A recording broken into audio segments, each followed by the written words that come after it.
Hi, nice to see you, but you're a little bit early.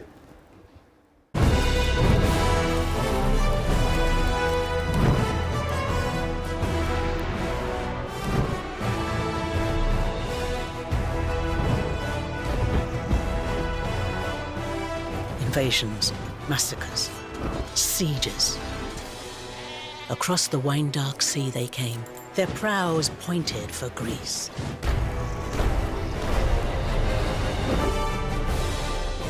We turned back Persian ships once before, and we shall do so again! Those are your homes, burned by the Mede. Take up your spears, and let no man rest until we return this city to Athena! Look to the front! There is glory to be won! The Greeks had only two options, victory or death.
5.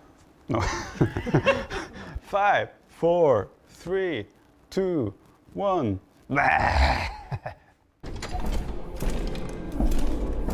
Heroes gather. Champions assemble. From across the seas, borne by the wind, to prove their might in battle.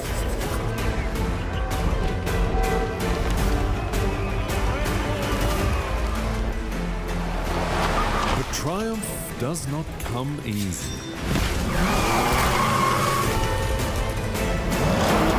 It is a long road to victory. But now, to new shores. London's calling. Calling you to Redbull Wololo Londinium.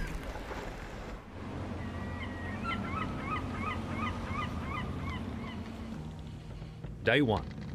The HMS Londinium has weighed anchor, her prow set towards the greatest wonder these waters know, the Royal Albert Hall. Captain. 8 empires, 8 commanders, each forged in the flames of 1,000 battles to claim their throne at Redbull Wololo. Hera, ACCM, MBL, Liry, Yo, the Viper, Hart, Sebastian. Not all who sail will reach the hall. That is the cruel nature of the voyage. Ah, that sound. Let us see who is worthy of the call.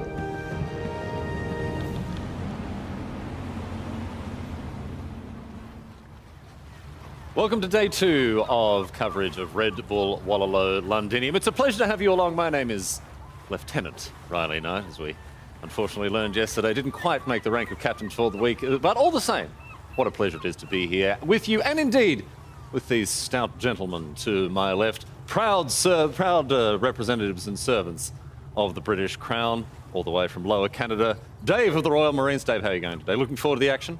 Really looking forward to it. I mean, we started off yesterday with an amazing set between Viper and Sebastian, the rematch, right? So I'm hoping we can start today with equally good games and then carry on. The level here has been so high.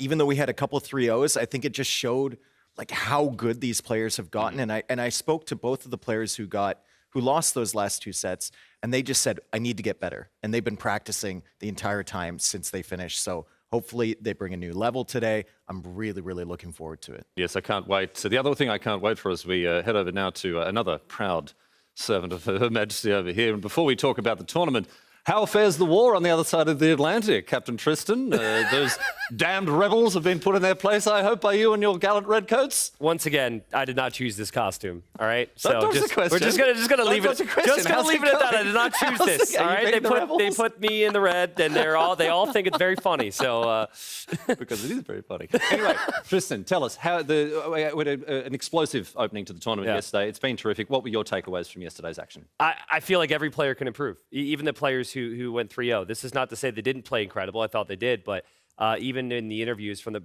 players who got the 3-0s yesterday, they were like, yeah, well, things were still shaky because it's tough to get used to this environment. There's ways that we can improve. So I thought that was awesome to see an elite level, to see players perform so well, and then also still feel like there's a couple things I could tweak. Just tells you what the mentality is. From the best of the best. It only gets better from here, we would think. And before we move on now and have a look at our tournament schedule, a quick thanks to our sponsors, of course, helping to make this entire thing possible. Thank you very much to Aegon by AOC, World's Edge, and Scan for their continued support. We turn our attention, boys, now to our format here, exactly what's going on. We've got 2 groups of 4, as you can see on the screen, Group A and Group B. The leader from each of these groups, as they play each player in their own group, the leader, whoever comes first, will make it all the way. They'll jump through to the semi-finals. The player in 4th place, unfortunately, at the end of the group stage, will go home. That's the end of their tournament there. However, 2nd and 3rd they go to the playoff stage. As you can see, they're in the middle of the screen. They play off for the chance to then make it through to the semi-finals. We can have a look at the results from yesterday's action as well, both Group A and Group B. Sebastian picking up 2 games against the Viper. That was a hard-fought set, but ultimately the Viper winning 3-2. Yo triumphing against MBL 3-1 in our second match. And then it was a pair of clean sweeps from Liry and Hera facing off against Accm and Hart, respectively. Liry and Hera poised very, very well heading into this tournament amongst the favourites. Certainly Hera, the standout favourite. But Dave, a lot of takeaways from yesterday. It's interesting to hear Tristan say that he thinks everyone can improve from what we saw yesterday. What are your thoughts on that? I agree. Like, I talked to Accm, like I said, he just said, I need to get better. I need to get better. A lot of these players have better micro than me, and I find myself in situations where I'm fighting and I need to win that fight. He needs his strategy to improve so that he doesn't have to win every single fight. He can just outthink his opponents, right? That's the key for him. And then for Hart, I talked to him extensively today as well, and his takeaway was, I just need to have smarter openings. Like, why am I opening archers with Khitans on Thames, right? He just needs to have smarter openings. He needs to play clean. He needs to keep making military and keep that pressure up. I think mechanically he was very good yesterday, and I'm excited to see what he can do today. One other factor I want to get into here, Tristan, and this is something that we've heard from, again, the players who did well, the players who struggled yesterday. Everyone is sort of in that phase of kind of settling in, right? Haven't quite found their feet, looking to get some momentum. It was interesting to hear Hera sit where you're sitting there after a 3-0 clean sweep over Hart and talk about how he didn't quite yet feel fully comfortable. So this is perhaps a factor that's going to diminish as we head further into the tournament, as players find that rhythm and feel a bit more settled. Yeah, 100%. But also, like, at the same time, I feel like everyone's dealing with the same problems. It's who's going to be able to push through, you know, and who's going to be able to feel uncomfortable or have an awkward situation in a high-pressure moment and make the difference, right?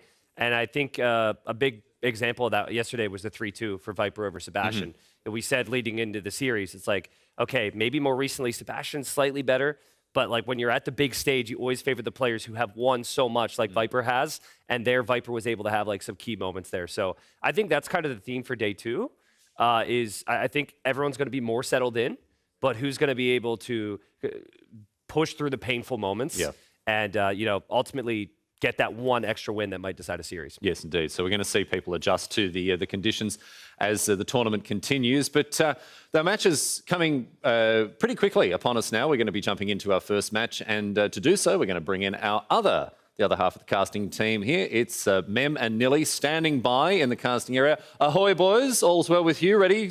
Clear waters ahead, I hope.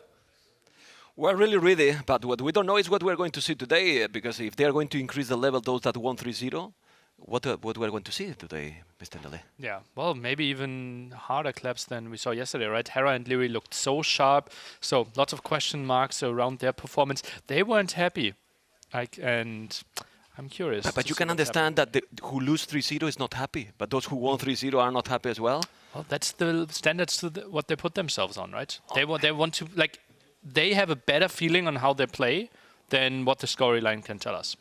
Guys, we're going to see now the Canadian versus MBL. Hera versus MBL is going to be the first series of the day. And we have the schedule. Hera, MBL, the Viper, Accm, Yo Hart, Liry, Sebastian. Any favorite here? Well, obviously, it feels like Hera in match 1 is the clear favorite. Viper versus Accm. With Accm so much to prove, I'm really excited for match number 2. Match 3, it feels like Hart really needs to prove himself. He needs to win this one if he wants to go through, it feels like. And for me, the highlight, Liry versus Sebastian. Sebastian was really close, winning a set yesterday. It felt like an even playing field with the Viper. And that set against Liry, my highlight of the day. Yeah, but and now we are going to see Hera versus MBL. That is the next series of the day.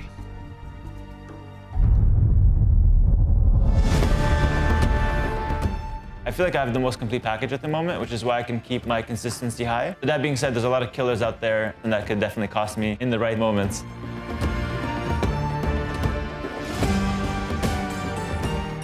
I'm probably most confident against people I've played a lot before, and I'm more confident against Hera for some reason, but I think I'll be destroyed anyway, so we'll see. Is there no volume button under there? It's just a power button.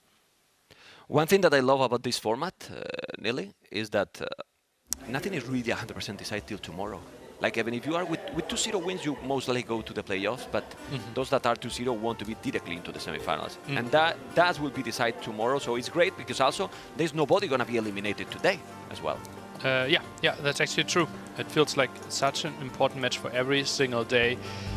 I'm excited for that. And MBL saying he somewhat is comfortable against Hera. And I looked up the stats. He did not win him in the last 5.5, 6 years in a single set, except the one miracle set at Red Bull 5. Yeah, and I'm not gonna reveal anything. We were talking behind the scenes because I was with MBL when he was doing the draft. So when they start the game, I will maybe start to tell you some more details. But he's cooking stuff. He's cooking stuff for sure. We're gonna see now the draft. Well, the draft here, we have the first map, Dorothea Quarry and Civilizations for Hera. Persians, Mayans, Dravidians, Vietnam, Franks, Italians. You have seen all the bands, Byzantines, Koreans, Malay, Wei, Burgundians, and the Vikings. While MBL has banned Armenians, Saracens, Romans, Bengalis, Cumans, Portuguese, but those civilizations he's picking, Magyars, Aztecs, Gitans, Spanish, Bohemians, and Japanese. What is say to you in first impression this draft? Pretty much straightforward civilizations by Hera, right? Especially exactly what we would have expected from him. Like, there's a clear game plan for everything there. On MBL's side, those are some tricky civilizations. Spanish, Bohemians, Gitans. It feels like those invite non-meta play and some wild strategies. It feels like he wants to throw Hera off his game. And honestly, you don't want to play meta against Hera. When you play meta against Hera and look what he's doing with his hands, he's gonna do it with your face, you know? Basically, in a good way, you know, in a good way. He's cooking too, you know? He's cooking too. It's gonna be complicated to beat the Canadian for sure. Super focused both players, but I like how the players are.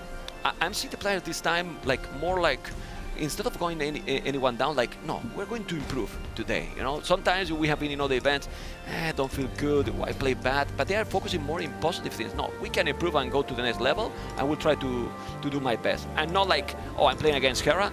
That wasn't the attitude with MBL, like, I don't have chances. I didn't hear him telling anything like this, which I like it. Yeah, I think MBL actually, like, now has a better understanding of how he wants to approach things, right? He feels like, okay, I need to play my game, not trying to cater to what others want from me. I'm also interested to see how his approach is going to be with Stone Drift. Yesterday, the instant landing will be tough to deal with, but that's a storyline for later. Dorothea Quarry will be our map #1. I'm interested to see what the approach is going to be. It feels like super aggression on land and only then later take on water might be an option. But we have already game #1 of the day with Hera Persians, MBL Aztecs. Okay, Aztec civilization in this one, LA. It feels like he doesn't want to play the standard game, right? Double barracks approach. This will be a full eagle spam. 5 villages on gold. We will see this one increased. Distance is relatively short here. Water won't matter that much. And this is easy to underreact for Hera, who's opening stable. Stable might sometimes struggle against the double barracks, and that's why he's building the range. Okay, he's building the range, so he's gonna invest. He's not gonna play greedy. You can see that he has obviously the wood at the back for both players. The water, it can be important if they use it. Because since they are not using for now, we're gonna focus on the land. And I'm very surprised that MBL is not going for water. He loves it. Doesn't the water look like a goat's head to you? Yeah, it's exactly. That who's the goat? Who's the goat? That's the big question here. Let's keep moving. Yeah, Spearman people coming love forward, that. double eagles, moving forward as well. Hera still without any production when it comes to the archery range, has now pulled 4 villagers back onto gold. Archers are starting. First eagles will arrive at the gold pretty soon. Hera will need to come up with a defense here. He doesn't have the army yet. You can see, guys, that MBL is going really all in, not only for the second barrack. 8 villagers on gold, he's going in. He's going to try to kill 1 village he can't, but at least he's disturbing and keep Hera busy at home. It's creating some chaos. Yeah, with 8 on gold, it makes sense. You need 50 gold for each eagle, 20 on food if I'm not mistaken. Maybe it's even cheaper now. I don't remember correctly if now it's cheaper. I think it's cheaper even in terms of food, the eagles. But still, all walls, +1 armor. +1 armor, better here than forging even. I think so, right? Because you take less damage against the archers, which are the main damage dealers. Nice quick vault here by Hera, but that's easy to slip up. And on the other side, the macro was indeed slipping a bit. Some HP lost on the scouts. One villager could be focused on by MBL. Yeah, if he's attacking properly, he should kill it. Oh, it's not. But the scouts lose so much HP. The macro of Hera slipping. I think I've never said that before while casting. Yeah, well, let's see. Let's see, because he's gonna take another one. Well, casting, so you mean you have watched it when it was... The Eagles keep going. Look at the resources of MBL as well. This is a great opening for him. Yeah, gonna sell everything, right? We'll sell the stone, I guess. I think so as well. There you go. Barracks. Right away. Whoa. Okay, all in a strategy with that mess of civilization. Look at that KD, mem. 3-0. Flawless game by MBL so far. Flirting with Castle Age. Hera's deep in Fuel Age, still continuing with Archer and Scout production. He might clear this up. MBL is now just trying to buy himself some time. But the good thing here is that MBL still have good numbers in military. So it's not like he is going to go up and then he has nothing to defend. And all the military from Hera is really away from his base. And MBL is up to Castle Age 5 minutes. Crazy, absolutely crazy. Another group is coming next to the wood line. You can see that at the bottom. He's just trying to buy some time, and Hera realizes that, is pulling his archers away. Those eagles will knock at the front door, and Hera won't really get to any food. No, he doesn't have. He has 20 on foot right now, but he needs to create more army. He's coming now with more eagles. He's gonna take one villager. Finally, that villager is going to be down, or it should be down. He's trapped, the villager. He's not really killing. Spearman could die. The damage output isn't high, right? One eagle, one spearman uphill. Exactly. You see how little damage he did, right? It's crazy. Well, he's going back still, but no resources. Now forging with +1 probably it will take it. But 9 army, 7 army. I like the position for MBL. Remember, those eagles are going to be 7 attacker in 1 minute. Indeed. Extra attack there when reaching Castle Age. Triple barracks, stacks faster production. Hera now feels like, okay, I need to compete with your Castle Age time. Is trying to get the market up as well. Triple barrack for a civilization that's already producing faster. As they produce faster from military buildings, now gold mine and upgrade forging, he's trying to just wait. You don't need to commit now, Nelly. No, you have to wait a little bit. You want to wait 30 more seconds, and then you want to jump on this, and you will clear this up quite easily. 8 archers only. Scouts are getting really ambitious, splitting up the eagles. MBL is ready to pounce. Yeah, MBL is going to be in a comfort zone for sure. And then what you do? You keep doing eagles, siege workshop forward, something forward, just try to clean that army and raid. Not sure if a siege workshop is actually needed, right? Because the base is so open. Maybe a monastery to deal with the knights might be an option. He needs to deal with those archers first, and then Hera will reach Castle Age with no army. He's trying to rush up walls at home now. It's going to be really complicated for Hera. Let's see, because those eagles are going to be very dangerous. He's walling absolutely everything. He needs to dive in, Nilly. He needs to dive in or not? I think he needs to dive in with those eagles. No second armor upgrade, though. Could be quick vault behind this. MBL takes the risk by going through with this if the walls are finished, but they are not walling. It's not walling. The eagles are there with the 7 attack. Now he needs to kill villies. Now you need to do the damage, and he's doing the damage. He's taking 1, he's taking 2. He's gonna take more. He's gonna dive even more in now, and this is Eagle Warrior already, Nelly. Oh man, and second armor upgrade is coming in as well. Heavy losses here for Hera. Faster working town center is helping him out. He still needs 50 seconds to be to Castle Age. So those eagles are now going for the woodline. Let's see if everything is walled. At least 1 village is exposed. Maybe more, maybe more. Hold, there is 1 exposed. He didn't notice. It's so complicated when there's pressure, Nelly. Even if you have a huge APM like Hera has, it's not the same when you have units all over the map. For now, gold is still protected. What is Hera going for? Is it going to be knights? Is it going to be CA? So many villagers pulled away from the gold. It will be the CA switch from Hera, so he will try to play triple range CA, but those 2 are denied at the front. He's denying everything. I mean, this is the position where now you start to think, okay, second TC looks great, but imagine now the siege was shot forward. Then you lock him down completely, but maybe it's not even needed. Look at now the population, ladies and gentlemen. 44 population for Hera, MBL 62, more villages, and a lot more army. Oh man, only 12 villages on gold. Where is he even trying to send those? And blocked again. No archer ranges going up. He has 3 CA queued in 1 single range. He can't get up to the numbers to deal with the eagle raids. Do you like the Echo KD? Echo KD is crazy. 8-0. 2-1 KD here as well. And another villager going down. 9-0 Echo KD. Hera is 7 villages behind. He has no army. He's attacking and going all aggressive, MBL. This is the way to play against Hera, probably, right? It's like it. Feels like Hera couldn't really get into the game. The overchop is happening here. That's another 2 dead villagers, most likely. Eagles will deal with that. Are walled in, but villager lead now massive for MBL while he's on 3 TCs soon. Well, I'm gonna be telling something that is very risky. If Hera come back in this game, well, I mean, I've stopped casting. Even in Red Bull, you know? Absolutely crazy. It's incredible. The advantage for MBL Oh is so big. 10 villager lead here. The only thing that keeps Hera in this game is the extra dock where he snuck some villagers out and is now getting some oysters. That's the only way how he's getting gold. He's trying to get those CA numbers up. If we somehow get to like 10, 15 CA and we can see the beautiful Hera micro here against all those Eagles, you can start to dream if you're a Hera fan, but getting to those numbers is tricky. It's very, very tricky right now. He's keep killing, he's taking a lot. He's still patrolling with those Eagles inside the woodlands. I think he's there still. Don't let him go anywhere. So many Eagles. He has to be careful now. But still, this is still so many Eagles, Nelly. He has all the average he needs. The squires +2. I'm only missing for MBL that he has 3 tons and he's doing some eco upgrades. He doesn't have the wood upgrade, but 3 TCs and this amount of Eagles is so smooth, Nelly. Actually, 5 villagers on stone. That's a bit of a surprise to me. Ooh, 1 Eagle actually got in there. Tries to squeeze through, and Eco KD 15-0 right now. Hera trying to micro this, but it has to be uphill. It's not only the Eco KD. The total KD in general, usually with Meso Sieves, is negative. But this time, 31-14, he keep killing more and more. He's trying to go outside with that Rank Eagle or what. He's still going aggressive. He's diving in. He should dive in. He's taking more villains on the goal. He's just denying him everything. Hera is trying more and more, but this looks worse and worse every moment, Nelly. 20 villager lead now. But the only thing is that MBL doesn't have that much vision. He's a bit tunnel vision here, trying to go through the middle. Did not scout the water at all. There could be a dog, there could be some eco for Hera. MBL feels, I just want to finish the game now and sends more and more Eagles.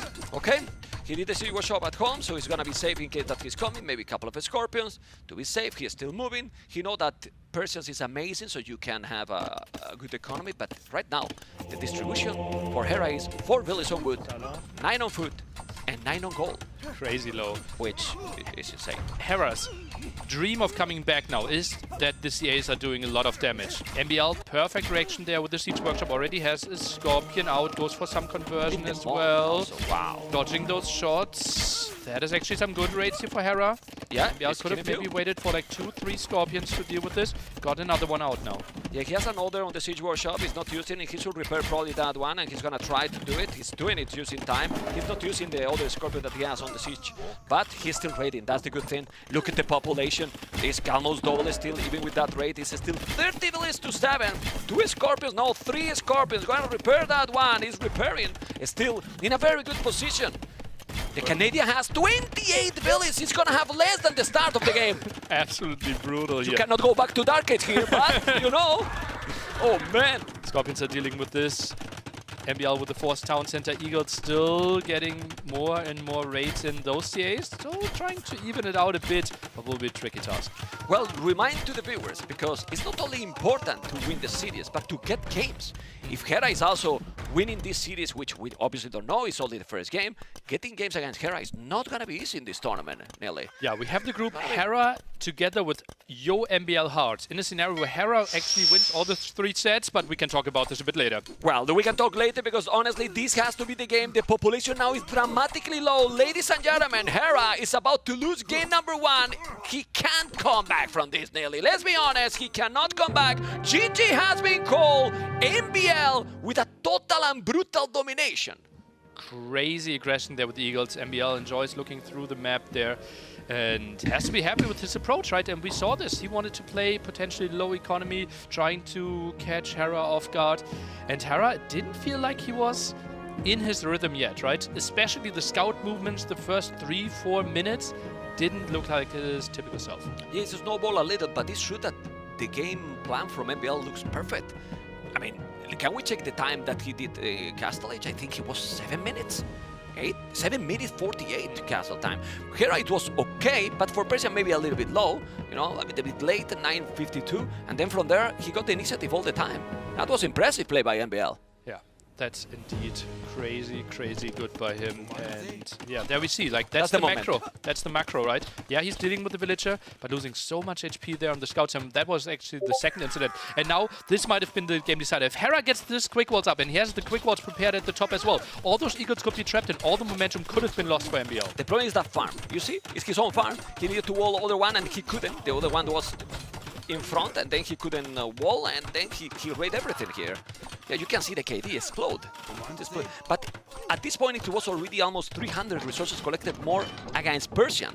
So it was all going on MBL favor in this game. Fantastic play by MBL, and honestly, well, it's a bit of a surprise after yesterday's performance by both players, right? But this is the beauty also of this game and Empire Wars, Nelly. Yeah, MBL, one of the most entertaining players, right? He can pull out those strategies out of his head, something we could see from some other players, but he just makes it work, and that was a beauty of an aggression. Yeah, and well, at this point, that when he kills so many villages here, well, Hera obviously is only 1-0, but he's in a position that he's not that used to be.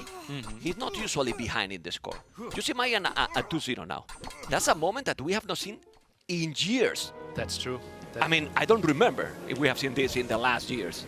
He has been down in like sets before, right? But a best of 7. Yeah, or like best of 9, right? Let's remember ourselves like the Liry versus Hera finals where he was 4-3 down and still got the 2 wins. So like Hera has incredible nerves and great mindset. I'm convinced that this won't shake him up too much. Okay. Well, he doesn't look like too shaky, right? He looks like this. Feels completely focused right now. They're going to start in a moment. We don't know yet the map that is going to be. Then he's going to go for a home map, or he will pick something from MBL. What do you think now? Home map, it makes sense, I guess. I think going for Henschuld could have been my approach. Just with Franks. You know what you're getting at, right? Yeah. Unless we have Henschuld some wild Spanish Bohemian picks, right? Well, I think if I'm Hera, I try to play something where I know exactly what's happening, and it will be Glazes that we saw. So we're walled a bit here. You're partially walled on this map, but a lot of your villagers are exposed at the front because that's where all your fast food resources are. Shawfish, the fast food that villagers can collect, and therefore you are exposed. Also, you can't really fully wall your map. Let's see, because I'm excited to see game number 2, even more now that the score is surprisingly in favor for MBL. My favorite civilization one more time. Dravidians versus Khitans. Please, we need Dravidians to lose.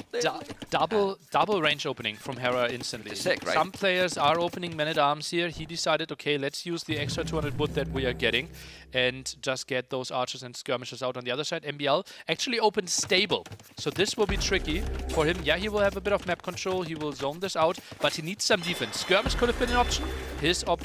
His choice is the watchtower. Well, I don't mind that tower. I think it's a nice one. He's going to be protecting the dog. He's going to have the ballistic in the short field, which is a very fast food income. Obviously, you can make the pastos as well. What this means there? Redbull Wololo. Nice. Very nice. Very nice. And you can see now how the scout is coming. 2 archers and the spear. Fletching is going to be there. We don't have yet forging. Remember that the melee average are going to be double. He see already the archers. So what should be now the response to this? Archery as well. For now, he's doing forging. Again, another scout lost. This is so atypical for him. On the other side, raids are coming in. Villagers maybe a bit under threat there. Those scouts, as you mentioned, still without forging, so no advantage there from the Khitans. But he's getting that now. He's gonna get now forging. He need to move that valley. He's close to the town center. He shouldn't lose it. He definitely shouldn't lose it. He's gonna save it. He has to be careful at the back, but he's fine. He's more or less well protected. He should do some more houses. The scouts are now coming back to deal with that army, and with 5 scouts, he's gonna clean everything. Only one single spearman, 2 archers. 5 scouts will not have a lot of losses, and the double range approach. 4 spearmen out. Hera with the more immobile army. Big question is, after MBL clears this up, is he going for a range follow-up? Yeah, man, it's too clean so fast with the plus 2. It's true that he took the scout, maybe he shouldn't. Nice quick gate here by MBL, and he's cleaning all those units. I don't mind MBL position, check the KD. That was still a lot of HP lost, right? 1 scout down, 1 super low HP here. I think that was a reasonable engagement here for Hera, and he's now grouping up, and well, those 3 spearmen and 3 archers can move forward, but it's not very easy to find a weak spot from MBL right now. Yeah, but also MBL, I like his macro. He's not using gold, 2 on gold only. 19 on food right now. When he starts to make the pass, it's going to be even more. A couple of schemes will help a lot. All the scouts, I'm not sure about it, but the scouts now are coming. It's only one experiment. You need to micro properly. He can't because there's archers as well. It's going to move it down. Okay. It's going away. It's trying to make some damage on the goal. It's not finding any damage for now. And at home, how is going for Hera, for MBL at home? We're going to see now. He moves some villages. No damage so over for any of the players right now. Army not really being used, still no range for MBL. He's playing a relatively fast castle behind this. Look at that, he stopped production completely. Hera with double range, now is selling his stone. Interesting, trying to jump through here with the archers. Quick wall by MBL, nice 3 houses. And MBL not taking a lot of damage. But here he's gonna kill, he need to kill at least 1 or 2 villages. One is going to be down, it's +2, he's going away, okay. And resources for MBL, since he's not using the market, are looking nice. He has a tower to protect. He's gonna go up to castles in a very competitive time as well. And then that's what's the follow-up is the big question. Maybe like triple stable for... Oh, that's a lot of damage taken on those archers. Remember, guys, that this is rock terrain. You cannot wall. Otherwise, you could make a big wall there, but he couldn't. This is more fire lances. He's gonna take down now more damage. This is good for MBL, in my opinion. Look at the HP for those. Yeah, he still needs something, right? Yeah. 4 archers in Hera's hands are really good against villagers alone, right? That's why MBL now needs to go for some scouts. I think this could be 1-2 dead villagers. Maybe waiting for 2 scouts and then going for it could be an option. And those scouts without the armor upgrade are actually dying quite quickly. Wow, he lost and he couldn't kill anything. Now the 4 archers gonna make some damage. Why he didn't make a single archer range? Because 2 skirmishes here will solve the situation. Yeah, but then again, you don't really want to go into mass skirms here. At least that's his approach against Dravidians, which have better skirms. But yeah, that approach, like trickling in those scouts, is not an option here. It felt like the archers are so low, but without the armor, it's not enough for the scouts. Yeah, they did damage. You can see that now he take 1. He's gonna kill. No, I think he's gonna save that village. No, he's gonna lose it. He's gonna lose it in the last moment, but he's gonna clean those. Problem now, 21 army 4. He's still 1 village ahead. That's open. Okay, now it's good. Okay. He's still ahead in the list, but the resources collected now for Hera looks scary right now.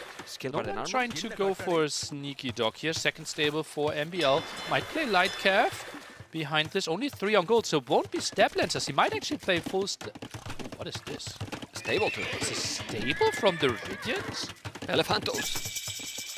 Is this an elephant push? He's gonna make some elephant. Look at all the resources for Hera. Gets 3 upgrades instantly. Siege Workshop follow-up behind this as well. No light cav in the queue right now. So in the +2, that is going to be +4. But you need the Siege Workshop. If you are not building this fast, it's going to be a disaster. You need to build that one. MBL is in problems. He is saving that village, but now Scorpions on the field. Okay, Pikeman Abrit, he has so much units, but somehow MBL is still ahead in villages, even with the, well, it's a 2-2 Echo KD. He has another tower he built there. Okay, I like it. Well, MBL is known for building towers. He's not shy, you know, he's not greedy in that situation. A bit out of position. Villagers are coming in for the defense. Gets enough HP in there, and Hera won't find the kill. Loses a lot of HP. Loses 2 villagers in exchange here. And MBL, well, he's trying to buy himself some time. Yeah, he's gonna make another Scorpion. No, he doesn't have the resources. Only 3 on gold. That's the problem. He's still repairing the Scorpion. He's killing many of those archers, but he lost already 3 villagers. So it might be worthy for Hera. And he is still very aggressive with a lot of army nearly. This is still a good position here, and we see already elephant archers, actually. Oh boy, okay. Maybe only the stable for husbandry then. Yeah. For faster movement for those elephant archers, and now they're moving in. And MBL doesn't have any answers, right? He has 4 scouts on the field right now. That's it. Goes for a rocket card. He's doing rocket card. I don't know if he's gonna make now a monastery to make some monks. That would be a good option to convert those units. But he's gonna have ballistic in a moment. Those are gonna have husbandry. He doesn't have any answer to this army. I told you, Nelly, and you always smile that Dravidians is the best civilization. I don't know why you smile, man. Seriously. It has answers for everything, you know? Only missing paladins. Well, the 4 scouts trying to do some damage there, but it's a big task ahead of them. Rocket cards, get some shots in though. Okay, the scouts are going away now. Still killing 1 village only, but Hera now with the Echo KD 10-4. The rocket cards did a lot of damage there. Look at those units down. Okay, and only 4 villages behind. Well, 7 kills, but pikemen are really good against the scouts here. Not a real option. And ooh, even going for an armored elephant. I think Hera is trying to break the tower at the front. Yeah, I mean, it has to be. He's going all in. One tone center. Not a second tone center yet. He's still trying to kill some more units. If the game goes longer, do you still prefer here Dravidians? Well, it depends a bit on what army composition we're going for, right? Right now it feels like this game might be ending in the next 5 minutes because Hera is so dominant, he's trying to go for the push. If we go late game, I think Elephant Archer for Dravidians will be tough to counter by Kitans. Yeah, those scouts are being strong. Look at those rocket cars. He's trying to do the job, but those Elephant Archers are so tanky. The rocket car is not even a node. He's gonna dive in with all those fancy units, and they don't die. How you kill those Elephant Archers? Well, with the rocket cars, with many shoes here, you need to put bullets on that tower. It's true that the rocket is holding more than I expected, but now I thought he was going to attack with bullets. The elephants, you know, I was like, no, please. Okay, gets a good trap in here. But the HP is immense. It is, you know, they are so tanky. Really tanky here, those Elephant Archers. As you can see, they are holding the position, still killing bullets. They are also with ballistic now. So the micro is insane, and the Canadian felt very nervous after the first game. Not really, right? Yeah, he just looked so clean, the double range. He knew exactly what he wanted to do, and I think he might have picked laces because he knew, okay, I have Dravidians, I can play the double range opening, and it doesn't matter what your plan is. I will be the one dictating the game. Also, Kitans there, if you don't make the stable opening with archery range, can you compete? I think skirms could have really helped, right? It would have delayed the castle age timing, and then you're still chasing army. It just felt like those archers did so much damage for Hera that we feel skirms might have been easier to defend with, but obviously it comes as a cost. But still, they don't have bloodlines. You have forging, okay, but it feels natural to go archery range against Dravidians, at least as an opening. Then you are building later maybe a feudal age approach with more pastors, because right away, if you do that and he's doing the opening, then you are stuck. I think MBL's approach was, okay, I go scouts, I have the dock up, I have a tower up, I'm controlling the shore, you can't get into my base. But those archers just ran through and did so much damage and way more than MBL expected. I think he thought he could cut all those corners, go then for double stable plus siege workshop. Remember those 4 archers at 2, almost 3 were very low HP. Was skeptical it could do damage. They did damage as well, you know, the follow-up was amazing.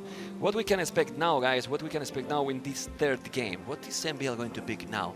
I would love to see Spanish Kongs, you know? Spanish Kongs, well, looking at the options here, Stone Drift, not really, Thames, not really. Would need to be on Handshot then, most likely. Stone Drift, we think he's more likely going to go for landing. Maybe play FC and try to land with Kongs, but that's basically counting on the opponent making a mistake and letting you land. The handhold, Franks versus Spanish. I don't mind the Spanish there. I don't really mind it. You know, big map, you can obviously have a nice macro, expand your economy as well, but the Kongs are... With Bohemians could be an option on Handshot as well, right? Yeah. Yeah. Some all in there. It feels like Thames, probably Magyars, and then Japanese Stone Drift. So, yeah, Handshot a bit of a question still what MBL might be going for. And Hera, after playing against Franks yesterday, well, we see Thames. There you go. This is the map we have now. Battle along the River Thames, says the Royal Overhaul to gain a population bonus or control the south of the map for an unlimited supply of gold and stone. I mean, I prefer the south, man. As well, it's very important. Like the Royal Overhaul is amazing, but it makes a lot of sense if the game goes longer. For now, the north is, you know, more beautiful to watch.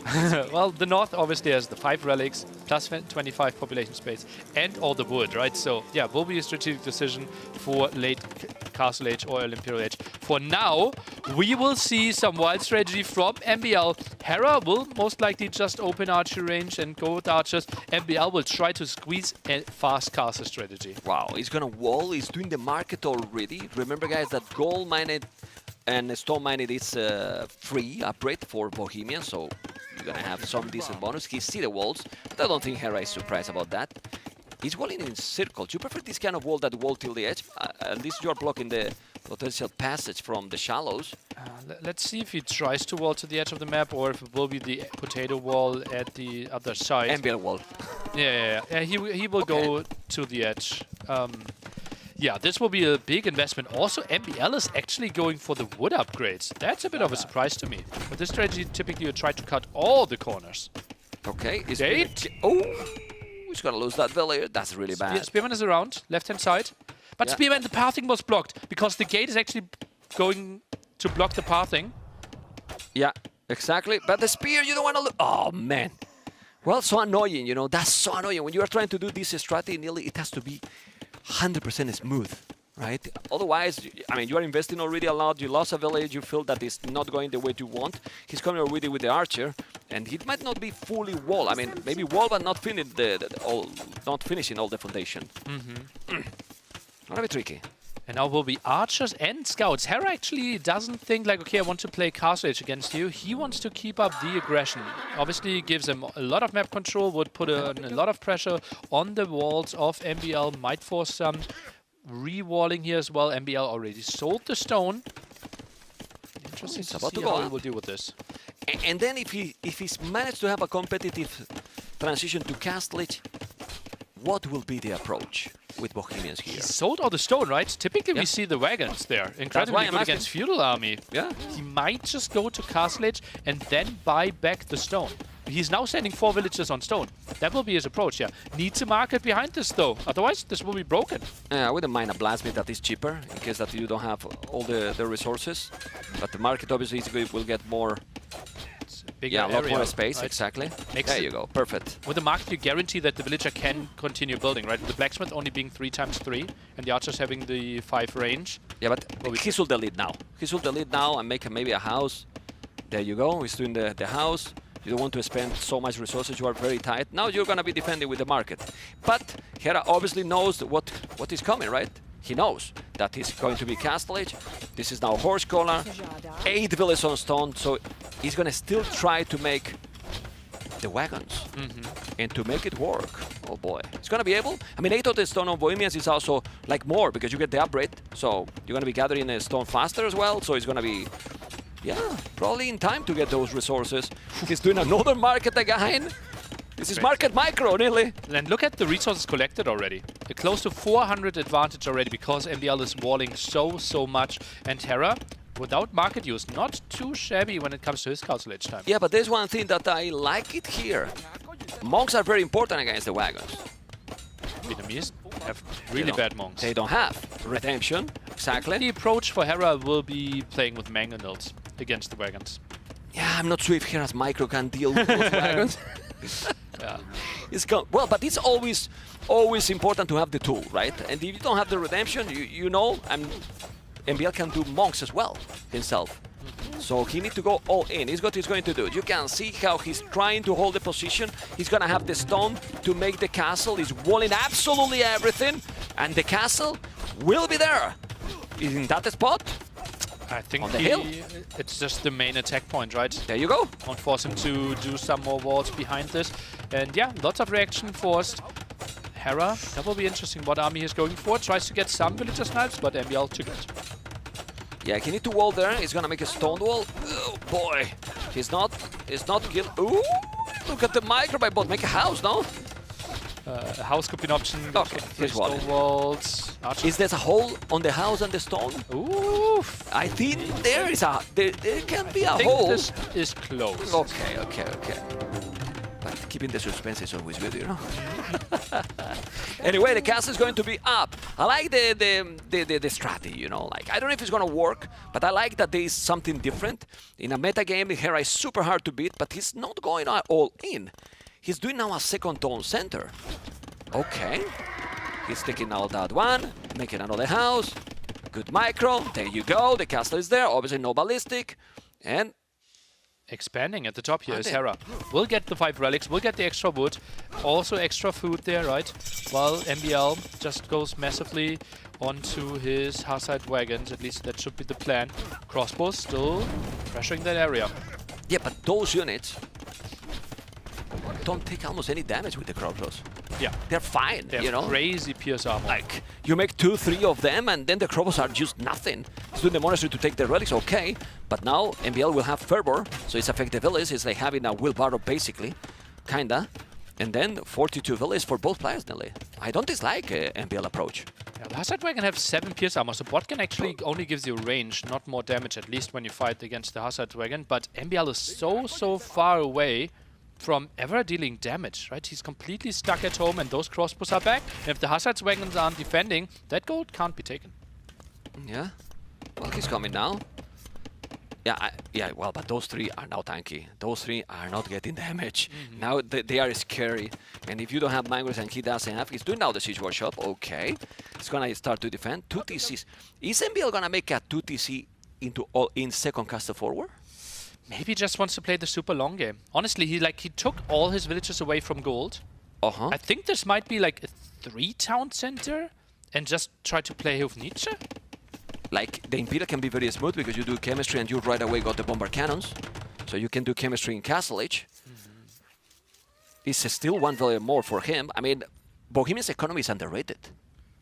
Maybe. It's underrated. He has Fervor there already, the gold mining arbor. That is the second one already, the gold one. So with the 11 on gold, he's gathering a lot of gold right now. Also 5 eco upgrades against 2, right? At least excluding the gold and stone upgrade. But that's usually what you have when you are against Vietnam. He has to be careful. He's going to go. Oh, that was open. Okay, has to be careful. The Wangos are going to be annoying. He's taking villages now. And how you stop now those units? You need no the mango production. No mango production. So you cannot kill them. He's gonna make a knight. Okay, but now you are starting to make more units. The economy is not super balanced for Hera. He has no wood, no food, almost 800 gold, so you need the market. And he's doing some damage. So interesting damage here, MBL. That is still with a competitive boom, if you ask me. 55 villages, almost no idle TC for both players, and now those wagons forcing him to move a lot of villages. Yeah, that's a lot of work efficiency lost there for Hera, and yeah, you can see he's even struggling for wood to build another lumber camp. Yeah, it's crazy. Okay, he's taking more archers. Take it easy in favor to MBL. There's no point that Hera can kill anything right now. The Mongol is important, obviously, and then MBL can still go back. Skinning units. He has to be careful. The Mongol is the key here. Crossbow's only doing 1 damage. Yeah, it was very low HP and he needed like 4 times hit with so many of them. The knight is coming and the second castle in the middle of the map, trying to get the control of this area. Okay. So will be a 2 TC play from MBL. If you reach him, it's very dangerous because you can make chemistry. So, and you don't have the monk, so well, let's see if he's gonna be able to do the job. He needs to attack now that knight or he will eventually lose that one. Who's getting the relic? The relic, well, he has Fervor, but still, Speedy Gonzalez is Hera, but he has the spear. Come on, you can do it. Don't block it! Don't block your spear, man! He's blocked. Ooh! He changed his mind. Look at the... the castle foundation was going to make on his face. Now he's going back. He was undecided already. He's doing the third TC, not the second TC. Converted the spear, and he's taking all the relics, the Canadian. And he's about to go up to Imperial with 73 villagers. Crazy. And now continues to go for Crossman. Obviously, once we get Bracer, Arbalest, and Chemistry, we do more than 1 damage, and then he will do way better against those Castle Age Hazard wagons. But then again, if it's Imp versus Imp, we feel like Bohemian should be the superior civilization. Yeah, but MBL is not close to go up to Imperial, so right now he needs to do something else. What he should do? Monks with some upgrades or siege himself? Because I don't know what other option he has right now. I think take as much gold and stone as you can from the bottom, fall back, give up this area, and try to play Imp against Vietnamese. Because you can't defend this. If you're somehow trying to hold on to this area, I don't think that's an option. Okay, he's gonna go what? Fire Lancers? That was another barrack? I think so. Not sure about fire. No, it's archer range. Right? He just plays Arbalest. 77 villagers typically invites for Arbalest timings, but Hazard Wagon's still good, and those monks, as you mentioned earlier, not being able to convert. He has to be careful now, MBL. He has also the uphill Hera here. He need to go back a little. He's going. He has the monk there, but those monks don't have redemption, if I'm not mistaken, so they cannot help too much with the mangonel. And now, doing a castle on that area. He could deny it, but he cannot see that one. All right. I mean, he's an Imperial, but his economy, Hera's economy is well balanced, but it's everything zero. Yeah. You know, so do you have real resources? Like, it's not a big boom. It's an Imperial with 80 villages, but MBL has 74. And 5 relics though for Hera, That's right? true. That will really help out. That's equal to 7.5 villages on gold if you had no upgrades. And 6 eco upgrades there against 3. Now the fourth TC by MBL. He is thinking about imping, but wants to arrive with a strong economy. Yeah, but MBL just want to get time right now, right? He's like, I'm having the map control a little on the bottom. What do we think about Hera's castle there? I think it was nice to save those villagers, but he can't pressure the bottom at all, right? He now reaches imp. No chemistry for bombard cannons. No trap production, because the castle is so much out of position. MBL will have control over this area for quite some time. And he's going up to Imperial now. He's going up to Imperial. He has the time he needs. He needs to go up to Imperial right now, like he's going. He's on the way to Imperial now. Then he needs chemistry on the way, so you have really right away. And then you has better units in Imp. He's going to make another town center because Hera right now has only 2 villages on cold. So maybe he's going to try to raid a little with those archers, but he's not going to push MBL to any spot. Then you see the score and you fall in depression, right? That's the problem here. Like, you see the score and it's like, what happened, right? I think knowing MBL's ego, he will trust his feel of the game more than what the score says, right? He will know, okay, this is the situation, and that's why the score might be misleading in this situation, because I also think, like, with all the information that we have, that the score should be closer when it's what is displayed. Much closer for sure. And he's doing a good job here now. He's forcing him to have some idle economy. He's taking a village. He will kill also the Mangolal on top. It's still being annoying. The best thing here is that he's in Imperial Hera and he's not attacking anywhere. So he's getting all the time he wants, MBL. Yeah, we don't even have the second castle for Hera, right? He doesn't know where to really build it. There's no pressure. He's sending some villagers there at the bottom. And he's losing something on the middle. Yeah, he lost some villagers there. And MBL doubles down. Second castle there on the bottom. And the siege workshops. Did we have chemistry yet? No, it doesn't have. MBL, this has to be the next click, MBL. Yeah, I don't even know if he has the university. That's another thing that we need to find it. Show us the university. There it is. Give us chemistry! There you go. All right. Chemistry's on the way. We have now only 10 villages difference. More army for Hera, but that army, those archers, are kind of useless right now, Nelly. Few skirmishes and bomber cannons right away now, and it's an okay position for MBL. Hera is doing chemistry now, but is behind on chemistry time with MBL. So, timing and momentum is for who, Nelly? There is no momentum for either player, right? It's a full stalemate. And Hera, does he need to tech switch? Are elephants maybe an option here? He's going for bombard cannons. Yeah, but those wagons are coming in a great time, and you can go in, kill many villages, kill all those arbalists, deny the siege workshop, at least the second one, and need to go back. The Mangolal is coming, but the bomber cannons are going to appear in a moment, Nelly, and it will be faster for MBL. And if he's able to go into the Hufnische and the halves, I don't dislike the composition. Halves if he's going to make light caps. If not, you need your siege. Your siege is better. Hufnische is just the key unit here. It's a better bombard cannon, only available to Bohemians. One of the best units, pound for pound, that we have in this game. If he gets to his dream army composition, we clearly favor Bohemians. Hera, he needs to find some damage here. Did you know how I call that castle?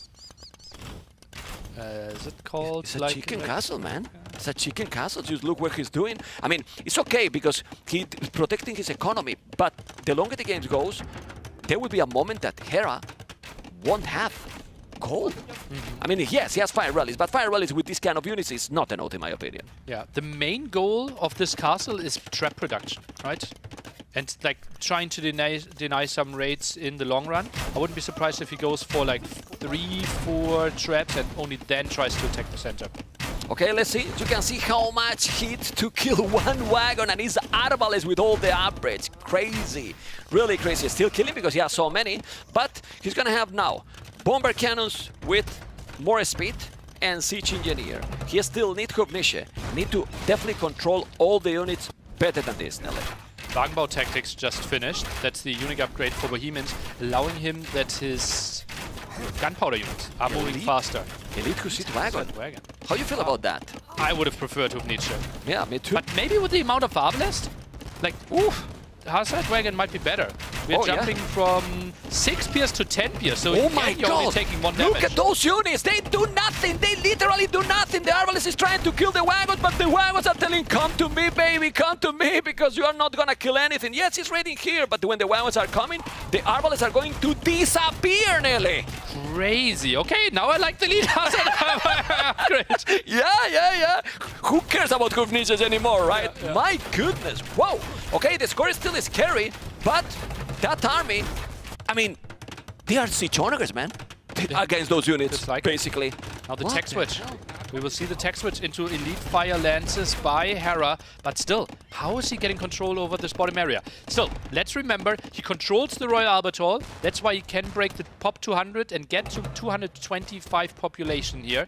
Now controlled by MBL though, and we see Hera now down to 185. Plus he has the 5 relics, plus he has the wood control. The longer the game goes, the better for MBL. Yeah, needs to repair those though. Okay, you need to be careful. He's trying to kill, he's killing one, but not the others. He's gonna take all of them. How the Fire Lances are going to make against those Hussite wagons? That's my question, because we don't see this matchup often, Nelly. Yeah, well, charge attack should be a non-starter, right? So they need to close down the distance. Bomber cannon's good from the distance there, but MBL too good in micro. Yeah, he's doing well. He's doing well, he's going close to the castle. Now you need to be careful with the bomber cannons. Light gas are coming, but the light gas here, well, you can raid, but you are not gonna do much damage also with the light gas. And MBL has 3 castles, right? Is Hera getting out of options? Look at the army numbers now, which is very important. He's massing here, Trebuchet, okay. But he needs army with that, right? If he has like 20 Fire Lances and those 3 traps, he can do some damage, but all his Fire Lances are in the middle. Oh my god. And honestly, yeah, maybe MBL will have problems with no wood and then Hera with no gold. It can happen, but this amount of farming is absolutely crazy. The score is now getting a little bit closer. He needs to definitely micro a little bit better. No food, 71 villages on wood. 72 now, and 0 wood in the back for MBL. Crazy. The amount of farmers compared. Oh man, and now the push is coming in, but he has 3 Hussite wagons ready, and honestly no conversion options. He can just send the villagers. Yeah, they can take care of everything. Yeah. I don't know if they have sanity. They would be also stronger. Those are fast villagers. No, they are Speedy Gonzalez. They are, my goodness, he's taking all. And if he loses some villagers, he doesn't care. Look at the amount of wagons here. MBL, 34 armies, doing a crazy game. As you can see, guys, this is a meta game. No, it's the kind of gameplay that you expect from MBL. Crazy, but he might be overstepping here, right? He was doing so well. Like, why aren't we continuing doing what we did so well with like the slow, methodical defense here? MBL wants to get to pop 200. Yeah, but look at this. He's gonna be able to kill. If he micro, he's gonna kill. He's using bellies as well to kill those. Villages have extra attack against those, so they do more damage than you would expect, but still, they are dying as well. He's having so many. He's having so many, and MBL keep doing villas. He has 130. He needs definitely the hand card. He's the only one that he's missing, and no Hufniche yet. Is he even drinking? He's drinking? Oh my god. Stay hydrated. Brutal. Yeah. Another castle for it has all the map control. It's I don't know. Who has better control of the map now here? Hera having the wood or MBL having the whole gold and a stone? Great question. Well, we don't really know. It feels like MBL is having the better moves here, but might just be the better units as well. 3rd castle likely to go up. We see Hera swarming in. Yeah, well, he's going in, but he has another castle to protect. You need to be careful. Don't lose the bomber cannons. The castle is going to defend a lot. He definitely needs more arrows with those castles. No ballistic, no botkin, no +3, no nothing. But those wagons are unstoppable. They are very strong. Hera is spamming like crazy. 195 population, while MBL is now stuck on 163, but killing absolutely everything, Nelly. Yeah, villagers died though. 1 bombard cannon only. So much army going down, and Hera with his economy can continue the spam. Yeah, but not much more anymore. He has now not a lot of food in the bank. He needs that castle to build up. And well, if he's not losing this, he's just shedding and trading units. Just imagine some pikemen, some halberdiers in front of this one. Villagers are moving in again. The light cap are dealing with those, but it feels like all the army is being reset. And Hera pop 180, and MBL still sitting at 160, sending more boys. Yeah, but those wagons are never dying at all. You can see how many he got. He is still spamming, and he's not pushing. This is the problem for Hera. It might be, hey, I'm winning the battle. I'm winning the battle. Yes, I'm winning the war. No, I'm not. This one Trebuchet is attacking that castle. He's gonna be able to take that castle down. And he's right-clicking it. Clicking it. You need to make it, and he did it now. Those units need to go back Check the army numbers. Check the KD, nearly 204-94. Total brutal domination here, man. Score might be even switching in favor of MBL as well. Those traps are trying to deal with the castle, but we now see bomber cannons coming in, and if the traps are going down, MBL has the perfect spot to always continue raiding. He's walling, he's protecting the bomber cannon, but with the traps, he kill it! He kill it with the trebuchet. The bomber cannons still think he needs the castle to survive, need to make more bomber cannons. He has 40 hills. I don't think other than Black Forest has seen this many wagons. 57 villagers on gold. MBL knows that he just needs all the world in the gold, all the gold in the world, and he's dealing with everything. Will lose the castle most likely, though. No repair there. The bombard cannon lost really hurts him, but now MBL, same population as Hera. It's crazy. He killed the trebuchet with the wagons. He can kill everything with the wagons. He's gonna kill the royal overhaul with the wagons, nearly. He can take everything. Army value more than triple for MBL. More than 7,000 against less than 2,000 for Hera. He's struggling to find the answers. Might even be overbooming here. 154 villagers soon. He doesn't have enough pop space. He doesn't know what units to do to counter this, basically.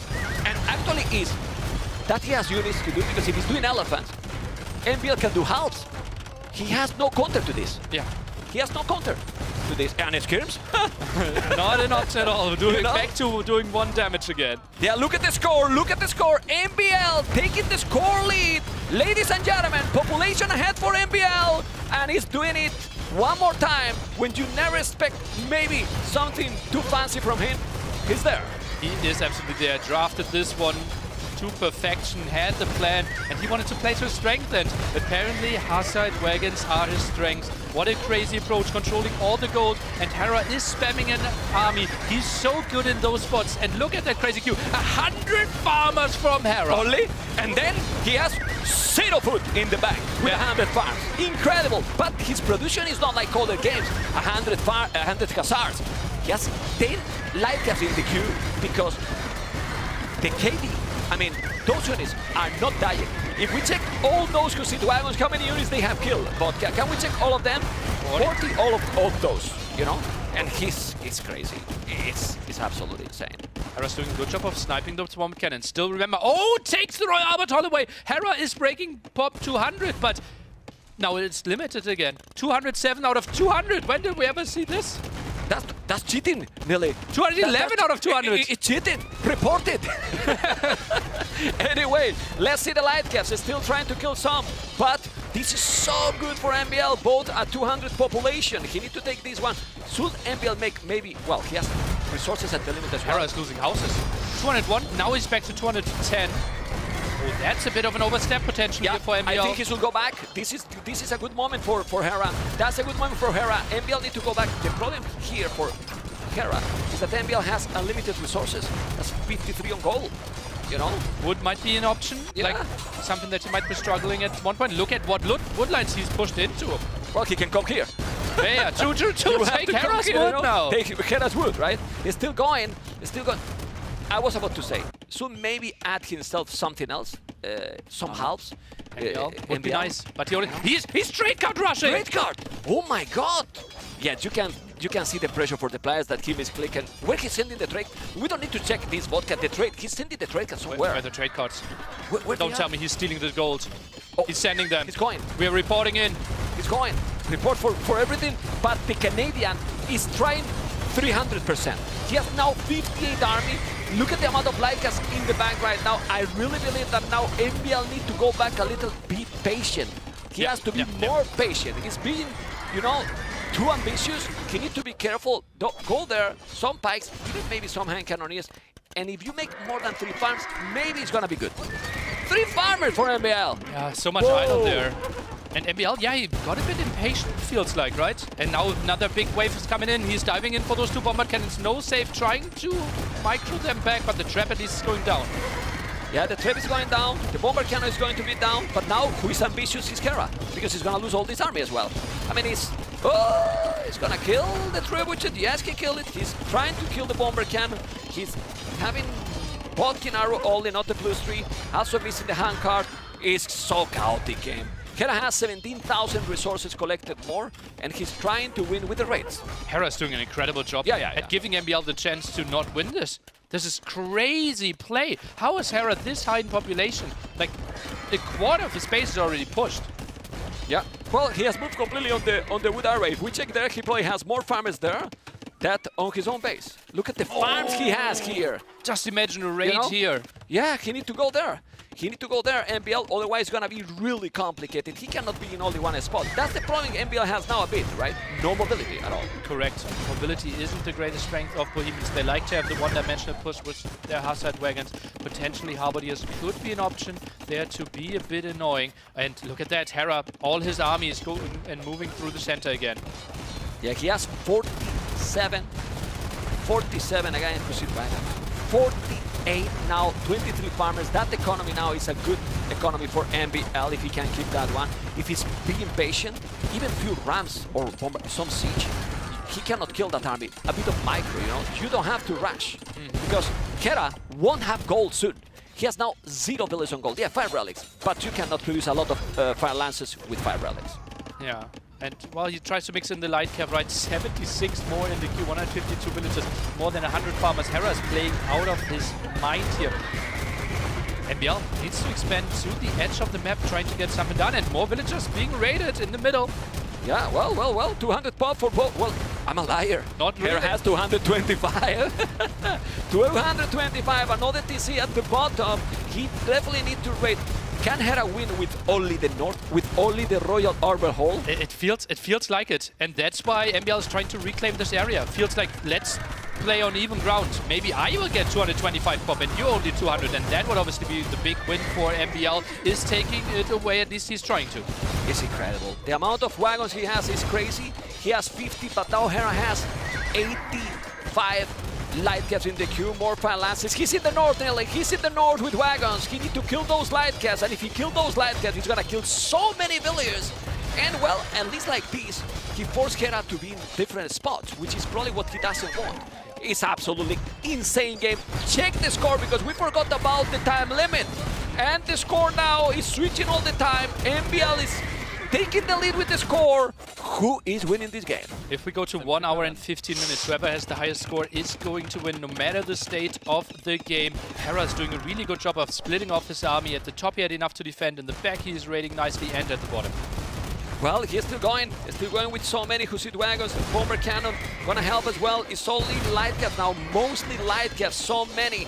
The light caps are going to do the job or not. Fire lances as well, but now MBL is being patient. He's going back a little bit. He's gonna Hera take the score lead. It looks like he will. Okay, not really. Now he's under the castle. He needs to remember also those upgrades. His hand card is very important as well for the villages, for the speed, obviously for the resources and the economy collected. It matters a lot. Do you think it's very important in this situation also to have the plus 3 as well?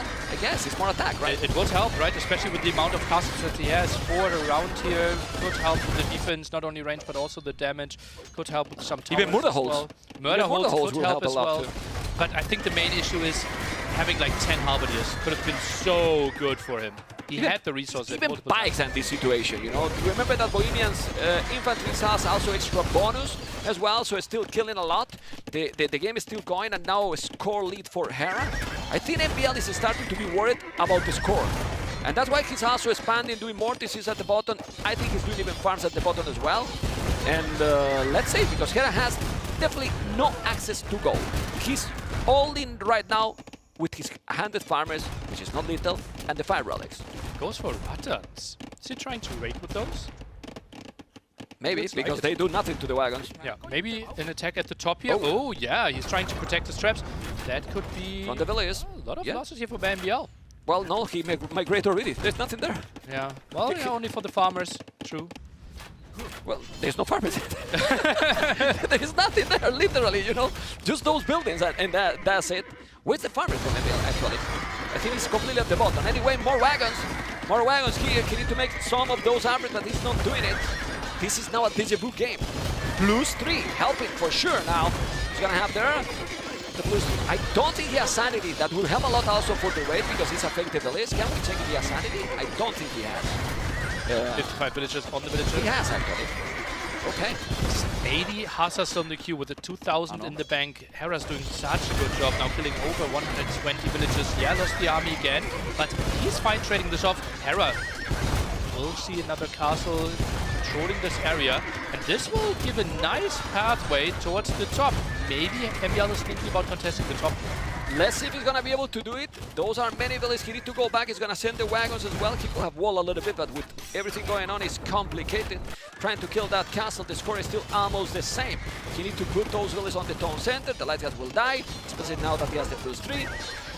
Oh boy. Oh, really, boy. The castle will be up, and it can be a score game. Can be. It doesn't seem like Hera wants to resign before that, right? He still has so much control. Feels like 5 relics will be good for him. The 225 pop will be good for him. And MBL, he has crazy stamina as well. Yeah, it's taking that. Look at the score again. Switching again in favor to MBL. When he's doing the castle, it's gonna be even better as well. That castle, in my opinion, is crucial. Is what you are talking. Now there is no free way to raid. It's gonna be all over. He's going. Has a castles. Yeah, it's a lot more complicated now. It's a lot more complicated. Oh my god.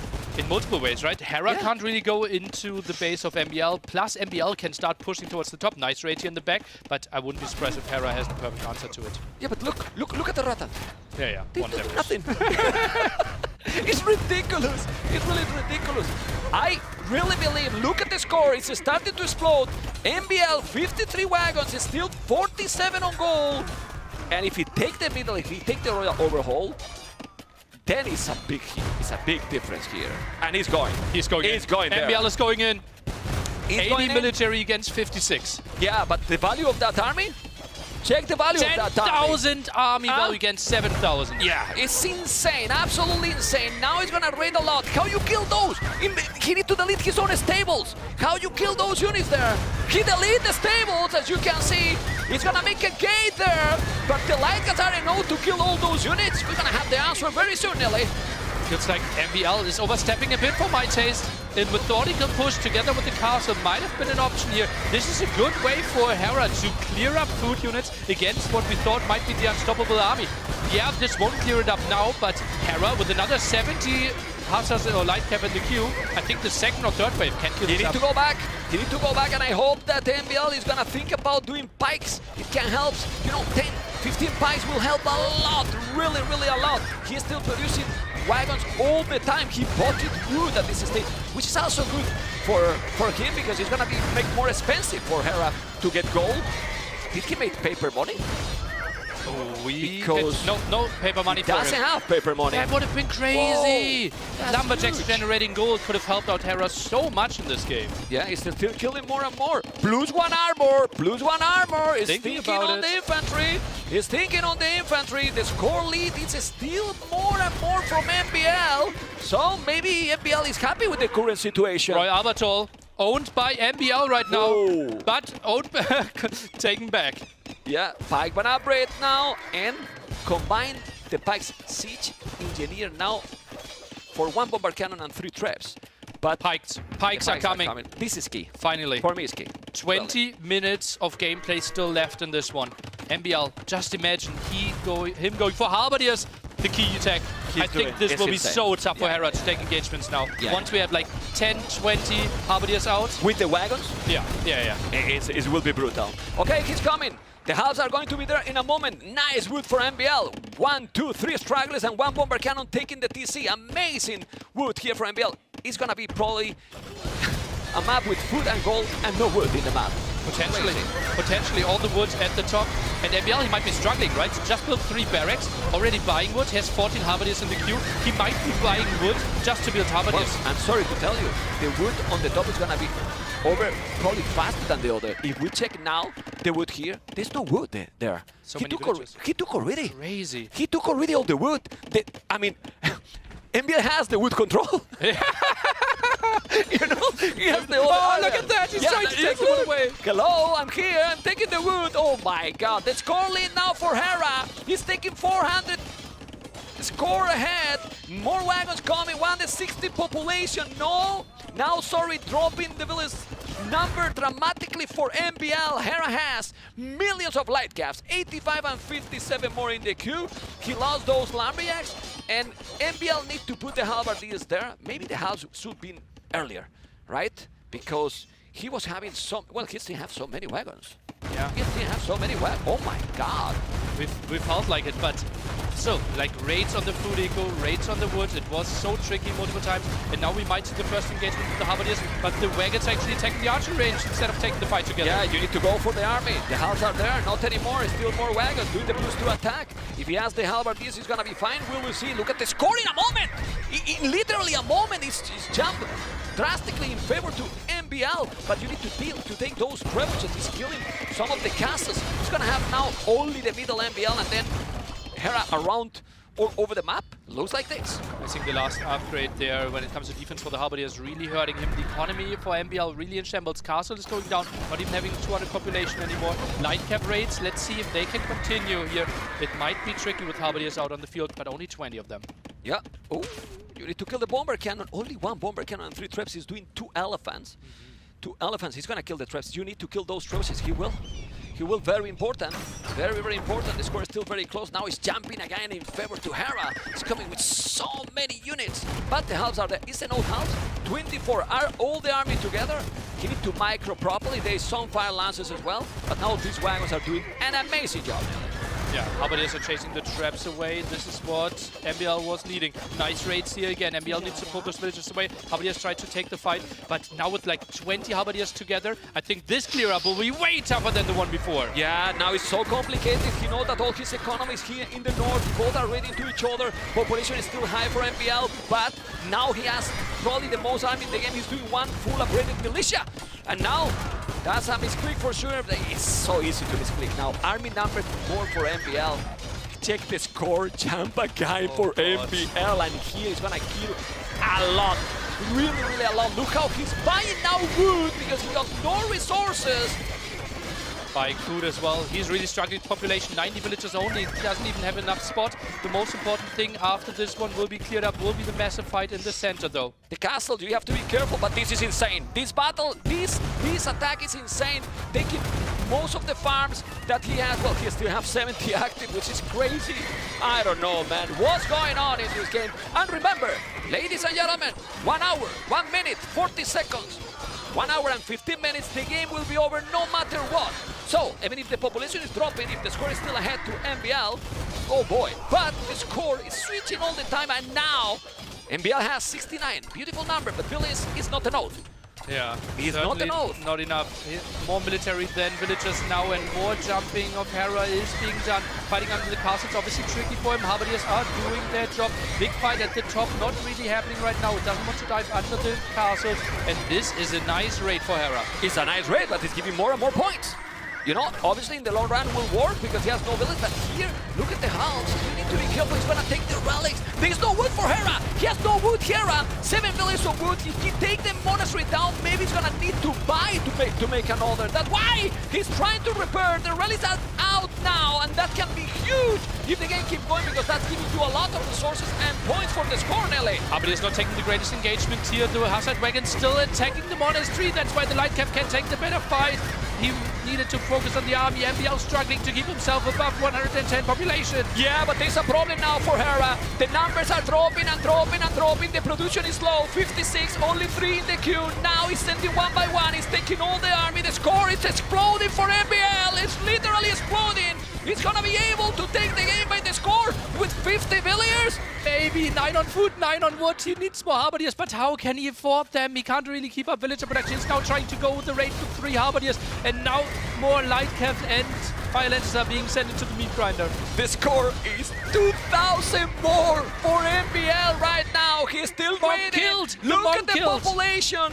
Killing the monk. He has no resources anymore. They are going to back to Empire Wars, but minute 1, 27 population for both. Look at the population. Feels like it's absolutely crazy. More units just thrown at it, trying to break MBL, but more halberdiers are arriving. This is now an unstoppable army. 100 villagers, only 3 more light cap in the queue. Ladies and gentlemen, MBL with a crazy game, with a crazy strategy, is taking the game. 2-1 for MBL. Crazy or not? This was one of the craziest games I've ever seen. How can you be this? Yeah, he can't believe it. He can't believe it either. He's like, how I won this? Oh God, what a game. Ending the game. You're winning a game more than 1 hour in with like pop 90, like 9 bitches on food, 9 on wood, and you're winning this? Madness. When he did the halves. When he did the halves, he couldn't kill anymore as match. Was losing all. KD 2-1. The KD is insane, you know. Can we check the economy? Because Hera got a lot more economy. But it has to be well, brutal. 36,000 more. Yeah. That's it. But this is the beauty of the game. Look at gold, 40,000 to 16,000, and that is including 6,000 relic gold. And it's 7,500 relic gold. Well, after watching this game, you can see how, mechanically talking, Hera is #1 in the world. But there's strategies. Yeah. There's strategies to cook. There's ways to make it work. MBL did it in this game. Whew. You remember what I told you that MBL was cooking? Now we can tell. We said, MBL told me, "Mem, I'm going all in." But this is an all-in quotes. It's all in 1 hour, 10 minutes every game, yeah? Let's look where it all started. The Hussite Wagons after the Walled FC, the fast caster strategy, and the counter isn't easy. Typically, you try to go for Mangonels.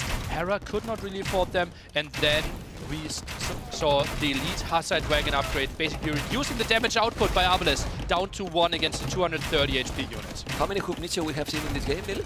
0! And I'm sad about it. It's my favorite unit in the game. But to be honest, he did what he needed. Hubnice here, it will be a big investment, and with this amount of raid he did, he will lose all them, probably. And it was about the tanky units. It's incredible. It's really incredible game, man. Wow. And impressive how Hera, with bad units, hold it till almost the end of the game, you know? Because, my goodness. I wouldn't mind in that kind of situation already the time limit, but, you know, it was already over. It's crazy how when he put the halves, he dropped it all. And MBL was on 50 million. I mean, we're gonna see in a moment. Oh, but get it both dying there. That was so crazy. I mean, we have only 2 days, but this game is the game. Still now. I'm calling it. This was the game of the tournament. Like those engagements, right? It felt like he overstepped a bit, right? We were lacking the halves, and like, what are you really gaining? Right now, you can trade off Hussite Wagons against light cap, but Hera has 90 farmers. He has 70 light cap in the queue. This is not a game-winning play that MBL did, although it felt good. Yeah. But this is the kind of game that then MBL feels proud of. He's gonna feel proud. Like winning this game? Emoticon Hussite Wagons in his channel. Right away. And here, the Halberdiers actually not taking the greatest engagement. Hussite Wagon still at the top, engaging against the Monastery. Check the resources for both right now. 54 values, you know, and then look how he's gonna drop the military numbers now, Hera, in a minute. Like 170 population, but he can't clear up the units. Army value is still way higher for MBL at this point. I mean, I'm very glad to see these kind of games. It's the beauty of this game. We always see something that we have not seen before. Yeah, absolutely. And that's like, for me, the most beautiful thing about this game, when 2 opposite styles and opposite strategies are clashing against each other, and we get a beauty of a game. And it still can work. For the one that you probably wouldn't make a bet, right? Yeah. If you make a bet here, you will say that MBL was going to be leading 2-1. I actually predicted this to be 3-0 for Hera. Oh boy, what am I a fool? But what? You never know with MBL. Seriously, it's not the first time. It's not the first time, you know. And I was telling you, I was talking to him, and he wasn't down like, I'm gonna play. We were talking at the start of the series, like, no, I'm going to play with Hera. Let's see what happens. No. He was like, I'm cooking. I'm cooking. You know, he's a good chef. All right. Still, the first pick also left for MBL. Stone Drift and Handhold, our 2 maps. Feels like Stone Drift for Magyars. Oh, actually, you get Forging for free, right? Correct. So you can play Hulk opening really nicely on Stone Drift. Ooh, I forgot about that. Then maybe Spanish, some wild things on Handhold again? I don't like that the series is happening right now. I have to cast another after. Oh, man. Not sure if you're energetic enough for that. We'll see. Okay, let's see what is going to happen. Because we got it, Franks. It feels like Franks. Unless he feels okay, it might be against Spanish. Then Franks not performing too well. Any pressure now? Now it's more pressure, huh? Now it's more pressure. Still looks calm. Still looks like... Yeah, but that pressure can be inside. But he also likes these moments as well. You know, that's where the great like shine, the hype come as well. You know, like, hey, and in Spanish, we were talking about it. Imagine Kongs and missionaries. Yeah. Wouldn't mind. So for everyone who doesn't know what might happen, every civilization has a unique unit out of the castle. And with Spanish, it might be the best we have in the game. Because it's a mobile Cav archer that has a musketeer and does crazy, crazy damage. On the other side, Hera, cheaper archers. Ah, well, it's Maya. Okay, okay. I was checking the villagers, and there was one more. I was, oh, it's a book? No, Maya has one villager more. Mayans in this one, no Franks then. So might not play them at all, which is fine. Okay, but I'm just thinking about what's going to be the strategy. Well, you cannot play greedy here. You have to go for army. Plays Spanish archers. One of the two civilizations that can't upgrade their archers. Just MBL things. Well, you want to compete, right? You want to compete. Oh, okay. Lots of walls here. Yeah. MBL, not the most fortunate wood generation for MBL. Like his 3 woodlines are really spread far apart. If you look at that. Well. Oh, and that is. Whew, that's a really unfortunate wood generation for MBL. I don't know if that could be. Even one villager on stone. Yeah. And look at that. That's a beautiful thing for Hera. Really close together. Just compare, like, if they had exchanged maps, how easy it would be for MBL to fast castle this. It's not that almost a bug, because this is not a real wood, right? We are sending our best man there on the case. Okay. The admin is in the room with them. Not for us to discuss. Might sometimes it's obviously a bad map generation. That's for sure. Is it? Okay, well then. Sometimes it's tricky, right? Is it technically a bugged map, or is it just an unfortunate thing? No, it's the not line there. Actually, you have wood, and he's walling. And he's probably, if you ask him, hey, you want to reset because there's a bug, he will tell you, no, I want to keep going. Okay, okay. That also can be a possibility. Is going to be a villager down? No. He's saving it. But you have to be careful, because Hera is going to try to find the damage. Population 40-42. What I like it a lot is that MBL is fully wall. But Hera is expecting maybe MBL to be more all-in, like going for a fast castle, while MBL is doing archers. Crazy how Hera is walled here. Fully walled already as well. And yeah, both players will basically skip feudal age. But you could have killed that eagle. Oh, come on. Okay, squeezes through. But Hera has sold already the stone. MBL is not. He's going to be wall. He's still selling everything, and he's up to castle age. Okay. MBL a bit later there. Might send a lot of villagers onto stone now. We see the mining camp there in the back. There you go. And this will indeed be the Kong play.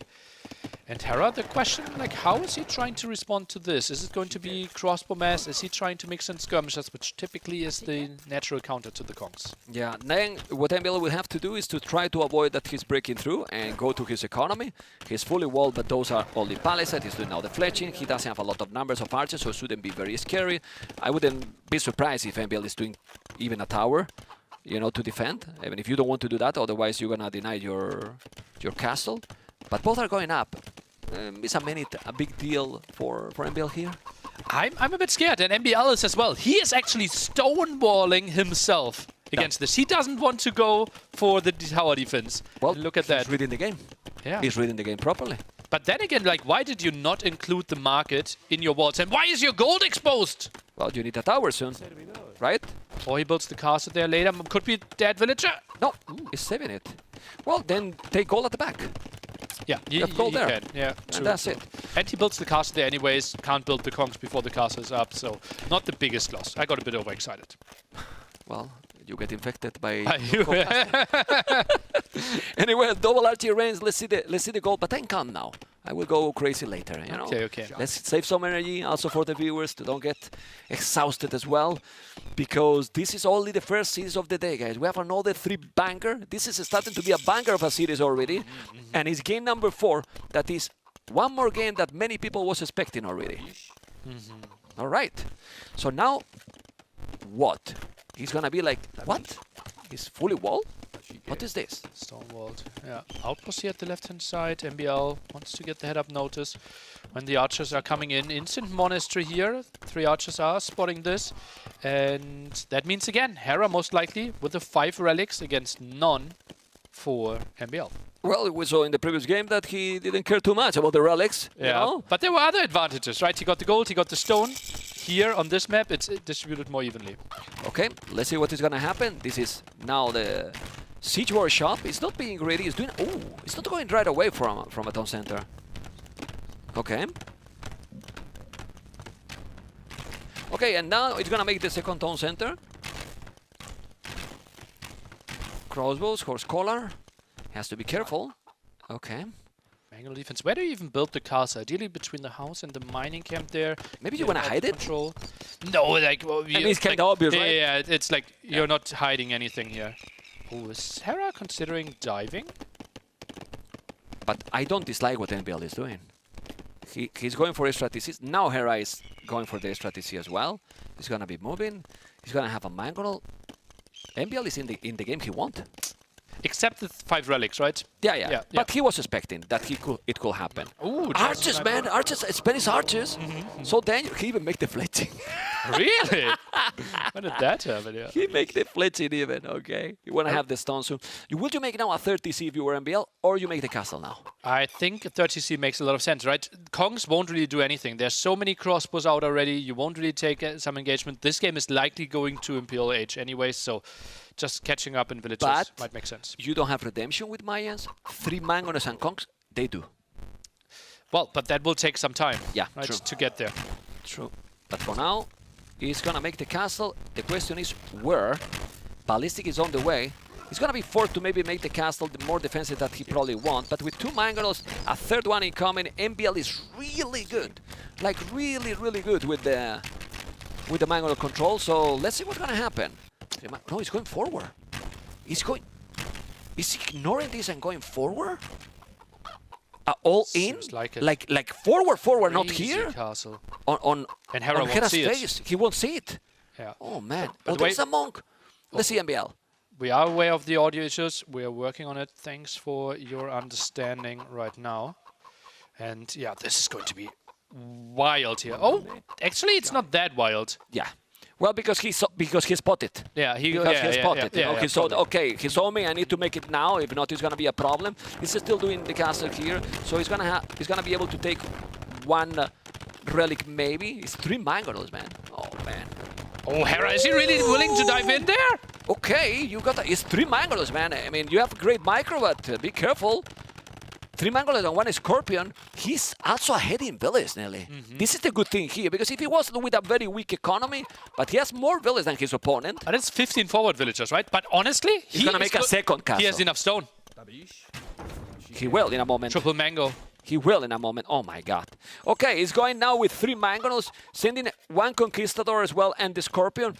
You don't have army to stop this, Nelly. You can have a great micro, but a castle there will take the rallies. That's why he's moving now. He's stone mining Abrid now because he has no gold news. So look at the castle he's doing on the face.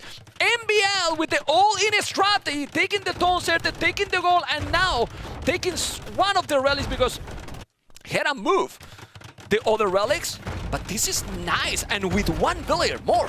That's sick, that's sick. Now he takes also the farms, right? The monastery is taken away. Now he forced him to make a tower in the goal. Yeah. And that's crazy. Tower isn't that good against like 3 Mangonels, right? Unless you have a lot of crossbows around dancing with that. Well, MBL is well known to control the Mangonels really well. If he has a good micro with the Mangonels and with those Kongs, Hera is gonna have a hard game. You need to send 1 villager there. He take now some damage. Of course, Hera can move. It's the best moving, but this is guard tower now. You gotta be careful. Oh, baby. No guard tower for now, though. And even then, like, if it's guard tower, like, those 3 Mangonels can still dance quite a bit. Is he pulling the villagers to kill the monastery? Well, 3 of them is now going to go and repair, but guard tower is important, but he has 3 Mangonels now. You have to be careful. You don't want to lose the Mangonels. He has to repair those. Get the chicken! Lose those. The chicken doesn't matter anymore. Oh, but he's holding. He's doing an amazing micro, Hera. He's doing an amazing micro. What a moment of the game for him and for the series. He's still trying to do the job. He's killing some, and now all the mangoes are going to be down. And the crossbows are kinda going down as well. No, it's an amazing move by the Canadian. Crazy, killing 3 Mangonels there, partly even uphill. And yeah, that was just absolutely ridiculous. That's something that should not happen. The perfect counter unit there. Some misclicks by MBL, we have to say, though, killing 2 of the chickens. Yeah, it's true that he's gonna now take 2 relics. Hera still have 4 after all this aggression, but the Kong can keep coming. He needs to keep raiding. Ooh, and he will. And now It's we open. see why this unit is so good, right? Mobility, and now crossbow count is so low, right? When we had like 20 crossbows with ballistics, that was impossible for the Kongs to find any damage. But here, I could see them finding quite a bit. Need to move. You don't want to lose more. Where's that? Where's Between the 2 castles! Okay, it's the 2 castles there. You have to be careful. You don't want to lose more. Nice micro by both. He's doing a good job. There you go. Going back. I think he will take the goal with those villagers. Don't take the wood. Make a mining camp in the goal there. There's a ram. Is a ram a good idea here? And now clear up all the houses, right? Monastery first, then all the houses. Why not clear up the area and force Hera to do more? Did MBL got overhyped here? Or excited? Like when too much too in? He was maybe thinking that I need to do that no matter what, because he was in a good position. Now he's 14 villages behind, which is a problem. He did not expect the guard tower, I'm pretty sure. Yeah. Like 3 Mangols on that hill typically should do a lot of damage, but the guard tower adjustment by Hera was absolutely brilliant. Ooh, cross. There should be 1 Scorpion in the back, I believe. Didn't we just have the Scorpion clearing up the crossbow at the left-hand side? And yeah, Scorpion is waiting. Since he's there, he has to be careful. I think he really need to go for the gold miners. You don't want to lose more villages, will be terrible. And with the Kongs, how many Kongs he has? 6. He need more numbers. The Scorpion is there, but it's gonna be probably not an oath. He is not an oath. He has +2, he has ballistic, and the Canadian keep going. He has very good population, and he's getting closer and closer to again number 5, because now the advantage is starting to shine. It's true that a good amount of snowballing Kongs can make it still the damage here. Let's see. And it's like full hill control for MBL as well, right? True. He should... It's still only what? It's 4 relics still for Hera. That was a nice movement by him. Did he steal back the 1 relic that got dropped from the monastery there? Probably yes. What a heist. We take it. All right, he keep going. Now he's taking the buildings. 2 rams. Remember that there's no redemption. He's still finding some more damage, but he doesn't have any unit on the left. And Hera is going to Imperial. Wow. Absolutely wow. Wasn't there a game like on Stranded in TTL where Hera was also like super pushed, lost so much ground, and suddenly got in? Against Viper, I think. No, or not. Yeah, I know the game you mean. I don't know the opponent. Yeah, I think it might have been against Viper, and suddenly got to Bracer. Yeah. And that alone won him the game. More range, more attack there. Sometimes that is Viper was Celts or Romans. It was full siege or something, if I'm Romans, I believe. Yeah, correct. Yeah, putting it together. Quite similar here. Impressive by Hera again. Yeah, just look where he is. At the edge of the map, basically. Straight all the town centers. At now the back, he gets the castle. Completely. Now the castle to try. The only good thing here for MBL is that the map is immense. You know, he can still move as well, and he's on the way to Imperial too. Double trap production. Yeah. 30 villages behind. 30 villages behind here. Okay. Let's see. You need definitely a lot more villages here. He need to go. Killing the blast is nice, but you need to do more damage. 3 guard towers in that spot. I mean, if MBL was up with a decent village numbers, but 66 feels too low. It is tricky, right? That's part of the strategy here. Lost some villagers at the front, had quite some TCs. Other TC pretty crazy there as well, but you need to put so many resources there in your aggression. Yeah, he has 5 town centers actually with 67 villages. Okay, taking the university is nice. You force him to make another. You want chemistry for sure. It's not gonna put more villages, but those archers are down. And army numbers for Hera? No army. Not that great. He's No going army. for bloomed archers now. No army. More mobile than normal archers. Another siege workshop. Feels like MBL is ready to go into the trap war with the bombard cannon advantage. So they attack faster for Spanish. I mean, it would be very good also if you can make obviously not a lot of resources, but they are playing for the villages, you know, to make it them stronger. DC number 6. What the hell? That's crazy. That one might die, right? We will see an aggressive castle here by Hera trying to take that area. And yeah, that's a nice aggressive castle there. And Yeah, but then, that one comes Hera, technically but Hera is not expecting that he's gonna be Imperial. He thinks that he's not going up to Imp. Yeah. And now with those castles in front, you need to defend also that area. Yeah, it's tough to know how good the economy of the opponent is going to be, right? You typically want to track the score. Scores dropping 180 points when you click up to Imperial Age. Maybe someone on Hera's level was constantly checking for that to get more intel. Yeah, but now he's in Imp. He's gonna have cap rams. Damn upgrade. Cap rams, okay. Well, you got the Kongs, you got the cap rams. Try to kill those. Ooh, Try to kill those. You can kill a lot there. Okay, I can see that. He's special, eh? Really? He's special. He's special. Doing cap rams special, and, you know, like, okay. I thought it was bombard cannons, 100%. He might do at some point, but okay. Blood printing, chemistry. Let's see now if he's gonna make more damage. Still a lot more village for Hera, but similar army numbers. Okay. Yeah, we're sending the Rams. Blood printing is nice. Is it towards the bottom? Yeah, here. Or just through the center. He's just going for this one, and that's unprotected. Yeah. Only some plumes, and they do one damage per shot. He will kill it. Some villagers have to be pulled. They get extra damage against Rams, but this will be some extra done. And he even gets zappers! More damage against Rams. When do we ever see the zappers? Yeah, not too often. Where's the Kongs, by the way? If you have the Kongs, you kill a lot. I know he's under the castle, but that castle is gonna be down, I believe. Eventually it will be, it's 2 traps. Yeah, the castle is gonna be down. He killed the Rams, okay, but the castle is going to be down for sure. You have to be careful with those stone centers. Alright.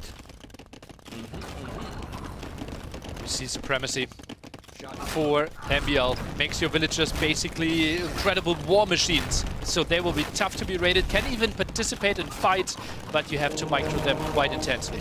Yeah, let's see if he's gonna be able to do something else. He has not too much here. He needs 10 seconds to use those bullets properly. Hera has now a good amount of archers for sure. With the upgrades, he's gonna go with those volleys to kill the trebuchets. Oh way. Oh no way. He's pulling the villagers! Sending them all to kill the traps, and now he has the upgrades. They are going to be strong, but strong enough to kill those. To kill a castle and Imperial Age plumed archers? Don't think so.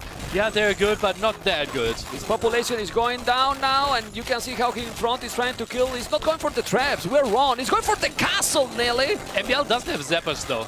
Like, he is not killing that castle too quickly. Definitely not. I mean, Spanish people, you know, Nelly, that we are strong, but not that much, you know? Not that much. It's a rumor about it. The Trebuchet is still killing. 157, 60 population gain, number 5 around the corner. Yeah, that might be a misjudgment here by MBL. Maybe he thought, okay, I'm doing the damage at the front, I can do the damage at the back, but yeah, too much around there for the defense, for the repairs. More castles coming up for Hera. Scores getting absolutely brutal. Now triple the population for Hera. Yeah, well, it's I don't know. I mean, it would be a miracle, I mean, with Supremacy that he can do the job. Well, Supremacy, if you have 200 villages, is amazing. With 39, you know, I'm skeptical.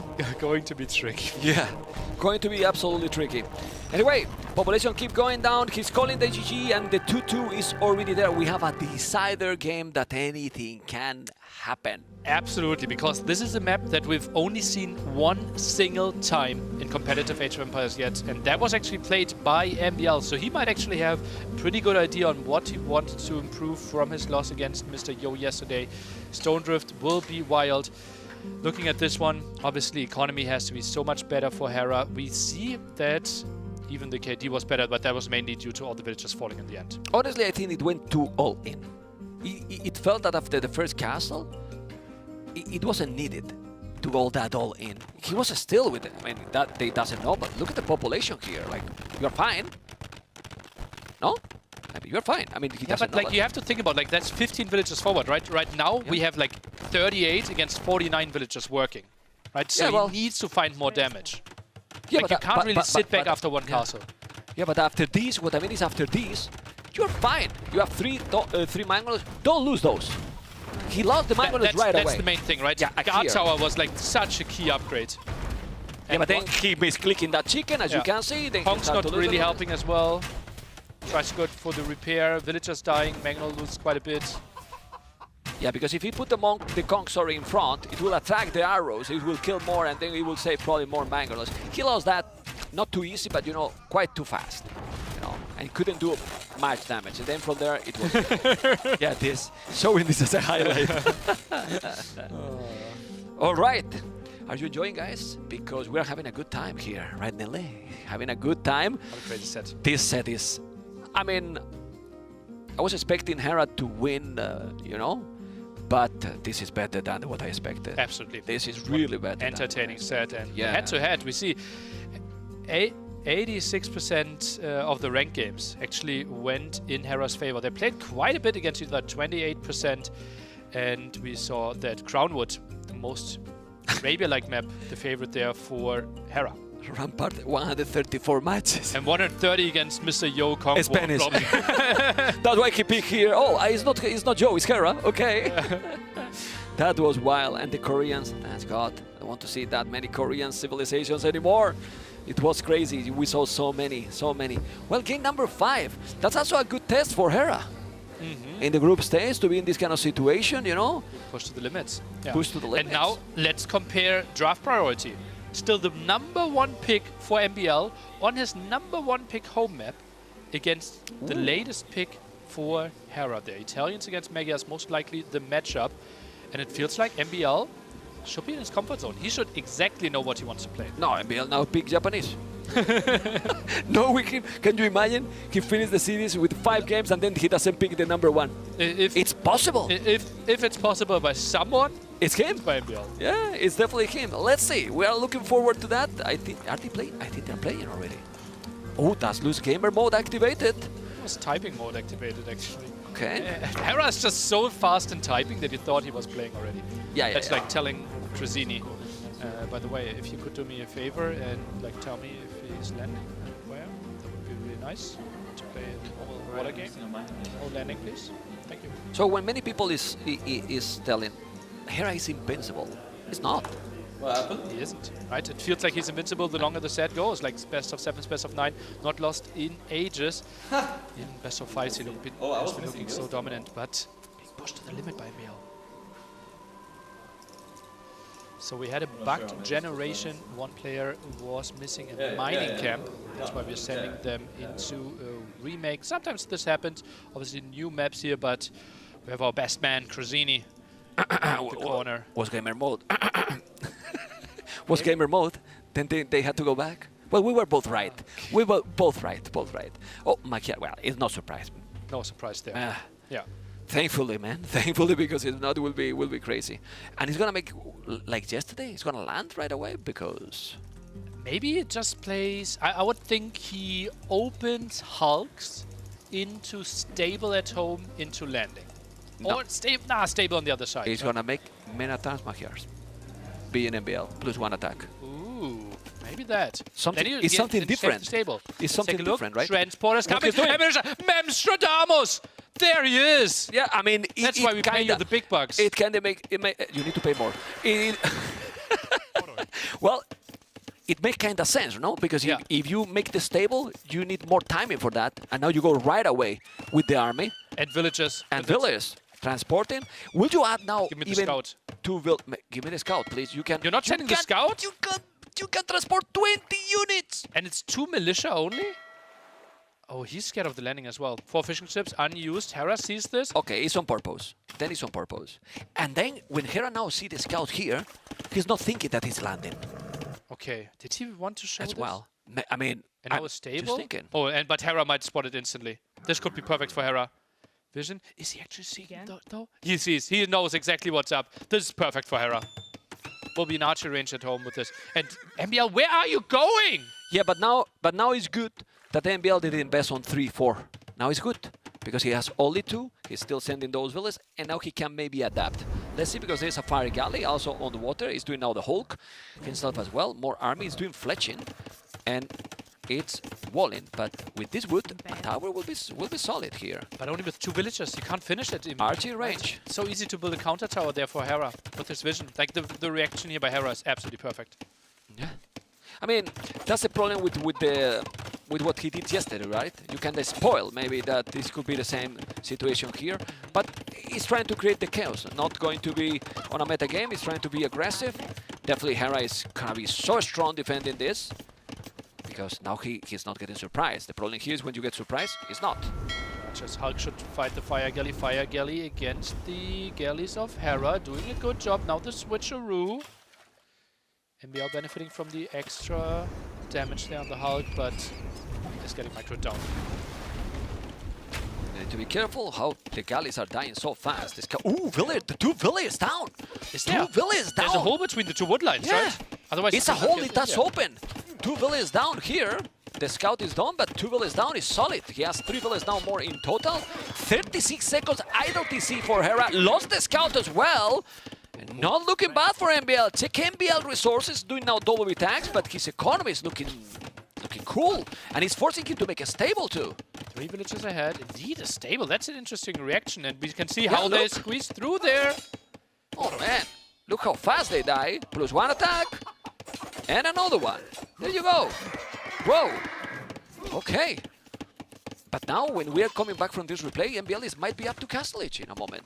Look at that. Okay, the mana time is still there. This landing is worthy. Yeah, it paid off. Really? But if it's a fully walled woodline here, if the house is there earlier, then we might think like, oh, 2 minute arms. That's a lot of lost resources. Well, but you need to search for the luck, right? Actually, he did. He did it in that one. Okay. Landing next for His Hera, economy. Right? Crazy. It's up to Castle Age, MBL. And he has the archer range on the other side. Is he going? Cabarches maybe? And you move? Some Cabarches to disrupt a little bit and then boom at home? Maybe. Right now he's building some skirmishes, actually. He's forcing him to make... He's even doing a scout. It's like he's kind of over-investing. This is the thing here now. And a mining cam on his face. Okay, doing the dog. Oh, second dog. It might just be the full Hulk play, right? Yeah. Well, Italians can go up cheaper, but this is the thing. You don't know how much army he has here. And now you are like a bit paranoid here what can happen. Transporter from Hera, and there's nothing to defend there for MBL at home. That's true. That's really, really true. He's gonna build something. Oh, MBL, man. Well, you don't wall those villages. That's a, you know.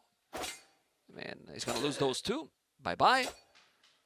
Okay, and then at home, he's gonna have what? But he has Navy now. You maybe cannot transport anymore. He's within the water now, MBL. Let's focus more. Yeah, he's going with more Navy. The transport is, I don't know where it is, but he landed already. He has to be careful. There's so many archers. So many archers. He's reading the game really good. MBL has no vision, no outpost, no nothing. He has a stone so he can make a tower. He's still doing fletching and he has archers and schemes, but the schemes are where?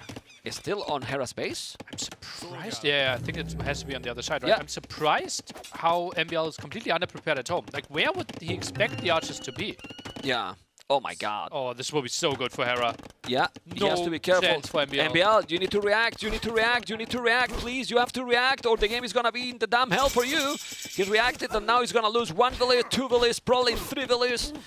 There you go. And now at home, what? Well, extra DCs. That has to be. Yeah. He's going for 1. Oh, that's just... did Hera spot them? He saw it, man. Yeah, I mean, of course he saw it. You know? Yeah. He saw those villages. He's doing the house. I like it. Okay, that's fine. It might lose 1 and maybe not even. That's a good play. But still, those villages are in danger. He's doing the 2 extra town centers. And here he has some army that is probably going to be kind of useless. That village... man, I'm nervous. I'm nervous. This TC is still far away from finishing. You need to make some house there. He's going to be able to do it or not? Ooh, yeah, but he's focusing something else on water, I think, Hera, because he's not microing completely. You can say he's focused on water. The TC is going to be up. He's losing few villages. But it's crazy that he was having nothing here. Not even an outpost, not another archery range. Now the fields need to be there. He's going to lose more. Army numbers now more for Hera. And village number 2 more only. But 3 TCs. Yeah. Very early 3 TCs. But with 10 on food, right? 3 TCs are more of a protection for the villagers and not really like, okay, he's going to produce out of 3 town centers soon. Yep. Still 4 fishing ships. Vodkin arrow and... What is he gonna do with the army he has? Because he has 4 schemes, 3 archers. Doesn't feel like a super strong army. Hera doesn't have a lot at home, right? It's 5 archers on the other side. He has 2 scouts, 1 spearman. MBL might actually find damage. Yeah, and he has 1 villager more after this. Yeah, he's doing more archers. He should do well, he has no upgrade, no economy for the crossbow. very limited here. And yeah, we have the Castle Age upgrade for Hera, so he's securing the water for himself. Nice move there. MBL needs to find damage ASAP on land. Yeah, let's see if he's going to be able to do something on the land. Still, population is similar. Right now, 47 villages to 46. He has 3 TCs right away, which is going to give him definitely a lot if he's able to produce, which now is only from 1 town center. And now those scouts are going down. He's showing the army, though. He's showing the army. Yeah. Hera can react. Maybe a quick town center to protect the switches at the top might be an option. Maybe Siege Workshop to follow soon up. Yeah, loses the 2 scouts, not the biggest loss. Now the block here with the market. Nice job. Archers are trying to squeeze through it without crossbow. Not the scariest army ever. Yeah, well, it's still Botkin. It's now Mobin is killing a villager, but look at the villager's number and the population at the end. Pretty much the same. After all this, pretty much the same, and then he clean up at home. It's Killbard in armor, but still on 3 TCs. If he's holding at home, he can boom. Oh, he's going 2 extra more dogs. So he's not giving up completely on water, which I like it, honestly. Oh, but he's so far away, right? Yeah. We already saw university tags there as well for the war galleys. We already have the war galley upgrade. MBL investing into water now. Not what I would have expected, because upgrades are just so far away from him. Well, he's doing the upgrade now. Meteor warship. Respond to the old war galley upgrade, basically. And still raiding. There's a knight, but it's Vodkin. The knight has +1 but no bloodlines. And with Vodkin and Cav Archer, he has to go back. He's still finding some damage here. Yeah, it's forcing him to make some buildings. Some chaos is still happening on Hera's base, but definitely is looking now healthy for Hera, for the Canadian. Sets in the 2 knights, one of them low HP, as you mentioned before. Feels like Hera wants to stay there. And I think Hera will be surprised that MBL is actually going for water here and is trying to continue to contest this. Well, if he claimed the water control, let's see what's gonna happen. Also, wood upgrade for Hera, not for MBL. He's doing more Hulk. Is the right approach here now, Nile? Well, it's natural for Magios, right? You already have the +2 attack, so you feel like that makes a lot of sense for you. But that's a lot of Hulks, yeah. Many now. Could easily be countered. No, he's gonna recover the water. He's not expecting that, Hera. And now here he has some good army to try to kill that. He's gonna go for the archers. Need to micro better, but the water, we need to check the water as well. There's a big battle on water. Well, not a big battle. Sorry. It's not a big battle, you know? It's a short battle, you know? It's domination by MBL on the water, while now he's kind of cleaning on the land. Would you prefer then to clean water or have this advantage here? Because now you can find the fish, you can take the dogs, and if you are Italians, you want to have the water control. He will have to take the retake the water at a later point here. Now, trying to retake with war galleys, if you lost the water, is not that easy, right? Because you typically want to group them up, and if they're already surrounding your dogs, that's a tricky task. And he's doing galleys now. Yeah, he's doing galleys now. He's doing Bozo, Horse Collar. In the late game here, Italians should be stronger now. Italian water should be slightly stronger there, yeah. But I don't think MBL is... He will try something else. Yeah, he's not excited to play like full water with water. Yeah. Look how the dogs are going to go down. He's now doing galleys as well. He's even doing fishing ships. He's trying to... you need to finish the dogs. Don't try to find the fishing ships. He does have many. You need to kill the dogs. No? I mean, I think so. Oh, well, the crossbows are there, so he need to run away then. Maybe you're a bit scared of the crossbows and maybe of 1 or 2 demos. I just checked that Magia Dock is actually looking really solid. No heavy demo, but everything else. The other things, yeah. Right? Yeah. They have everything else, so let's see. It's true that the discount of Italians is what is also give you the advantage, right? Italians discount is very, very solid. 73 village, 65, 66, 7 population difference in terms of economy only, but 22 on foot. While only 14 for MBL, you need more. He's coming now with some galleys, but those Hulk that are +2 is still scary. But no upgrades, right? Yeah. I think we don't have any university upgrades. We have clinker constructions on the other side, so faster movement here for Hera. Obviously using his bonus, cheaper technologies, university. The Hulk are coming. Let's see if those galleys are going to be able to do the job with some micro. They will. He needs to be careful. He has also ballistic, so it's not an oath now. He's gonna bring some galleys as well. You cannot reach them now with Hera's micro. It's so complicated. That's why he's bringing some fire ships. Yep, it is. Look at that, the anticipation by Hera. He knew, okay, now I will clear up your hulks. You will have to go for fires, and therefore I build my hulks as the defense against you as well. Brilliant. He killed it all, man. He killed it all on water. 105 population. 105 population means something in Age of Empires. It's not directly what he wants to say to MPL, but, you know, with this position now and the army numbers, oh boy, 3 villages difference nearly. But he reclaimed the water and he has the water control. So now what? Hera setup looks so much better. Is going for, is that a second university? By Hera? Market, okay, that makes more sense. And yeah, water seems to be in favor for Hera now. Economy is still slightly better, still has the fish, and now trying to take the fight next to the dog. It just feels like he has such a big advantage. Yeah, he has a big lead on water, and the big thing here now is that Hera has also the resources about to go up to Imperial, looking very smooth. The idea of MBL strategy was nice, but the problem is that Hera saw right away. And from there, it feels that Hera got the game under control, especially, yeah, he wanted to do a castle drop. Yeah, Scorpions are coming, okay. But he can make knights, and the knights are coming. You need to make a house. You need to make a house there, and he's doing the house. He's doing the palisade. He's doing another palisade. No! That was what he needed. And ladies and gentlemen, this is game number 5 probably for the Canadian. He's gonna still try to make the castle, but he can't. And MBL, who is doing an amazing series, is not gonna be able to finish the surprise. Hera taking the series 3-2 with a great series. What an incredible play. Oh god, and Hera has to be so proud of himself. Like, that was really mentally challenging. And yeah, and you see MBL, he is happy with the show that he provided. He's very happy. We're happy.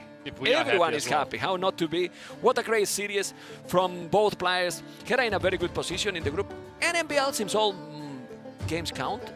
Getting 2 games from Hera, it's good. That helps. It can be very good. Yeah. For Let's remind ourselves, draw. in the situation that Hera wins all his 3 sets, the other 3 players might actually win 1 set and lose 2, and then there's a 3-way tie, and maps might count. And then having 2 map wins against Hera, sweet. Not many players are going to go 5 games against Hera. Yeah. We're going to see what Hera... Hart is already 0-3. I thought you said me. What you talking? You're also 0-3 against Hera. Yeah, well, yeah, but me, 5 games, I thought you were thinking about me, you know? That was my surprise. Anyway, Hera is going to be with Riley in a moment, and I want to see what he has to say about the Bohemians game. Oh, yeah. Oh, like, mindset-wise, right? Would be interesting if he feels like, okay, this was, like, really bad, and, like, he has, like, negative emotions, or he felt like, okay, I will take that as a learning experience, and that would typically be the Hera approach here. Yeah, and he might be thinking, like, what else I could do in that one? What are the units? Like we were talking, like elephants maybe at some point, but you know. It's actually funny, like very counterintuitive what like most people believe and see on the stream. Hera's weakest win rate is in the super late game, like 45-minute plus games, because he sometimes gets into games where he has the inferior civilization in the late game and gets into like these scenarios. Okay, let's see, because now I think we're gonna have Riley with Hera and with T90. Yes, indeed. I'm here with Hera and T90 as well. Hera, oh boy, what a set. MBL certainly gave you a run for your money there, huh? How's it feeling after that victory? Feels good, but I will say I think he did incredibly well today. Some really, really strong strategies from him, and it's not easy to play against. Like, I'm quite exhausted, to be fair. So well played him, but I'm happy for the win. Yeah, I bet it's a relief, particularly after what an incredible Game 3 we had there on Thames. Yeah. I mean, that was such an entertaining match to watch. How are you feeling? Give us. I mean, we'll talk about the actual technical details shortly enough. But how are you feeling? Like, tell us. There must have been a roller coaster, up and down, backwards and forwards. How was it for you? I think it was a very mentally challenging set as well, because I felt like I was kind of losing to stuff that, you know, shouldn't really work if I played a bit better. So I felt like my mistakes were getting punished like double this set, and it was like off the familiar territory. So yeah, it was mentally challenging, but I'm glad I held it in there and was able to win in the end. But I think that's where MBL gets his leverage, right? Is challenging people with unorthodox, off-meta strategies, pushing people to the limit. Anyway, we've got some vision to show people here of these matches. And Tristan, why don't you lead the discussion through some of the highlights here and ask Hera some stuff about it? Yeah, I mean, Hera, it started for you in game 1, right? He goes Aztecs. Were you expecting everything he sent your way at that point? No, I thought he would open with a range and then spam Eagles. He went pure Eagles, and that one detail really screwed me up because I was planning to go skirmishers, then I had to change my build a bit, and everything was just so slow on my end because of that misstep. So I think the game was like pretty much over at minute 1 because of that big mistake on my end. How's that feel mentally though? Like you feel the game's over, you have to fight through it for another 10 minutes just to be sure. Yeah. Like, what are you using those 10 minutes for? Just to warm up and make sure that I can go into the next game fresh. Yeah, gotcha. Yeah. Obviously, you do that the next game. As you got the archers through here. When you saw Catans, were you terrified? Were you like, holy crap, what's he gonna do? Or were you kind of like, I'm happy here? I think it's really not a good civ here, but I don't know. I felt a bit shaky still, so I actually took a lot of damage early game, but I still think the civ is just not that good here. Yeah. Farming when there's so much fish never feels good. And even with the pastures, I don't think it's enough. Gotcha. Cool. So, I mean, obviously a huge rebound for you. And then you get into the third game, which is probably going to be like 30 minutes of highlights here. So Most of the game was a highlight, So with that in mind, we'll just skip to that. Game 3 starts and you see the civ matchup. General thoughts on the civ matchup as you're like kind of playing the early game. So I was in my mind just thinking about like Mangonel, Hand Cannoneer. I didn't really expect the unique unit right away. I wasn't even that scared of it when it first came out. I had some, like, there was some early game shenanigans here. Probably took too much damage, but nothing crazy. I felt like I was in a great position, to be honest, going to the mid lane so game. like right here, if you had like a mental, like your win percentage. Like I would take my position, I think like 80% chance to win. I have 5 relics, I have a massive economy lead, but then I just struggled to find the right units against his comp. Yeah. And I think he did the right thing of not like tunneling on Halbs too early, because if he did that, which is what a lot of Bohemian players do, my Fire Lancers get extreme value. But he just stayed on the Sight Wagons until I couldn't make that many Fire Lancers. It's an unbelievable game because very rarely do we have a moment like this, like ever, in a game. And it was one of many, right? Just like ridiculous swarms of units. And again, obviously he keeps coming here, but you kind of ran out of resources yourself, but you did have a lot of experience on this map. So what were you thinking map control-wise? Obviously he had the golds, but like it seemed like you were fairly aware that he was looking for other resources as well. Yeah, I'll quickly talk about it. So like on most gold in the center maps, whoever gets the middle wins, but with the 25 pop that I had from the top, I felt like it was super playable. And if I played better, I could have won, which is, in my opinion, really interesting. So the wood as well. The wood as well. Yeah, in I the had the north, wood up top as well, the relics, so it was really cool. All right, game 4 then. You see Spanish. Again, it's like, oh god. You know, you're 2-1 down at this point, right? So were you expecting Conks right away or what? Yeah, Conks right away. I couldn't scout him because he's stonewalled. Then I saw the workshop. I thought he was just booming. Then he did some crazy in between, which is like really interesting. I didn't really know what was what this game, but I know how to counter the Vill Rush very nicely. Yeah, just make army and make sit a there. castle. I'm not sure if you researched murder holes or not, but it was coming. But actually, you know, masonry is really important versus that Vill Rush because it makes them do like 1 damage. It's crazy. Okay, all right. Game 5. How sure were you that he was going to go for the transport ship? 100% sure, but I didn't expect meta arms. I thought maybe like something like scout into archer on my land. But I learned from the Yo game, and I realized that if you just counterattack him, he's completely cooked. So that's kind of what I went for. Obviously counter did a lot of damage here.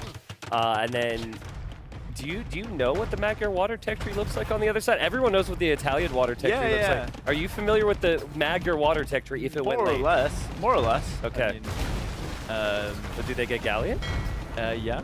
Do they get Carrick? Do they get the final Hulk upgrade? Yes. Do they get Fast Fire? I think they might be missing Fast Fire. Okay. Do they get Heavy Demo? I don't know. Do they get hold on, one more. Do they get Shipwright? Yes. Okay. Am I right on any of these? I have no clue. We will fact check that one. I know they get Galleon. I'm sure you're right, but the point is I think MBL was trying to play extremely off meta, as you said. And he clearly picked Magyars for land, which you were able to take care of. Yeah. Well, something that stands out to me there is when you're struggling against what MBL is doing, it's because you're not sure what's coming next. You don't know what's going to happen. You're thinking, okay, how do I plan against this? But then you say you expect the conks, you expect the water landing, and so in that situation, even if MBL is trying to sow that characteristic chaos, you're like, okay, well, I'm ready for this. I know what I'm going to do in response. Yeah, it's the kind of thing where the reason why it works so well is that NBL has this massive underdog mentality where like he would not practice for an event, come here and just chill and relax, and then come up to you and it's like, this event means so much to me and means nothing to him. Like at least that's how he's coming. That's what he's trying to make. He's trying to convince people that. The set That's his strategy, 100%. Exactly. So he's got this massive underdog mentality. So even if I feel like I'd win 80% of these games, if it's the 20% on today and I just lose 2 or 3 in a row, my mental slips, then I'm out of the set, right? So like I know what's coming, I know what to expect more or less, but it's just the fact that he's going to all-in me or surprise me. And if I don't react 100%, I could really fall behind to something I'm really just not prepared for. I know it's coming, but I've never played against it really in practice. Let's zoom out a little bit now, Hera. Obviously, there must be a huge burden of pressure on you here. You're an extremely dominant player. You know, you've won, who knows, 15, 16,000 S-tier tournaments like this in a row. How has that affected you? I mean, winning obviously is what you're here to do, but is there a growing burden of pressure on you to perform? I think it's the kind of thing where now it's like if I lose the tournament, even second place, even in a close final, it's like a disappointment for my standard result, which is something I've never expected myself to be in a position like this. Like 3 years ago, I'd be happy with the semis, right? And it's like a lot less pressure. Now I go into an event and first of all, I have a massive target on my back. Everyone's watching my replays, you know, out to get me. Some people are even not practicing against me because they don't want to show me anything because I'm the guy to beat, which is crazy. Yeah, just the fact that anything but a first place is a loss. And that's just like a really hard thing to wrap my head around. I try not to think about it too much, just focus on day to day, but you know, it's definitely the back. Yeah, I can understand, you know, you almost become a victim of your own success. That weight of that burden of expectation means that you're sort of playing a different game to everyone else. And that must be tough. But then again, you know, there's a limit to how much empathy people are going to have because like that's a problem that you've brought about by winning so much. So yeah, it's an interesting sort of balance that will play into your mental load there, the expectation that's on you versus what maybe you're expecting of yourself and your performance and how that is valuable. What I want from this whole situation is I want to lose an epic final. I don't want to lose in like the round of 8s, you know, on the B stream or something like like it's like no hype whatsoever because everyone's waiting for me to lose. You know, it's going to happen eventually. You don't win forever. If I had it my way, I'd lose an epic grand finals. Okay. Hopefully not this one, though. I was going to say... yeah, like 5 years down the line. Maybe like 10 years down the line. Later. All right. Well, we'll see how things go. Anything else from you, Tristan? No, not really. Well, I think Hera, we covered it all, and congratulations and best of luck. Yeah, Hera, thanks so much for joining us. Thanks for your time today, and rest of the day off for you, mate. So enjoy. Go and take it easy. Get ready for tomorrow. Thank you very much, guys. Beauty. All right. Well, thanks very much, Hera. Thank you as well for joining us here. Hera will get you to just stick with us as we wrap this little segment up. Plenty more Age of Empires coming your way, of course. So do stay with us. We've got. I mean, this was just. Let's remind ourselves, Tristan. This was match number one of the entire day. So we've got plenty more. So stick around, everyone. Redbull Wololo coverage of Redbull Wololo Londinium continues.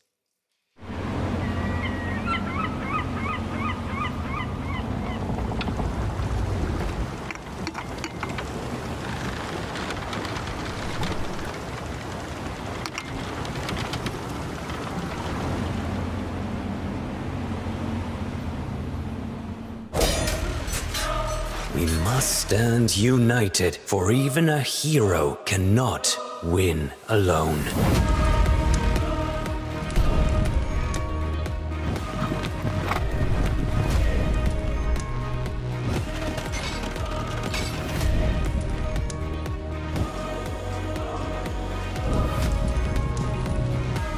You can never break the Mapuche people. Attack, my warriors! We all have loved ones in the capital. Join me. Together we can save our people. We may not see our homes again for a long time, but one day we will take back what is ours. Nothing good comes from mistaking men for gods.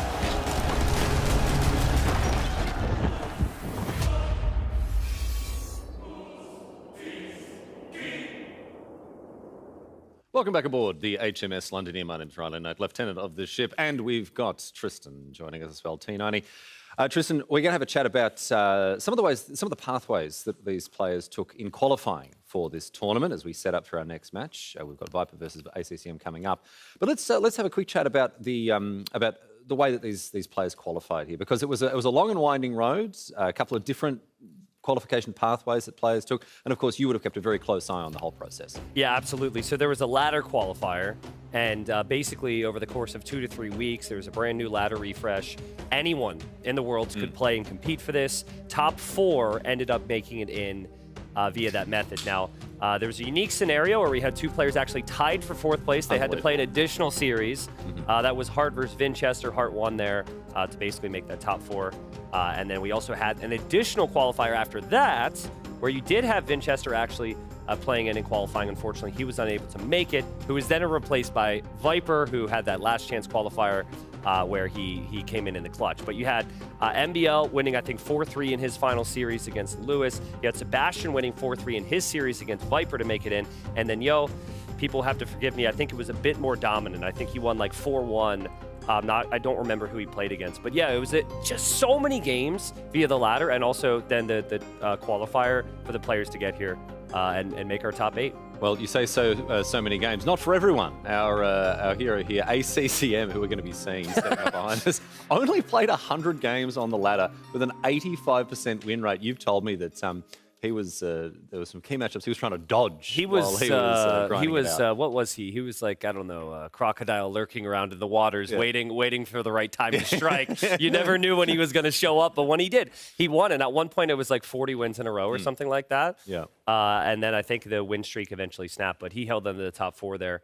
But yeah, it was really fun. Like the ladder qualifier just had a lot of hype, games all the time. Usually there's like an on time and an off time for any type of tournament, but no, it was literally like 24/7. Yeah. So it's super fun as an Age of Empires fan. It was exciting watching the way that things sort of panned out, and then of course that dramatic draw, like a tie. Yeah, that was which isn't something that really was like expected in any meaningful sense. No, I don't. I'm pretty sure all admins were looking at that in the final seconds, like, please no, please no, right? Because obviously more work and more things resulted from that, but yeah, it just shows how competitive it is, right? But I also thought it was very telling that in the replacement qualifier, that was really close. I think for Viper, he had played 2 sets. He won 3-2, 3-2.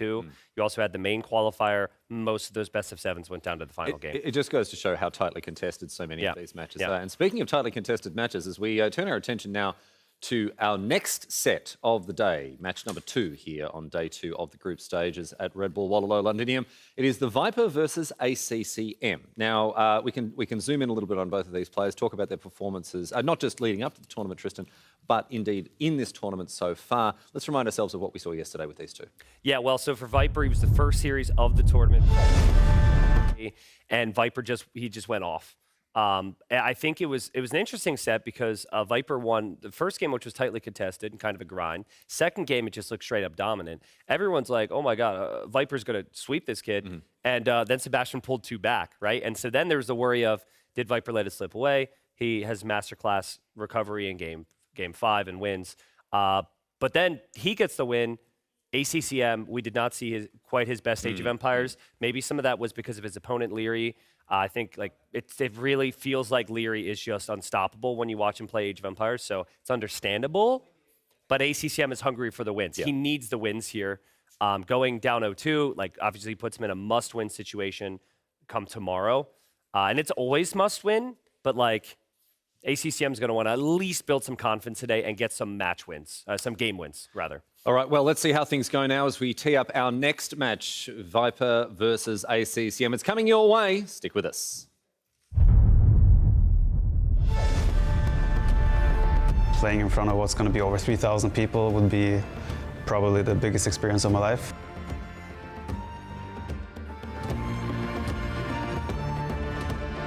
For me, now I didn't feel the pressure, but maybe on the stage gonna be the different. I want to be better version of myself every single day, so I want to be in the final.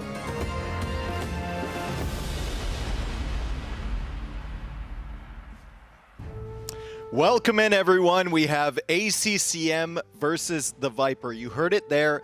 Viper wants to play in front of the crowd. ACCM wants to be in the final. Now, ACCM has a lot of work to do, man. Viper at least has a win under his belt in such a tough group. Let's remind you, we have Sebastian, Liry, ACCM, and the Viper in this group here. ACCM needs a win today to stay competitive. Not a joke of a group, right? And who doesn't want to be in the Royal Overhaul, right? And what a run can be from the Viper that he wasn't supposed to be here, then he come in the last minute, and then in mind that he reached the grand final. Yep. Can be absolutely epic for him. I can tell you that I was taking the breakfast with them, with ACCM and with the Viper. Viper asked to ACCM, why'd you pick Turks yesterday? I will tell you tomorrow. This is the kind of connection the guys are having here, and I wanted to tell you these guys because they're having a lot of fun. You know, they're very, well, they know each other for so long, but they are not going to give any detail to the opponent. Yeah. They are being very secretive, and they usually have their standard practice partners. So ACCM's standard practice partner is Mr.yo. They practice a lot together, and I think it's really benefiting him that they're in different groups here. So he can bounce ideas off of Yo. They're here pretty late. They're all trying the new civilizations that maybe haven't been played in the qualifiers or on the ladder, right? They're just trying stuff out. And you know ACCM, he is the chef. Like, it got to a point in our competitive scene where people were waiting to see what he would play, and then they'd perfect it. Absolutely. Because he's such a genius when it comes to the game. Viper, same thing. He has so much experience. He has a lot of new ideas that he's testing out in the practice games, and he's got that composure of a champion. So we'll see if he can lock in here on day number 2. And you hear in that video intro, right? It will be the experience of my life. Yes. A guy like him telling it's going to be the experience of my life. He has won all the tournaments. He's won everything. Everything. Yeah. You know, he has won all the tournaments, LAN events, online events, Former all the Red Bull titles. champion. Exactly. He has won everything. But in front of that crowd, in that scenario, no, never before, right? Yeah. So it has to be extremely motivated for the Snake. To love to call him the Snake. Kumans, Wade, Dravidians, Franks, Italians, Malians for the Viper. I don't have memory yet. Mem was rubbing his hands. I was like, he went to go look at the Sims and they disappeared. Burgundians. I saw Burgundians, you know. The second one, I don't know, but we will get there. 834, and that's the Elo 1861. Remember that is the Empire Wars Elo? Where are the Sims, man? Here we are! Burgundian. They killed me. Put the glasses on, yeah. It was like broken, you know? Okay. Burgundians, Vietnam, Huns, Kitans, Khmer, and Britons. Oh, boy. Okay. So I've been hearing murmurs that people were interested in picking Britons. Now, I don't know if it's just because we're in London or if there's a map called Thames, but I suspect that if Britons is going to be picked, it'll be picked on that Thames map. Okay. Both together, it seems, Yeah. right? We stick to the theme, right? Khitan's also very interesting. Khmer. We haven't seen Khmer yet this tournament. Which is a very snowball and a strong civilization. Really. I'm also surprised Burgundians made it through the draft. A lot of the times they just get banned, right? Yeah. The Flemish militia, very strong. The eco upgrades, very nice. Yeah, I want to give here, you know, to tell to the production that is in another level. Lovely. I can tell from here, I was talking to Dave behind the scenes that it's getting people from my family watching and getting addicted to watch this because it's how cool is this? How great. I didn't know that you are doing these kind of events. And then I was been doing this 10 years, you know? But not like this. More than this, you know? But they're getting really excited. Hopefully, guys, you are getting excited as well across all the channels and mainly in the Twitch TV Red Bull. So We're gonna open this one on Henschel, right? Yes. What do you think the civs are? I saw Franks there for It has to Viper. be, but in the previous series, there was Franks and then he picked the Mayans as well, so... And I believe it was yesterday someone played, Hart played Franks on Henschel, and I think Hera said, like, Franks don't feel like the best civ there. They feel good, but not great. Well, depends the strategy you pick as well, you know, like, it feels smooth if you go aggressive, because you get that extra bonus, extra economy income that is great. And then ACCM, 836, when he's 50, he's gonna be #1. No, I know, and he gets better every year. Like, how they... Like, it's wild. He's older than me, and I'm far worse than and I get worse every year. Yeah, but we are excellent casters. Yeah, exactly. We have to, you know, it's what it is, you know. But seriously, those times I was talking yesterday with Nelly, those times that where he was competing with Bhakti for being the #1, and he couldn't reach that level. Yes. Bhakti was the #1, and now look. But the key thing is, back in the day, ACCM used to be all in strats all the time. It was completely different player, right? Everything. And then at some point he made the switch, and the thing that is most impressive about ACCM to me is that he puts in the time every single day. He has dedicated hours to train. He has training partners. He's always playing sets against everybody. And then he's watching recs. Every single rec he plays, he examines it. He analyzes what his opponent's doing, whether they won or whether he lost or whatnot. He's really a student of the game. Tell the viewers how many kids he has. He has 3.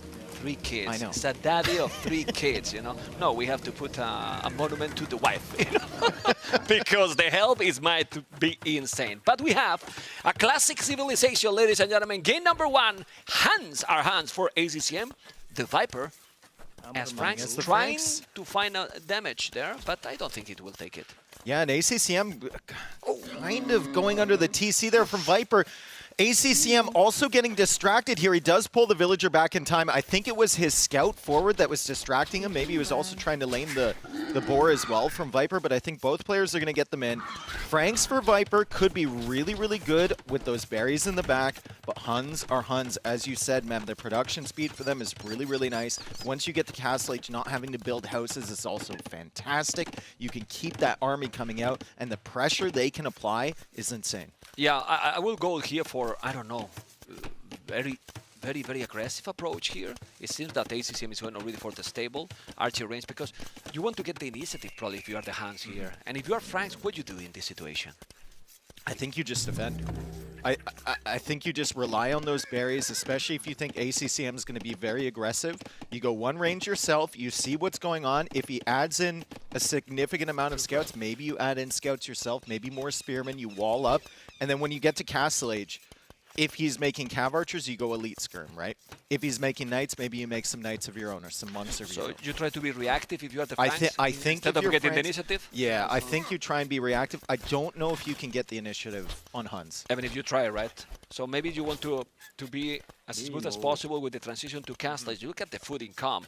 Yeah, well, if you're doing archers and you are grabbing all those berries, you're going to be in a very good position. Viper is already doing a good micro. He's taking the spear, he's taking the archer, he's going to take the scout that is more HP. It's a good play by the snake. He has fletching as well, and he's taking quite something with less army, right? So yeah, but here come the scouts from ACCM, yeah. So Viper's going to have to fall back. He did clear the range units, though. One thing about this map, the main gold is always forward. The one that your mining camp spawns on is always forward. So you have to hold this hill, or you have to go into the back of your base, build a new mining camp, which is a lot of idle time there. So ACCM making the second stable and the second archer range. Whoa! Here come the Huns. Whoa, whoa, whoa. Well, Viper is not completely wall. I see now the stable as well from the snake, but the Viper is about to click up. Bloodline's on the way. He's on the way to Castle Age. Completely different approach. The Viper need to hold 2 minutes and 30 seconds. He needs to right make now, units here. Yeah, but what units? I mean, he can make some skirms, he can make some scouts, he can make a tower as well, but then the tower takes away from your advantage of getting to Castle Age faster. You can add that second town center, right? So I'll be interested to see how Viper can defend against this. Bloodlines is coming in for ACCM. He has 2 ranges to produce archers, and he's got the 2 stables to produce scouts. Viper's going to have to really, really try to defend here. It's 1 minute and 43 seconds away from getting to Castle Age. Yeah, he needs a tower there. Oh, who's doing the tower is ACCM. Yeah, but you can make a goal. Viper will go goal at the back. Yeah, he can go to the goal at the back. There is a hole at the back of his base, but I think he's actually discovered that hole. So yeah, I think he's discovering now. Yeah, I think he's discovering now. He's going to make the tower. I don't know if he can see the tower from there. Can we see the... No, he cannot. So he have to move those. For now, the good thing with those is that it's very close to the town center. Yes. So you might lose maybe a villager, but if you are microing properly, you are fine. He's finding this, and now he's completely safe. Yeah, the snake here into knights. Completely reactive play as well from Viper. Like, he only added the stable once he saw the scouts from ACCM. He's just got that one range too. He's gone for the walls. He went for Castle Age, 30 seconds away. ACCM still hasn't done any damage. And look at, Viper is confident enough to sneak. He knows that army probably isn't going to do much over here, and he's only 14 seconds away from Castle Age. If he can delay this by even like 20, 30 seconds with a couple of houses, his army could get forward, do damage, and then he's going to have knights. And he's going to make that. The house is going to be there. He's going to block that area. He's going to have double stable with +1. Remember, no bloodlines, but you get 20% HP more. That means basically having the bloodlines, 120 HP. So with double stable, knights at home, and the archer is going forward. Can he sneak in Bodkin for those archers? Because I think Bodkin would really help that. Yeah, but he is doing 4 knights already. Yeah, it's going to be tough to afford. Doesn't have the resources. He's even doing forging. He has to be careful. But the knights are coming. He's going to wall a little bit now. With 2 knights, he's going to be holding. With 2 knights, he's going to be holding. That's why he brings the scouts. He wants to kill them. But at home, he's going to be a problem. He has also a scout. He sniped a Vil. Yeah, already. And the knights are there. He's going to go back. He's trying to micro. He couldn't, but the 2 knights now are going to be very powerful, full HP. And at home, we need to see now. He's coming into the woodline. Viper, he's coming into the woodline. He still doesn't have Bodkin, but this is a devastating attack against ACCM. He's got the armor on the scouts, and he's got the archers. And look at the damage. ACCM had all that army early. Eco KD 4-1. And not only that, because right now, if you check the resources, ACCM is not close to clear cap. Not even, well, in the next couple of minutes, he has no resources at all. He's losing another village, and now all the army on Viper base is clean. Viper has an excellent position in this game, and he's already doing a second town center. Yeah, second town center. He didn't have to build a tower in defense. Very, very good defense there from Viper. I think ACCM maybe stayed a little bit too long around that gold in the front. Maybe should have looped around earlier and tried to get to the wood line. Viper was already ready for him when he got there, and now it's a very, very comfortable position for Viper as Wheelbarrow's coming at 24 on food.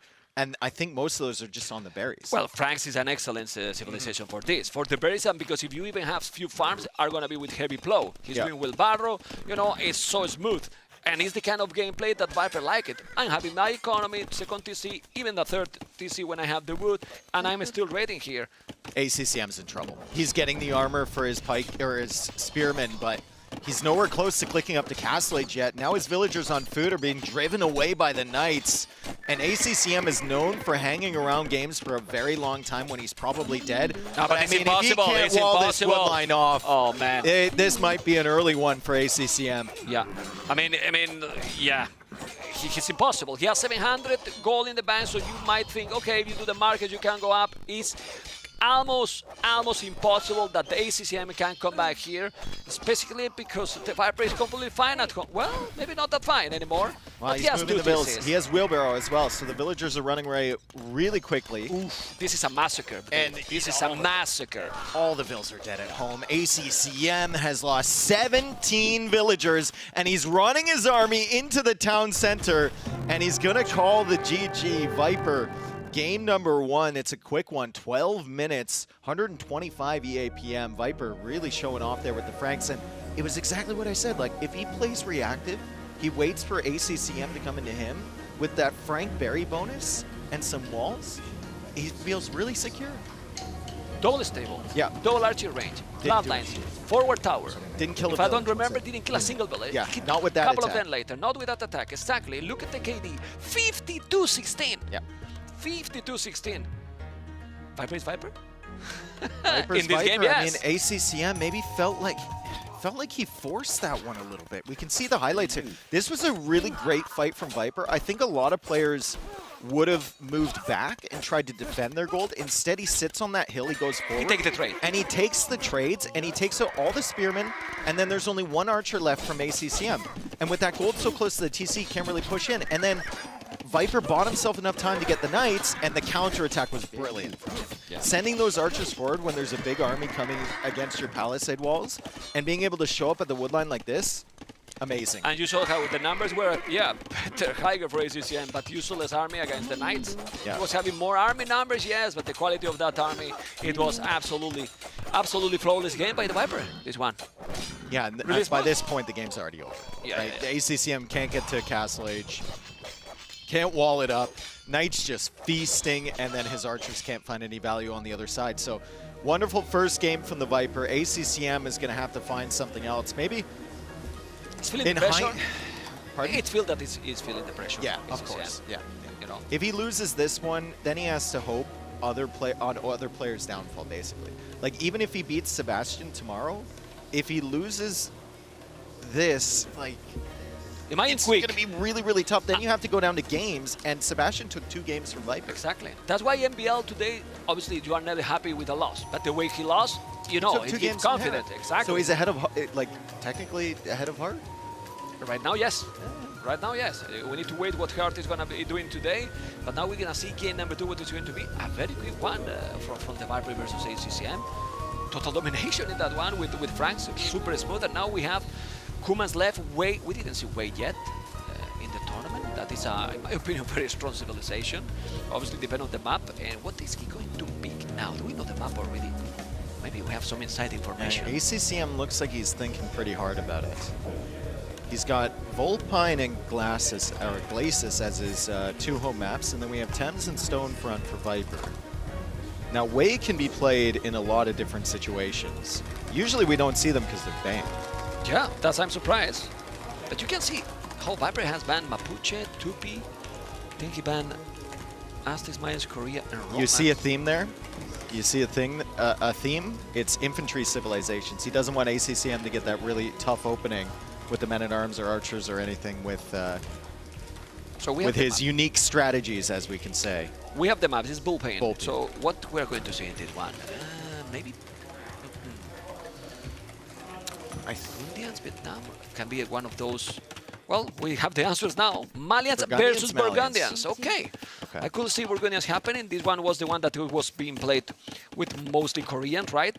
Then Burgundians with the Flemish militias feels very smooth. You can see how Viper need to go back right away because the Flemish militias are coming. Yeah, a lot of times players try and maybe collect 3 or 4 foxes before they have to go back out. They don't really stay out there anymore, but Viper has to go back really, really early because of the Flemish militia. They're so strong. You start with that barracks. You can produce them right away, and Viper has to wait for the archer range and the archers to get out there to try and counter those. ACCM, I believe he still has the villagers out on the side. They're still collecting the foxes, and he can get away with that because Viper needs his army at home. Yeah, and he's still doing, as you can see. That's very nice. Definitely very, very nice, but the Viper now have to react again, like he did in the first game. Let's see if he's going to make the same.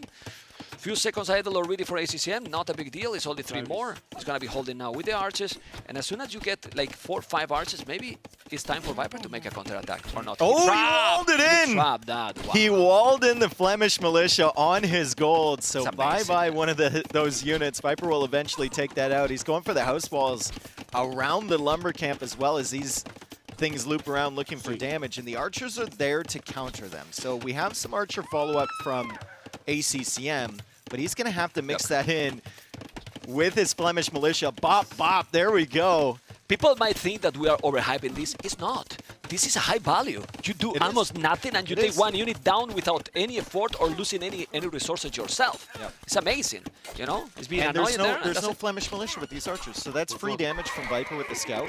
He eventually does lose that, but if there's no range units here from ACCM, it's going to be a really tough push, and even if those come in, they're 1 hit away from death. Like it's super tough for ACCM to do any damage now. He has good army numbers, 11 to 6. I don't know if Viper would be forced to make a tower there. For now, he's holding and he's not trying to make a counter-attack. He knows that it's difficult. He deleted that because he knows that he was going to kill it, and he did it. Market already for ACCM. Burgundians are amazing economy civilization, and with those Flemish militias, I think this civilization went into another level. Yeah, and you can see, like, res collective value is higher for ACCM. Part of that is that Viper has been walling and whatnot, but a bigger part of that is the foxes that he continued to take out there because Viper was so busy defending from these, and there's a lot of idle time for Viper as well as he's running around with the villagers. Still hasn't cleared that army in the back. Not super threatening without range units, but ACCM waiting for Viper to have a stray villager or 2 that he can pick off, and also has that market, so should be up to the castle age sooner. He make few skirmishes, quite too many actually, and that's gonna delay his uptime to castle age. You can see the Malians. Is Viper gonna sell the stone? No, he's doing a tower actually. He's doing the tower on the goal. He's a bit nervous. Yeah, he's not confident with this situation. Well, when you do the tower, then maybe you can counterattack, and that will be good. Gives you a level of security. Might also indicate that Viper wants to go military heavy once he goes to Castle H, and he'll wait to add that second town center, which is usually a good sign with him, especially with a civ like Malians. University. Basically anything, Yeah, University 80% faster, so I think it has to be the approach. He still have... I don't mind the Viper position, and I am explaining you why. It's actually going even faster than ACCM in terms that, look at the idle time from ACCM. He delayed himself to go up. He sold 200 stone while he has the tower. So basically, it's 2 villas more for the Viper with what? 20 seconds difference? Yeah. So Viper position is okay. I will say better even. Yep. If you do now University, that I believe he's going to make it, that he has 10 archers, should be a good position. Don't know what you think, Mr. Dave. I think we'll have to keep an eye on the relics early as well with Burgundians in the game. Both players are going to be super focused on getting those, and they're all around that middle area. So whoever has map control tends to bring those in, and it could be very valuable. I don't like that stable at all, man. I think those units are going to get stuck in the wood line there. Yeah, at some point. At some point. Yeah. At some point, it will. Let's see what's gonna happen. Both about to be castless. I think Viper is now sending a counter-attack for the first time in the game. It's only 8 minutes, but this is the beauty of Empire Wars, guys. 8 minutes, and it looks like the game has been running for a lot longer, right? No, it's not. It's been very quick, and we have already so many archers. While at home, what he has at home now, ACCM, not much, because everything is forward, and that army is not very scary now for the Viper. He's gonna move those farmers, and those archers, I need to see what they are going to achieve. I see one skirmish is going to the other position. It's 30 seconds. ACCM has to know, though. You can see him pulling the skirms back, like he has to know. He hasn't seen that army in forever. So it's going to show up at his base. Once again, excellent timing for Viper to come forward, realizing that ACCM's army, just like in Game 1, isn't really a threat. So he comes forward with the archers. This time around, he doesn't find a wood line without any army on it. Good defense there from ACCM. Crossbow and Botkin arrow, at least skirmishes and Botkin as well. But we're going to see knights. Those knights are going to be able to clean that. I believe that that's the university, if I'm not mistaken. The university built by Viper. And the tech comes in really fast, like you said. Yeah, monastery in front. So let's see, because he's going to be for a We're while. all excited to see where this knight pops up. Okay. Yeah. For now, it's fine. Yeah, it could be a trap, right? It's going to be for a long time a 1TC approach, I believe. Uh-oh. Uh-oh, the skirmishes are very close here. Doesn't have the second armor, though. That's Doesn't important. have the second armor. The crossbows are still doing decent damage. Here comes the knight, but the crossbows are going down. And if Viper's hard committing to ballistics for what, man? He's going to have two crossbows. Maybe he cancel it? He's going to have no crossbows. Cancel the ballistic. On ballistics, you have a skirmisher and one crossbow in the queue. Nice clear up there from ACCM, and he takes out the knight as well. Well, there's no army at all for the snake now. No army, 2 military, 2 knights with ballistic.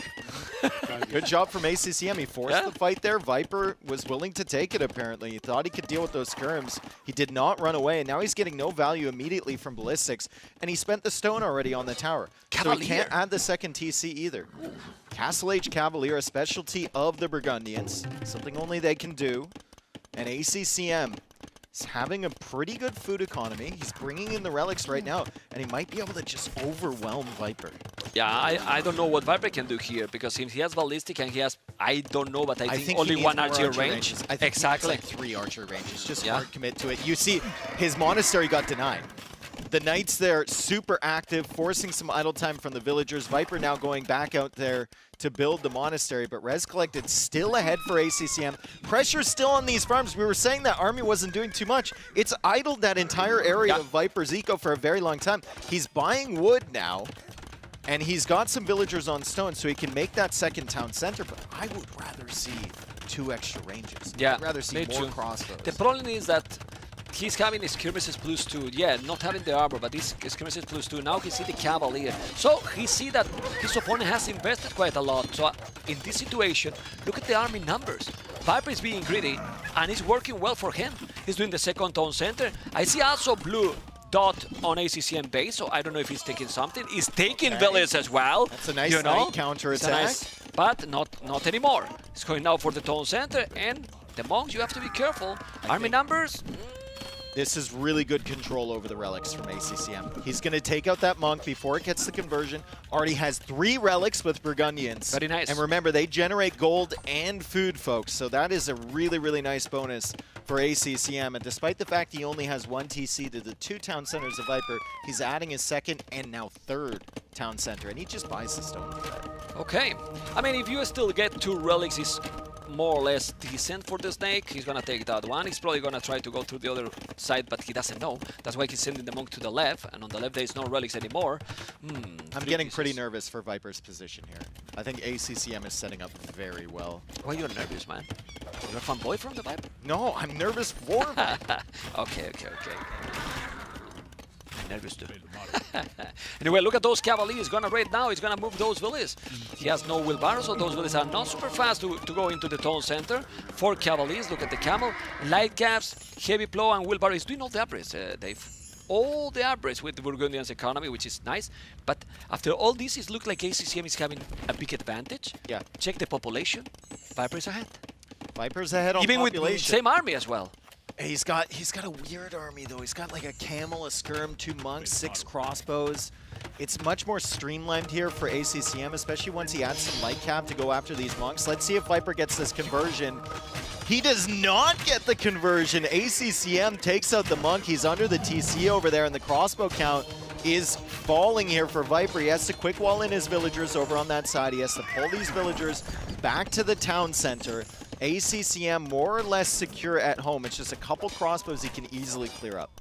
Yeah, but it's incredible that he is still with similar amount of army and even 2 villages more. Now he's going to make the town center. He's going to send the cavalry. By the way, I don't know how he didn't convert that cavalry here because he was converting forever and didn't. I hate the random generation and the random conversions, you know. Well, I think the players hate more than me, you know, but there you go. Double Vitas and Horse Collar. It's also ACCM with a lot more upgrades. So Viper need to catch up on that or the economy is going to explode for ACCM. He's already with 2,000 resources more collected, Dave. 4 relics, you know? with Burgundians as yes. well. So whatever value you see down there, currently it's 470. He's gotten that much gold and he's gotten that much food. Yeah. Okay.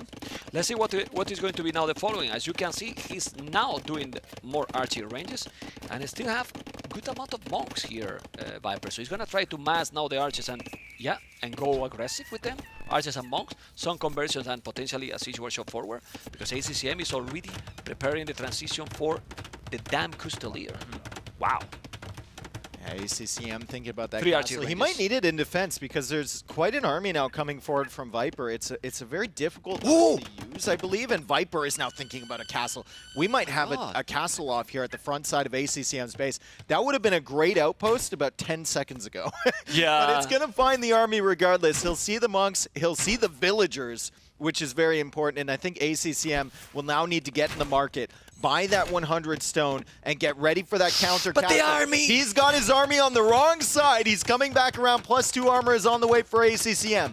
Yeah, but that army is not going to stop that castle, or it will. There's so many monks. He might some conversions. Viper need to convert. Viper need to I think convert. it might. The camels aren't attacking. The light cav are killing the monks. The castle is about 50% complete now. ACCM won't be able to go for a counter castle. And Dave, I think with that castle, maybe if Viper play properly, can't even take the relics. He got Vodkin, so he's going to be able to take the monastery. He's doing a good damage here. I don't know what you think. Play from Viper. Yeah, I mean, he's taking the TC, he's taking the monastery, and now with little armies killing Cavaliers +2. Amazing play by the Snake. Very creative. Oh, but look at ACCM! He says, you can do that, I can do that too. I see a castle forward from ACCM. No military to support this at all. Viper is trying to push this away with villagers.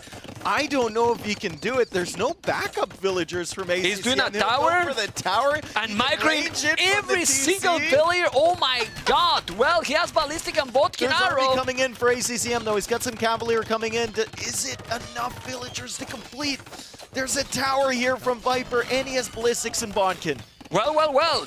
With the tower, with Vodkin and Ballistic, he's taking it. He's not going to let him, and now he's going to wall. This can be a game change. It's going to be a game change. Unbelievable. Unbelievable. And against the Viper, you know that he's just mentally thinking, how can he stop this? Now some houses, you can wall it, and now he's ready. This changed the game completely. ACCM was in such a good position, but Viper, with an unorthodox play to come forward with the monks and the crossbows and the castle, ACCM couldn't stop it. He was unlucky. His army was on the other side. But look at now. And then he gets a little too aggressive, too bold, too courageous with that It castle. reminds me the game 4 from MBL in a different way, you know, but something is not really needed. A second tower here. He's doing a second tower, and it might if he's doing even guard tower. He's converting now. ACCM is sending the second wave of villagers, I believe. He's got a line of villagers coming across. They want to try and complete that castle. It feels like if he doesn't complete that castle, he is going to lose this game, and he's going to lose those relics. Yeah, and he's not going to make this castle. And if he's doing, it's going to be the most expensive castle in the world.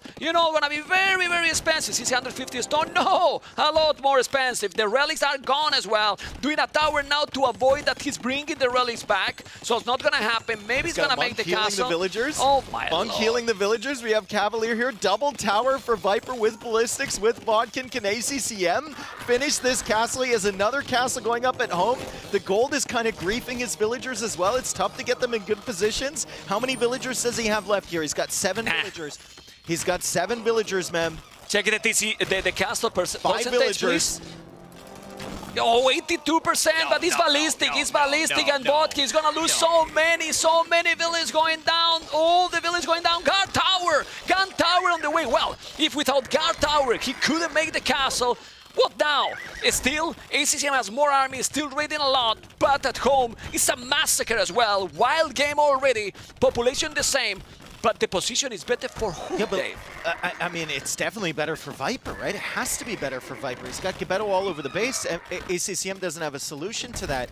We have Rams working away. Viper's going to grab the relics. More villagers! And now Wave number 3. Doubt would be so proud right now. ACCM maybe gets denied again with the guard towers. Don't have 5 villages there. Don't have 5 villages there. He's not completing. He's not completing. Guard tower is too strong. He's too strong, Dave. He's too strong. That guard tower with ballistic. Unbelievable. Can we check how many villages has killed those towers? Vodka, select both towers, please. 22 villages kill? No, well, 22 units. Okay, well, 22 units. So, you know, 13 villages, 22 units. Crazy. Population, though, is still the same. How is it even possible? Because I don't know. ACCM just keeps killing villagers. ACCM just keeps killing villagers. Yeah, all the time. Look at the Eco KD. It's 26-32. ACCM now making some Castilier. He's going to clear up the Rams. He's going to clear up the Gebetto. Does he have another wave of villagers coming forward? He will wall now. Viper, you could wall. Oh my god. But now 5 relics for the Viper. Yeah, but they're in the forward monastery. True. Well, If but the castle is ACCM there. can clear that up. Look at the gold for ACCM. He has 35 on food. If he idles his production for a minute, he might be able to go up to Imp, make some trebs, take out the castle, take out the monastery, grab the relics back. Yeah, Who but knows, right? The fact that he's still even in this game is impressive. Yeah, the castle is going to be down. It's incredible. He has lost so many villages. ACCM is still 3,000 resources more, almost 4K. It's crazy how big advantage he had. That he is still in the game after all these losses. Yep. And the castle foundation's finally taken out. I'm not certain if he deleted that. I think with 148 stone in the bank, well, it was at 94, so it doesn't even matter. You don't recover Viper took it down regardless. More villagers are going to go down. Viper needs to make a switch into something more consistent than Gebetto from one castle. He doesn't really have much to counter this army anymore. He doesn't have the crossbow mass. He doesn't have the camels. He's going to struggle here, and he's actually going for cav archers with Malians. Well, and ACCM is on the way to Imperial, you know. Viper has 77 villages. He's being raided forever now. And I don't know where Viper is going to make the second castle because he's having almost a stone to do it. This is crazy. How is still ACCM, after doing a doubt castle for 3 times, basically, is still going to win the game? The raid was brutal. Viper just had a really tough position there. The castle brought him back into the game.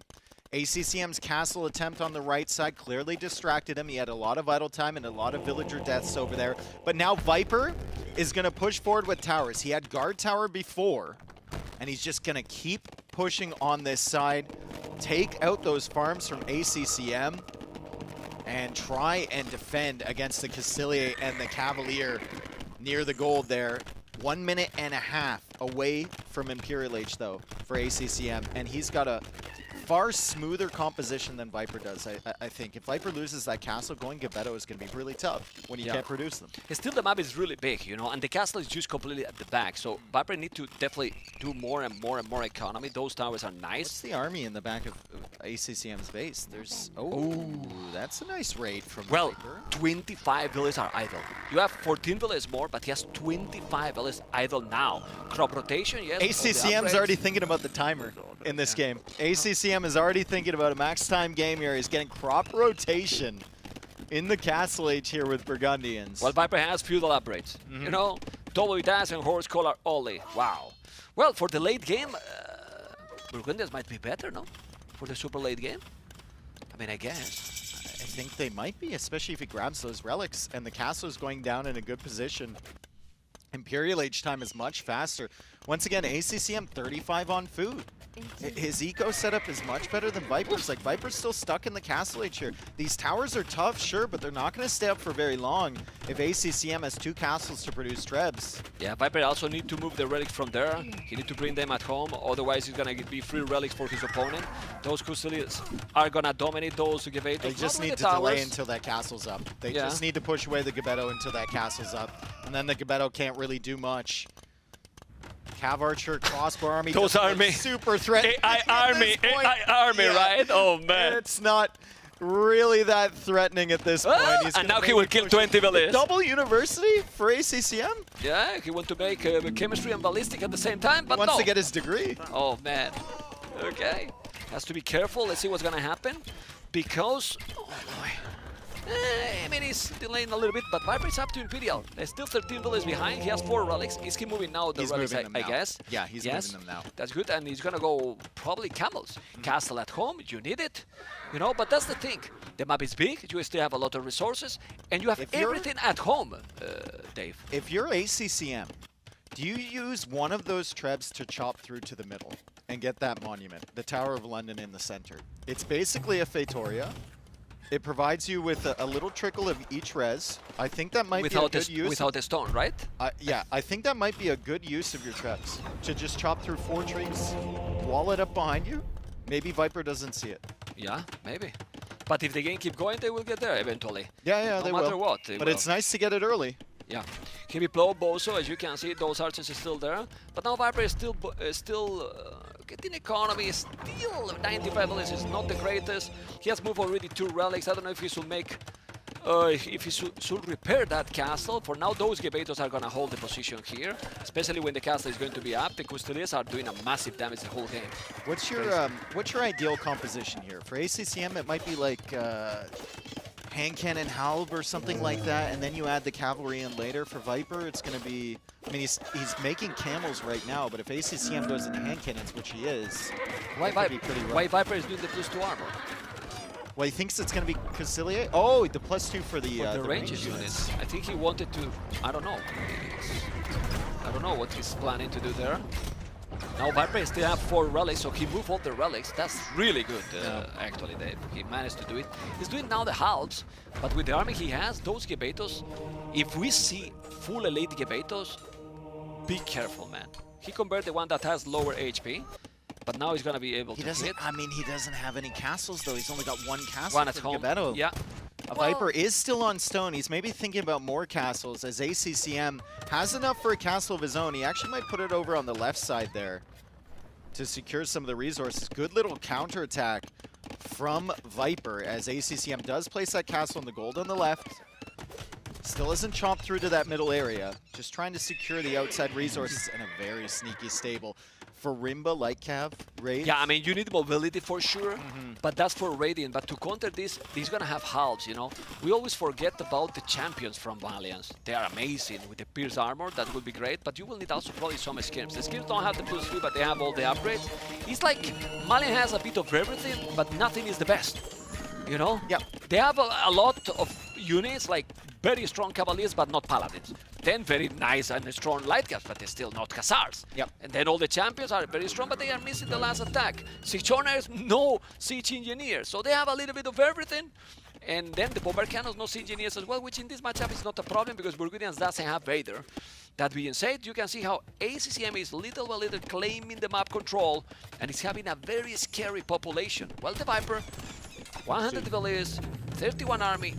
You need something else here. Oh, the Trebs are setting up here for ACCM. If he can take out those archer ranges, this could really stall out Viper's productions of skirmishers. But he's actually going after the TC first. I think that's a mistake. Absolutely. I think that's absolutely a mistake. I think ACCM needs to go after these ranges because it's very clear that Viper wants to make a transition. Yeah, he's gonna be problematic now if you snipe those. He see it, the hand cannons are there, but the army composition, that AI composition now, it's working well actually because he has the last armor, and then if you take those traps, it's a huge value. It's still Viper need a lot more villas. This economy is not enough for the late game, in my opinion. Final armor upgrade now on the way for ACCM. 47 on food for him, 42 on food for Viper, so very solid economy as well. And the Gebetos sneak in from behind. 1 Treb down, 2 Trebs down, and look at the skirmishers that Viper has now. Gonna be a difficult time for ACCM to hold on to that Treb, but the Castilia are here. Hand cannons need to retreat. ACCM now going for a second castle on the other gold on the right side. So all of this forward pressure just kind of enables him to lock down the map if he can get that castle. Yeah, but Viper is working again on his economy because he's holding the position. He needs to kill that trap. Is that TC? You need to kill that trap with it. Attack still slow. Attack so slow. ACCM's trying to save it, but I don't know if he can. I think the castle on the right side as well, potentially denied for ACCM as Viper was over there in time. Nope, it goes up. There's only one camel. Still, the TC is taking the toll center. Still, he's all these skirmishes. He's sending still more and more custodians. He has now 3 castles, kinda straight, completely covering all the map. And well, chemistry is now there, but the Viper is so behind in Village number. It doesn't lose great.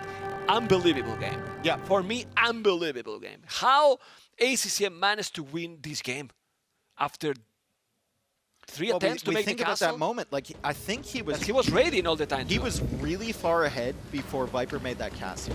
And then when that castle came up, ACCM was very uncomfortable. He lost so many villagers, again, 13 vills against the towers, trying to build his own castle. But it didn't matter because he was so far ahead to begin with.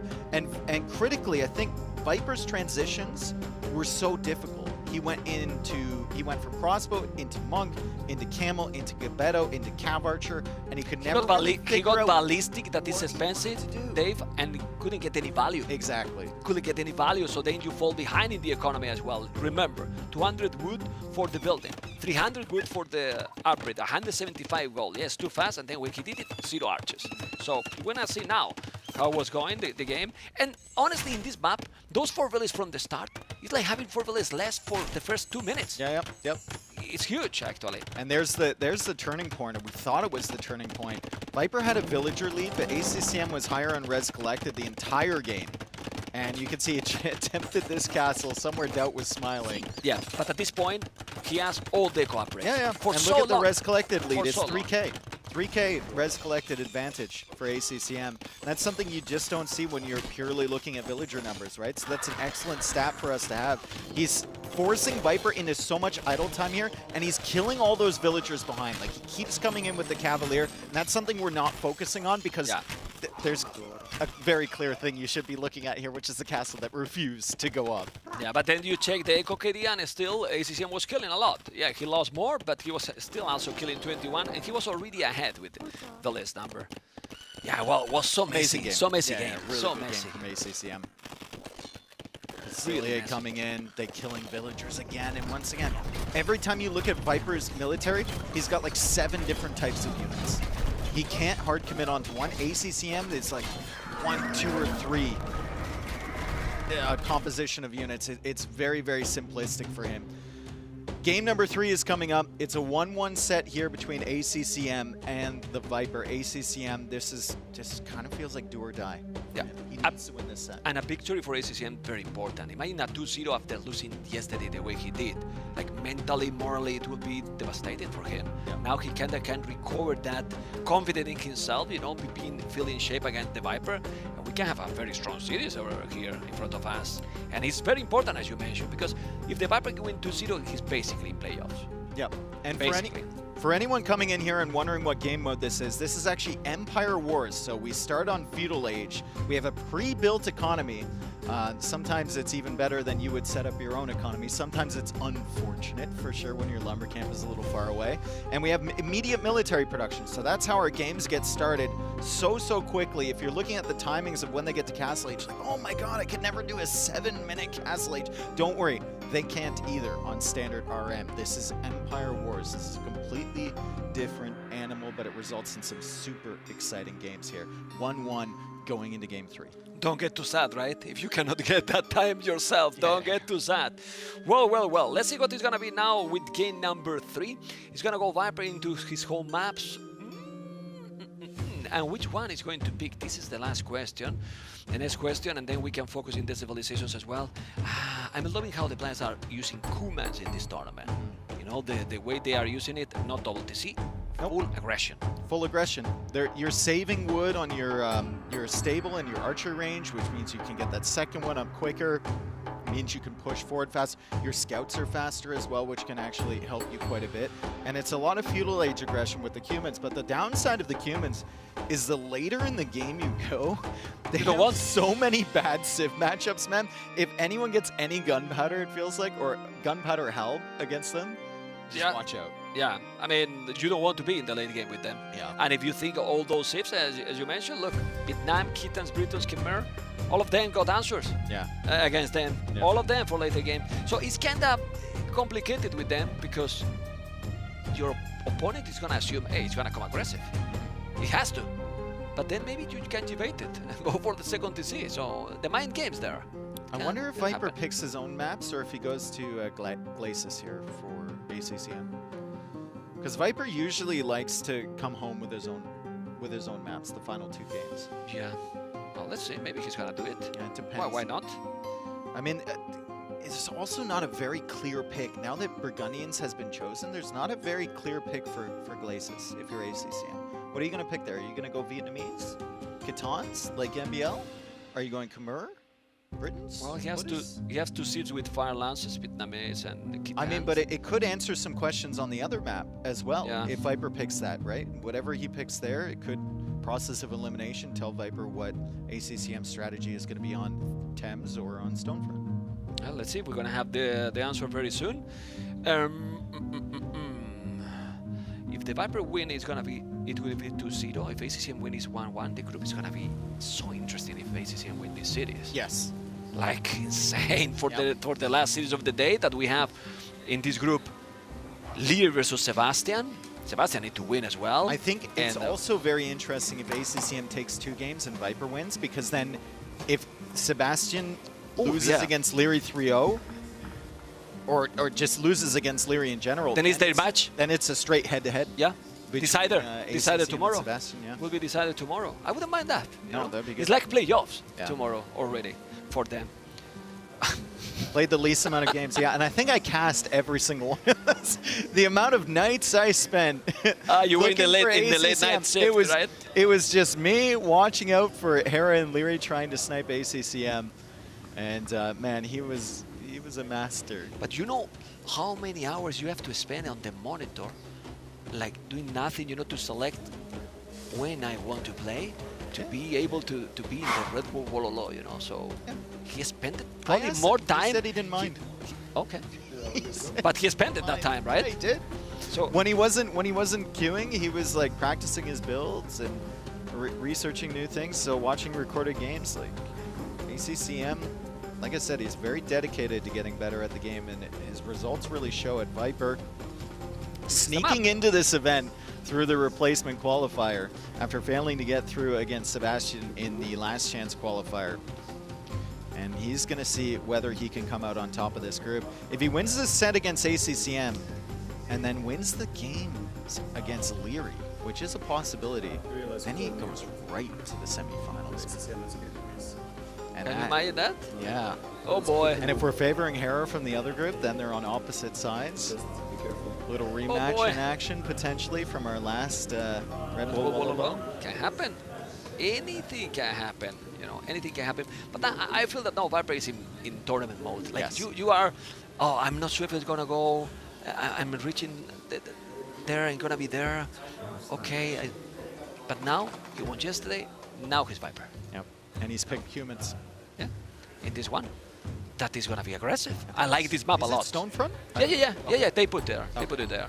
Stonefront. So we have Kumans. We have seen already in this map. I think Liry yesterday in this map. What is it? Vietnamese. Okay.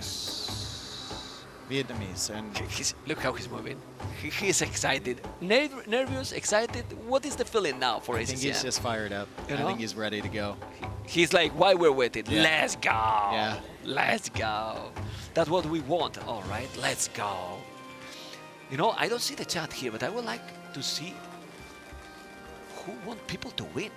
You know, do we have the chat there? Can you put there? Because we need to read a name and that people is spamming all over. You know, who want people to win this match, this series?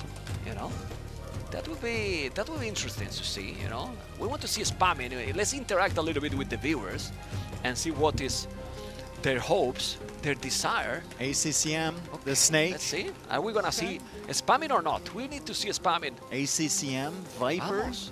ACCM. A lot more ACCM than I thought. No He's surprise, building himself a little Okay. fan base here. Okay. Usually this would have been Do you know why? dominated. The way he put the microphone. You know? Yeah.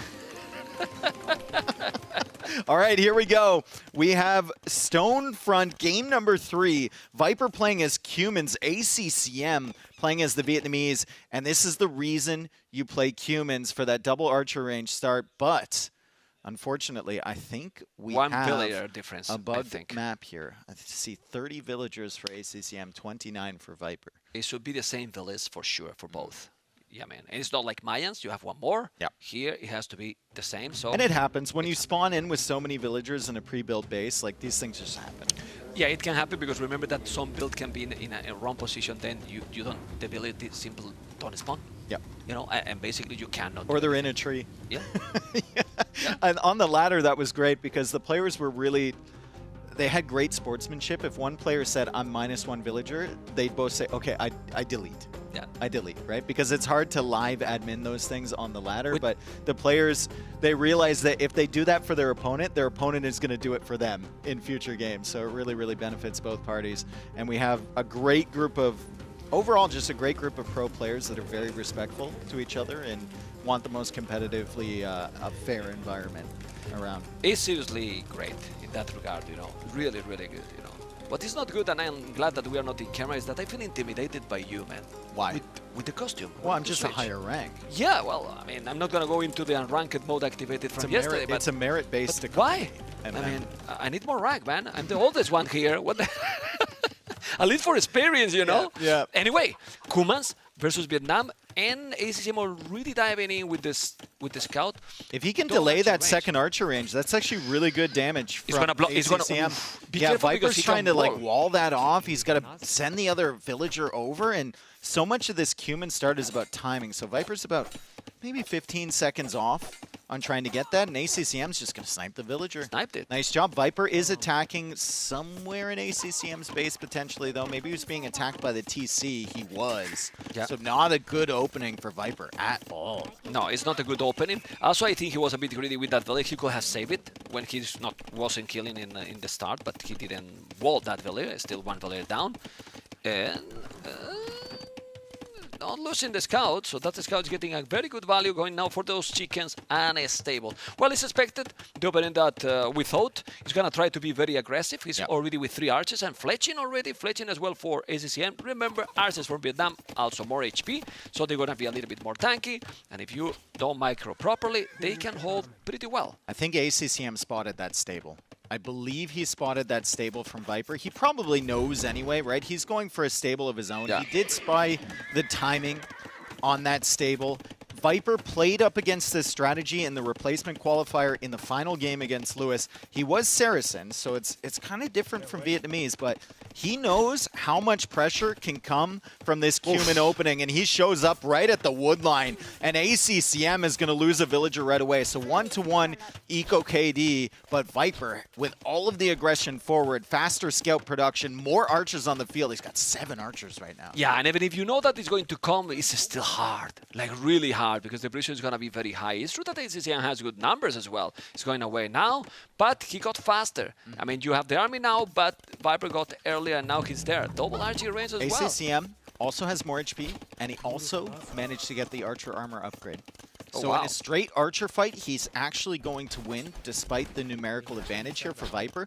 But Viper doesn't want to take straight fights. He wants to attack from the sides, and he wants to send his scouts in as well, and ACCM is just panicking. He's trying to save his villagers. That villager is on 1 HP. Can Viper Sniper? Yeah, he'll never let her go, and he's also taking out some of the archer numbers too. And he managed to save his other archer army. He hit it in the corner of the map.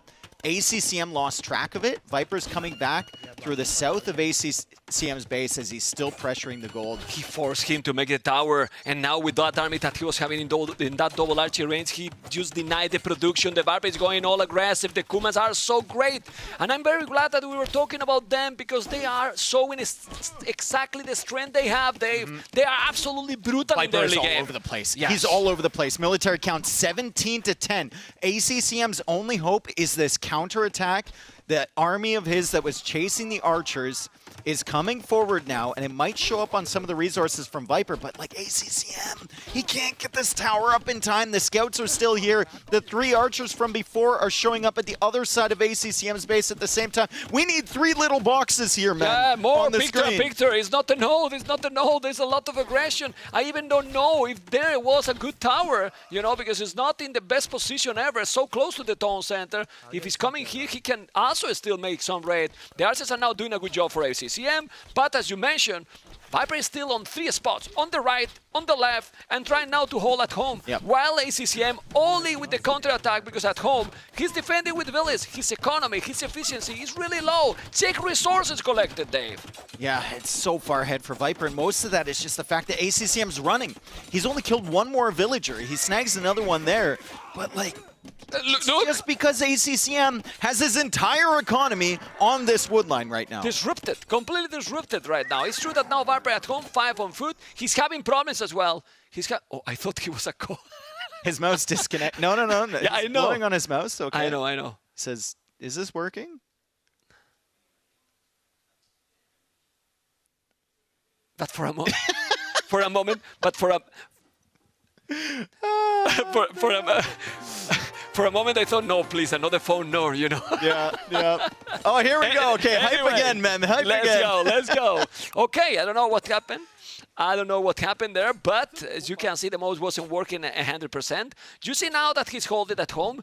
Population is only 5 population But ACCM is still right? tracking this army with villagers. Yeah. Like, he didn't mean to send those villagers. He's just panicking. There's still an archer army on his wood line. So he's going to have to abandon that. And remember, he had 30 villagers on that wood line at one point. It's 38 villagers against 40 villagers, but the res collected is 1,100 ahead for Viper. Which the is pressure is insane with Cumans. It's just incredible. If ACCM can drag this game out to Imperial Age, Vietnamese have a very good chance, but I don't know if even he can do that at the moment. That's the point. If you check now, skill bar and armor is 7 archers production. You know, he's having a lot. He probably unqueue some of them, but still, he's sending army like AI. He's sending 1 by 1 right now. He has to be careful. The scouts are there, but he's coming with so many archers. Skirmishes as well. The scouts are coming. This is so many units. 18 army against 8 army. There's no army from ACCM. Yeah. He's gonna snowball badly again and again and again and again because he's not stopping producing. I love the production from Viper, and I love the fact that I haven't seen him housed once. Yeah. Like, he's just been producing non-stop. He has only 38 seconds of idle TC time. He's got 11 archers on the field. He's got 3 scouts on the field right now, a couple villagers in the queue, and those archers are hitting another wood line. And that tower, you mentioned it before, man,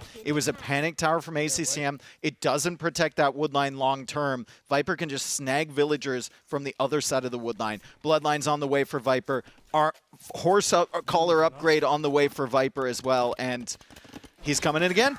Yeah, the archers are now going to be clean, yes, but that's not the main army. Oh my god, he's inside with the scouts. He deleted now the Lumbercamps, doesn't care at all. 64 population, he could even make the second TC if he wanted, which is not gonna happen because he sold the stone, so he's going absolutely all in.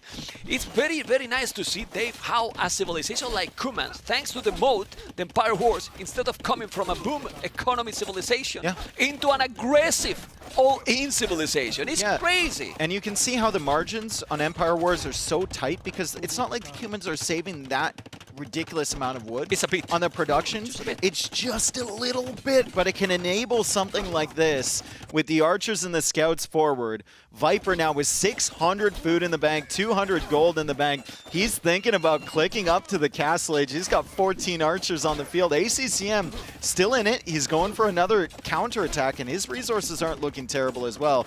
But how does he ever approach getting this right side of the base again? How does he ever start farming consistently? How does he find a safe wood What line? farms? What farms, you know? It's so difficult for him, but that's a good counterattack. It's a good counterattack from ACCM. No army here from Viper. There's few archers there. There's few archers, not the node probably, but still, the snake is on the way to castles because he has gathered already. Look at all the vills here for Viper. Yeah, he has to be careful. Couple villager snipes. Okay. If ACCM can take out these archers, remember Viper has less HP on his archers. Vietnamese have more. Couple more villagers going down. ACCM 600 food, but not enough gold. Yeah. And he's trying to keep the production up with the archers, and Viper's going to wall this army off and cut it off eventually. He's doing that right now, and you can see 70 population, 56. Of course, he did some damage. Viper lost 7 villas, 11 for ACCM. Resources collected is the issue here, 2,000 more. And you might ask, why? If only 4 villas different, right? No, but the villas from ACCM has been walking all the time, has been dancing, trying to find a spot where collect resources, and they didn't. They didn't. Now, Goldmine and Upgrade and the Viper will be in castles to make a lot of crossbows and whatever he wants. Yeah, he can make knights here, or step lancers here. He could go for the crossbow upgrade. Bodkin, he's probably going to get that. He could he could do anything, man. He could go for extra TCs. There's a lot of possibilities here. He's mining a stone also, you know, so he's gonna have a stone now. 100 already to make an extra town center. Even a Rams already, you know, siege war shop to try to finish. I will go aggro. Like, why to make to give the chance to ACCM to maybe one extra TC. And then military. I think 3 TCs is too much. It depends, obviously, how the game develops. But ACCM, impressive for him to even be up to Castle Age at this point. We've seen him claw games back. We've seen him with his stubbornness and his defensive play be able to bring himself back into games. Let's see if Viper will let ACCM recover. I feel like if he just keeps pushing him with these crossbows, there's not going to be a chance. Yeah. The gold is right there. One villager down. 2 towers, okay. Doesn't get another one, he does. But 2 towers is dangerous. Now Viper need to go back. 2 towers and the TC is not, it doesn't care. He doesn't agree. Doesn't care. He doesn't agree, man. He doesn't agree. Oh, wow. Now he did a good wall there with the house, but going around, the goal is going to be in shambles here. Is going to be so much problems. But again, even if he's not killing, all the economy is idle. 39 villas, 23 are idle. And now it's less idle because he's killing them.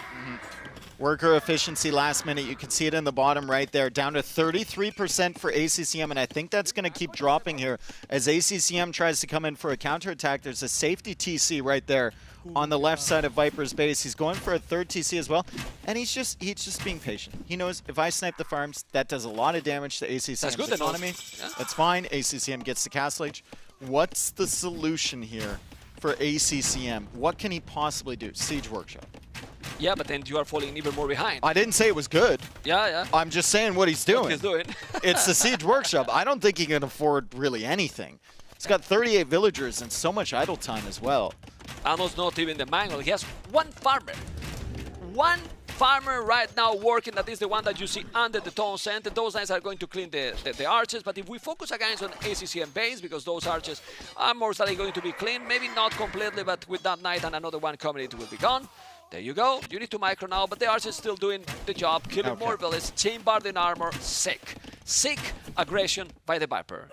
Yeah, ACCM 1K score behind, 4K almost like almost 4K res collected behind. It's just, oh boy, this is a really tough one for him. He's trying to add more production, but he doesn't have the economy to make any units. He spent his entire res bank on trying to make that mangonel there. He's got a couple crossbows in the queue, and Viper now sending some bills to the left side as well. He might be thinking about making a monastery and getting those relics in. Yeah. On both sides, or like maybe even another TC. He's got almost 500 stone, so maybe a castle for Viper? To secure the area already, I hope he doesn't build it with those 2 villagers. Well, Viper's signature, right? Will be. But those knights are very powerful now. It's +2 knights. It's +2 knights. With the Bloodlines, he's going to make more. Some crows are coming, but he's going to have the knights there. He has 1 skirmish as well, waiting for a couple of them, and then you can do the job. Yeah, you can see. He's going to still killing some units. It's getting some HP, more than I thought, but yeah, it's still fine. It's 30 villas more, Dave. 30 villas more right now. Yeah, he should be fine there. Viper now making that monastery, I think, out near the relics. So those 2 villagers are put to work. The knight is chasing away the crossbows. And Viper still has an army forward. He's still got those crossbows forward, which are very threatening. Nice micro there from ACCM to get some value, but at the cost of losing 3 more villagers on his wood line. And at this point, that's just too many to lose. He has 36 versus 71. Yeah, pretty crazy. I don't know if Viper ever finds that wood line. ACCM has to be careful with the mangonel not to push him into that wood line. It will find it. Okay, if he's finding it, it's by mistake. Can we check the arches at the bottom? If he's finding it, it's getting very, very lucky. He see it? Oh, the arches at the bottom, please. Oh, he didn't see it. He's missing it for he didn't so see little. it. Yeah. Well, he's the struggler because yeah, he's but there's you don't pay those attention. there's those little cut trees on every Yeah. single wood line. Okay. So that doesn't tell you very much. Okay, well, he's moving around still with so many archers. The population difference is double. Yep. It's double almost, like 55 to 100, 100. It's pretty sick, as you can see. At least Skirmish is even to be more secure. I mean, in these situations, if you have this economy lead, you don't... Oh, castle forward. He's going to lose a couple of villages there. Is that necessary, the castle forward? He wants to finish the game, maybe. He wants to finish the game. I get it, but like, you've done so much damage to your opponent. You better have an army coming forward with those villagers, because a castle forward here can open you up to losing a bunch of villagers and maybe provide ACCM with a window, however small it is, back into this game. Especially... There's crossbows there from ACCM as well. If he sees Oh, it. he went I don't away. think he saw it. Oh, he does now, but he didn't notice. He didn't bring the crossbows back in time. He was sending them forward, looking at the crossbows in the back of his base, trying to kill those, and that castle's going to go up for Viper. Yeah, that's absolutely crazy. How unlucky, you know. But now he's going to take both archer ranges. He didn't have anything there. You have to be careful. Viper has a stomp to make another castle. He has more than double the villages already, 81 to 40. So he's definitely in a great position here.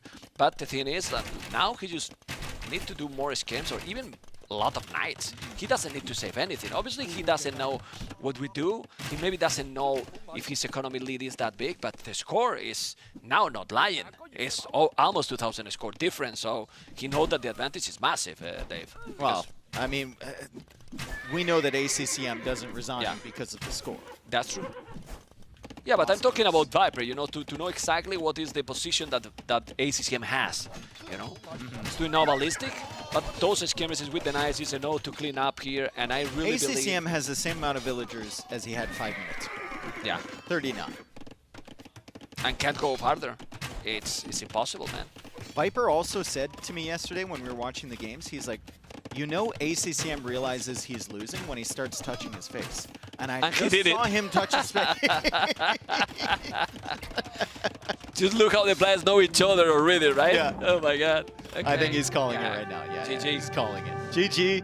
Great game from the Viper. I think decided like 4 or 5 minutes into that one with the pressure from the Cumans. It was incredible. There were so many archers coming out and the stable behind. The scouts were following up so quickly. ACCM Zico all over the place, back and forth, back and forth. He tried to get some counter raids, didn't really work. Fantastic build from Viper. Look at that res collected. That tells the entire story here. Yeah, I mean, and he was trying everything. He was trying to do the job, to try to counter-attack, and he couldn't. And he really couldn't. We're gonna see now the best moments of the game. And, well, in this one, you can see. Yeah, he delayed the range a little bit too, and he killed the villager early. Yeah. So some value from ACCM. Imagine if he didn't do that, how bad this game would have been. Like, it was already bad for him. And the scout was already low HP. Yep. Remember, so it's incredible how good Kumans can be. So, how do you counter this aggression? You know that it's gonna happen, and it's kinda almost impossible. Maybe you need to be, I don't know, more all-in even. I think if you're ACCM, you have to maybe focus on one wood line, tower up early, wall up early, just play a really, really defensive game. This tower wasn't good. No, that tower was that's a panic tower, right? You have to plan on that tower early. So when you are Kumans, do it earlier. You know that he's gonna come. I know, and maybe that's a lesson he learns today. I mean, he lost to Liry yesterday, right? Liry played the Cumans and he did a very similar build, and ACCM got overwhelmed by the pressure there. Pretty much the same. Yeah. Pretty much the same was, you know, because that tower, if you make 2-3 times more on the left, you cover the wood, cover the goal, and you don't get this point. You have to avoid this situation because it's a snowball. It can snowball. You gotta, or you just ban it. Actually, how do you stop that? You just ban it in the Civ draft. Because it feels that he has banned many civilizations. That why Ethiopians, man? Since when is super powerful? Because we saw yesterday that they did some good job with them. Yeah. Okay, that's fine. But we have seen how Kumans are doing a good job all the time with them, you know. So the bans are so important. We don't talk maybe a note about the bans, but it's crucial as well. It's really, really important part of the draft for sure. Yeah, ACCM has to go back to the drawing board. 2 losses now in this event already against the Cumans. Very similar strategies, very kind of fast-paced, high military production attacks, and he couldn't weather the storm in either instance, but he's in a do-or-die situation here in this set. Down 2-1, ACCM now gets to pick the map. We have Thames remaining for Viper, and we have Glacis remaining for ACCM. Interesting civs left for him too. Kitans, Khmer, and Britons. Not what I would expect. Yeah, I think Glacis. Okay. I think Way might be for Thames. So. Oh, that's for Viper, yeah. Yeah, for Viper. So we might to choose it on the other civilizations left. And it's crazy because look how different all the players are. How many people pick Persia as the first pick? Yeah. Not even pick in this series. And not bad. Yeah. Each player think completely different as well. And feel differently. Also depend who they are facing, right? So it's so interesting. You know? And Dravidians, the Viper, ACCM finally Khmer. And you have to wonder what the strategy is here with Khmer. Like, this is not a map that you would typically think Khmer was good on, right? Because there's a lot of free food sources, ACCM losing the scout early, and you already start with the barracks. So it's like you don't even get to skip the wood expenditure on the barracks. You're not really. You don't get early bonus, farms, right? Like, it's very, very interesting that he would pick Khmer here. He can garrison the villagers in the houses, though, if they're fishing. But if he builds the houses out. I refuse to say that I prefer Dravidians. It's against my identity, you know?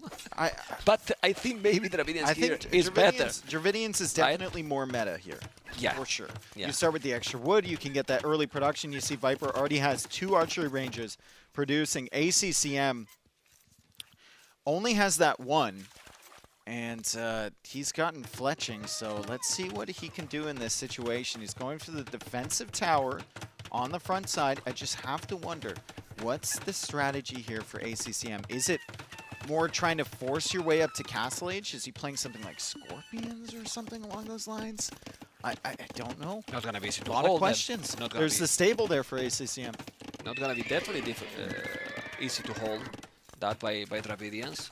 Pretty sick. But let's see. It's very interesting. But we have the Viper with more army for now. 5 archers, only 2 skirmishes. The stable is now coming. But if the Viper is starting to make a lot of army as well, with the amount of fish that you get here, it's going to be very tricky.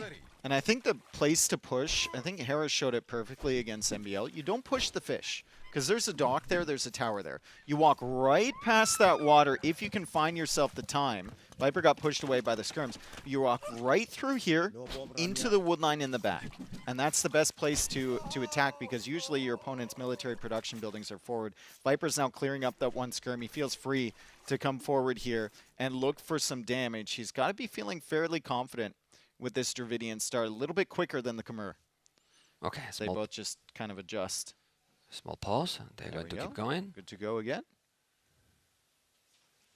It's very important match. Yeah. It's very important match now. Like if the Viper is winning now, he's at least in round of 6. Round of 6. Oh, 100%. It's 100%. Straight through to the quarterfinals at least, right? It's already there. It's already there on the playoffs. And we have not reminded the price of the event, but the price of the event, it's okay, Dave. It's so. Yeah. It's all right, I guess. That's fine. Hey, look at that. That's even like better. A really high-quality flag for AOE2. I'm damn it the jealous, you know. I love it. Like, you know? Holy cow, man. I really like it a lot, you know. I want to bring home, you know, that one, you know. It's amazing. Really amazing. Skillbard in armor. Still going with the +1 armor, even because he knows that the scouts are about to come. But not a lot of damage so far. A few units here and there. And it's difficult here to raid because there's going to be galleys you as have well. to sneak. You have to sneak past on the water. And Viper's trying to do it. ACCM pushing through the middle. There's a fire there, though. And the fire gets a lot of damage against these archers and skirms. And there's a fire as well for ACCM. So a lot of damage being done against these armies as they try and sneak through. Viper's just going to tank that damage. He's going to go right into the back of ACCM's base. He's got the spearmen along with the skirmisher and archer army as ACCM is trying to hard push through the center of Viper's base, and he's only got 4 skirms, so that army is really not a threat. This one's far more threatening against ACCM. Yeah, this is good. Also, skirmishes for Dravidians are fine faster, so that's really OP. Yeah, you are saving them. You put on the house, but they're idle.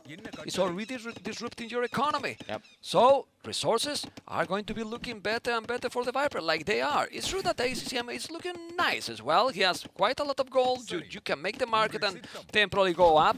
And let's see now, it's so many scouts. Can those many scouts do the job, knowing that he has 2 spears with +1 armor as well? I'm not so sure. And he's just buying time for himself to be up to Castle. Yeah, this is perfectly fine for Viper because there's no surprises. You see the scouts, you're keeping the scouts at home, you take some HP off of those, you're going to kill 2 of them, you're going to kill the skirms, you're still idling the eco a little bit, and there's no threat to your own economy. And he can click up to the Castle Age here. So Viper in a really good position, 44 bills, just like ACCM. And he's still taking the fish very, very comfortably. And he's in again with another army. Oh, beautiful job from the Viper. Yeah. Excellent example of how to switch it up here with your attacks. One on the right side, one on the left side as the scouts are busy at the back. And the skirmishers from ACCM constantly trying to clear up these fires in his base. He wants to be pressuring forward. He doesn't want to be at home. Yeah. You want to have the initiative here. And with Gold-Minded Upgrade, I'm really, really confident to see one more day Elephant Archers. Elephant Archers work so well for Viper. And now, why not? Yeah. Should be so tanky here. And they worked well for Hera. Yeah. As well. Is in the stable for the husbandry, not to make elephants himself, husbandry, and then transition into Elephant Archers. Oh my god, I'm gonna start to like Dravidians that day. What is this? Unbelievable. This is crazy. Yeah. Oh. He's doing his skill by the armor. It's gonna be real elephant? There's no way. He's doing his skill by the armor. Nah, it can't be. They're still tanky. I mean, he has a lot on food. Like really a lot of food. Well, he's gonna make some. Like he's doing the +1 armor, so he's gonna make elephants. I'd rather Double have elephants? an Aztec stable than a Dravidian stable, to be honest. I'm on your side on that one, Mem. Okay, he's walling in the last Nice quick second. walls there from Viper. Very nice one. Now you need to wall more. He's doing Gets on it purpose. just on He's time. doing on purpose. Perfect. Yes, this guy. And can he save these ones? Bop. Of course. Dang. There you go. Beautiful. And now, Elephant Archers. And an elephant as well. Whoa. All of the elephants. Okay. The circus has come to town here. Viper gonna make battle elephants and elephant archers. The elephants from the stable are to clear up the skirms. The elephant archers are for everything else. So I wouldn't expect too many battle elephants as the scouts try and come in. Viper doesn't notice that, so he can't quick wall it. Let's see if he saves the villagers. Show us something, Viper. Show us something. Well, ACCM trying to snag that villager. Even Viper can't save Yeah, but I like what he did. He just bring one there, the other to the other side. Now he trap and with the spears by the scout. Yep. There you go. He got it. And now in front, the elephant archers are coming. And then he will say, hey, I have another skirms, I'm fine. But the other elephant is going there to support.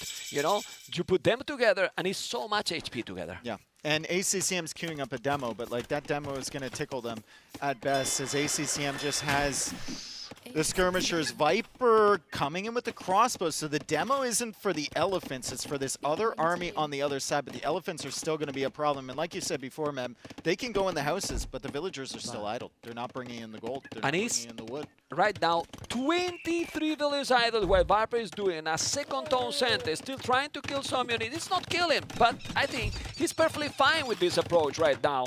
Yeah.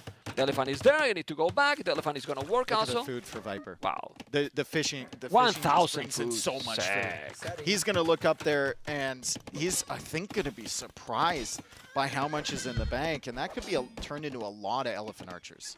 Could be turned into a lot of elephants. That's a lot of resources to invest in the military here for Viper. As Viper pushes in, he's got the elephant, he's got the crossbows, but ACCM is elite skirm. Yeah, but the elephant kill it. The elephant is doing an amazing job, and now he's moving away. Those elephants are helping a lot. You have to be careful. The skirmish is that close. They have minimum range, so they don't work as Took good. out all the crossbows, though. Yeah. Okay. Still, those are still alive. Those are still alive and dealing with the knight. And you might think, hey, the population is almost the same. Yes, it is. But the resources? 2,000 resources collected more. And the Viper, in the meanwhile, third tone center, while ACCM, to hold this position, is in a 1TC approach. Yeah, Now the second if battle. we're thinking about compositions in large numbers, right? Elephant archers, if you get them in large numbers, feel almost impossible to stop. Viper has 5 of them right now. He's got 4 more in the queue. In the Castle Age, 8 or 9 elephant archers is an incredibly difficult army to deal with, especially after you lose all your skirms in that engagement before against the elephant. But he's doing armored elephant as well. Well, he canceled. He just canceled it. Okay. He just canceled it. Maybe it was a misclick and he won the Mangonel. Okay, it's a Mangonel. Now, +2 armor and husbandry. How tanky are going to be those? And ACCM is going to lose access to the fish. So all of that food income from the front side here, the fish and the hunt, ACCM is going to have to leave this. The Elephant Archers don't really care about demos or dock arrows or the tower or anything. They're very, very tanky, especially once he gets that +2 armor. And Viper, way more rest collected, way steadier economy. He's at 61 villagers against 53 here from ACCM. He's got the advantage in every single aspect of this game. And this is the game that ACCM really needed to win. To keep some of his hopes alive in this tournament. Very, very difficult start for ACCM.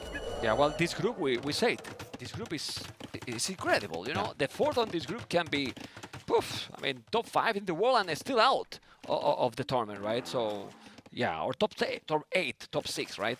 He's coming now with the Armored Elephant and even with Ballistic, Dave. So, yes, Elephant Archers with +2/+2, Ballistic, the Armored Elephants taking the tower, but those skirms are not enough, Dave. They are really not enough, it seems. He has got some spears, he needs to do the damage, but look at now those knights. Killing them. And these Elephant Archers with Ballistics can micro around the skirms. Like, they're not doing a ton of damage. Double demo from ACCM does absolutely nothing. Demos! What happened to the demos, right? They didn't do anything. I mean, that's not a 1-2 punch. Yeah, that's like a 1-2 tap. To the skins will do something, right? Who will kill, but to those elephants, nothing. They did nothing. He's making 2 more, man. Yeah, it's crazy. He's making 2. He might get the Mangonel. He might get the Mangonel. Which can scream again when he comes. Oh, there we go. You know? Hey! Hey! Didn't even get the elephant. Yeah. Oh no, and he can't kill the Mangonel with the knight. ACCM! He's struggling so hard against these Elephant Archers.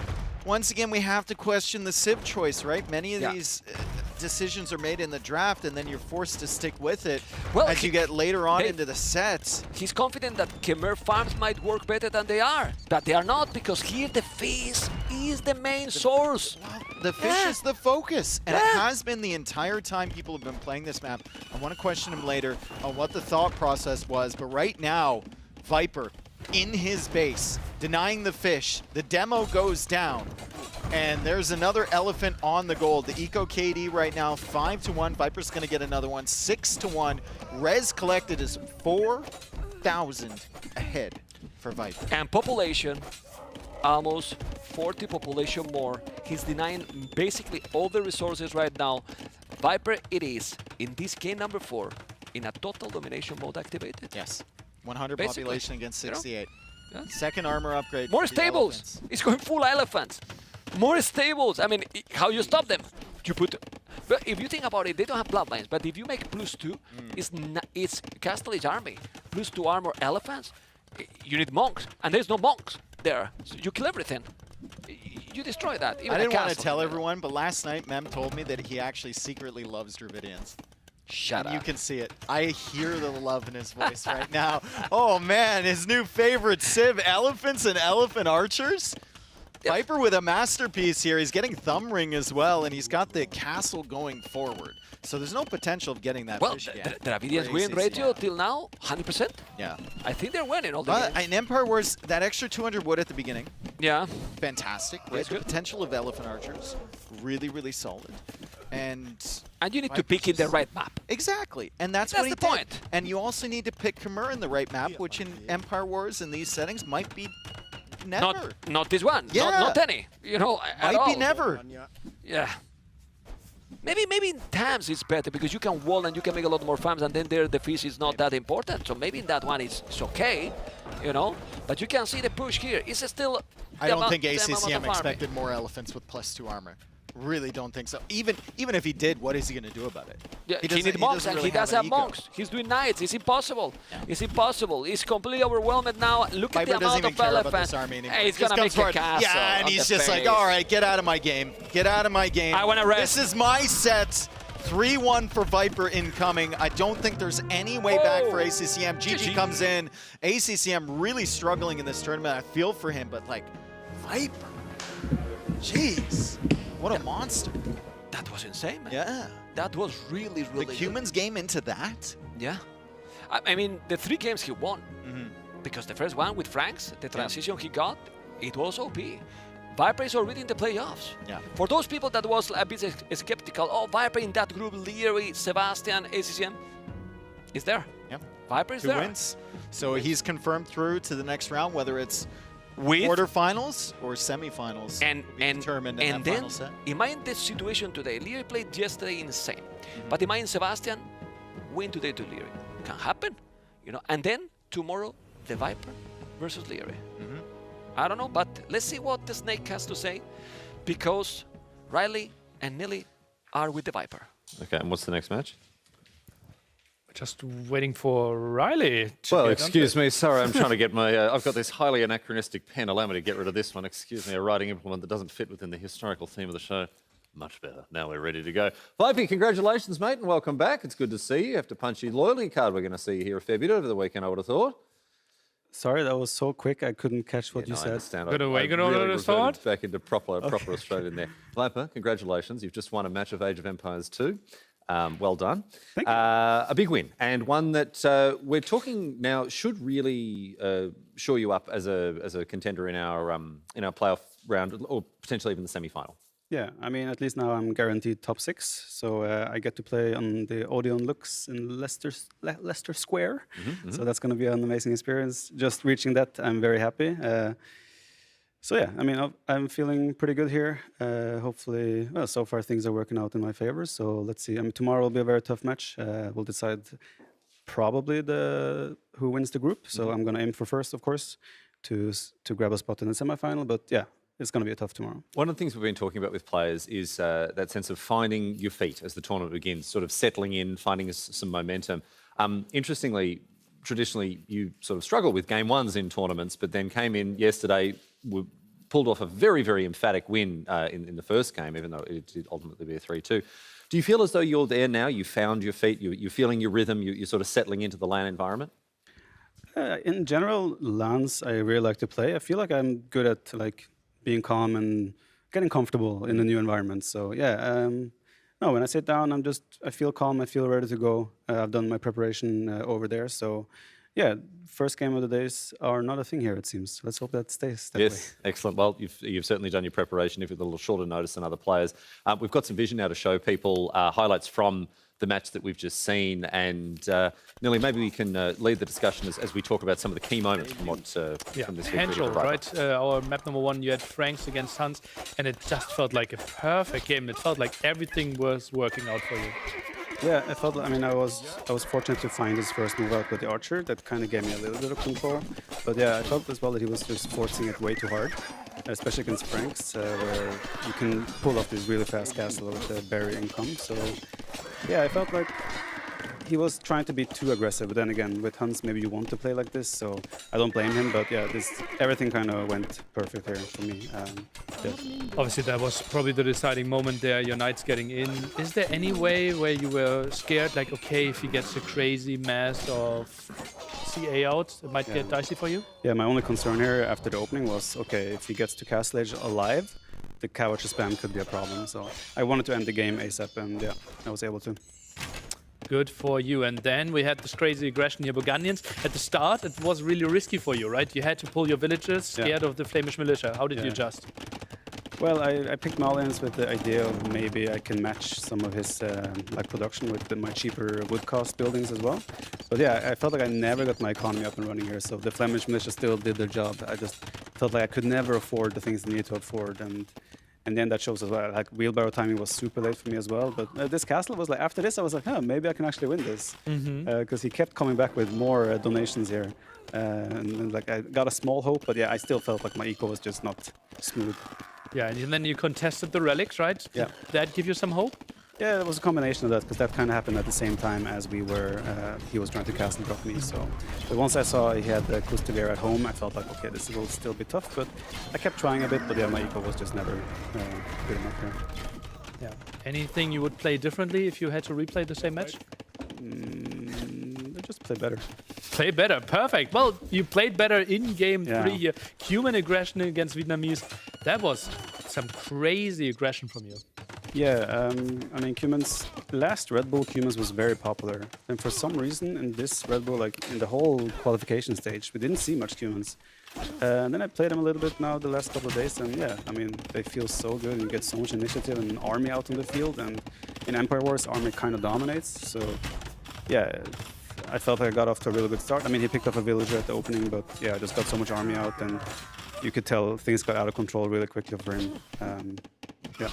And then going into the last game, Glazes here, you went actually for every single elephant you had access to. The normal battle elephant, the armored elephant, and the elephant archer. You enjoyed that, apparently. Yeah, it's a fun unit, right? We don't see enough elephants, and this Red Bull has so far, actually, we've seen quite a bit.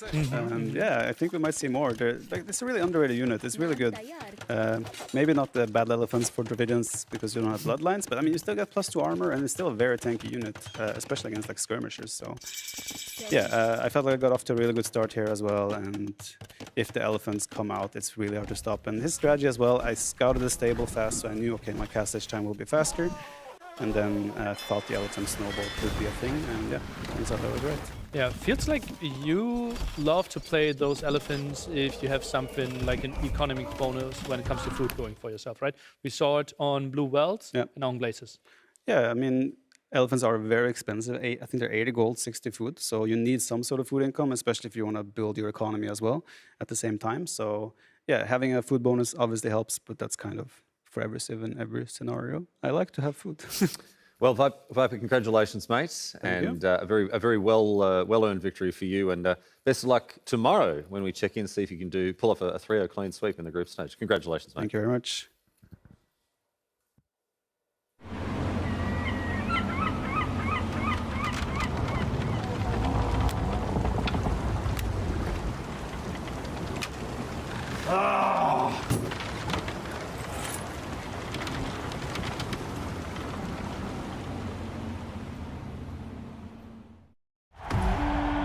Macedonians!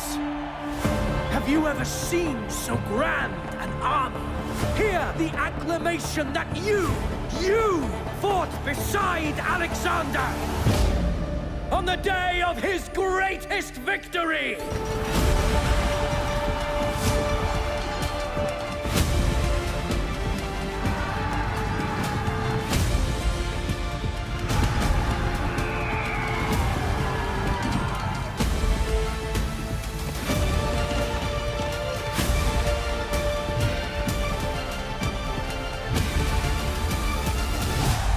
Undying glory be the victor's prize.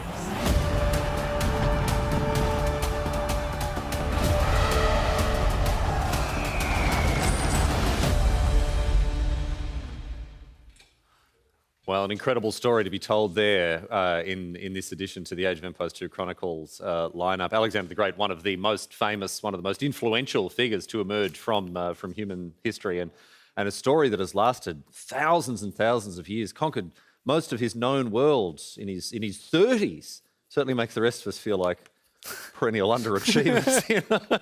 But tell us a little bit about this from a development or from a gameplay standpoint, because this is a story brought to life through this game. Absolutely. A lot of people, obviously, when they think about Age of Empires and following those great tournaments here, think about the esport, the super competitive Age of Empires that we are watching and enjoying.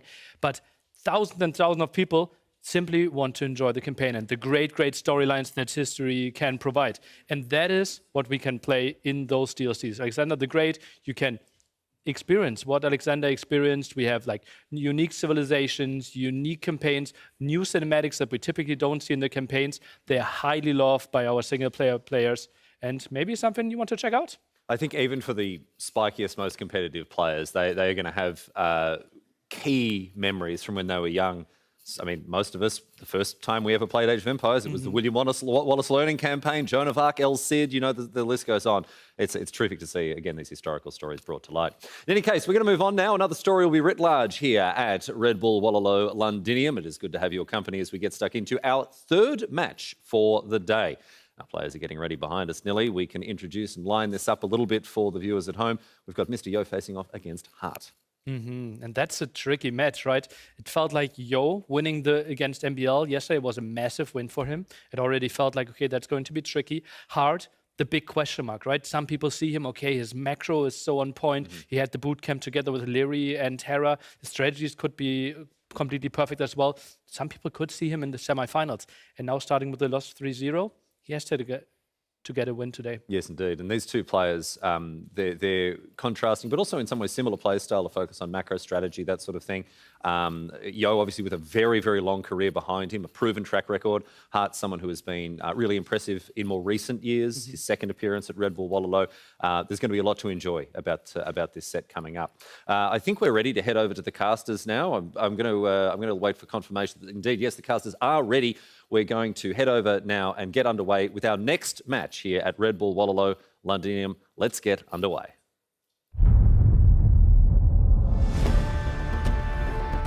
I tend to have different strategy against different players. Some players are weaker in water maps, and some players are weaker in close map.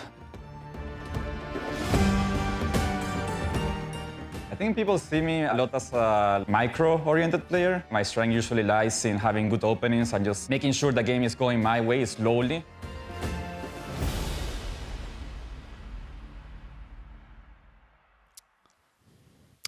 All right, well, welcome back, ladies and gents. We've got another series, and we are only halfway through the day. We've had an epic start, and coming into the day, I felt like the final two sets of the day would be the closest game. Yeah, and they matter a lot, right? Like, Hart got 3-0'd yesterday by Hera, and this is a tough group. And MBL actually managed to take 2 games from Hera. So if MBL wins tomorrow, and then Hart doesn't win today, that's a lot of pressure on Hart. 100%. That is a ton of pressure. So he needs to get results here against Mr.yo. Yo already coming off that win. He's going to feel fairly comfortable with that win against MBL because MBL does have Hart lined up for tomorrow, the last member in the group. But still, they want to get good results. They want to prove that they're here for a reason. And who do you have as your favorite going into this set? It's tricky, right? Because Yo won his first series and Hart lost his first series, and he lost at 3-0. So I think logic would maybe tell you Mr.yo is the favorite. But I think Hart is the better overall Empire Wars player. Yes. I think if there was a player who was made for this format, it would be him. And kind of what he said in the little preview there is he loves a strong opening with good early military control and then adaptation.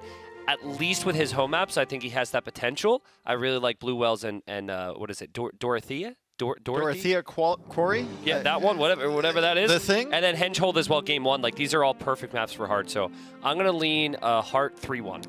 Well, he said it in the interview. He said, I really like when things are going my way in the game. Yeah. One thing that Yo is incredible at is making sure that things don't go players' way. 100%. Right? And I was chatting with Hart a little bit about this matchup today, and we both agreed, like, you just have to do damage to Yo before he gets to Castle Age. Castle Age is by far Yo's best stage. And that's not saying he's bad in Imperial Age, but Feudal Age is probably his weakest. And if he can survive that, if he can get to Castle Age, get into Knights, get into sneaky siege attacks, find that one hole in your wall, as he always seems to do, then he can make the game crazy. And his eco at home is usually pretty stable as you're running around trying to put out fires. I think a lot of games are going to be decided by the state players arrive to in Castle Age. Yes. I think if Hart is a minute faster to Castle Age every game, he is going to snowball that. If it's range units and ballistics, for example, Siege Workshop, Town Centers, he's extremely strong. But here's the one big difference between these two. I think it's more so the mentals. For whatever reason with Hart, it feels like he is destroying his opponent, or it's the exact opposite, right? Very rarely am I seeing a lot of like 3-2 sets with him. And I think when you factor in the moment and the situation we're in, it's a different country, it's a new venue, there's so much more pressure here. I think that should actually snowball even more. And I think for Yo rebounds from losses all the time. Like, Yo loses the first game and everyone's like, oh, he's just getting warmed up. So I think I'm really curious with that in mind to see how the first game goes. Because if Yo could come out with something crazy and shock Yo game 1, or shock Hart game 1 rather, maybe Hart struggles to recover from that. One interesting thing about Yo is always his Civ drafts as well. They're so wildly different from anyone else, and I love looking at players' reactions. As they see them, it's usually, what? What has he picked, right? As Yo goes for the Britons, the first time I believe we've seen Britons in this tournament being played here in London. And we've got the hometown Civ on finally. henge hold for Mr.yo against Portuguese for Heart. Well, I think the big reason behind this for Yo is this map is usually just archers. And it's a big reason for both players here with their civs. But yeah, Britons, if you can get to Castle Age, you have the additional range for free, 8 range crossbows. That might be the difference maker here, because when it comes to the micro, Yo's not known for being able to compete there. He's got to use that additional range. Yeah, if he can survive, if he can get to Castle Age. Also, this map is huge. There's so many areas to expand with the TCs, and Britain Town Centers are cheaper on the wood cost. So if you get those set up on the berries, your villagers are right underneath your TC. They're relatively safe. You can expand your eco, and you can just keep stretching out across the field. And then Britain's in the late game. I mean, if you ever get there, Britain late game is really, really tough to fight up against. Big reason we don't see the Britons picked is because of how one-dimensional they are. Yes. If the archers get shut down, they don't have as many options as other civs, and that Portuguese gold discount, that's a bonus that applies towards every gold unit. So if Hart wants to switch to knights, if he wants organ guns, bombard cannons, monks, there's just so much value there. And there's also a lot of berries on this map. So Portuguese gets some extra wood while they're taking the berries.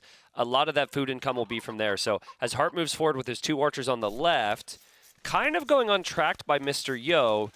Mr.yo's also moving forward untracked by Hart. There's going to be walls there, and Hart is really prioritizing those walls, and you see he has that spearman there to delay as well. So he can see the archers coming in early. Hart is calling for a pause now from Mr.yo. Maybe something wasn't working properly.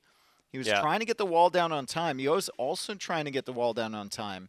Let's see if they can sort this out real quick. Looked like he said something to him. Yeah. There may also be in a Discord channel with the admins if there's an issue. It's also possible you start with 27 vills. Could have been a random villager stuck in a wood line or something, which occasionally happens. So whatever it is, we'll let you know. Hart apparently saying his game just froze on him here. So we'll see what ends up happening here. But it felt like Hart was defended there. He wasn't going to take much damage. Well, he says he's ready to continue, so hopefully that villager can get the one wall segment down in time. Yeah, I think he did. What a bad moment for that to happen, right? If it does get down in time, though, he's perfectly fine. Nice little gate there from Mr.yo. He tries to force the scout into the spearman. Love watching Yo on land because you get those extra little moments that he doesn't go for usually. That's not a play that I would normally associate with Yo, but to your point, maybe it's because there's less lag. He is able to use that now. Wall's still not completed there, but I think the army's coming over from Hart. And yeah, Hart should be able to clear that if Yo's not careful. And I think as well, I don't think Hart will get into Yo's base. So look at the castle timing for Mr.yo. As we said before, so many of his games are dictated by when he gets to Castle Age. Is he a minute ahead of his enemy? How many villagers has he lost? Is he behind his enemy getting there? Usually in the games where he's behind, he's going to lose. Yeah. Because Yo is a Castle Age player. He wants to expand his town centers. He wants to hit you with like knights or, in this instance, extra range crossbows. And he's going to get there first. Okay, I'm going to hit you with a little question game here. There's no wrong answers, okay? What's the #1 unit you think of when you think of Mr.yo? Knights. Okay, what's the #2 unit you think of Mr.yo? Mangonels. #3? I don't know. It's not crossbow though, right? No, it's not crossbow. All right, I was just curious. Okay, sorry. Just curious. I forgot. No, I forgot the part where you said there's no wrong answer. Sorry. You got really sorry, dude. No pressure intended forgot there. That part. All I'm trying to bring up here is the opponent's going full skirm. And so this is, again, the issue we talked about with the Britons. You make it to Castle Age faster. He's going to make knights. He's going to make knights with Britons, which and you can do. They're good enough. That's not a bad decision, right? You got all those berries to go on to. It's Hart will see the stable now. That's a nice little house wall there from Mr.yo. He's trying. These are things that Mr.yo does not normally attempt. I mean, it's 3 house walls. No, bro. I know it is. I know it is. But usually, he's not chat. I get it. But usually, he does not try and do those type of things. I would like to apologize to chat. I didn't mean to bring chat into this. I was just. They suck anyway. Tower on the front there for Yo will protect the gold somewhat.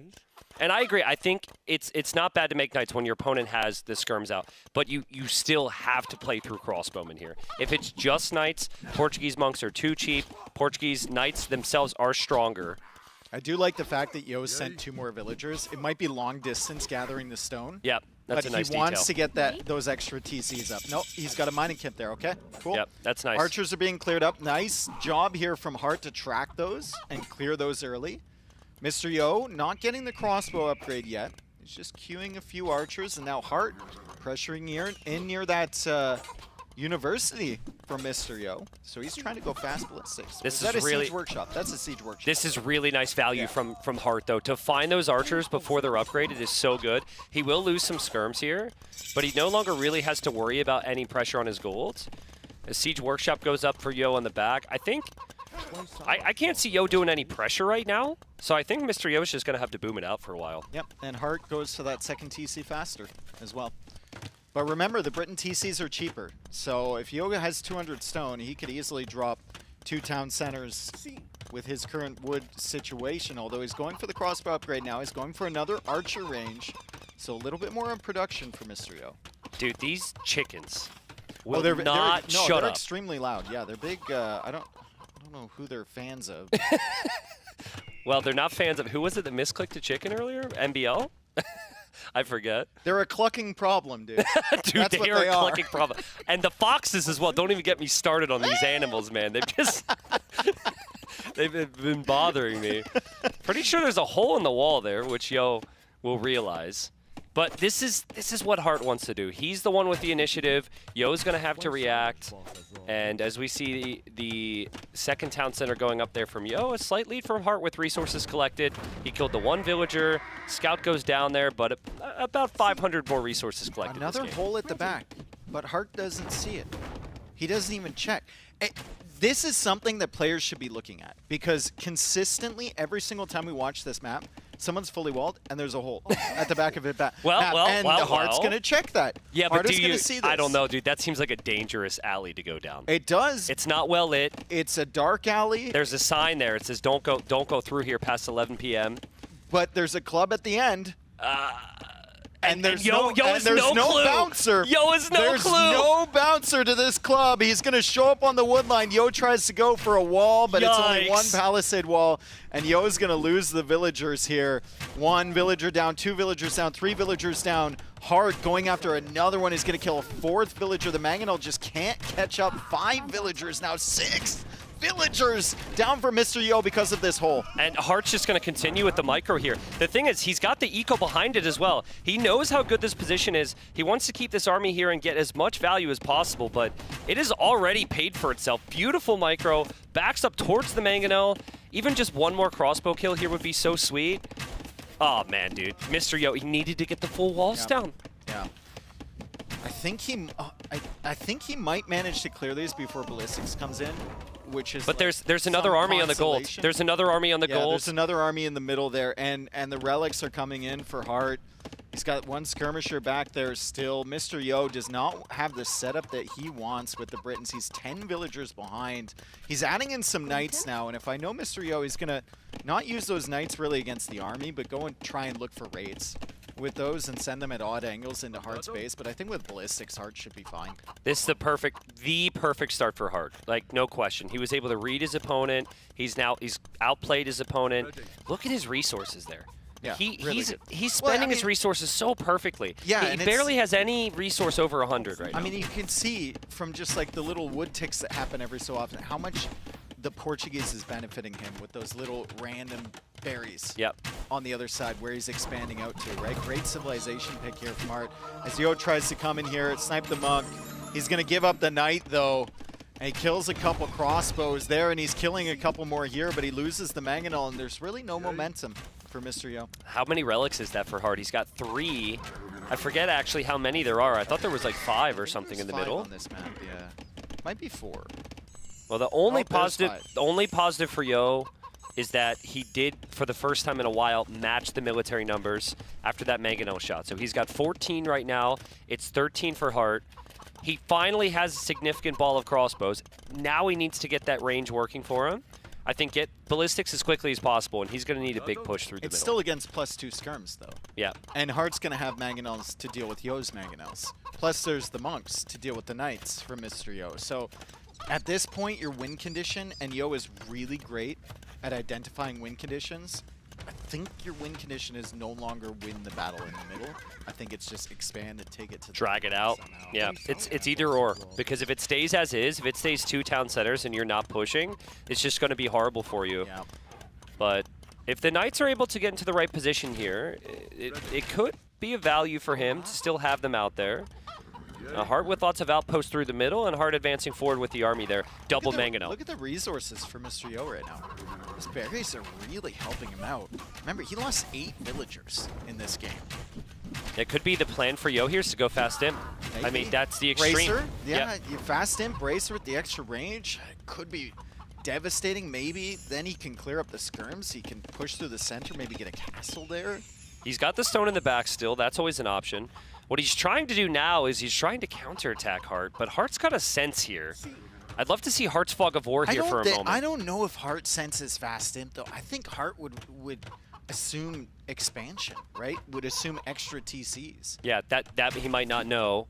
We'll have to keep an eye on it, but great game sense from Hart to realize you're not at the front of your base. You're certainly going to be looping around. He's got the crossbowman on the back taking care of the Knights, and now he has the skirms with ballistics, with full armor and attack, finding the crossbows. And it's the same issue as before. Yeah. Yo can't keep the archers alive. And Yo actually invested into the second wood upgrade, so maybe he is not even thinking fast and bread. We look at the amount on gold here for Mr.yo as he loses this army.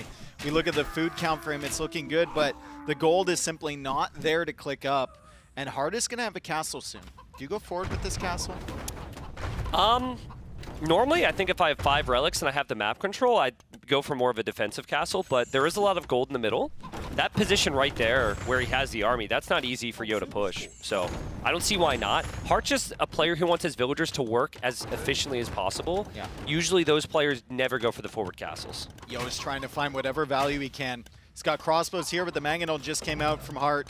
His crossbows are going to have to leave, and we got crossbows in defense from Hart as well. The Mangonels are still pushing.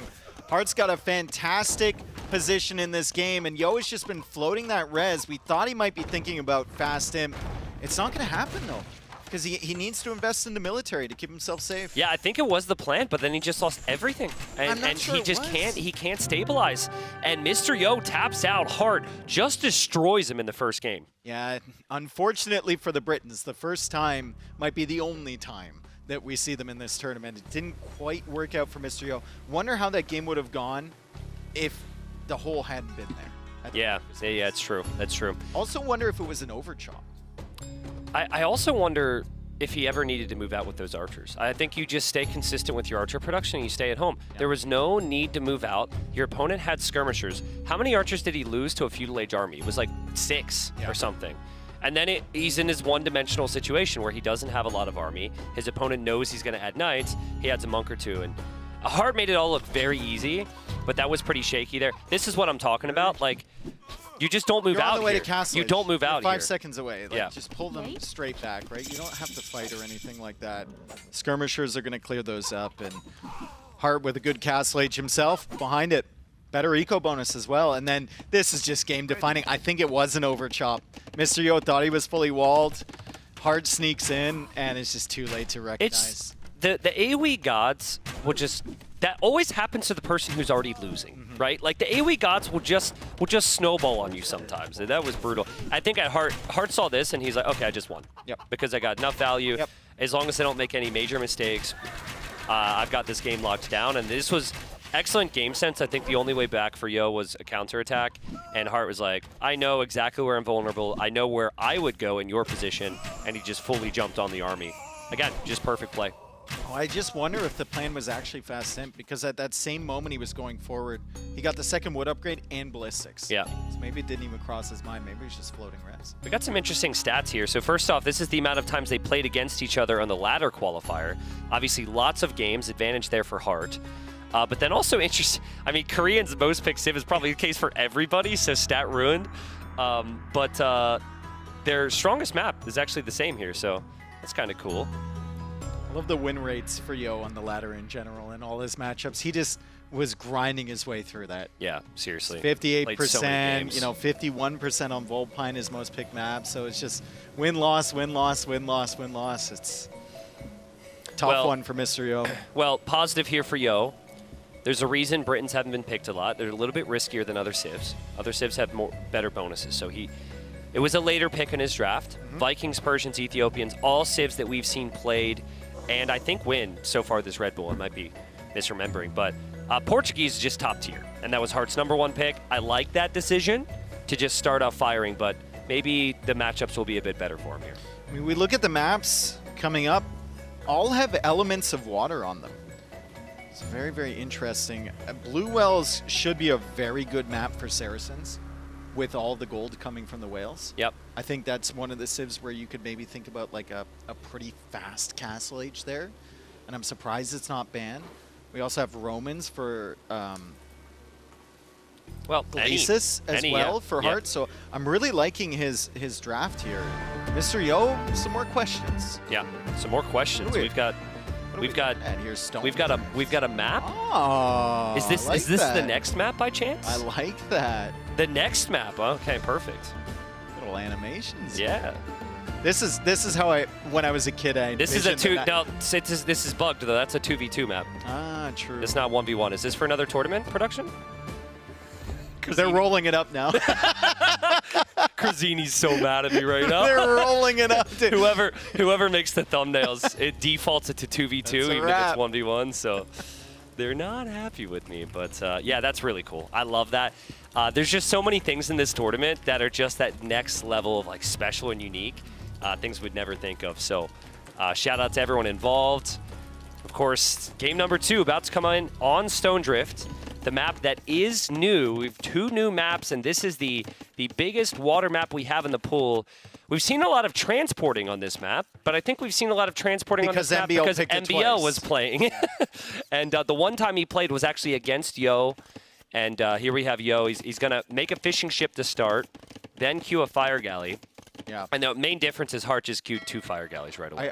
I talked to quite a few players about this map. I asked them, when I got here, what do you think about it? And they all said the same thing.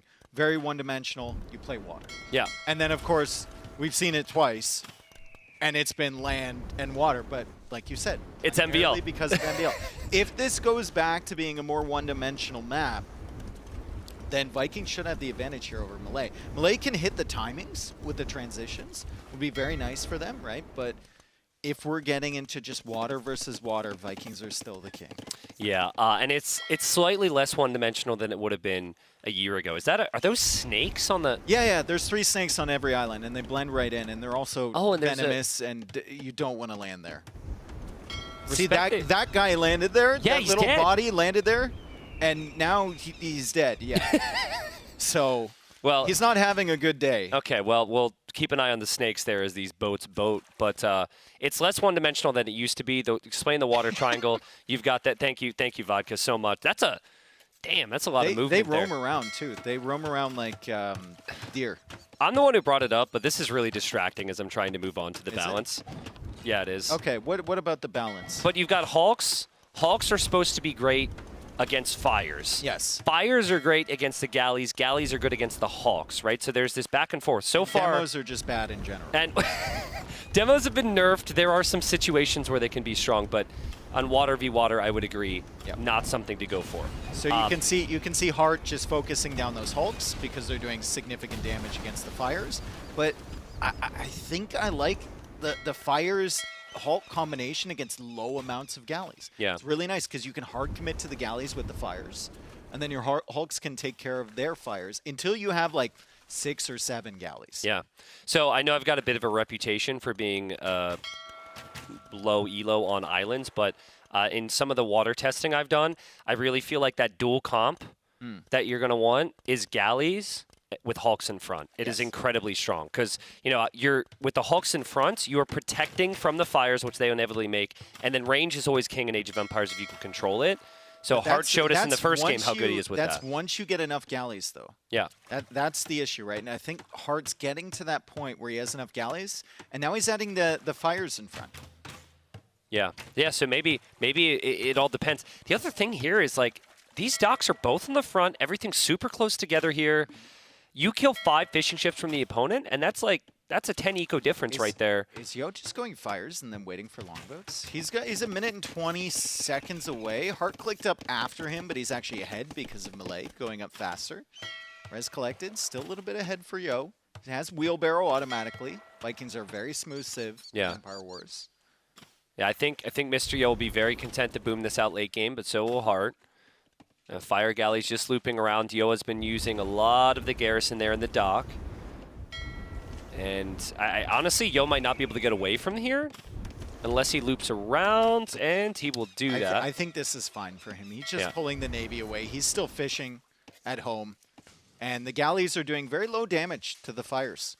Interesting. Fires are actually good now against galleys. Interesting we don't see a single Hulk from Hart because his opponent is going pretty heavy galleys. I honestly think that galley fire is better than galley Hulk. Yeah, maybe. Because well, also the Hulks don't take down docks at all. Exactly. Right? Exactly. You need that. Yeah, there's the first longboat queued up. But and the medium warships upgrade too. So fires are also decent against longboats if you get the medium warship upgrade. So you need some Hulks in front of that. So it's a nice little four-way mix here with these civs, and like maybe 4.5 for the demos. No, let's not forget about the demos.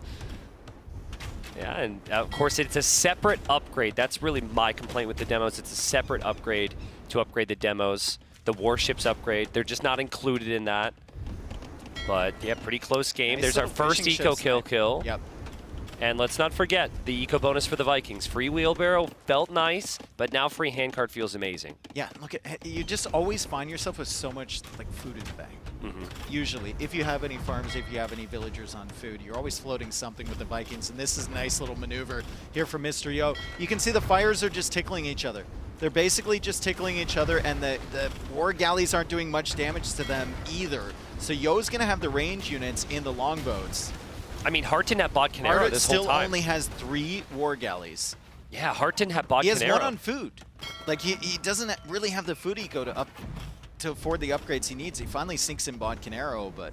Yo is insane. Hart does have the big numbers now, but Yo just does an incredible job. He never takes the direct fight until he has to. Yes. This is now becoming a situation where he maybe has to. This is getting kind of dangerous for him as well, actually. Weak longboats there. Good pressure from Hart as Yo tries to take out those war galleys, but Hart dives in. He takes out the 2 weak longboats. He just wants to stop that mass from Mr.yo, and he's adding a second town center. I don't think Yo needs that second town center. I think he should just put all of his villagers on gold and he's gonna add the TC right now. Yep, there you go. Well, great call. Thanks, Mr.yo. When you start it, guys got my back, dude. Sometimes as a caster, you start the sentence, guys, and then the player just works his way towards the next decision. But it's been really close. It's 13-11 KD. I'm still not sure how this is really going to scale on what ship they're going to commit to. We've seen a lot of fires out there from Hart, of course. If you get a big mass of longboats, there's nothing that can stop you. Yeah. I think that's the win condition for Yo. But 6 is not enough. Get a big mass of longboats. Make sure that he's not redocking somewhere weird. Make sure he's not getting set up on any of these islands. And just win the fights. Yeah, just win, as Viper said earlier. But still some worry for Yo. Potentially, he doesn't have the big numbers. I like the fact that he's still prioritizing a bit of a meat shield for those 6 longboats. And I also see the university, so that's the other thing. You have university upgrades now for boats. Some of them were in the docks, and they were moved to the university. Oh, the snake died! And, yeah, there's now additional upgrades as well. So that'll increase the speed, and I think that's really the biggest thing if you're going to be using fire ships. But you also have the Pierce armor. Yep. So who has the university upgrades first? CEO with the university. Okay, there we go. That's for ship speed right there. And that's push the fire away. It also has the benefit of being able to hit and run a lot easier with the longboats. It's not just for the fires. Benefits all the ships. There from Hart. This is a lot of the food eco. This is basically all of the food eco for Mr.yo is those fishing ships until now. Why did Mr.yo move away, I wonder? I think he's looking for the fish from Hart.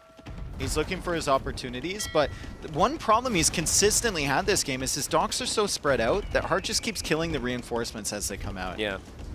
Well, Hart has had the numbers this whole time, and Hart's got the eco numbers now. Yo's got the speed, though. He's got the speed upgrade now. Neither player with ballistics. I really wonder if a big reason that Yo picked this map is because he's not sure on Heart's comfort zone with like getting the university text, for example. Still haven't seen the university from Heart. Maybe there's one coming up as we say that. But the longboats come home after pretty much abandoning the docks, getting no value. They come home now. It's a lot of boats, Dave. It's a lot of fires in there. It's a lot of fires for Heart. And Yo still hasn't added in any hulks, despite the fact that the war galley count has been fairly low. It's really low for Heart. Exactly. I think Hulk should be the play. The 2 villagers on the shoreline. Yo's adding fires.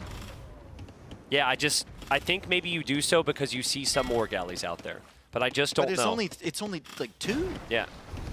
Yeah, I'm with you. I think Hulks are a really good option here. But he's got the speed now. Heart's going to get that upgrade in 45 seconds. I think if Heart had the upgrade right now, that those longboats would all be cleared up. So that's given Yo a little bit more mobility. But he runs right into the fires, and he's completely surrounded on the island. That's brutal for Yo. Great positioning from Heart, especially with the speed upgrade already in for Mr.yo. For Heart to find that position is fantastic.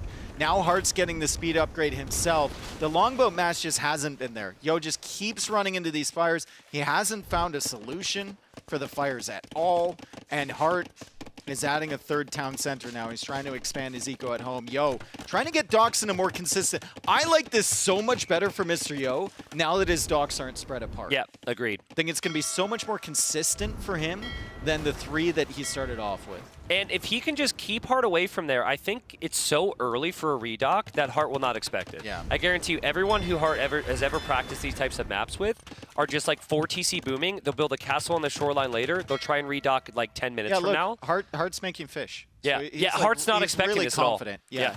He's really confident he's cleared up the docks and that they're going to go for a castle and then add the docks later in the game. But Mr.yo immediately going for 4 more, and now Heart's going to have to pull the Navy back over, and he's going to run into the biggest longboat Navy that he's seen so far this game. But there's 5 docks there. Imagine 5 Hawks in front of the longboats. I am not sure the longboats are good enough without the support with the new water change. It's still early. We still haven't seen the careening upgrade in for Heart for the Pierce Armor or anything, but Heart's just going to chase this down right now, and let's see how it goes for Mr.yo.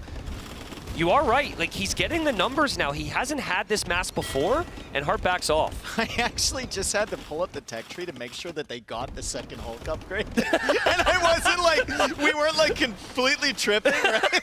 Yeah, true. We don't have anything. I'm very confused here. I guess when you have a longboat that's this good, or a ship that's this good like the longboat, maybe the feeling is that's always got to be the key. Similar to what we were thinking he would try with the Britons in the previous game, and he would have to go full archers.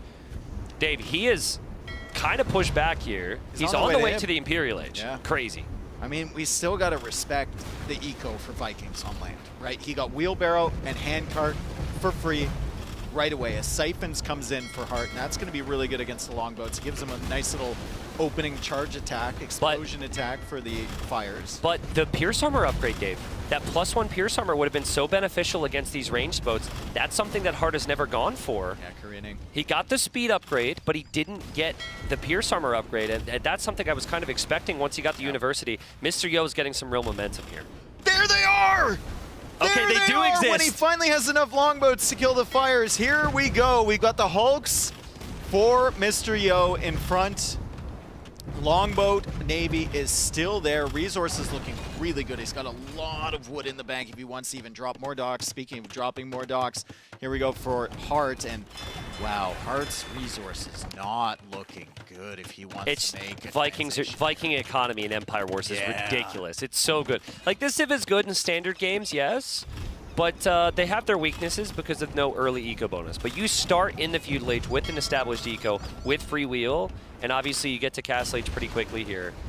And the beauty is the fires and the longboats take down the docks so fast. This is the win condition. And both players know on this map. This is the one-dimensional map that the players were talking about when I asked them that question. We thought it was different because MBL was playing, but it was just because it was MBL. You can put MBL into any map, and it's going to look very different. In a map like this, maybe there's some questions for Heart, like how did you let Vikings slip through on the draft? Yeah. Because they're so powerful here. And this is what Mr.yo was playing towards. He's going to have a big, massive longboats. He's He's going to push these fires back. He's in Imp, and Heart's like, okay, I have Heart's no like, solution. Heart's like, get me out of here. Yeah, and it was so good for Hart at the beginning. He controlled the water for so long. He killed every Navy, and it just doesn't matter. I mean, okay, so obviously we casters, we understand the players very well. Yeah. Hart can be very diplomatic. I think for Hart, mentally, he's thinking like, yeah, just get me into the next game. Get me to the next Civ game. win next, right? Because like, he played really well. Like, he was winning a lot of the fights. He had the numbers advantage. He's probably feeling like, I couldn't have done anything more there. Dude. I took good engagements. I had good economy. How on earth does the eco look like this? You win that map in the draft. Yeah, maybe. Mr.yo had to know as soon as he got Vikings in that draft with Stone Drift in there. But he's. But if he plays correct. But the ship that Yo was making was a ranged ship, and there's an upgrade available to add Pierce Armor, right? And it's new. It wasn't available in the university before. And Yo said in his interview, he said he's going to pick water maps against players he doesn't think has the experience. Hart is an Arabia player all day, every day, and it was a weakness there. I want to agree with you, but I don't know how much of the longbow damage is due to amount of arrows and how much is due to actual damage coming out. Well, if you don't know, just back up my point and say, I agree. I agree. There you know, we go. careening is so important here for the fires against the longboats. I think it's safe to say, though, on both sides, it was probably clear from our cast, there's a lot of figuring out that needs to be done. Oh, yeah, 100%. Right, because I mean, it's still a relatively new mechanic, and I mean, we've been playing the same game for 20 years, so it's like, we're basically fossils. It takes a lot of adjustments. Speak for yourself. I'm a fossil? Am I like a cool fossil, like a velociraptor or something? What fossil would I be, Dave? You'd be like a shell. I'm a shell of a man after you said that. That's what I am. Hard staring at his civilizations there, thinking through. Usually the players are going to understand what they're going to play, but there might be a lot of guessing games now on Yo's side because Yo's draft is very unique. Persians, Ethiopians, Mapuche is a big one, and Wu. Yeah. Let's talk about the Mapuche. We don't even know if they're going to be played, but why are they picked on the draft here? I think there's a lot of potential. I've heard a couple players talking about it. The fact that they get access to the champion and then they get the discounts as well, or the plus bonus on the berries coming in, I believe. Yeah, and they then do. They can also produce skirmishers and spearmen from the settlements. From their settlements. Yeah. So you would have your barracks, which you start with, but then 3 settlements, and you can produce spearmen and skirmishers right away. One bonus that I always forget with them is that you can see where opponents' castles are. Yeah, it's really nice. Which is very, very clever. Honestly, I have not covered enough games where that has become relevant. I'd love for Maybe that to you be just the case don't here. notice it, right? Yeah, true. That's because I already know. Because your everything. scouting is so My great, scouting's yeah. so good. It's not even helpful for me, honestly.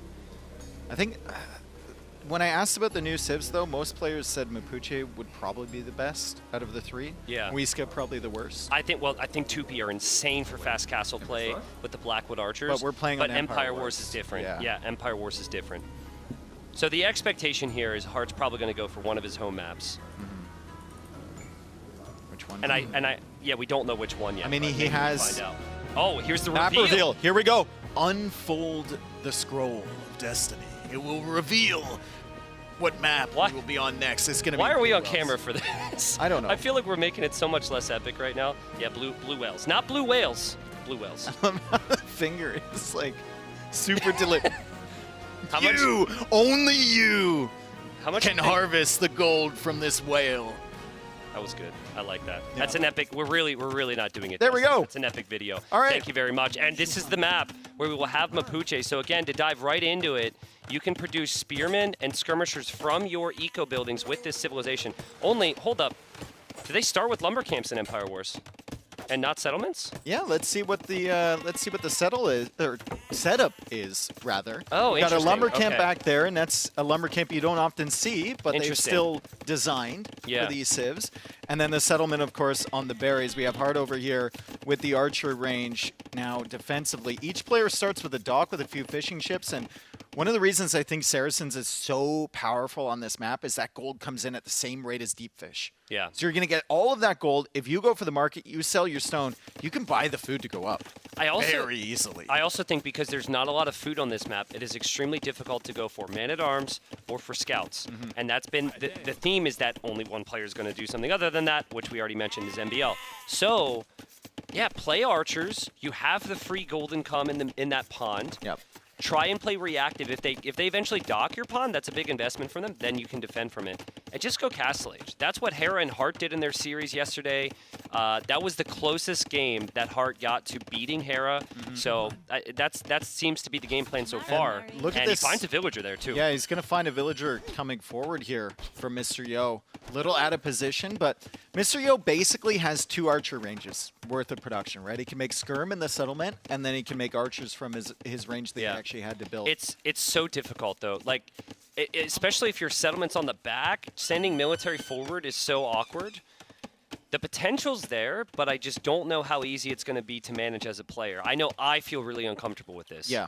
Mr.yo also hasn't found a way to dock the back of the map. Hart has, and you can see he's expanding his fishing eco. As he comes in here trying to get damage, there's some skirms in defense for Mr.yo, but he can't hop in the settlement. That's a different Civ. Let's see if Yo saves the villager. One more hit, and she's dead. Yeah, she's dead. That's 2 villager kills. He's got an army forward, though. I think he had some archers forward. They're backing away now.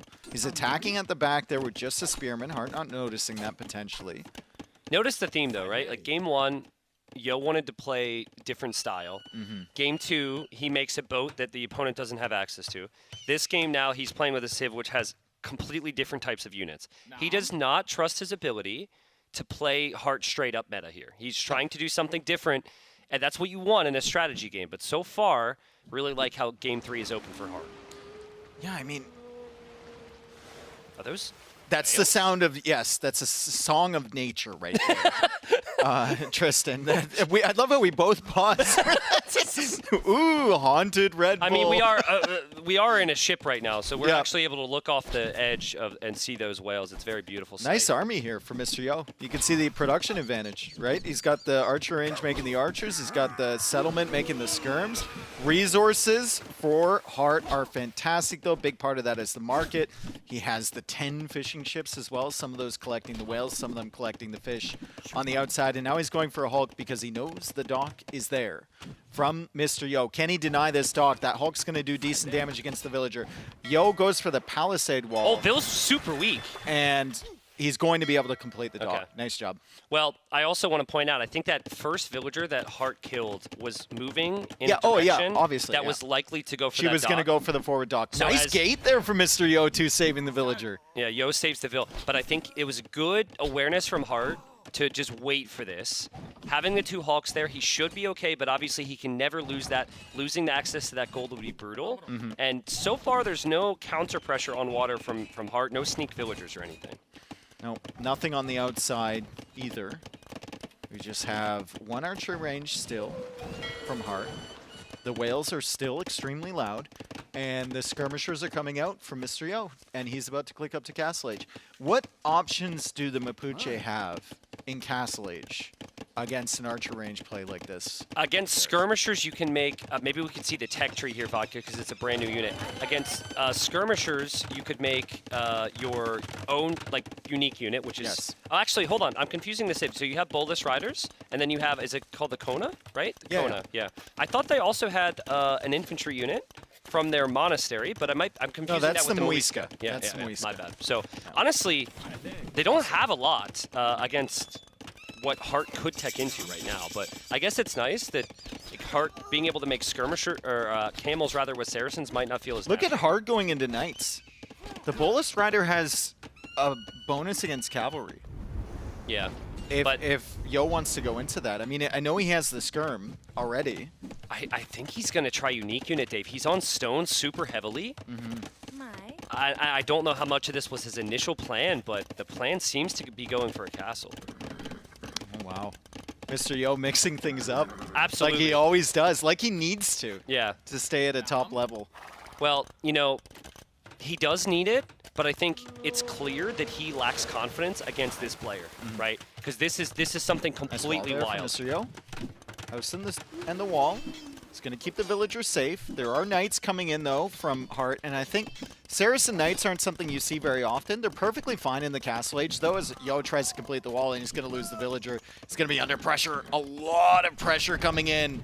These knights are dangerous against the villagers and the skirmishers, and then the skirms coming from behind. More quick walls needed from Mr.yo as he tries to get to the castle age. 200 stone away from being able to afford that castle. He's just going to buy it. I mean, this unit better be good. This unit better be good. Whatever he's about to make better be insane because he's losing vills. The inefficiencies are there.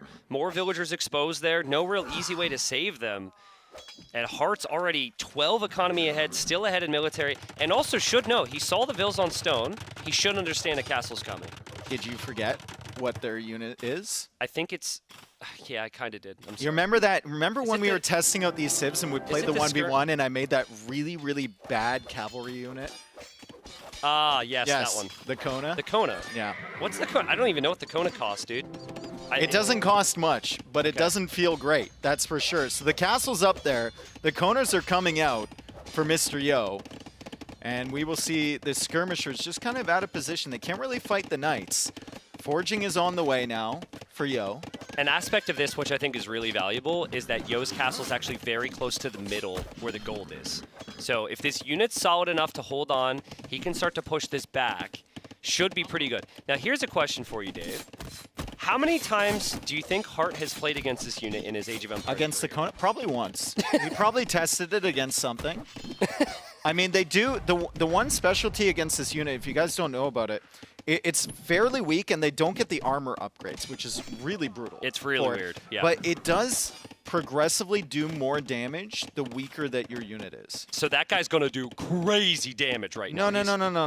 Or the increasing other damage units. the other way around. Yeah, okay, the weaker the unit is, they do more damage against it. So it's interesting for sure, but I don't know if it's something that you should typically play into. I don't know if that's the strategy that Yo was initially going for. He's adding in some bolus riders now, though, because he sees the amount of knights and camels. You know, the longer this event goes, the more people are going to show up from the dev teams, and maybe someone's here who said, yo, we haven't seen enough of our new DLC. Can we just highlight every single unique unit in one of these games? Because he's going for the castle unique unit. Now he's going to switch into the archer range unique unit. And Dave is full-on tech tree mode, looking up the verifying the bonuses I'm here. wondering if there's something that I don't know about because it doesn't seem like a great option. And it's confirmed that I know everything about this unit. It just doesn't seem like a fantastic strategy to play towards for Mr.yo. I mean, especially playing in towards any cav unit against the Saracens feels kind of bad because the camels actually feel like they have a little bit more viability.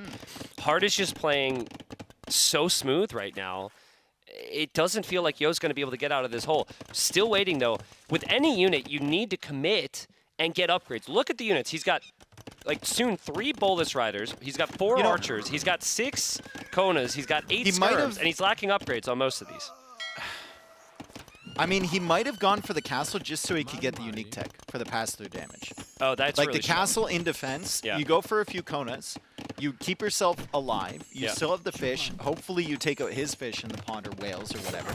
And then you go into these bolus riders against Saracens, and you have that unique tech that's fairly expensive, but it gives you pass-through damage. It is so Mr.yo, though, to like play Britain's game 1 and end up making knights, and now play this civ, game 3, and he's going for whatever cav is possible. What is it called? The unique unit. Bolus rider? No, the other one. Kona. Well, okay, good. Okay, I just wanted to make sure you remembered. No, I felt like you forgot. I forgot initially. I was thinking Muisca bonuses earlier. So Hart has a very solid eco. We haven't talked about it much because we've been watching him run around and we've been questioning Mr.yo's strategies here as the knights come in and kill more villagers. That's a great raid for Hart, but I mean, doesn't see it. Gonna be the 3rd TC going up for Hart.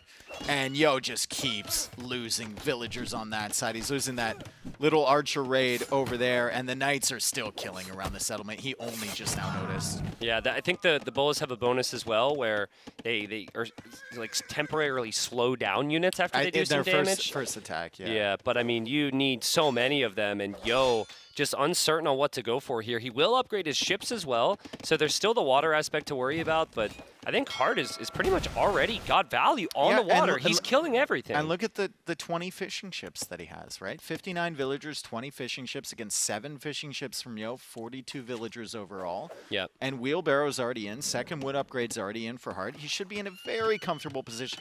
And he's got that dock in that critical middle area. I'd love to see a demo. I know we've kind of judged the demos a little bit, or a couple galleys, just to protect that. And I feel like if he's able to get a castle to secure the middle, game over. I guess the question I have is if Yo gets this death ball rolling, how dangerous realistically is it? If he gets the upgrade for pass-through damage, we haven't seen it very often. And maybe Hart hasn't either. Maybe he doesn't know. Maybe he's thinking this could be good. I mean, Hart's been like 6 different areas, and he's gained some reward from that. But there's a time and a place you need to just fight straight through the middle. And look at this from Mr.yo. He's got the Bolus Riders. He's got the Konas in front. He's going forward with the castle. We do have Knights at the back. He continues to lose more and more villagers and units at the back here as Mr.yo tries to defend. Hart's still doing damage, but the castle's still going up on the front side. And that castle's not going to be stopped either. That will mean 2 castles to produce the Konas, and then also a castle very close to the middle gold, a castle that will range Hart's town center. Hart's been ahead most of this game, but again, I guarantee you that he does not have a lot of experience, and we don't have a lot of experience with how these units interact. I mean, that should be clear. Yeah. By this point, that should be clear. They are just not really the unit that people have been focused on with Mapuche. For a long time, it was Champy. Yep. And this was kind of a day one thing where people were testing it out and they figured out that Champy was better. And now that Champy has been a little bit nerfed recently, maybe the focus goes back over here as the Kona try and come in. The Knights still causing problems at the back. The Bolus Riders matching up against the Camels. They do have bonus against Cavalry. I don't know if it's enough to stand the ground against the Camels, though. He's going to have to run away. I'm curious, because you can't build a stable to get Husbandry, right? Yeah. So I'm curious on the movement speed compared to the Camels once the Camels have Husbandry. But I haven't been able to track if Husbandry's in or not. That's a lot of Camels, and these are Saracen Camels, so they have the HP.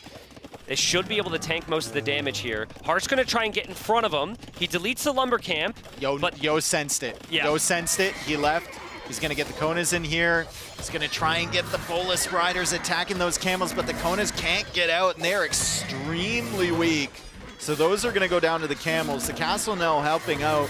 If you were wondering about that unique tech, it's 300 food, 350 gold. So you're still a very long way away from that. And again, you want to go pass-through damage, but you need a lot of units. The food eco has fallen off. The eco's just not been there for Mr.yo. And Hart's got enough stone, almost enough stone, excuse me, to build a castle. The timing was a little bit off. I think if he takes that fight and then drops the castle at the same time, it goes up. I mean, but he is spending a lot of res, which delays his Imperial Age. So this could still get kind of awkward. If you compare the Bolus Rider to just a Cav Archer, in these messy games, sometimes going for a wood gold unit that's mobile is much better than and just massing up, right? The Camels don't feel great when you're up against 20, 30 Cav Archers or Bolus or anything like that where you can squeeze them into a little choke point and take out the units one by one. Ballistics now on the way for Hart. So those skirms are going to get better. If he wants to make some more skirms against these Bolus, he's going back up to the stone. He still has the Saracen market with the 20 fishing ships, and the whale's still available. So it's a really tough map to expand your farming eco. If you look at these wood lines, they're scattered all around, so it's super awkward to find spacing for that, which makes Imperial Age in this type of game very difficult for Hart when he's spending this much food. I like the counter raid. The castle in the town centers is keeping him defended for now, but Yo could still find some opportunities back there. He's looking for them. Yo's food eco has just been kind of in the dumps, right? He lost those fishing ships on the outside. He never really got the farms. Like you said, it's difficult to farm on this map. And a counterpoint to that, Hart has had the fish on the outside, and he's had that market every time that he needs food, with plenty of gold available. The weird thing about the gold is, like, most of the gold is still in the middle, and neither player feels comfortable to actually take the gold there. Well, he's still got plenty of whales, I think, in his one pawn. Yeah. And he's disrupting the pawn from Yo on the left side, too. I believe he's got a dock over there, so he's been killing the fishing ships as they come out. And Yo's not doing any damage to his eco at the moment. Yo's army is kind of chasing or standing there on the front. I'm still seeing some pretty obvious signs that Hart is he doesn't know. Yeah, he's struggling. Like, he's like, I think he's probably checking the score bottom right a bunch. But I don't know, man. Like, Yo is coming forward. Bought this army off with another castle. Oh, put it right there. Look, Vodka's on the same page. Vodka's like right there. Like right there, man. Right on the snow. Right on the snow. Ballistics is in for the bolus. You need house walls for your villagers. Counter castle here from Hart. Can the bolus come in and maybe snipe some of these villagers? And can this castle go up first for Hart? I mean, this castle's everything, obviously, right? I think if Yo's castle goes up and somehow denies Hart's, it's his way back into the game. But there's enough camels coming from Hart. He can delay the castle. Yo has to He'll abandon. deny the castle when Yo abandons. Abandon ship. Even delete that foundation. I don't think it's going up at any point. But where can you go, though? If you can't castle there now, you can't go the other way because Hart has the other castle. You want your castles to do damage to the opponent's economy. That's just so difficult to think about right now. Some Hulks on the outside. Hart just locking down that outer area, and he's still making more fishing chips. Yeah. So he's taking advantage of the fish on the outside, the whales on the inside, the oysters now in that center area, and he's got the castle to back it up. Hart's eco, I mean, all you have to do is look at the res collected. More than 10,000 more res collected for Hart. It's sad to me that Yo has tried to build 2 castles, or 3 castles. And he's going mainly bolus riders, right? Like, I feel like this unit's actually looking pretty strong right now. It's actually half decent considering we're up against Saracen Camels, but he didn't trust in it. He wasn't sure. This wasn't part of his game plan. He's still maybe thinking about another castle here. He knows he's on the clock here because his eco is not looking good. Hart, though, is just going to wait it out for the Imperial Age. And I think with the market, he'll be on his way here shortly. Yeah, I mean, Hart can basically choose when he wants to go up, and he's chosen that he wants to go up. And it's been that way for a while, to be honest. He did have to invest to stop that castle for Mr.yo to avoid the game getting messy. But Imperial Age is on the way, and I think Yo has never really had more than, like, he maxed out at like 15 on food. Yeah, he's never had the eco. Oh, yeah. He's never had the eco, and he can't pressure the eco there. The bolus riders get taken down by the castle, and the camels are there as well. And again, Yo just unable to get the damage. Dave, I want to take a moment as we show the camel raid. That's huge. We have the camels chasing here as well. Even if we don't see it on screen, guys, the docks from Hart, that's just 1 or 2 villagers redocking this whole game. Yes. So he never has to fish trap or anything, and it's right next to the fish. He's almost fished out half of the map. Half the map. Half the map. Like, that is insane. And we never look at it. It's not like, I don't know, sexy Age of Empires. But that is why he's been able to have such a big lead. And to be able to do that, add the villagers, lose his Mamelukes, but also get the counter raids earlier. Very impressive. Sexy Age of Empires sounds like an excellent caster calendar idea. If we ever need money for a tournament, dude. Did you say a caster calendar? Yeah, people want those.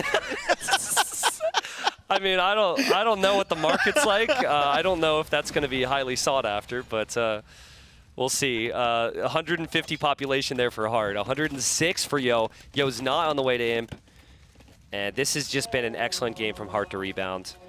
He worked with what was within his control. I'm sure there was some confusion, but he just dominated him in feudal and early castle age here, and then spun the rest into perfect map I'll be control. very interested to hear both players' thoughts on this, because like I think Hart will say something like, "Man, those units are so strong against camels," and then we ask Yo, and he's like, "Man, these things suck." No, absolutely though, absolutely. And there's a lot of units like that feel incredibly weak or incredibly strong, and I think, oh my God. Sexy Age of Empires. You can take us off camera. Yeah, Thank you very much. That was uncomfortable. Yes, seriously. For everybody involved. Yeah, I wasn't expecting to be on camera at all. But Hart is he's played it perfect here. Treb should be on the way here shortly from those castles. Final armor on the cab. He's just mixing in light cav now, which is much cheaper. And again, now we've got the unique tech. There we go. We're going to have some pass-through damage. But pass-through damage with no military remaining is kind of sad. That's about 20 military too late. Yeah. There's 14 of them on the field for Yo. But apparently Yo just believes that this mass destroys. No, Yo's not warmed up yet. Yo's not warmed up yet. He's not calling this. Are you kidding me? I mean, the pass-through damage is really good. If he gets on the right side of this, the pass-through damage is actually sick. He's on the wrong side of this, but still. Well, technically, they're passing through the villagers. Yeah, true. Anyways, in a normal way. And Castle's denied.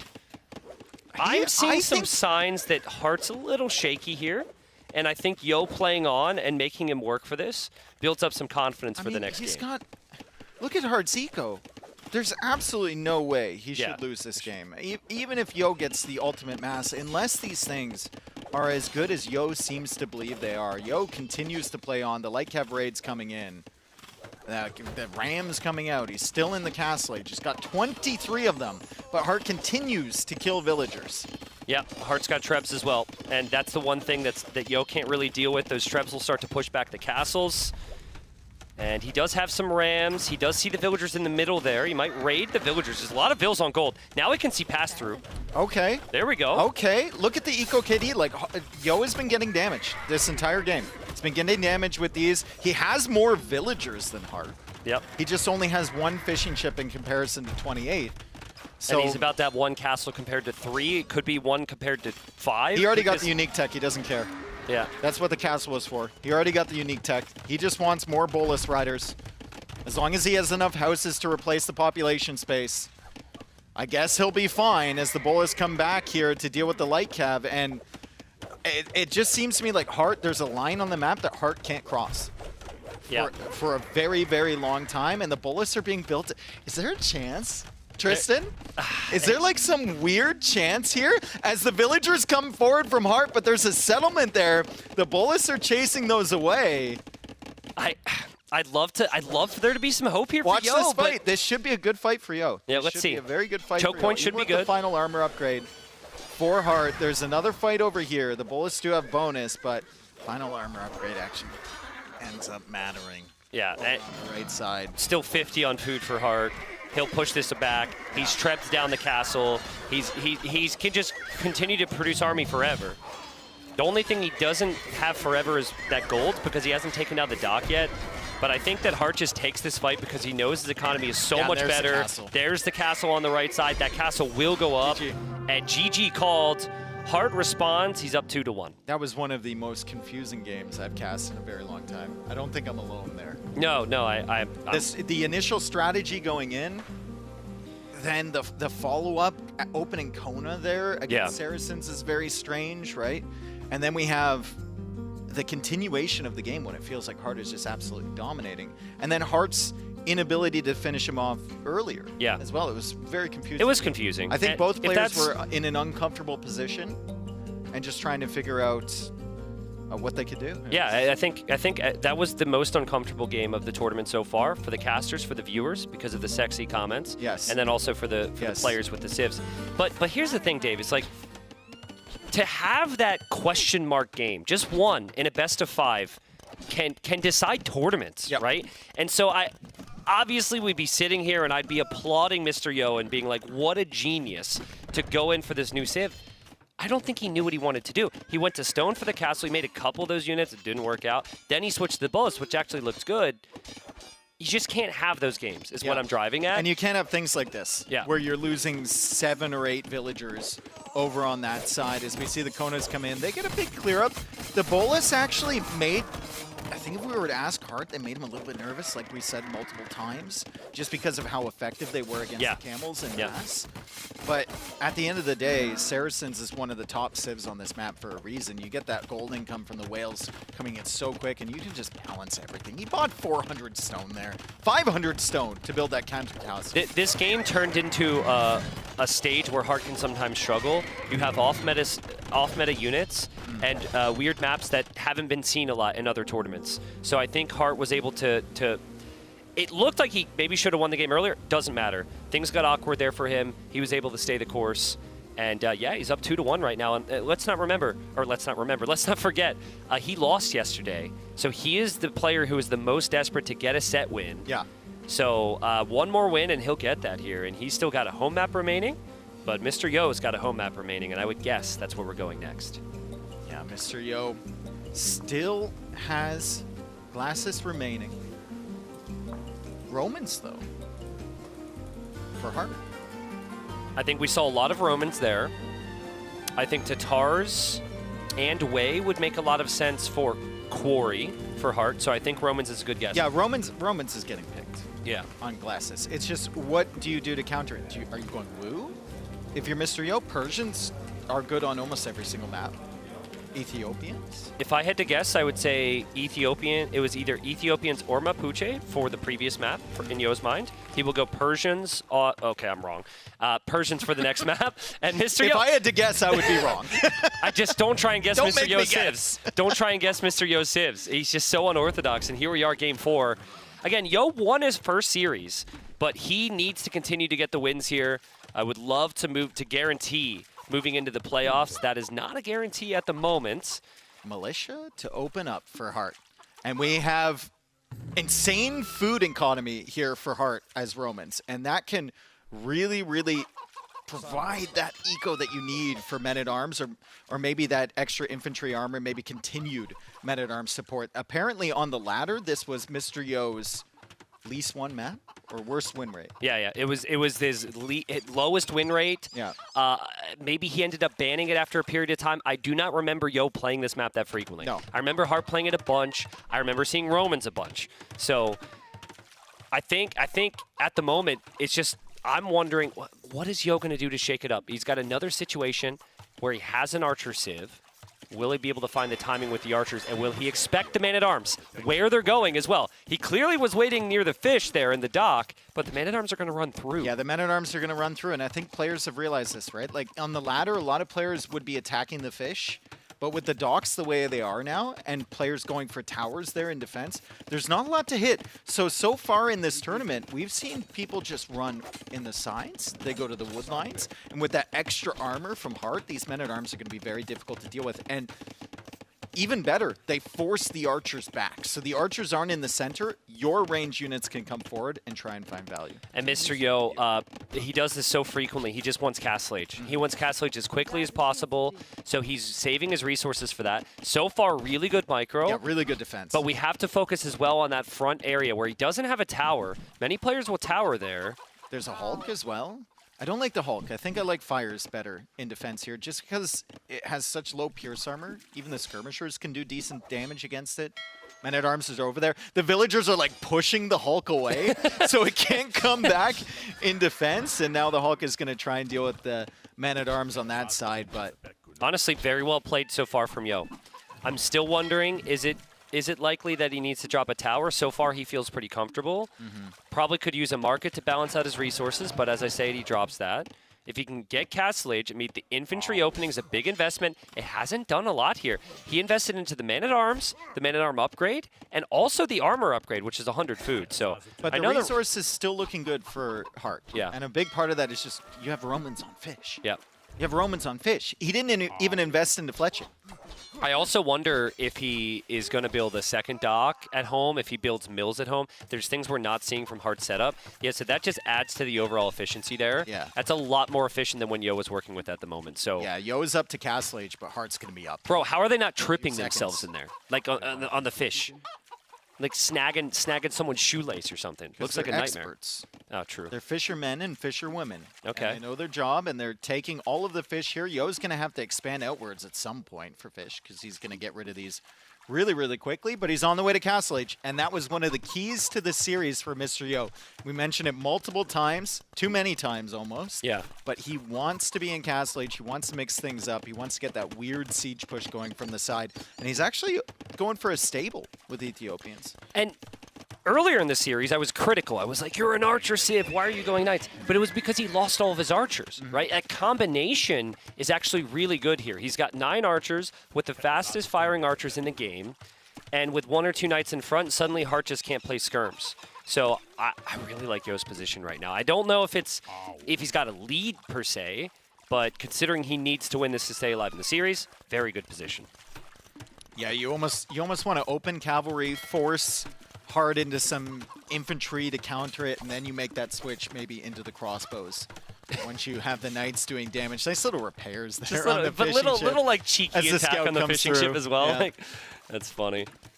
That spear actually gets some really good intel, though. We'll see these skirmishers. Also probably notice the additional archery range. Very Actually, peaceful Glacis game here. Like, very, very peaceful. well, All things when it gets crazy, players want to secure the middle, and I would love to see outposts from the Ethiopians here. Mhm. You get your outposts don't cost stone, which is a big reason you why get people don't extended do vision. it. And you get extended vision. With Town Watch as well, you're going to have ridiculous vision. And what a spot there for Mr.yo at the Siege Workshop. Yeah, Siege Workshop right behind that wood line. It kind of prevents Hart from pushing out on either side of that wood line. It's fantastic control of this middle area. Longsword, though, on the way for Hart immediately with that second armor upgrade, which counts twice, so it's going to be +4 armor for these Roman longswords. And where are they? Because I don't think they're here. They're the red I dot think they're going forward. We've got one Hulk here. I don't know if that's enough for Mr.yo. He's going to have to see this pretty quickly, and those longswords are going to rip right through that Hulk. The fire is coming in. Still doesn't notice this maybe. Okay, he does now, and he's sending the knight over. Obviously, the crossbows as well in the front for Yo have to stay alive. Skirm upgrade's about to come in, and Yo will be adding the siege. So a lot of multitasking. This is where I would typically prefer Hart because he's one of the fastest players we have. But let's see, because Hart didn't know about the Siege Workshop until right there, and you could see he clicked away. Yeah, he sees that, and he just backs away instantly. But now He he's doesn't know how coming long in, it's been and there's a Mangonel coming out. He'll see that Mangonel. Pretty confident if he's in an open field microing against that, but with all these choke points, it gets a little more difficult. He'll just send the longswords in there. Good quick walls from Mr.yo, but yeah, you got to make sure that you're constantly building. Those longswords are doing a ton of damage. He kills 2 villagers, and he's still in the back as the crossbows come back here. Great control from Hart. Yeah, it is. And the crossbows are not where Yo is going to want them whatsoever. Hart will know that. Hart will see this. This is exactly the situation that Hart would have wanted. The siege can't actually do anything now. Yeah. You can't push with the siege because you don't have your army together, and now Hart can move forward with longswords near the siege workshop. Mr.yo is still alive. He's only lost 3 villagers. Look at the amount of food in the bank. He's dropping a TC, I think, because he's floating so much food, and he wants to be able to use it somewhere. As Hart pushes forward, he'll take out that siege workshop right away. I think I'd like to see Yo do a better job at spending his resources here. I think with that much food, you could have more knights. You could have knights, you could have forging, you could have just that little bit more to engage against those skirmishers here, because siege is no longer an option. I'm pretty sure the siege workshop is going down. So yeah, siege workshop will just get taken down. You're going to need knights here, I think.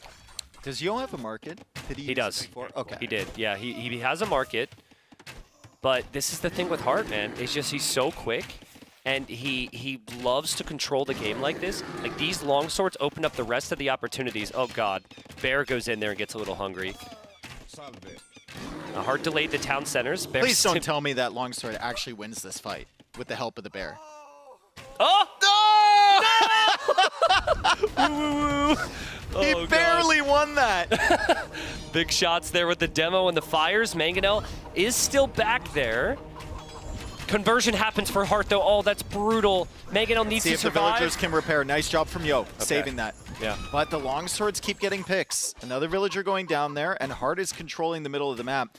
And we mentioned this before, but like, you look at the food that Hart constantly has in the bank. It's like 30, 40. He spent his it's res less so than fast. 100. He never floats and res. I guarantee you, he has collected more food from that fish than Yo has with the. Oh yeah. Because we've never looked at the bills. Exactly. We've never looked there. Exactly. It's been so and Yo, smooth. Yo has 600 food in the bank right now. Yeah, we actually did look there, and then I think we saw Mangonel hits. Yeah, there's Mangonel hit skirmishers. A But ton of food coming in for Hart, but he's spending it as fast as it comes in. Fantastic production from him. Good transitions from Hart. Mr.yo thinking about another siege workshop to replace the one he lost. Resources looking decent. Is there any advantage he gets from maybe clicking up to Imperial Age soon? Because it feels... I can't tell, because of that other game and because of how much pressure he's been Yeah. under, I can't tell if it's intentional or I if don't he just think can't it might float not his be. res. He's getting ballistics now. Like, it might not be. Like, he might not be able to spend his resources, Yeah. and that's the If result. this does go late game, though, I think Ethiopians feel fairly decent. Especially on a closed map. If you play Bombard Cannon Arbalest, Romans completely die. Yeah. I'm actually a little surprised. Obviously, Romans have the infantry bonuses. I think there's an argument for Hart to switch into Knights at some point and play full Castle Age. The longswords and the skirms are going to move across the river here. Got to move your Vills, Yo. Got to get him out of there. Got to move your Mangonel. It gets sniped. The crossbows have to come back. He's busy dealing with another army at the back, and that +4 armor on full display as these longswords just run under the TCs, and they have enough time to kill a couple more villagers. 10-0 on the Eco KD, and Hart is above 1,000 resources collected. And that's just gonna skyrocket here, Dave. The idle time for Yo is insane. There's actually 0 armor upgrades for the skirmishers right now, so Yo could be a bit more confident against I don't know if he the units, but that. he might not notice, yeah. It's not something you would really check at this point. You just assume that he has the +1. You might check now that you're seeing the damage. Yeah. As the knight comes in as well, and Isn't he's going to push this army away. Isn't it crazy, though, how quickly resources can disappear in this game? Yeah, 48 food now. Because now he's got nothing. Because he has nothing on fish. Yeah. So he uses it to queue up some villagers and then maybe get some upgrades, but now he's got 8 food in the bank. That's such good micro there from Hart as well. I loved how he sniped the knight. Again, he'll happily take some fights in the back of his opponent's base. Yo just can't keep up with them there. There's crossbow production in the middle of the map, and Mr.yo, he needs some big moment here, and I just don't know where he's going to find it. Usually that moment for Yo is like some cheeky little night raid through the side or some siege workshop placement, but if he can't even get through the little gap in the front of his base... It's his own base, exactly. Like, he's going to have to delete one of these walls on the side to sneak a villager out if he wants to. I can't remember the last time Yo was actually at Hart's base. There's a big shot. The spearman. Yeah, the spearman that was there was pretty much the last time. And a lot of that goes back to the longsword raid from Hart, and Yo having to react to that. Forward dock there from Hart. Still only a 2-villager lead. KD still looking pretty good for Yo, because Yo will clear this up. But look at the confidence from Hart, dude. He's like, I know how good I am here. Let's go. Handcart on the way for Hart as well. 75 villagers. Oh, he cancels it, goes ballistics instead. He's just going to keep making skirms. He's going to keep taking that fish on the outside. Over 2K res collected ahead now. And he has the dock in Yo's river. Yeah, and Yo doesn't have any docks. Actually, he might have one further down, yeah. But this is just smothering pressure here. Great unit control from Hart, always. Every time he sees a knight, targeted with a conversion. Every time he sees the crossbows, microing with the skirms. Dodging the mangonel shots as well. But he can... all we're looking at is that, and his eco behind it's incredible. Fantastic. Dave. It's incredible. It's so good. He's going for a demo from the forward dock as well. He's going for a demo, folks. Demo should hop out. Revenge of the demo. Revenge of the demo. Where's the demo, Hart? Where is it? He's saving it. He wants to be efficient. There he goes. Oh my! Did he delete that, or did that get killed by the? Because if he deleted that, that's the saddest delete I've ever seen. Well, there's your demo, folks. We saw a demo kill at Skirmisher. Huge. I think Hart could have moved out a little faster with the demo, but again, he's got a million other things to focus on. Can Yo push out of his own base, Dave? Can he ever do it is the question. He's building an extremely defensive castle right now. One thing I've never seen any player do on this map is delete a segment of the wall further down and sneak out. They all feel the need to go through the center. Yeah. For whatever reason. Well, no one wants it. You don't want to delete your own walls, bro. They're free. No, I know that. I mean, 4 villagers dead. This has now reached a point where sneaking out doesn't change much. You need to face the music at a certain point. 3 villagers to the south there. I don't think Hart saw that from the dock. I mean, if he can find a way to protect his economy at home, I'm really happy with that sneak. Micro from Hart up the hill against the Mangonel. He just doesn't seem to care because his unit control is that good. Beautiful, brave, bold from Hart. And Mr.yo He finds the castle and he backs away. Yeah, there's 3 villagers just running away with intention, or was that them trying to save their own life he was trying to save them. Yeah. He was trying to save them for sure. I'd like to see Hart calm down with the unit production now. I think he's had a lot of time to balance out his eco. He's adding farms and transitioning away from the fish. Now it's time to think about the Imperial Age and also the map control through the middle. That's where most of the wood is, most of the stone, and most of the gold. And so that castle from Hart's kind of with intention to hold that area. And I'd love to see the Fog of War for Hart, because you can kind of show it for the fans at home, just what the vision looks like. I think this is a moment, because he's playing so well, we'll start to see outposts everywhere in the north and the south. Yeah, potentially. Let's see if Yo can find a way back. He's so good at that usually. He must know that in the late game, Ethiopians feel really solid. Then I would if he ever gets I'd like to see him buy food, sell wood, and stall villager production, and just click up. Because right now, continuing to produce vills just worsens the situation as another demo misses. Just go up to Imp. Looks like he's stalling out. He's going to do that, Dave. Romans do not get Bracer, so their skirms kind of struggle there. They do not get bombard cannons, so their siege is a weakness. It's actually a really awkward sip, especially for Heart. Heart loves range units. Heart loves bombard cannons.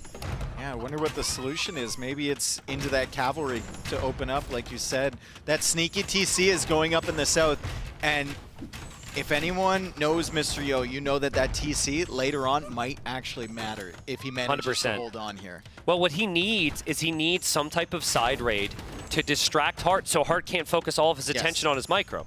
So even if it's just 1 or 2 units, Heart's going to have to react to it. So that extra town center gives him that chance.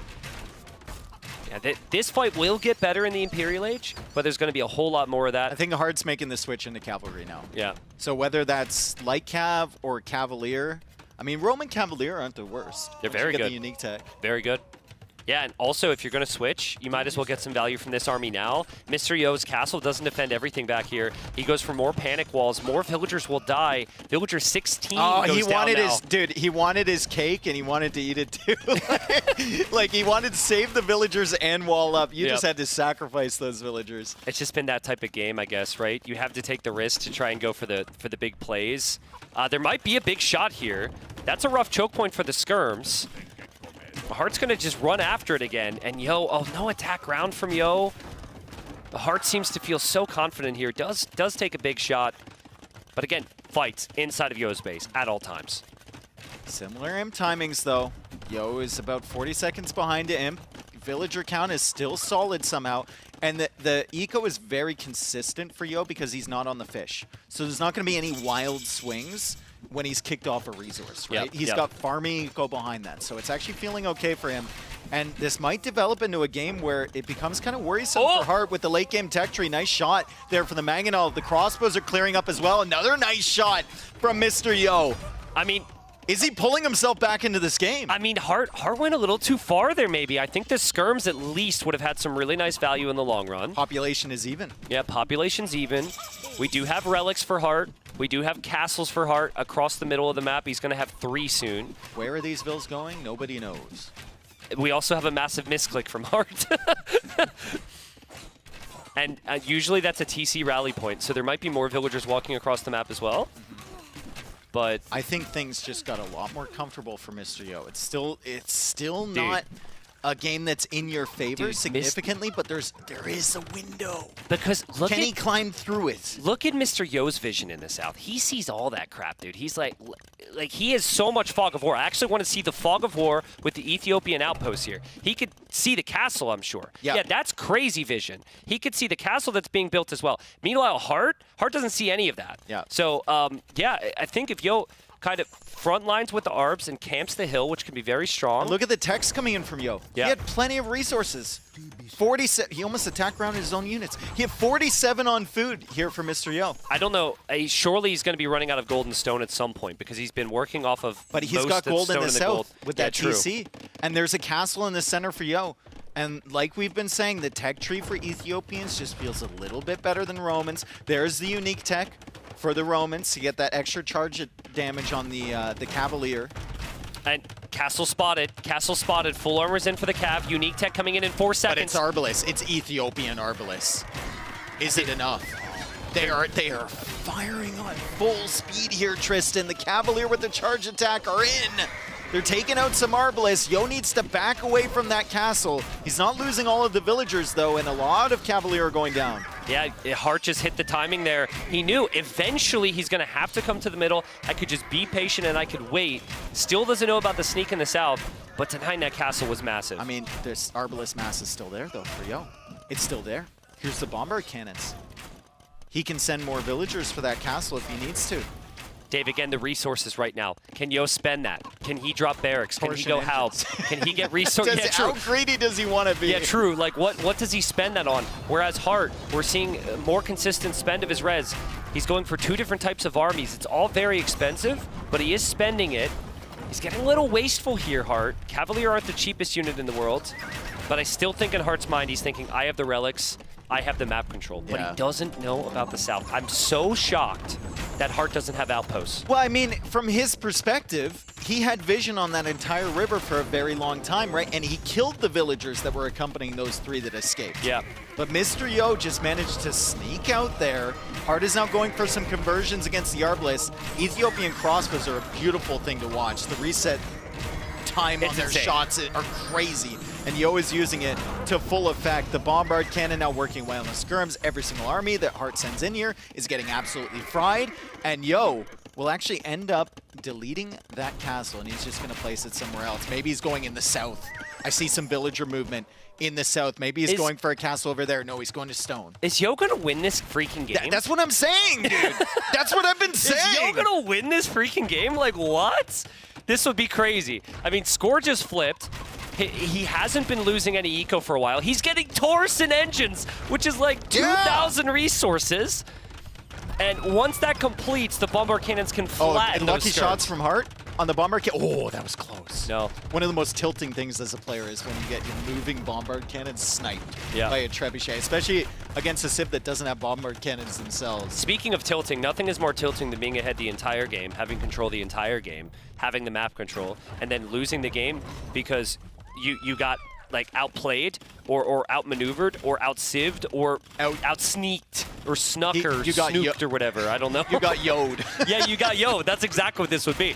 And then you go into a game 5. Remember, Heart lost yesterday. Yo won. Yeah. So Heart needs this victory, this series victory, way more. I think it's very fair to say that Heart has looked like the much better player. Yeah. In the set. Yeah. Like much he better has. player. You think about the one game that Yo won, it was because he drafted Vikings, essentially.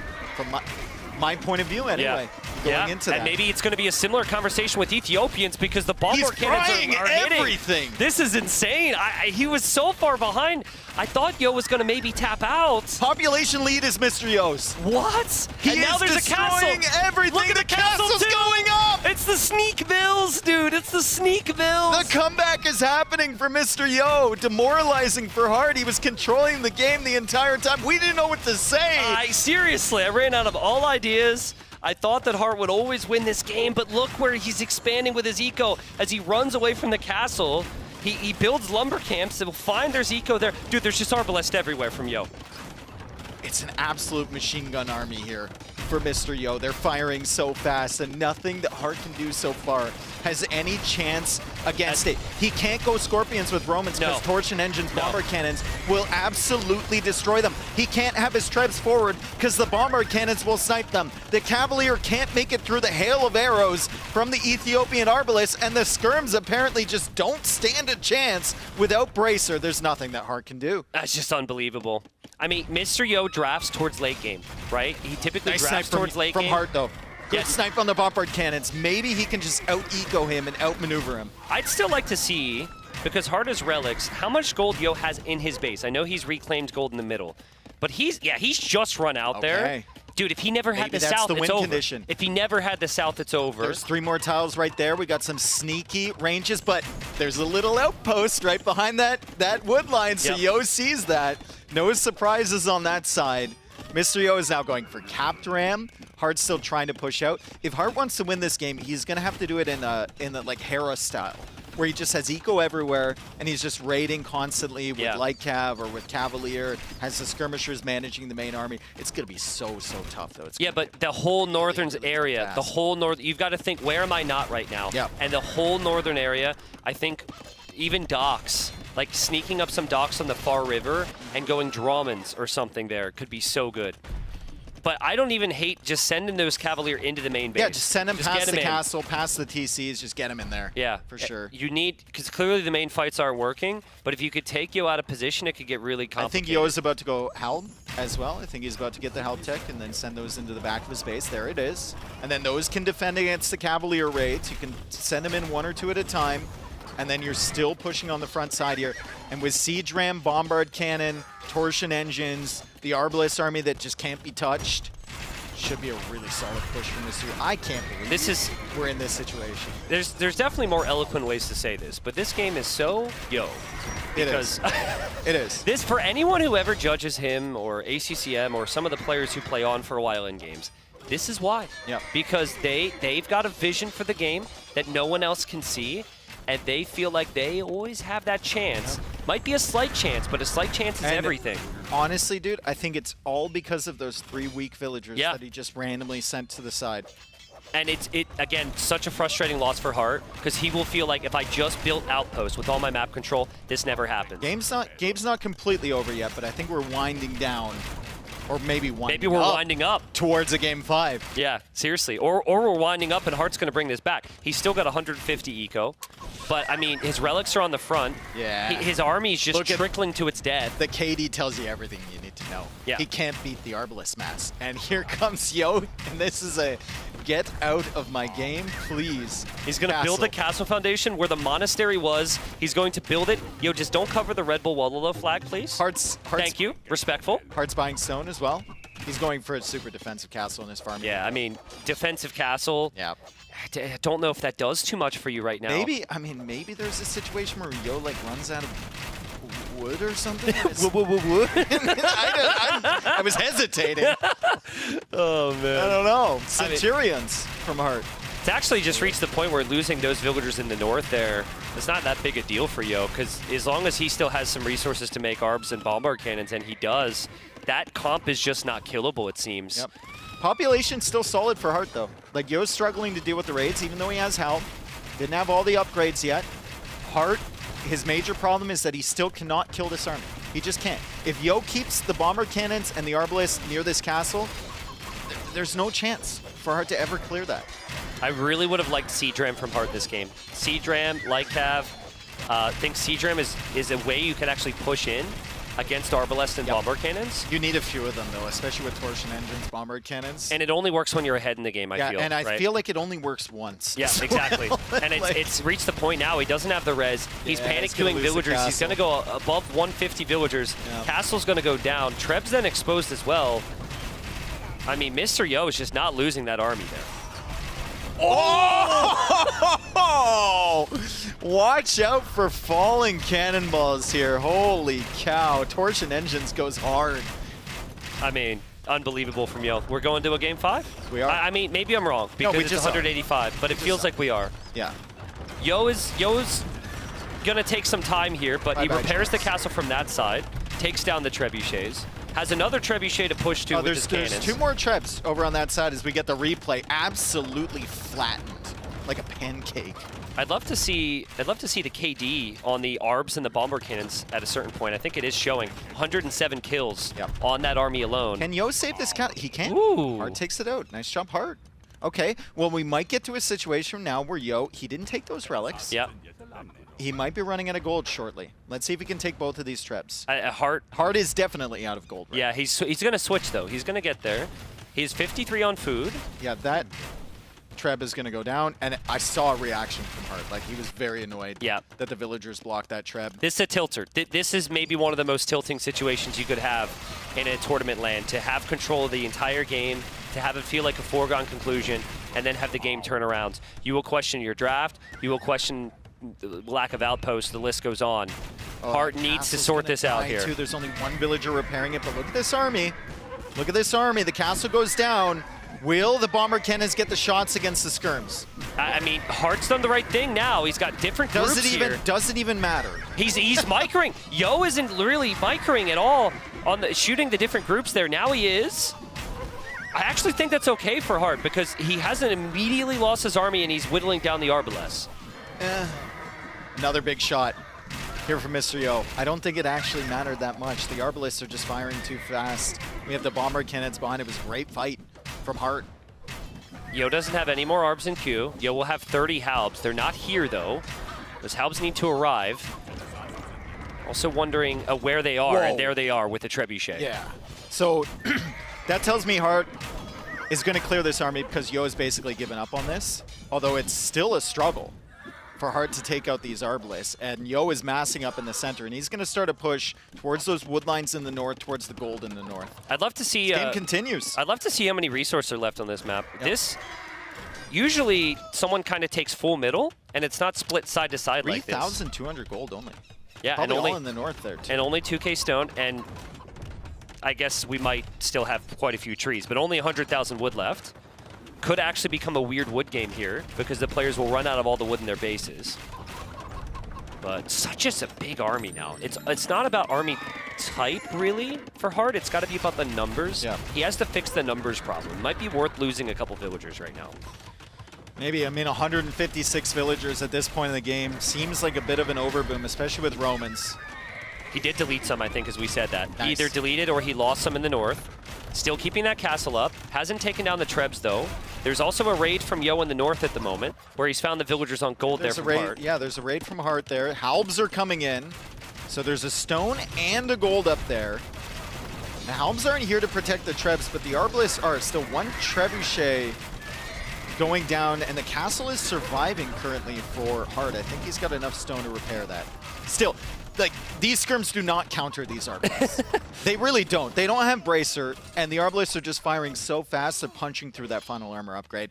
Good raid from Hart, though. This is the type of thing that he needs to do here. But when you do that, that opens gives Yo up the more pop population space. Yeah. Exactly. So you have to do that, and now you have to hold against an even more difficult attack, and then you can probably out-eco him. 50 more villagers than the opponent is significant in these games. Yo needs to keep his Q healthy.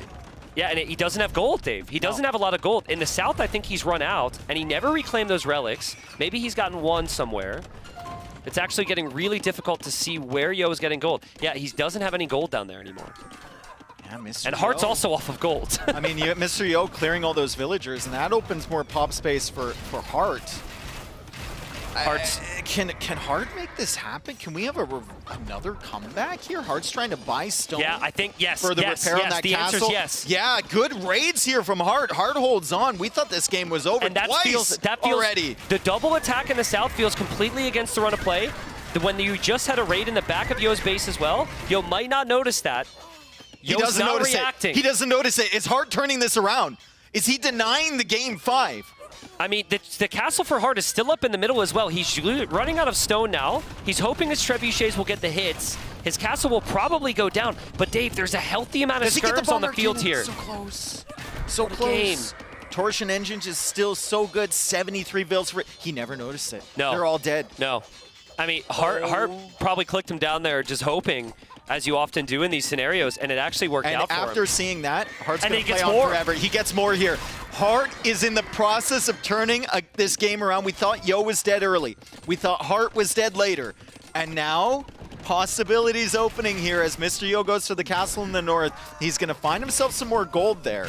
Hart still hasn't reclaimed those 3 relics, so that's really important. Yeah. The ones that are at the front of his base. He still can't really fully beat the army from Mr. Yo, but he's 50. He's going to be 50 population ahead. Dave, the key to counter the skirms was not the ARBs, it was the bombard cannons. Yeah. And Yo has struggled to keep the bombard cannon numbers high. Yo's population is rising again, 61 villages. He has 0 on wood, 0 on wood, 33 on food, 0 on gold, 0 on stone. 93 army, though. Yeah. Mem would call this eco perfectly balanced right now. 0, 0, 0, 0. Yeah, exactly. And the Treb is working away on another castle. How many castles has Hart lost? 4? 5? He's lost a lot, but he also had a lot of them. Yep. And he is going to reclaim those relics behind this. I think Yo might be losing his castle in the south, too. Oh, man. To what, though? Okay, Trebuchet there. Treb, yeah. Yo's relic is also right there. Yo was never expecting to like, basically be pushed off that hill. Remember that castle he placed on Hart's side? It was a clear statement. He thought the game was over. I think there's a lot of things that that happened that these players weren't expecting in this game. Just opportunities opening up, right? Yeah, and it's a lovely land set here because we've got crazy situation. Players have traveled a ridiculous long, like a very long way here. Lots of pressure, different circumstances, and as everyone watching knows, Age of Empires is also just really freaking hard, right? So both players have maybe looked human at times. I think the matchups are matchups we've never seen before in a lot of these games. So it's really tough to figure out. But what I know now, Yo's got a big score lead. Yeah. He has some gold, and he has fixed the wood There's problems. only 20 minutes left on the timer. Yeah. But, I mean, he's still at 74 builds. He And got he's back losing up more. to 80, and now he's not noticing the raids again. Look at this. Hart's killed 200 vills. Yeah. 200 villager kills in the game. And we're still counting as well. Oh my goodness. If Hart can ever clear this army, the game's over. Viewers watching this, who wins? He doesn't notice! No, he doesn't. Who wins, viewers? I mean, to credit Yo, he's never lost those arbs. Like, he's lost a couple of them, but he's having all of his focus. He's got 2 bomber cannons here, too. All of his focus is on keeping that death ball pushing. So I can understand why he's a little late to reacting, but my God. My God, what a great job from both players big shots to do what they need to do. And it gets more and more difficult for Hart because you want to overwhelm Yo, you want to kill the army, but every single huge skirm mass you lose to the bomber cannons there just goes directly into Yo's score. Yeah, and score is a win condition here. I think destroying buildings is extremely good. C-Dram, dude. C-Dram in the south. But then you lose a whole, like you destroy 5 buildings and you lose a whole light cav army, and it's the same amount of score. Yeah, but look in the south though. None of that's protected. Yeah. Okay, there's Cap-Dram at least. C-Dram down there would fast clear that. Yeah. And it also would mean that Yo would have to send a lot more military units. Can we just appreciate the res collected difference here? 121,000 resources collected for Hart, 87,000. Is there a way we can talk about the resources destroyed? Because that might be a good stat to look Hart at as well. is going for the full flank. I don't think it's going to work though. He's tried this before. Big shots from the bombard cannons. He better dance. He better dance away because you the can't bombard dance cannons away are from so torsion strong. engines. Oh my God. Too much surface area. And Yo, once again, every single time Hart tries to take a big fight, it doesn't matter because Yo's army is significantly better. Yeah, it really is. KD's insane. 701 kills for Yo, only 500 deaths. But over the last couple minutes, he's lost 2 town centers. He's only at 6. And no, that is not a nice number in this scenario. You need to have a higher did the build bomber count. cannons go down?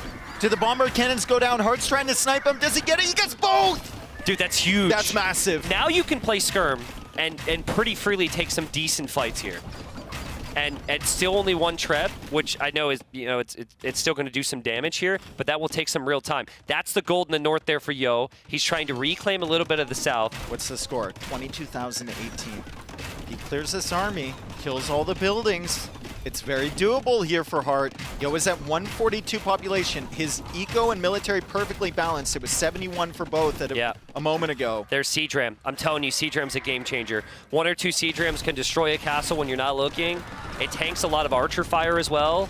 Dude, it was that raid in the south. It turned everything around. That big raid, Yo lost like 25, 30 Oh, man. villagers. And he's raiding more. And he's raiding again. But it doesn't matter. He's killing skirms. That's all he's looking at. He's killing skirms in the middle. That's all he wants is to protect that trep.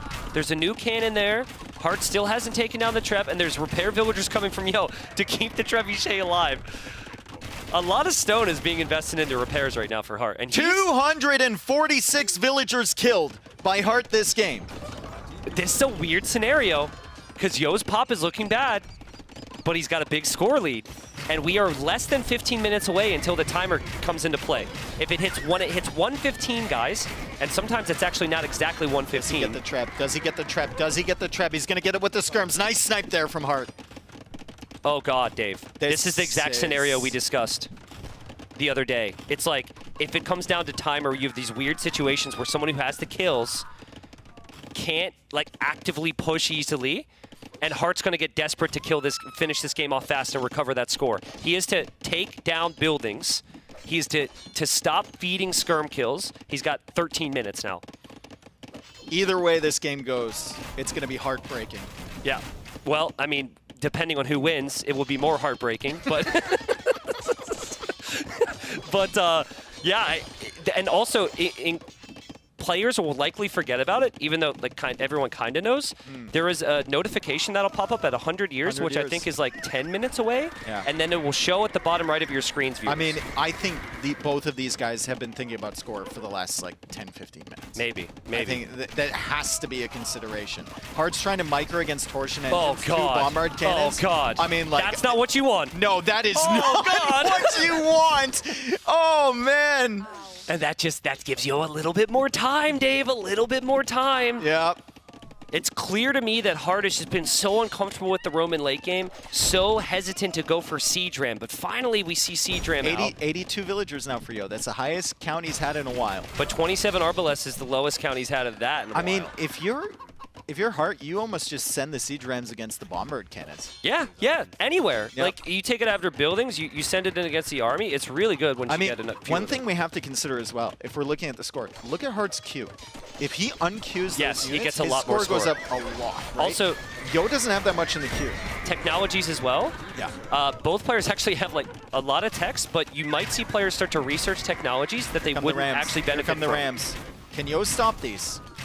He manages to clear the light cap. The Rams are going for the bombard cannons. He's trying to snipe them with the Arbalest, and the Rams are actually going down, but there's 4 of them. The thing is, though, the Rams will die, but the army for Yo is not attacking the skirmishers. That is what siege Rams do there. And so that's led to a lot of nice kills there. More raids coming in from Hart. 5K score lead for Yo. 9.5 minutes until we will reach the timer. He noticed the raids. He did. Nice. He's locking. Oh, maybe. He's losing some more villagers. 273 vills killed. Oh man, you have to be so patient here. He's got 82 villagers again. He just can't get that number up to where he wants it to be. And meanwhile, I mean, Hart's just been sitting on 120, 130, 160 at some point. Also, I think Hart needs to just change his thinking here. You have Rams. Stop feeding through the middle. Ram the sides, like ram the walls. That's what they were designed for.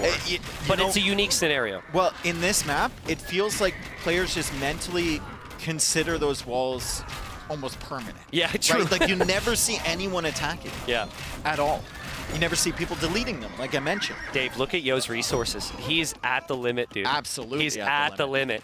Like this is. I mean, and his gold got raided recently in the north too, so like it was really struggling to keep that gold income there. He made a ram here for whatever reason. Oh God! There's vills down there, and that's how many vills? So that's 22 out of 75. And they're cowering in fear right now, as they should be. Yo's not moving them because Hart can only see movement. Can Hart take the bombard cannon? No. Can Hart? Yeah. Yes. He got it! He forgot about the bombard cannon! Countdown's on. We are less than 10 minutes. The players just got a notification. It's 96 Yo, years it's 5K now. score ahead, but look at the queue for Hart. Yes. Can Hart break him? Can Yo is Hart going break for a him? TC in the south as well. Again, it doesn't matter. Yo could have like one population. If he still has the higher score, he still wins this game. But the score is going to close in big time because buildings destroyed is one of the biggest stats when it comes to score in this game. This is going to get close. Hart's still feeding in light cap, though. I think you need to pull the light cap back. Pull him back. Don't give free kills. Do not give free kills to Mr.yo. 120 pop for Mr.yo.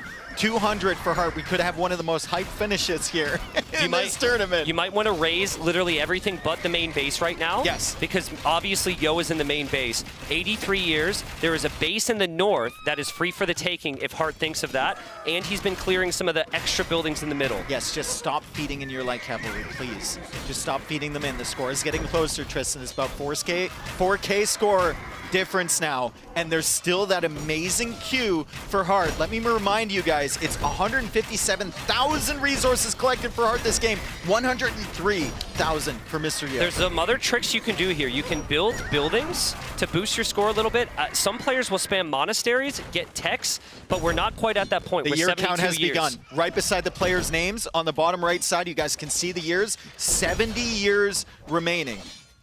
The unit queue is good for Hart. He's breaking down buildings. That bombard cannon in the back is a problem, but he cannot get to it. The score difference is still 5K for Yo. And but look at Hart. He's attacking. Big score swings coming, Dave. Big score swings. But the TC in this house survives. It survives. It had no support. Bomber cannons out again from Mr.yo. Please do not give up your entire skirm army, Hart. You need this. You can't give him kills. If he keeps moving, though, he can maybe support the Rams. Can he keep moving? There's so many different areas to look at. A little bit more conservative on these attacks for Hart. I would love that. It would keep him closer. 56 Score is years. still 5,000 ahead for Mr.yo. He's 100 population behind. Hart wins this game. If without the timer, Hart wins this game eventually. It would take a long time, but he has more access to wood. He has more access to res. He has to win the game in the next 50 years now. And the score's not looking all of good. the players, it was active throughout the ladder. It's been active in every single event Everyone that we've knows. done for Red Bull. That's one of the win conditions Yes. you have to play towards. And Yo has been grinding this game the entire time. Now he's been playing towards this for a very long time. We have 45 years remaining. The South is being attacked. The raids are coming in. Under 100 population for Mr.yo, and he's still 5,000 score ahead. And the North as well. The castle's down. There's Rams coming. There should be more kills in the North. Hard is pushing. Hard is pushing. Dave, if he takes those 2 bombard cannons that have basically no protection, he will crush the base. But if in he the goes last for them 35 and years loses here. all of the units, Yo gets more score. Yo's trying to hold on to these bombard cannons. He's getting a ton of kills. 1 bombard cannon goes down. I don't know if he's going to get the second one. Does he get the second one? He doesn't get it! He doesn't get it. That's so bad. 83 pop for Yo. It's going to get worse. 33 years remaining. And the push should continue from Hart. He can start adding buildings. Occasional scan in the back of Hart's base to see. He's doing the monastery He's doing thing. the monastery thing. Look He's in the building monasteries. Back of his base, he is placing monasteries. Cost per build time, per investment, per score, whatever. We need NASA to figure this out. That's the most effective building. 25 years, architecture on the way. I'm sure there's more university technologies on the way for Hart. 23 years now. Yo can barely produce any military units. 76 population and 22 years left for Mr.yo. We're going right down to the wire here, folks. The score has caught up a little bit. It's only 4K. We still have the amazing Q for Hart. It's getting right down to the edge. 17 years. Can Hart realize and cancel his Q here? He will be destroying buildings, which is good. He needs to cancel his Q to get the resources back into the bank. This has never happened to this level at a LAN event before. In all of our Red Bull events, scores closer now. 12 years remaining. Oh, that's all the so techs brutal. are coming in. Fortified wall. I don't know if he has enough time to get a lot of these techs. The monasteries are going up. What's the score looking like? It's still 4,000, a little bit less than 4,000. Maybe he needs to cancel the queue. I don't know. I just think he's running out of time. We've got 5 years now. Cancel 6 the queue. years. He's got to cancel the queue now and hope 5 years that the score remaining. rises. 5 years remaining for Hart to have a chance here. Yo is still very far ahead. You can see Yo just sitting 3 back. years. 3 years. 2 years. The queue is not being canceled. No, and I think even if he cancels it, it's not going to be enough. Mr.yo will win. We will go to Game 5. Hart cannot believe it. And my God, and it didn't. Oh, it went to -1 year. -1 years remaining. Oh my goodness. Oh man, and it feels so bad for Hart. Yo is probably laughing here. I mean, Yo had a fantastic comeback of his own in that game. Yeah. And then the raids from Hart, exactly what he needed to do there, brought him back. We have to say though, this is a win condition. Yeah. It's been known they played hundreds of ladder games with this. Some of the most hype finishes ever on the ladder were for the time limit. And Mr.yo played towards that at the end there. What a battle from What a battle. Hart, Holy cow. it's too late. He's already looked, but he needed to close that game. Oh, he yeah. needed to close that game because what he just did, he looked and he counted Yo's pop. And he was like, oh, God. He was so close, dude. So close. And honestly, I think if he thinks of Siege Rams faster in that game, he still wins it. Yeah. Right? Siege Rams, 3 minutes faster, he wins the game. Yo's basically defeated off the map. I wonder the how- outposts earlier in the game as well. I wonder how much score was in the queue as well. I don't think it was 3,000 or whatever he needed. That was a crazy, crazy game, and it was an excellent opening here from Hart in this one. The Romans were looking amazing. Like, we were running out of things to say. We gave the possibility that Yo could maybe come back. I thought it was over. It was but over. Until those 3 villagers got that TC set up, until he got up to Imp and got those Arbalists, didn't really think there was a chance. Yo believed in himself the entire time, though. The beginning of the game was all this. It was just constant pressure from Hart, no fear of the Mangonels, coming in every single time, sniping the crossbows, and then we got to this army, and... Yeah, the machine gun arbalests were just insane. I still think at this stage of the game, Hart thought he had won. Sometimes you're in such a good position that you don't do the small things that you would normally do in a closer game, like the outpost and the vision. But it was the sneak town center in the south. They're not going to be on the highlights, but the villagers that came from that town center changed this game, gave Yo his chance. Man, I thought earlier that that game between membTV and Hera was the best game of the tournament already, but this has been a fantastic, this was even with it, I would say. Going down to the score there, I mean, Yo was, here I thought Yo had won, Dave. Yeah, I mean, big shots, right? But the raid, it turned everything around. Yeah. He had a fantastic position. Also, he never took those relics Yeah. when he had the chance, right? Yeah. And this is the thing, like he loses, what, 20, 30 villagers down here? And then he loses more in his base to the raids, and then of course there's this final moment. What did Hart have at the end? 24,000 score versus 27.5? Yeah, I don't think even if he unqueues there, I don't think he gets enough. Yeah, I don't have the math on that. Yeah. So I would say that luckily it wasn't like 1,000 score difference or something. If it was 1,000 score difference, then maybe that could have made it up. Well, talk to me about mentality. Who's got the upper hand there right now? It's got to be Yo. Right? I think Yo feels very lucky to be in the position. Because I think Hart, if you were to ask everybody involved in this set, the viewers, the casters, the players even, everyone would agree that Hart has been the better player so far in these 4 games. Yeah. And Yo is just, as he so often does, managed to sneak his way in. We go into a game 5. It's going to all be about composure. Yo has been here so many times in his career. Hart, this is going to be a tester for him. All right. Well, obviously, crazy series so far. Quick break here before we go into the final game of the series, which, again, super important. Hart still no series wins yet. Yep.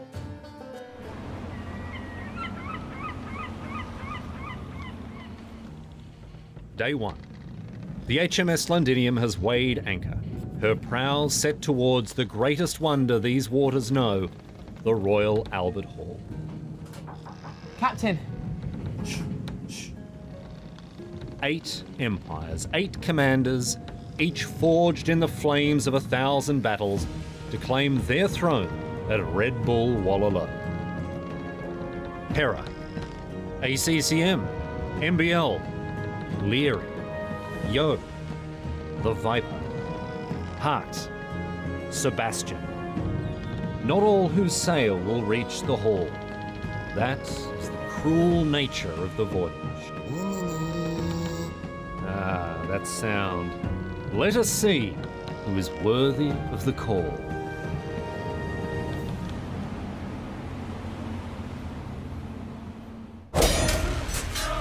We must stand united, for even a hero cannot win alone.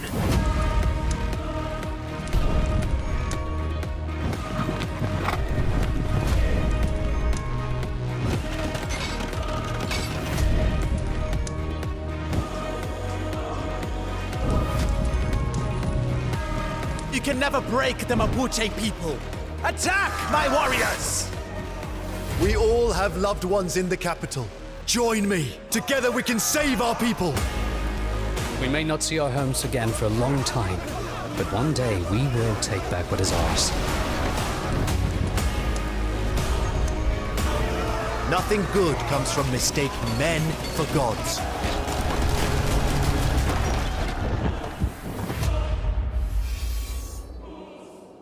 Whew, my God.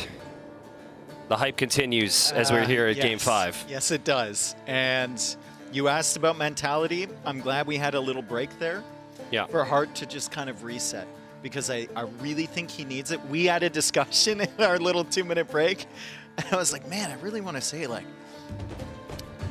Yo's been dominated on every single game. Yeah. Even the water game that he won, he just had a better civ. Yeah, yeah. And Hart has been absolutely dominating him, and it's still 2-2, and that's very classic Mr.yo.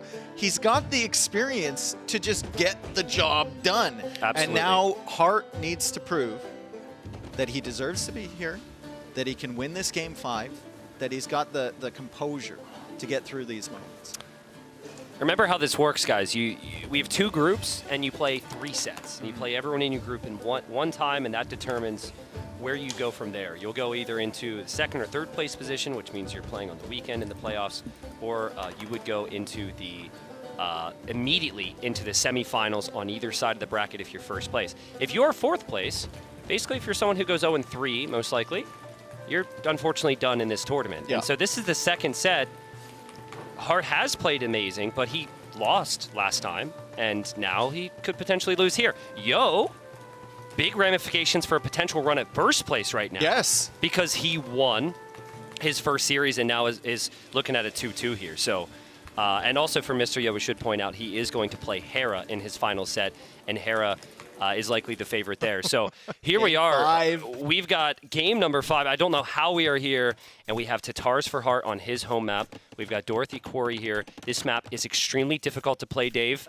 It could go late, but very rarely does it. And I think one thing that deserves to be mentioned, even if in gameplay-wise it feels like it's been kind of tilted towards Heart, experience and map draft and civ draft for Mr.yo has been fantastic. Yes. Right, he got Ethiopians there against Romans. He dragged it out to the late game. He had Vikings earlier against Malay on the Stone Drift map, and now he's got one of the best civilizations coming home for this map. He's got Persians here on the quarry. Yes, he did very conveniently skip the Mapuche pick, which looked very, Well, he very lost that questionable. game, and he probably calculated that out when he was on the chess yes, screen. You know? I too plan to lose games. That's the issue, is I plan to lose too many games each series.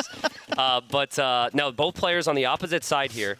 There is a water element. I'd love for Vodka to zoom out before the fights begin and just get a double click on the oysters. Because, again, massive amounts of gold on the oysters. We didn't even get all of them, and that's like 36,000. Yeah, it's a lot. So, yeah, just lots of oysters is the point.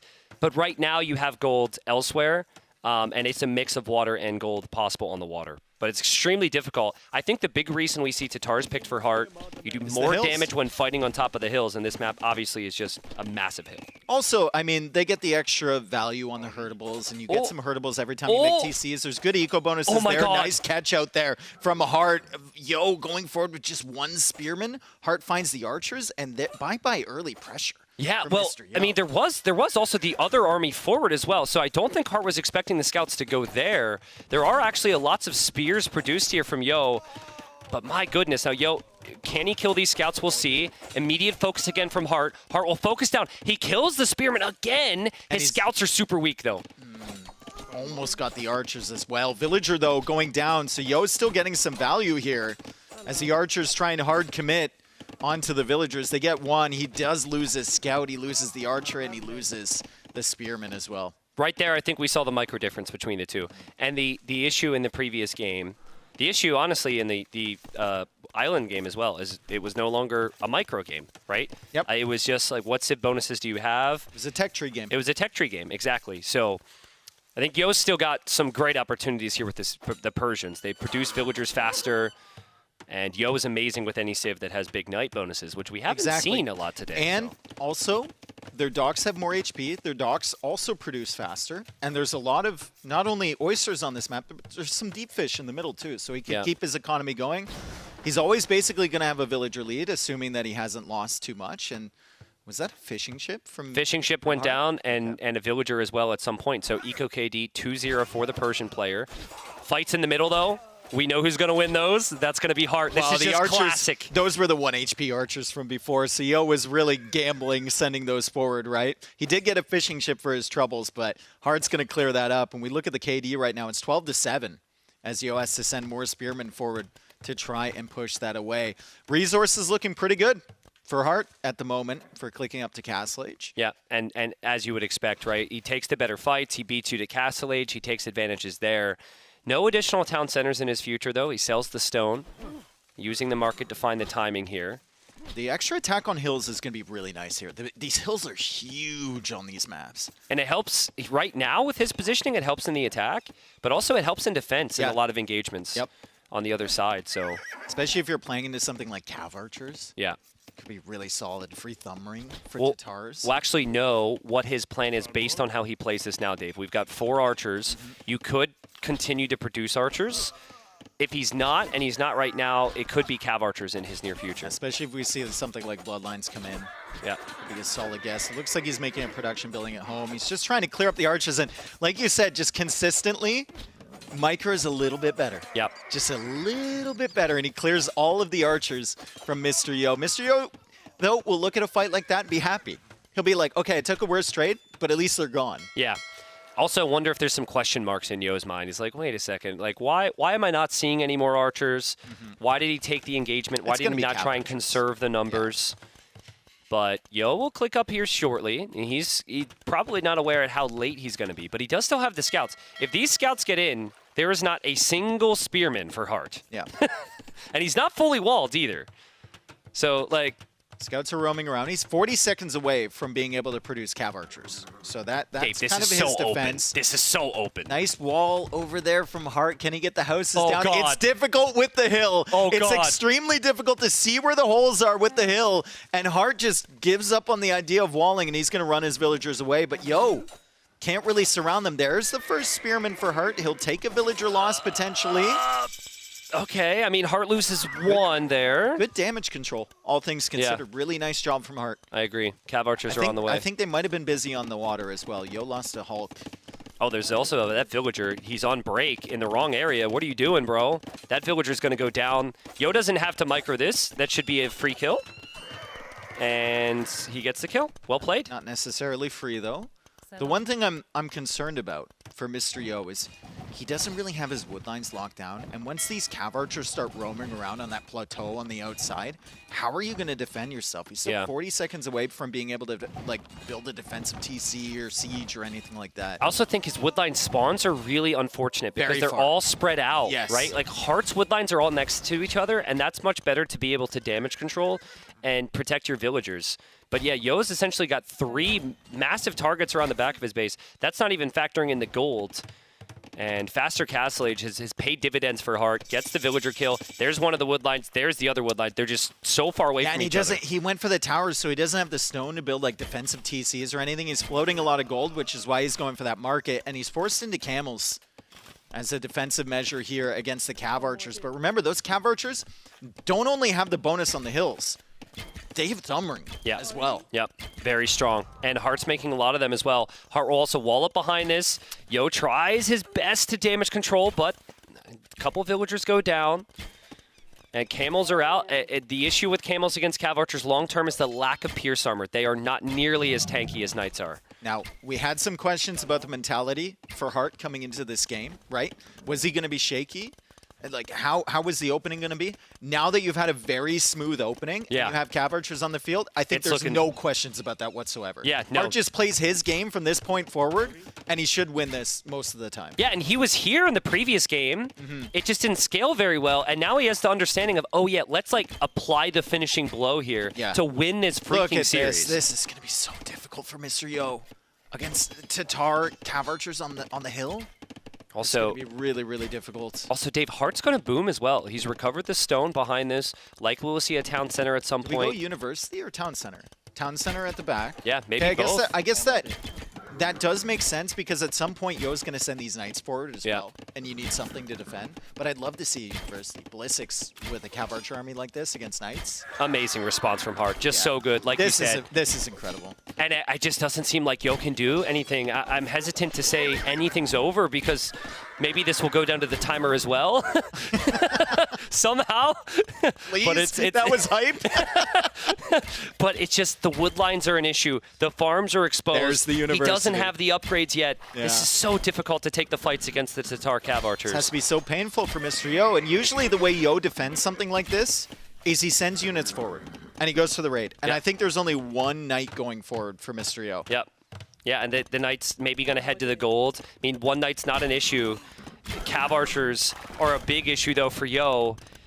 I think Yo, in a different scenario, should have considered Scorpions here, but it's gone too far. No, he was too far behind, Yeah. I think, to Castle Age. Maybe. Like, Hart got such a fast transition into these cav archers off of the early pressure, and I think a big part of that was just, like, clearing up that first archer army, winning every single fight in Feudal Age. It scaled so well for him. Oh, man, the micro from Hart is so good. He's, of course, defended at home, and Ballistics will be in well, it's in now. And with 2 town centers, Hart also has the water control. He's added 6 fishing ships. Like, what has Hart had? What hasn't he done, excuse me, this game? It's just been perfect. He hasn't won yet. He hasn't won yet, true. And judging by last game, that's pretty freaking difficult. Watch him build like 30 outposts. Yo, yeah. He's going to build so many outposts this game, so Yo can't escape. Yo has 7 on food currently with the villagers idled, and he has like 3 stables that he was trying to produce from. This game, this group, obviously the game's interesting, but this group is fascinating right now. Because after the result earlier today, where Hera was able to get the job done, but not as convincingly as we thought. If Hart were to win this, we've got a lot of players who have lost games in this group going into the final day. And first will be possible for multiple players potentially. Oh, he's just second and third everything. place, fourth place, and yeah, I mean everything. Yeah, let's talk about group placement right now because I don't think even Mr.yo can pull this one back. This is 42 villagers for him, 62 villagers for Heart. He can't get in through the wall. Fantastic defense. Second town center is already there for Heart, and he just camps the gold. You could sit here for the next 10 minutes, and that would provide you enough value going forward. Yeah, I think Mr.yo, if this was game number 1, even he would consider calling it. He's hoping to get through, though. Heart pulls the villagers. He adds the stone walls. He defends behind with the camels and the cav archers. 20 villager lead for Heart. More villager kills. GG. And Yo taps out. Heart finally breaks this guy. Finally breaks it. What a response, though. And he wins 3-2. What a response after losing 200 population against 70 to a score victory. Yeah. And then you come back game 5 and you just absolutely roll over the guy. Like, wow, Heart is incredible. Yeah, seriously. He brought it this tournament. Let's go. He did. He's playing well. I think Yo has made a comment there, Heart laughing as they're going to prepare for the interview here. But the big storyline, of course, Yo still has his win from the first day. Heart now has a win. So both players are 1-1 going into tomorrow. Tomorrow could determine a lot. So and Mr.yo will play Hera tomorrow. Heart will play MBL. And like, I don't know, dude. The group gets very interesting. The group gets very interesting. Yeah, absolutely. So what a series, though. What a treat. We had pretty much everything. Yeah, I mean, we had really clear victories from Heart in the Saracens against Mapuche game, even though that was kind of a question mark for us. Yep. We had the good draft from Mr.yo that got him through that Glacis game and through the Stone Drift game. Yep. And then we had the absolute dominance of that game 5 from Heart and the timer as well. And the timer the as well drama was so good. From the that drama. one. There's going to be a lot of very upset people about that. Yeah, some people don't like it, but you know, I think Heart will always It kept us on the edge of our seat. Heart will always say that he had every opportunity to end that game much earlier, right? Yeah. And there's a reason that we don't see that frequently. But we'll throw up the standings here just as a kind of a reminder where we're at. Games 1, you've got Hera right now at 6. It obviously looks fantastic. He won both of his sets. But with Hera playing Yo tomorrow, if Yo were to beat Hera, he could take first place. Depending on the weird situation with the amount of games won as well, right? I don't know the exact math on that, but it is possible, I believe. And then, of course, you've got the players below. I mean, MBL could jump up. MBL looked amazing today. Well, and we've got Heart and Yo. I mean, everyone's so good. Let's hear from Heart after that fantastic set. His first set win of the tournament. Heart here with Riley. Thanks very much, Dave. And yes, here we are with the victorious Heart. Congratulations on the win. It was certainly very hard fought across all 5 games. Was it a bit of a slow? Was it exhausting for you to get through the set? Thank you. Yeah, a little bit. We had a long game in there, so overall it wasn't that long. I think it was just one long game, but yeah, a bit tired. And coming off of the defeat yesterday, obviously at the hands of Hera, that was a pretty swift victory for him. This was a little more hard fought, but obviously you did end up on top.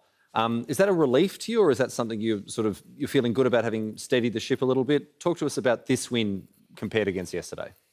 Yeah, I think I was a bit more comfortable. I fixed my headset issue that I had yesterday, but obviously, you know, yesterday I played against Hera, so it's a bit different. But overall, yeah, I don't know. I think I match okay against Mr.yo. Style-wise, definitely better than against Hera. So yeah. Well, you must be very happy with the win, and Mem, we'll turn to you now as we throw up some vision on the screen here, some of the highlights from across the last couple of games that we saw across this match. Mem, do you want to talk more about some of the stuff that we're seeing here? Well, if you were surprised about Britain's pick here by Mr.yo, Heart. Yeah, I think he just felt like he had no sieves left in his draft. I'm not sure if he could have drafted, I don't know if Franks were open. But yeah, obviously Portuguese are just one of the best on this map. I think he was just trying something like Britons. You know, he's probably trying to just outrange my units. That's his game plan. But yeah, I think Portuguese just gets a bit too ahead. And I had some good trades mixed in as well, so I just, yeah, the game. Yeah, it kind of was the game like you like, right? You got the initiative and you never dropped that initiative at all. So you didn't let it get the mass to outrange you at all in the whole game. Yeah, exactly. I just kept running at him with units, basically. Here could be the opposite. Like here you have he has the Vikings and you have Malai. Did you feel that maybe you resigned maybe too early, or you think that against the Vikings is almost impossible?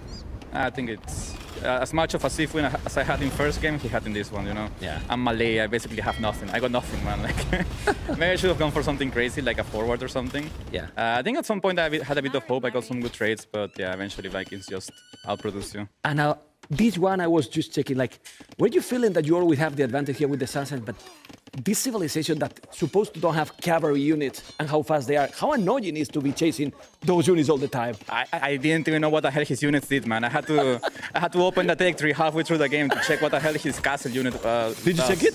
Yes, I checked. I don't know what they do, man. I saw something about deals more damage. I wasn't sure. I didn't have much time to read, right? So I just briefly read through it, but I just didn't know what his units were doing, like what to make against them. I'm pretty sure like Camels straight up would have been the correct choice. Camel Skirmisher, but he took a bad fight when I wasn't looking. I mean, a good fight when I wasn't looking in the middle, and then kind of made the game awkward. But yeah, I think I was just very ahead the whole game. Almost a bit of a draw. Yeah. I mean, he was trying to go all in now. Like, he was trying to do something, but refused to die. This game, probably one of the games that you has enjoyed the most ever, right? My God. It was, I mean, it was a fun game. Obviously, don't like that I lost by time. I think I was gonna win. But, you know, that's just how it works. Yeah, I thought it was dead at some point, but I managed to raid him a lot and push back. So, yeah, you know, I think that's the first win by time in this tournament, right? Do you have time to even check what was the population Mr.yo had at the end? No, but I'm guessing like 65, something like that. You are close, you know, and you got close to 70,000 resources more collected. Brutal. Like, I had no units, man. I mean, to be fair, at some point I got impatient and unengaged when I probably shouldn't have. But obviously, it's just very hard. Romans don't really have the best units to deal with this when he gets BBC plus Arbalest. But I think the raids did it. And how frustrating is when you are pushing all the map and you feel that you are not recovering the score? Like you're doing all the monasteries and then you are trying to push all over. You were killing here millions of villagers. I'm trying everything, man. I think I should have gone for the Rams earlier, maybe. Yeah, perhaps that was the play. I'm otherwise not really sure. I think I don't know if he expanded early to the bottom, but I felt like I was ahead. I should have been ahead enough that I should just overrun him in early game. But yes, as I said, I got impatient and I took a bad fight, and that gave me a chance to come back. Honestly, I feel very proud about you because that game can be very frustrating, and then you jump into game number 5, clean mind, you know, and play like if nothing happened, no? Yeah. No, I mean, I know the rules when I'm playing, right? Yeah. Like, I don't get frustrated because I lost my time. Okay. I'm more frustrated by the fact that I think that loss might mean that tomorrow I have to win to get through. So like that last game, like this game we're watching, kind of doesn't matter for me anymore in some way because I need to win tomorrow. Anyway. Anyway. Okay. Because of game difference. Okay. Well, but you can get more or better spot in the group as well, because if then Mr.yo win tomorrow and then you win, there can be some draw there that can be very interesting. What about this one? Because Tatars feels here now that if you get the lead, is also the better civilization. Yeah, I mean, Persians are just a very strong civ too, but I know Tatars get a lot, right? The Tumbling, CA, Hills, it's just a lot of bonuses that go together on this map. Yeah, but I think it's competitive, honestly. I was a bit afraid that if the game went on for too long, he could get to Savar. So that's what I was thinking, but you know, I just killed him before that. That was my plan. But mechanically talking, how you feel today? Because I was watching closely and I feel that you played very well. The games you lost was more, well, you saw the factors it made you lose. Yeah, today was definitely better than yesterday. I felt a bit more comfortable. Yeah. Okay. Well done, Hart. Congratulations on the win once again, and thanks so much for joining us and sharing your perspective on that match. No problem. Thank you.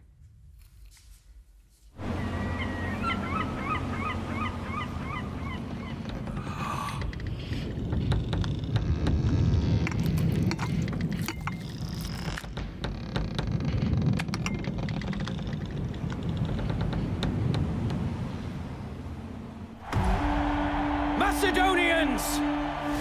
Have you ever seen so grand an army?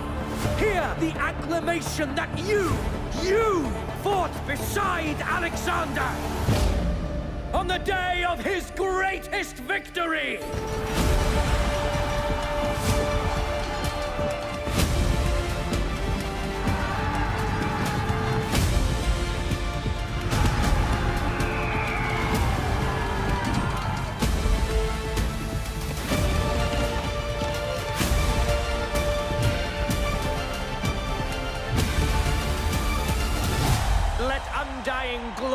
be the victor's prize.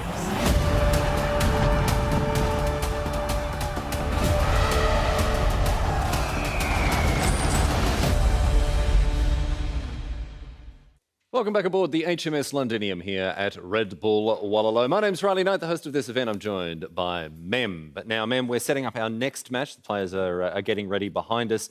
It is Sebastian versus Liry. Both of these players did very well yesterday. What do you think we're going to see in this matchup today? Well, I think we're going to see a brutal series. It's been a very good day. We didn't have any sweep today. And honestly, I think this match is crucial for Sebastian. Because for Liry, no matter what he's doing today, to get his goal, he needs to win tomorrow.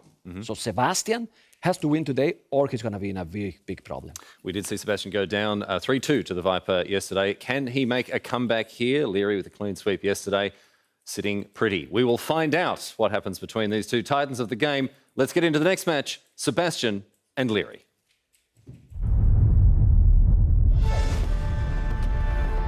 I started playing this game when I was like 8 or 9 years old, but as you become better, as you improve, you start imagining what could it be, and this is exactly what could be.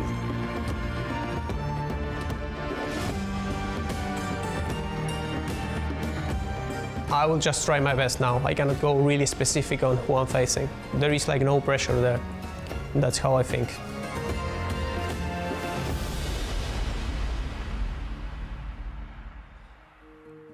All right, well, final series of the day. I felt like it was going to be the closest series of the day coming in. We've had some bangers already, so Nili, Sebastian versus Liry, it's going to be a treat. Yeah, absolutely. Like, Sebastian has been playing so well. Liry, we thought played incredibly well yesterday as well. Wasn't really happy with how he played, right? Said like, okay, those are the pinpoints that were maybe want to improve even. So excited for that approach. Yeah. This has to be a great set. Both super aggressive.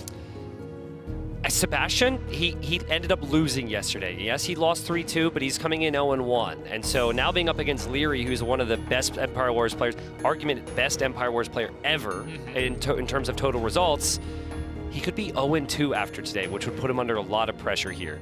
So big storylines with the group. I have felt for the last year or two that Sebastian is just like, he's the real deal. He feels like the next like consistent top 5 player. Hasn't quite consistently been in that top 5, but I think a lot of that has to come down to belief in his abilities. And recently in TTL, they faced off in the semifinals. Liry crushed him 4-0, and I felt like the first 2 games, I saw Sebastian doing some crazy things that didn't necessarily fit his style, Nili. I'm wondering if Sebastian will play the Age of Empires he played against Viper yesterday, or if he's going to not believe in himself and try something too off the wall for his style. That's tricky to find out, right? Obviously, with TTL, it was tricky, right? There was so much knowledge already with the maps being like, and you saw Liry like 15-0, so he could approach it. Quite interesting. And like, maybe Sebastian saw some weaknesses that he couldn't really exploit in the first 2 games. Yeah. Here, everything is hidden, right? And there are chances to see strategies we have never seen before. Maybe something again where he sees some strength that we didn't see before. Yeah, I mean, some ways hidden, some ways not as well, right? You had the ladder qualifier where they spammed games, right? And both players qualified through the ladder qualifier. But I think that's usually only a couple maps. When we have some of the data we're showing here from the ladder qualifier, we saw a lot of games on 2 to 3 maps. And also we saw a lot of Koreans, for example, which we haven't seen a single time this tournament. So there was a lot of repetition there. Mentioning that, as we look at the draft here, I just took a glance at the bans, took a glance at the picks. We have Koreans picked from Liry there. First time. Absolutely crazy that that's going through, right? Typically, we have seen that banned every single time. Yep. So that's the most dominant civilization we've seen in the whole ladder qualifier. And now flying in with that? Is that an oversight by Sebastian?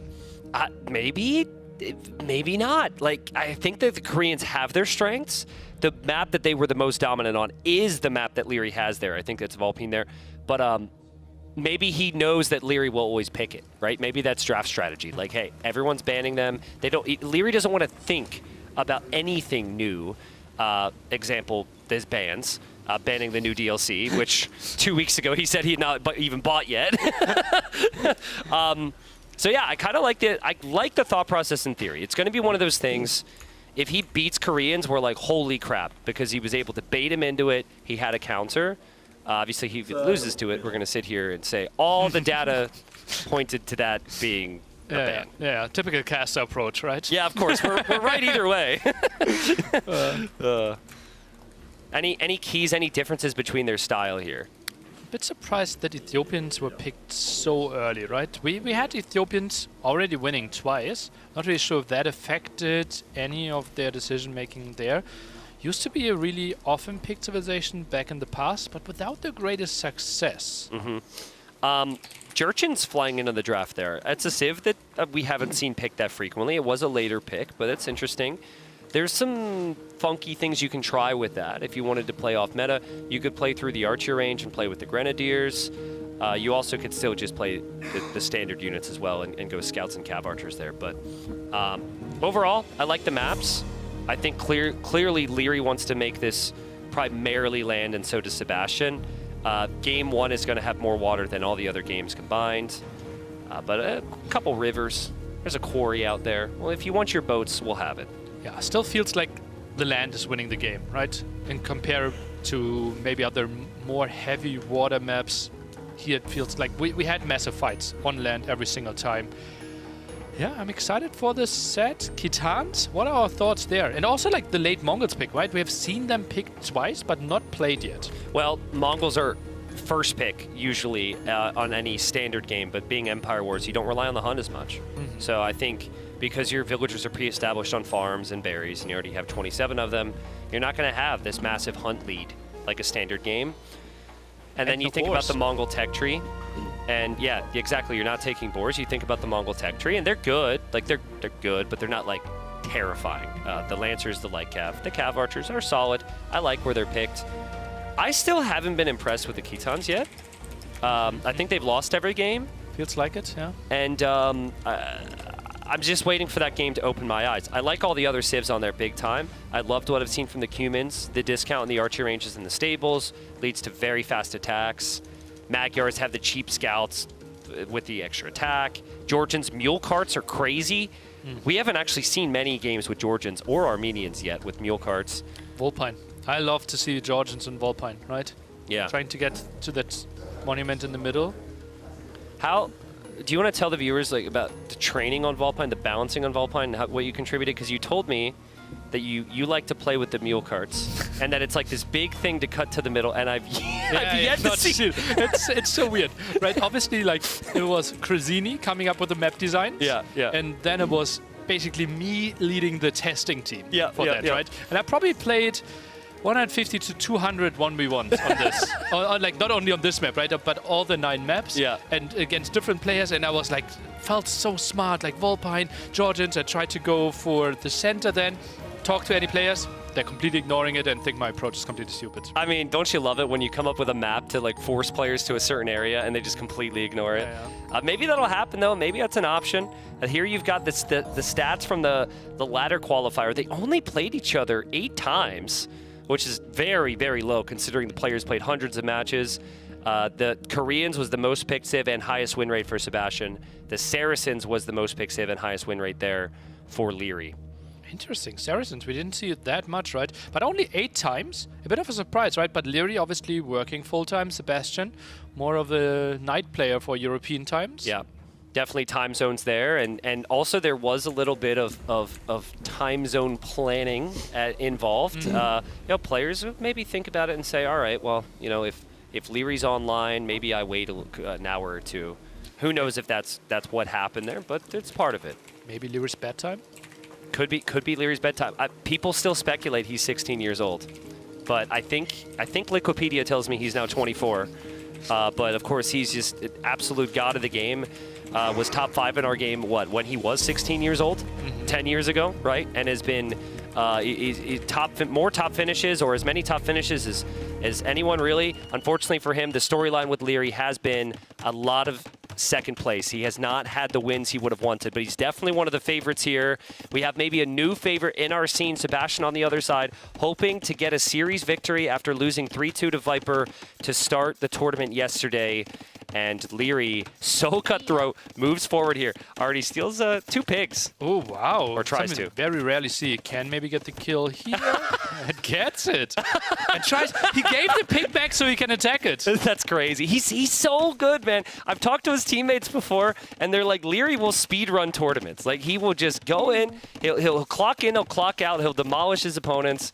Of course, did that. He won 3-0 the first series, but he's looking around. And I see the Man-at-Arms upgrade here from Sebastian. Yeah, 3 militia already on the field. Will knock on the door of the wood line pretty soon.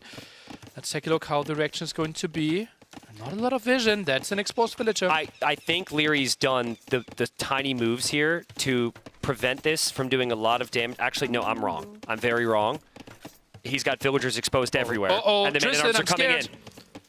Nilly, it's going to be okay. I think it'll be okay for you. Wow. Maybe not that villager. And the quick wall comes in. Needs more quick walls on the left-hand side, though. Finishes those quite nicely. With that little vision, not losing a single villager. Impressive by Liry. Now, behind this, Sebastian, he doesn't have to worry about Liry with archers in his base anymore. And I think that's a big factor of this strategy. Obviously, killing the villagers is good, but I'm seeing Sebastian building a dock on the outside. He's also adding fishing ships on the inside. Now, the fishing ships on the inside are taking gold here in the form of whales, which is a new mechanic, a new unit added to the game. And eventually we might see players go for some docks up there. Trying to contest that, take it away from the opponent. Obviously, Kitans could be good there. With a double forging, could be working if we get into a Hulk war. Just arresting the woodland at the front. Liry needs to back off a bit. Yeah, lots of pressure from Sebastian. Beyond those 2 pigs, there really hasn't been a lot more aggression from Liry. Nearly, we might not even have time to talk about it.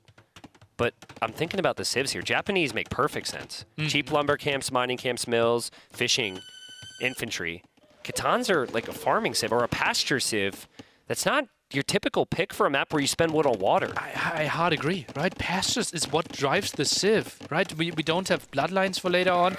Maybe some weird CA play that he wants to go for. I'm really surprised by this pick. Maybe it's a military thing. Maybe it's not what we would typically think, like the scouts, but it might be faster producing skirmishers. We see a lot of archers on this map, so I see the market there from Liry. He does need to balance out his resources a little bit. It is tricky, right? With all those fishing ships here, collecting gold, yeah. He will always float gold, especially because he added skirmishes after this. Yeah, I mean, if there was a resource you're not going to complain having a bit too much of here, it's probably going to be the golds. Archers move in from Sebastian. And this is what I was talking about. When Sebastian played Liry last time in a tourney, he was playing 1 TC, low economy, tried to go for a weird castle drop. That's not Sebastian's style. Sebastian's going for a ridiculous amount of fishing ships, and he's on good military upgrades, and he's taking the fights to Liry. Yeah, the 3-minute arm opening, right? And Liry is the one that has to react. Is chasing this away, though with the superior skirmisher. That micro is actually really good there. That nice little click to the side. And he can't fight with the Man-at-Arms against the skirms because the archers are there. But wait a second, now the archers are on that side. Now the Man-at-Arms could go. Now Liry's going to need to back over. This is crazy, Micro. This is crazy that they've added... Should Liry split 2-2? 2 skirms, 2 archers each side? Maybe. Yeah, he does it. And that's really nice. Wow, okay. Now the 2 archers are missing. We'll lose some HP, but it's totally fine. And Liry and Sebastian, I think both will accept this fight. And, well, the big difference is still Castle Age timing, right? And Sebastian only now rushing up the market. Yeah, famous quote from Liry. He said, if you don't lose fights, you don't lose the game. And as someone who... well, I don't tell win that a lot to of Hart fights. in the Glazers game I was going to say, as someone who just came out of that game, I'm not sure that's true. But with Liry, it always seems to be the case. This has got to be a new record for fishing ships. 18 wild, against 15? Japanese bonus with that as well, right? And Sebastian, like, do you even really contest that amount of fishing ships? Like, is Liry going for water here? Even with the extra upgrades on the Hulks. Now he's thinking about it, but they are so tanky and so far away. How much gold is there from whales? I think there might be 4 whales with 1,000 each. Okay, so that feels... Also the oysters. Yeah, also the oysters. Okay, it's not bad. I mean, there's 3 ponds with the whales. Sebastian's out whaling right now, 2-1. So 9k gold in total there. That's really nice. Oh, 2 villagers coming in. They're trying to dock there. Yeah, I mean, if there was a time to pressure this, it would likely be in Castle Age against the Japanese. Oh, and maybe this is it. He's getting forging. It's double forging. Hulks do melee damage, so the double forging makes those Hulks very strong for Liry. Can't you squeeze through those? Maybe. Now the big question, is he focusing on the water upgrades? Okay, yeah, medium warship is coming in. Oh, that reaction was super nice, Nilly. You and I both have gotten our upgrades, looked at water, looked back at home to do something, and then you just lose all of those archers. I know he's lost 2 as I'm complimenting him here, but that could have been far worse for him. Yeah, nice instant reaction. Now has the range advantage, is trying to go back, try to force a fight, and all those Hulks are on the outside. Now production starts over here as well. I'm really curious if he goes for iron casting here. I don't think it's necessary. He is going to do it. Crazy. So wow. +4 attack on those Hulks. Wow. I don't think like 2-3 galleys will be enough to defend this. No, I don't think so. And it's really tough to play galleys in these small pond scenarios because you can't use the distance. Wow, I really like this from Liry. This answers all our questions. Triple TC. Beautiful play, and let's see how many fishing ship kills he gets. There's 21 fishing ships out on the map. I think he might completely clear this pond. Yeah. And I mean, that's most of the gold income. That's like pretty much all the gold income I think Sebastian has had is the whales, and there you go. Ships on the backside, Liry backing away, and he's backing away towards some siege as well. Very difficult scenario for Sebastian, but if Sebastian micros with the skirms, could get good value here. Yeah, Liry doesn't really have the answer, right? The siege workshop needs to be out ASAP, otherwise he can't really deal with that. We have one at the top, now the rocket cart, but misses. Yeah, honestly, Sebastian's got a lot of work to do right now, but I like that. I think adding his own siege would make sense. He's dropping his 3rd town center. He is aware that there's big Navy investment, but there's like 5 different spots to look at, Nilly. You have to be so careful against the siege. Sebastian now follows up with the siege workshop of his own. Will be Mangonels after this. Rocket cart. Oh, I'm scared. What a game. The level is so high between these two right now, and the shot lands. The shot lands. Sebastian needs his own siege. Maybe could have considered a dock in the middle, but there's just too many questions being asked of him right now. Villager being sent for the repair. Was expecting some dance there. Sanctity now coming up. Sebastian wants to react to this with the Monk defense. Okay. I mean, I like Monk defense, but I think a Mangonel or 2 to help as well makes this all the more complicated for Liry. It is expensive on gold to go for Monks, and he's not going to have his gold anymore. He's losing his fishing ships. As we see the replay there, those fishing ships in the starting whale pond area, whatever we call that, just gets completely destroyed. And what a massive swing, right? You talked about 21 fishing ships earlier. Now we're in single digits, and Liry has to be happy with that. Feels like he's winning on all fronts right now. Yeah, it's crazy. But Sebastian does have more villagers. He's got 52, and he's on 3 TCs, and Liry's only on 2. But this is where the micro comes into play, and the micro from Liry is just too damn good. Looked like another ground attack to me, right? It's actually a little harder to land a perfect ground attack with the rocket carts, in my opinion. The shots are a bit more focused onto one tile. The Mangonel has a wider spread, so that was just perfect. Sweet stuff. Yeah. Great anticipation there. Now the next Mangonel dance. Really tight area for Sebastian. Doesn't really want to. Oof. Gets a shot off at least. Another ground attack! And could probably clear it up. Great move. Yeah, great move. Liry will take that. And Liry will be very happy with the score, and noticing more docks for him now. So after watching Hart earlier, Hart training with Liry, of course, their teammates, starting to notice this big focus on the fish on the outside. Obviously, there's been the focus on the fish in the middle, but the food economy on the outside is incredible. Yeah, now with the new mechanic that you can actually save your fishing ships in the dock, it feels like it can't really get punished that much. Let's take a look. Redemption? Conversions? Are there any conversions happening here? Any? Can we get a single one? Okay, one of them comes in. Skirmishers need to dance. What? That's still fine for Liry. That was minimum reach, no? On the left-hand side, it was crazy how he got that kill. Yeah. They were next to each other. I'd need to see replay on it, honestly, because I was looking at the skirms to see if the skirms were going to survive. I was also looking at the villager count, where somehow Liry has pretty much evened it out. Still only 2 town centers for Liry, by the way, but 1 minute of idle TC time throughout all of this game. Unbelievable. Crazy how there were no conversions. Now left-hand side, look at those 2 rocket carts. He's next to it and gets the shot off. Yeah, you had to hit like the backside of the opponent's rocket cart. That's an attack round. That's not easy to do. If you right-click there, your unit will not fire. This is, if you don't lose fights, you don't lose the game, Nilly. 42 kills for Liry, 13 deaths. Are we boarding a farm? How many hooks are in that farm right now? You got to be careful, folks. If you're going to be eating anywhere around here, make sure you check your food, because there might be a few. Metal in your potatoes. Yeah. Hate it when that happens. Ship count up to 26 for Liry. Look at his resources. Yeah, I really like that dock in the middle as well, Nilly. Thank you so much.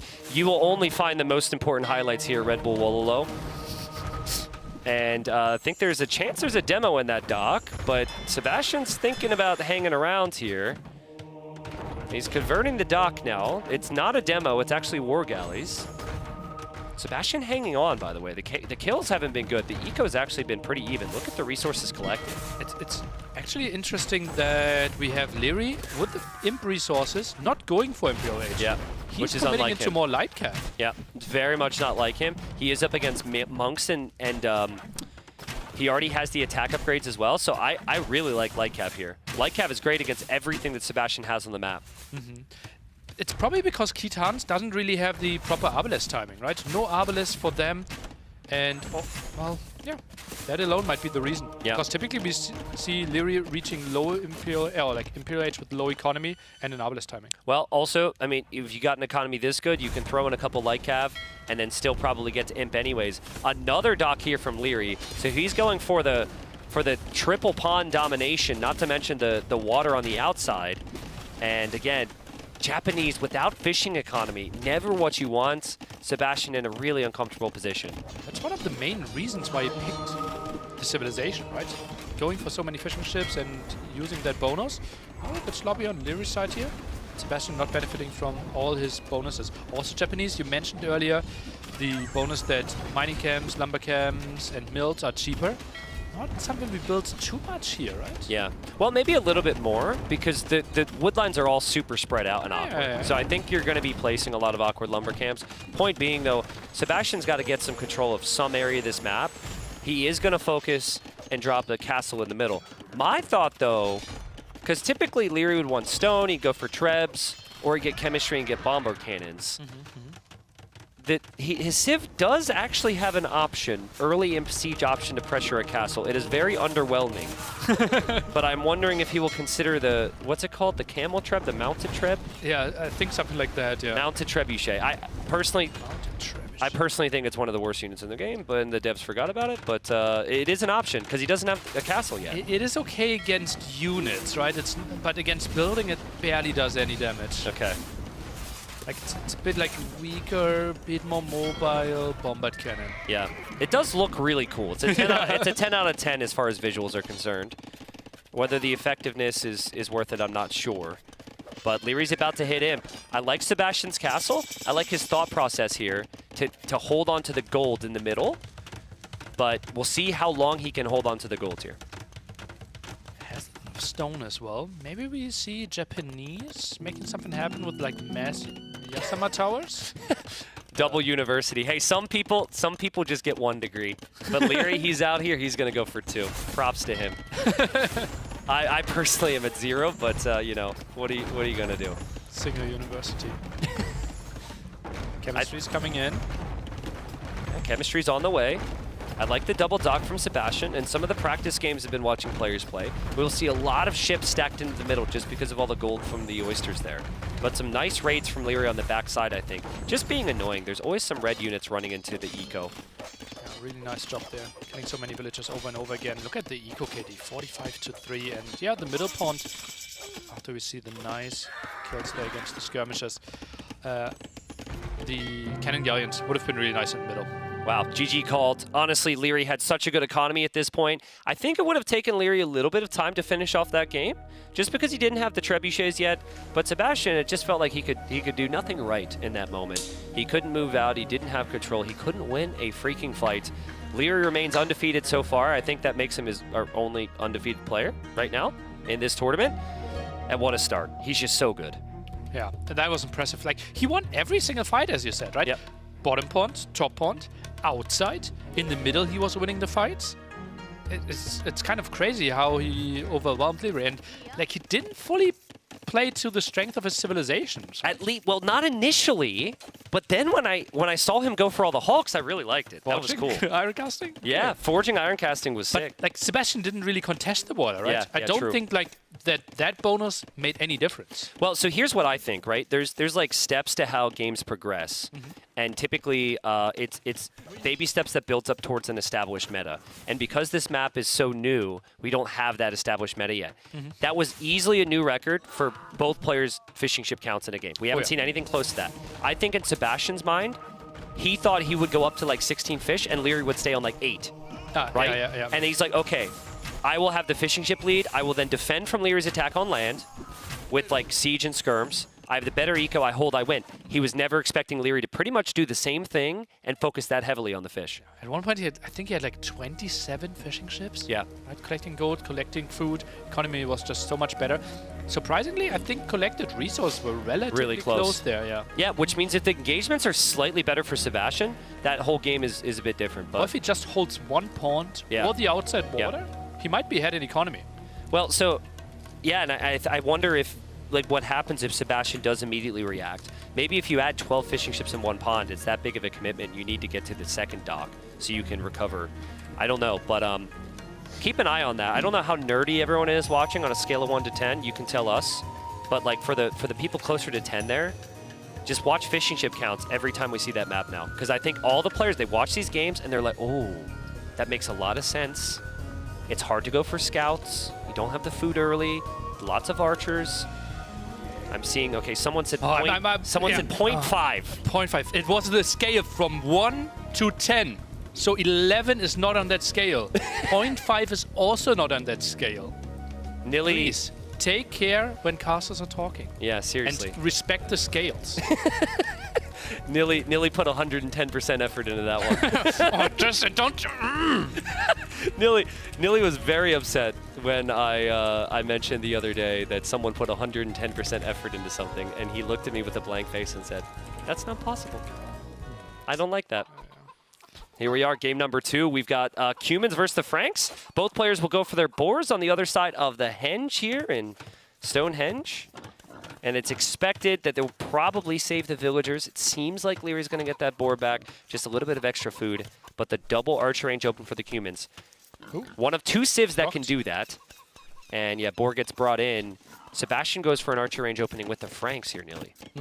Well, wants to deal with the double archer range aggression, right? But Liry actually only 4 villagers on gold, so it won't be the full commitment when it comes to archers, right? He might even be squeezing in some skirms of himself. Yeah, I wonder if he'll switch more villagers onto gold. I think the big thing here is scouting. It's a bit weird because sometimes you use your scout focused on the boars and focused on blocking your own vill to bring in the boar. So I'd love to see the scouting of the opening here because I'm not seeing Liry's scout being very active. He is very active, but in the completely wrong area. Okay, like, so he's gone the wrong way. He has no idea, right? Yeah. So meanwhile, Sebastian sees the double range. Sebastian checks the amount on gold. He has an idea. It's a big deal right now because if Liry overcommits on archers and he's up against solely skirmishers, things could get kind of awkward for him. But the scout is around for now. Now stable added on both sides most likely. We only see Sebastian for now. And scout skirm with the heavy food bonus. I don't mind that. Yeah, agreed. It's all about the berries on the outside.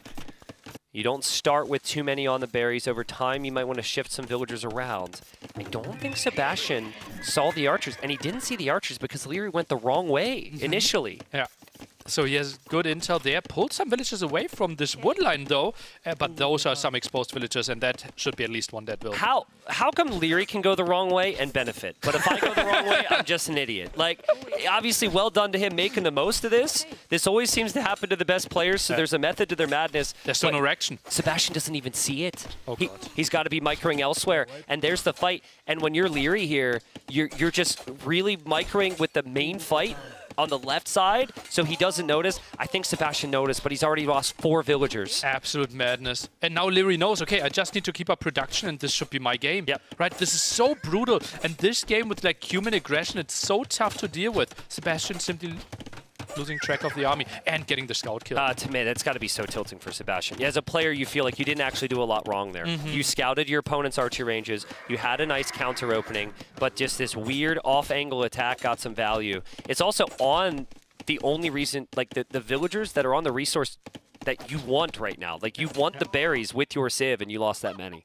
Oh, that's brutal. And on the other side, Liry already sitting on 8 skirmishes pretty soon for himself, is now going for the stable as well.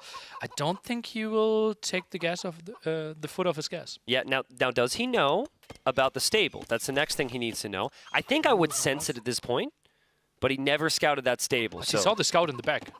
Yeah, true.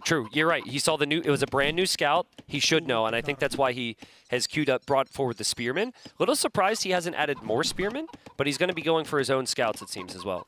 Maybe he feels that should be enough here, adding some scouts, now going for more archers, but those will be some losses. Maybe he didn't realize it was the same. Maybe he thought it was the starting scout. I'm not entirely sure, but I think he's overextended a little bit, which is a little unlike Liry.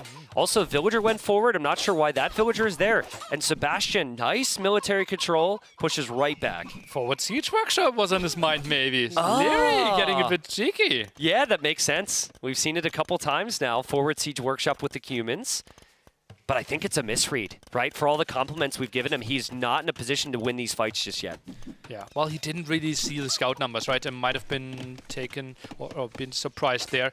But the way, lots of items to see by Liry. Villager count is relatively close. Yeah, it is. Gold's also exposed. Archer's on the front. That Archer will be tough to save. Scout will also go down. Sebastian's starting to turn this one around.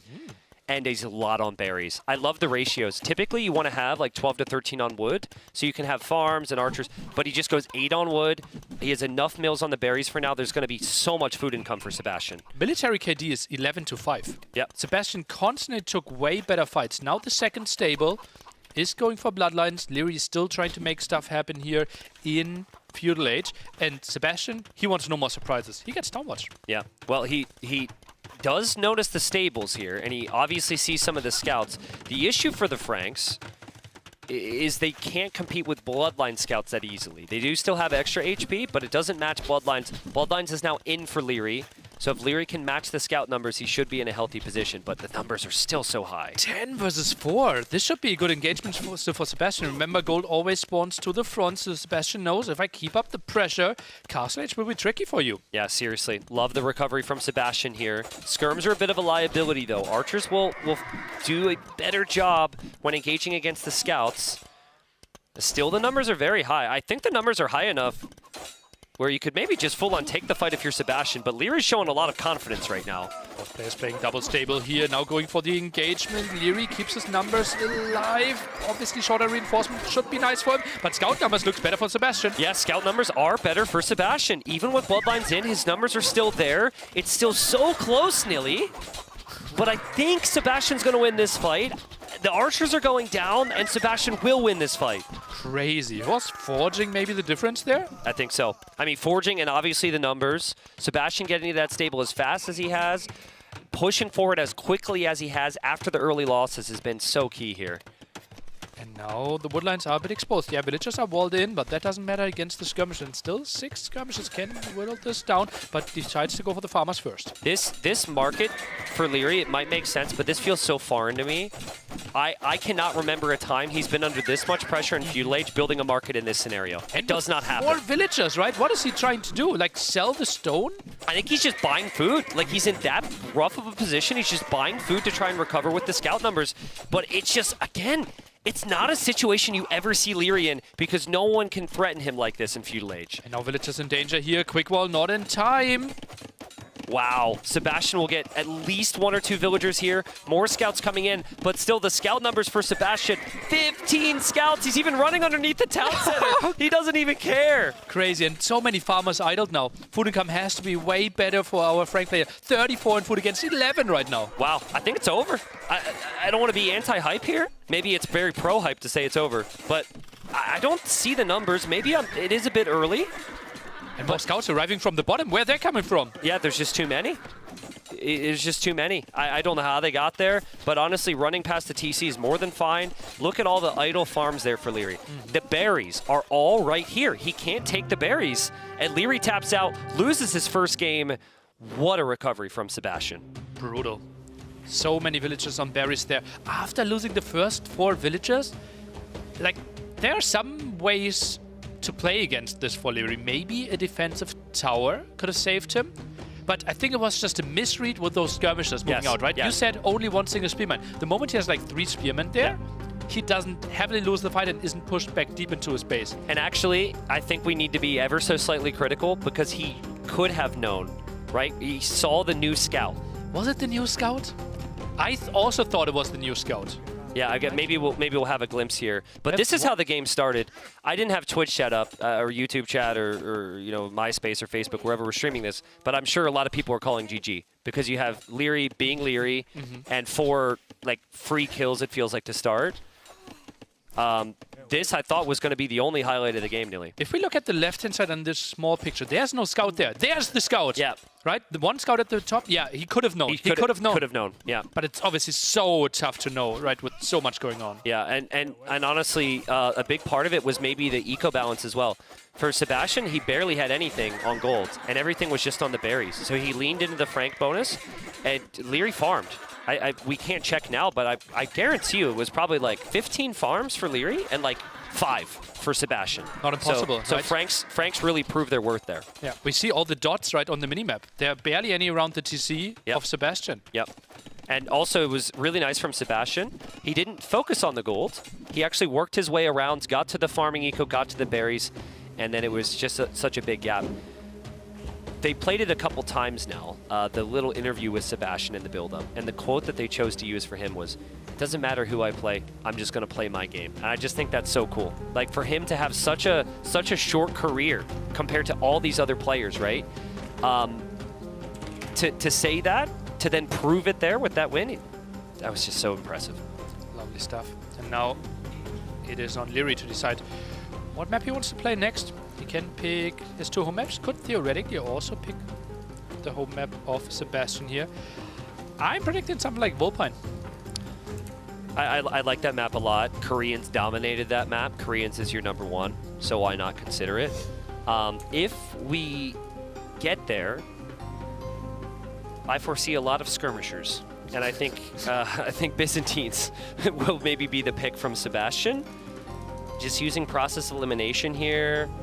Maybe Mayans, honestly. How good are they against Koreans? You open Eagle Archer? That's okay. What do you do against Skirm Fire Lancer? Are Fire Lancers that good against Crossbow Eagle?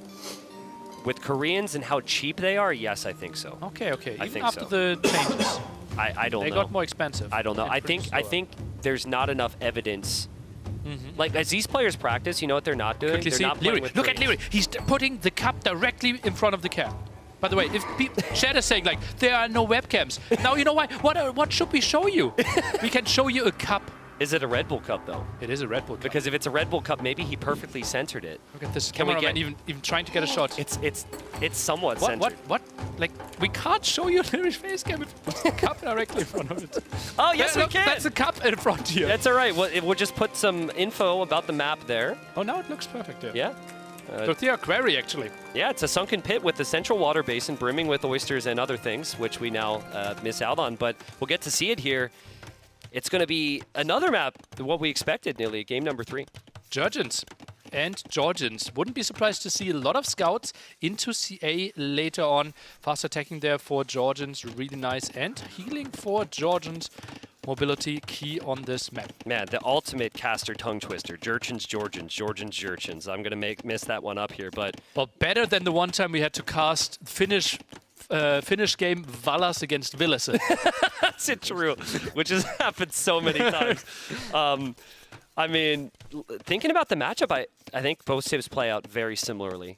Georgians have the mule cards, which gives them the beneficial start and a lot of flexibility, but while the Georgian Cav does regenerate, it's not that fast. And what is it, 25% or 20% faster attack speed for Jurchens? I forget which. I think it got changed into 25. It used to be 20. Yeah. I mean, that's a very big number. Let's not forget a civ like Bulgarians. You have to research a technology from your castle to get, I think, 33% faster attack speed. So getting that instantly at the start of a game here is huge for Jurchens.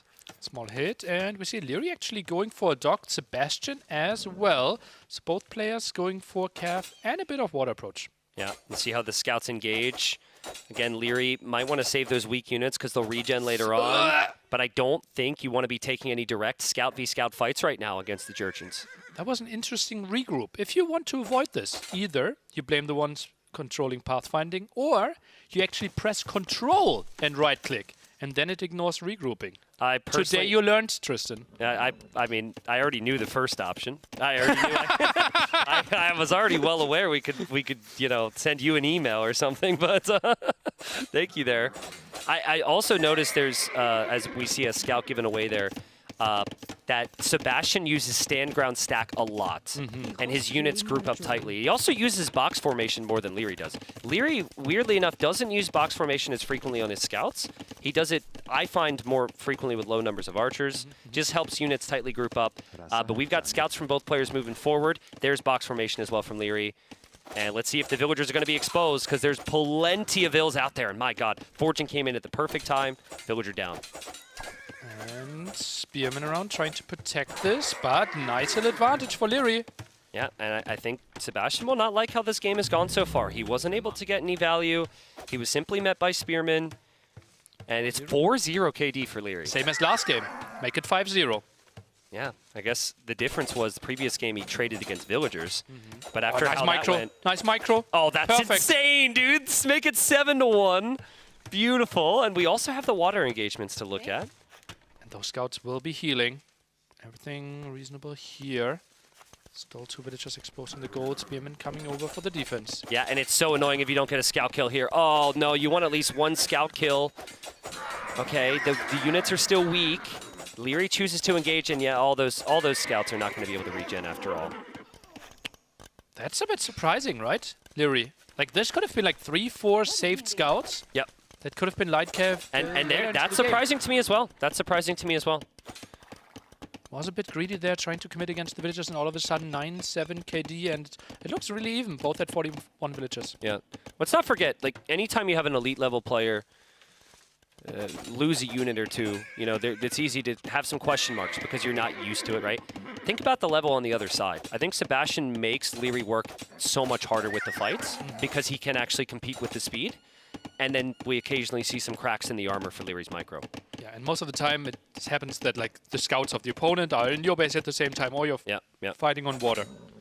Yeah, so long term, and we've yet to see a really long game on this map. I love this map. It's one of my favorites, but the gold is kind of spread out in these small areas on the outside, but the fish in the middle, or rather the oysters, become really important for the gold.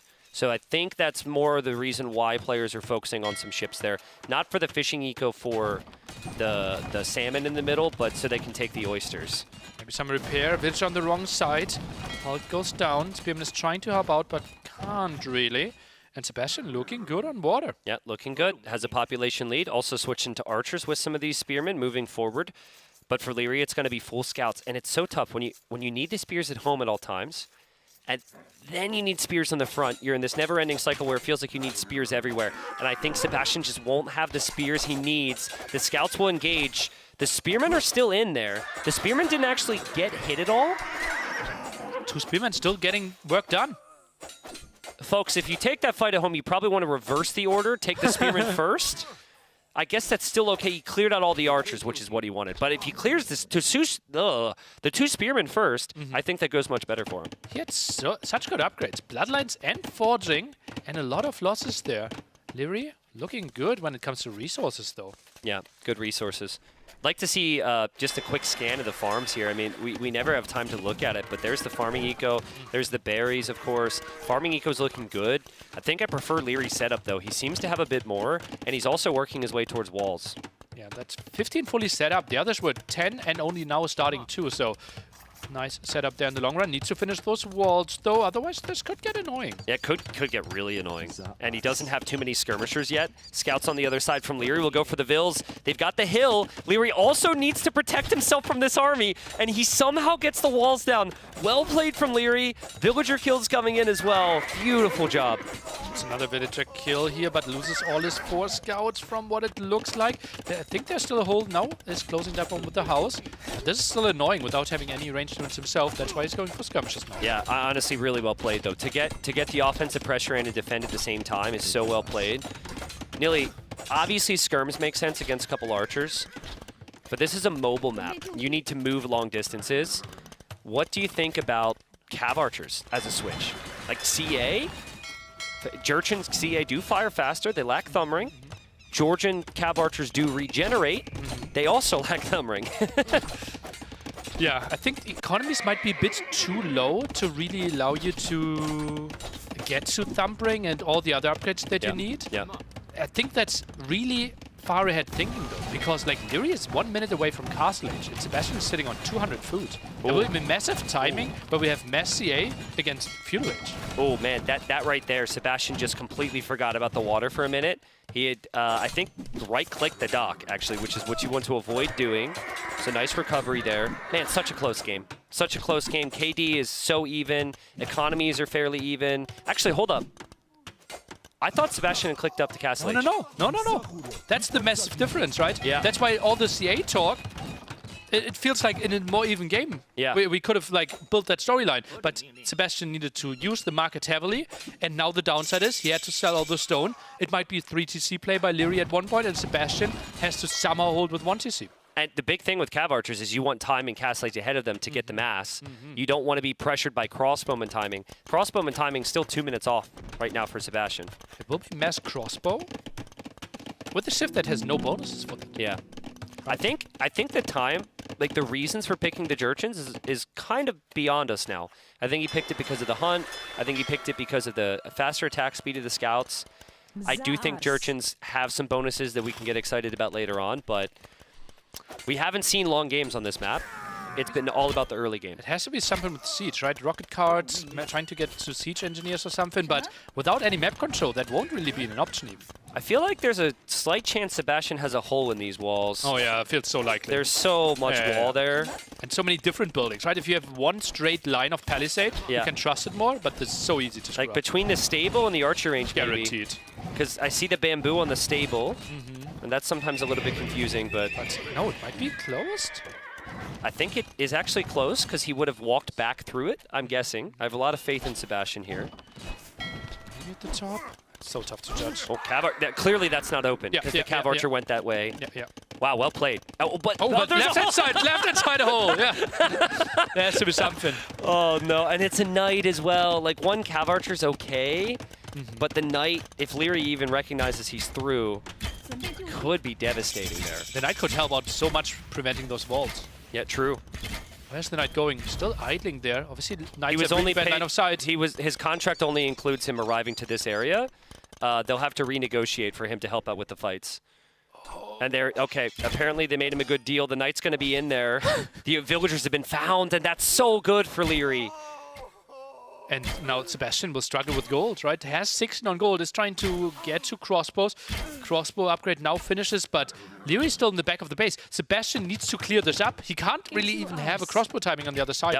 Yeah, it's a dream for Liry. It's a dream. I've got an army in your base. You got to chase me down. Oh, but maybe not. And Liry's pulling villagers already. Yeah. He realizes what's up. Wow. I mean, I think he might have lost a unit there. I don't know how it's going to work out. This is risky from Sebastian, but in my opinion, a risk worth taking because if he kept all of his army at home, he'd have no chance. Can he push Liry and defend at the same time? Oh, the crossbow numbers don't look like they're high enough here. That will be the clear up for the crossbows and dead villagers with it. Liry looking really good. Sebastian needs to find a miracle. So much damage here. Yeah, seriously. He needs to find like 3 miracles right now. He simply just didn't have enough to defend himself, and Liry is waiting on the hill as well. Very good micro too, Nilly. He's kind of like stutter stepping there. He's waiting for the perfect engagements, and Sebastian, oh, he's in ruins at home. Bloodlines has double armor now with those CA. Crossbows are not doing enough damage, and this is a nice clear up while the army is still alive at the front. That's insane. That's insane. Honestly, I think it was a good risk for Sebastian to take. That army getting in was a big problem. If he stays at home, the game goes on for 10 minutes longer, but I really don't think that he's able to do too much by the time he gets over there. But yeah, Liry bounces back in perfect style. Very well played. Just slightly better at adapting on what was his home map. Yeah, felt like it, right? And I'm not really sure why Liry was ahead that far in Castle Age. Right? It was Sebastian went super heavy on golds when he was going archers, and he was super late with the market because he had like 1,000 gold and 200 food. Okay. Maybe that was it. But still, like, what was the timing difference there? Close to 3 minutes. Yeah. Yeah, I mean, I think sell the stone. I think the expectation is usually as Sebastian does his push-ups again. Liry is done. Oh, Andy's throwing off the sweatshirt. Damn. Okay. It's a declaration of war. What if the next time someone goes up to do push-ups, the opponent goes right next to them and they do a push-up battle? I do one more. I mean, this series is probably going to be who can win one more AoE game. It's basically the same. Could we zoom in on Liry's triceps, please? Just to get an estimation on like how many push-ups he could do. Yeah, what's Sebastian has done 13 push-ups on average each series. What's the estimation? What's the estimation for the opponent? Or just when the score is 2-2. I think Sebastian did push-ups after losses. After 2-0. And it was 2-2 then against Viper. I'm yeah. pretty sure after 2-2. Yeah, that's what it was. That's true. Yeah. Yeah, he lost 2 games, and then he won 2 games in a row after the push-ups, and then unfortunately lost the 5th. So if he wins 2 games in a row again after the push-ups, maybe he should have done 2 push-ups again after the 2-2 score against the Viper. I mean, I would personally love to see him get at least 1 win and take this to a 5th game. But yeah, he's trying to lock in, and some people have said, I've spoken to Jordan, and some people have said that that's really helpful. I've tried it, not helpful at all for me. But tell me, Nilly, in terms of the level, I know it's weird. We're talking top 8. Everyone here is so good. But doesn't it feel like Sebastian's there? Like he's so close to Liry? Or is he still like, am I getting too hyped? Is he a game or 2 off the pace yet? I think I'm a game or 2 off to really judge it. Yeah. Right? It's 3 games, and it felt like he can really push him to the limit. He's got it. Well, it's tricky. It felt like Sebastian clearly is on the level of the Viper, right? He won in the last chance qualifier. He performed incredibly well in on the ladder as well. I think Sebastian's closer to the Viper than to Liry. Yeah, makes sense. I mean, Liry, like number 5-ish, 6-ish in the world. Well, that's what we're talking about here, right? We're talking at the top 8. People have pretty strong feelings on who's 1, 2. Maybe 3 through 5 is a little bit more muddy at the moment. That's a big question to me, yeah. And then like maybe 6 through 8. Obviously settings are different every tournament, but I really like the way these civs can play out on my expectations. If I had to guess right now on Liry's remaining home map, which is probably for game 5, I think we see Koreans, and Koreans against Byzantines would be my guess. You said maybe Koreans, Mayans, so maybe there's some viability there. If we see Thames next, I would guess Ethiopians or Mayans, play torch, crossbow, and eco. And actually, with that in mind, maybe we could see a wild Koreans on Thames. I think actually play it might skirmishers. Be Magyars on Valpine and Koreans on Thames. Okay. And I think Mayans is also nice because you start with 4 exposed villages on gold, right? So that is an easy attack point on the Foxes there. And therefore having basically double production from the start with the Eagles as an additional option could be nice. It could be a nice argument for Mayans as well. We actually saw a lot of Incas attempted, but that was prior to the change. Remember, we were seeing Incas with the cheaper skirms and spears and Eagles. Now it's Champies, and so Incas clearly not really prioritized here. But thank you again, viewers, for watching. It's been an excellent 2 days so far. It's been so fun. I guess, honestly, we should probably thank as well everyone who's put in so much work and effort, our production, our map guy, into this show so far. And we will have the home map for Liry as game number 4. And the finger point person is putting in the work there. Really putting in the work here today. And do we have those maps? Are they doing something with those maps at some point? I'd love that. Finger pointing. Okay. It is Mayans. Yeah. On Valpine here. Archer Civilization also can do Eagles. I think you called it then. It's about using the Foxes. So Foxes, you have 4 villagers that spawn very far away from your eco on this map, right next to Foxes. You could take the Foxes. You do not need to drop off gold from the Foxes like other resources, so just killing them basically and eating them gives you the res. And so I think with all that gold production, the idea is a combination of archers and eagles, and Liry, he wants to hunt down those Fox villagers. He wants to be out there looking for them, so let's keep a close eye on them. If we look to the left side, we'll see Sebastian's villagers. That's what we mean. And then on the right side, obviously, Liry's the same. Nilly, if you just leave, you're losing a lot of resources. Absolutely. We have seen it, the approach by the Viper, right, against ACCM and lost the game because that is really fast gold income and the walking distance is so long, so you're down 100 or 150 resources if you try to save them early on. Yeah, and scouts for Magyars are cheaper. They don't really utilize the gold, but we see a very quick archer range there from Liry, so I think Liry clearly thinking of spending the gold, maybe with an archer follow-up. Yeah. Scout Archer is the ideal army composition you want to play towards, and Mayans on the other side. Eagles, Archers, I thought, but it is the double barracks opening. Surprising. We've seen a lot of double range from Mayans here into full archers. It's double barracks. Eagles don't produce that quickly compared to other units, but if you can get enough of them, they scale really well towards Castle Age. Waiting for the second, or for the first armor upgrade, and then he can take an engagement. Liry can't take this. Scouts have to come over. Yeah, I think Liry knows now. I think he knows it's Eagles. Obviously, he knows there's going to be a couple of them, but he didn't see an archer range with that spearman. Oh, scouts are not defending the Vills. True. Yeah, villagers are going to run away, but the scouts are going to run in this way as we see the triple barracks for Sebastian. Wow. He has to react. He reacts immediately, but this is against Magyars. Is he trying to wall them in? What? I'm not sure who is trapped with whom here. The confidence, Nilly. Okay. Like, I'm sorry, but who looks at that and says, yeah, that's not actually a problem for me. That's a problem for you. Crazy. I think this was like, he out-muscled him, kind of, right? Yeah, This was like, okay, I'll take the fight, and Liry was like, oh no, you did so many push-ups, maybe no. I was going to say, I don't think he has the confidence without the push-ups. The 7 military versus 6. Still don't see too many archers on the field from Liry. And Sebastian will have triple barracks production, but he doesn't have the foxes. Well, sorry, he doesn't have gold mining on top of the foxes. He's going to need that for triple barracks here. I think 1 or 2 spearmen could have been an option here, no? For the defense? Yeah, I think so. But I think he saw the range. I'd be curious to know if he saw the range. Maybe he feels like it's simply not worth it to make spearmen if he knows Liry's on archers.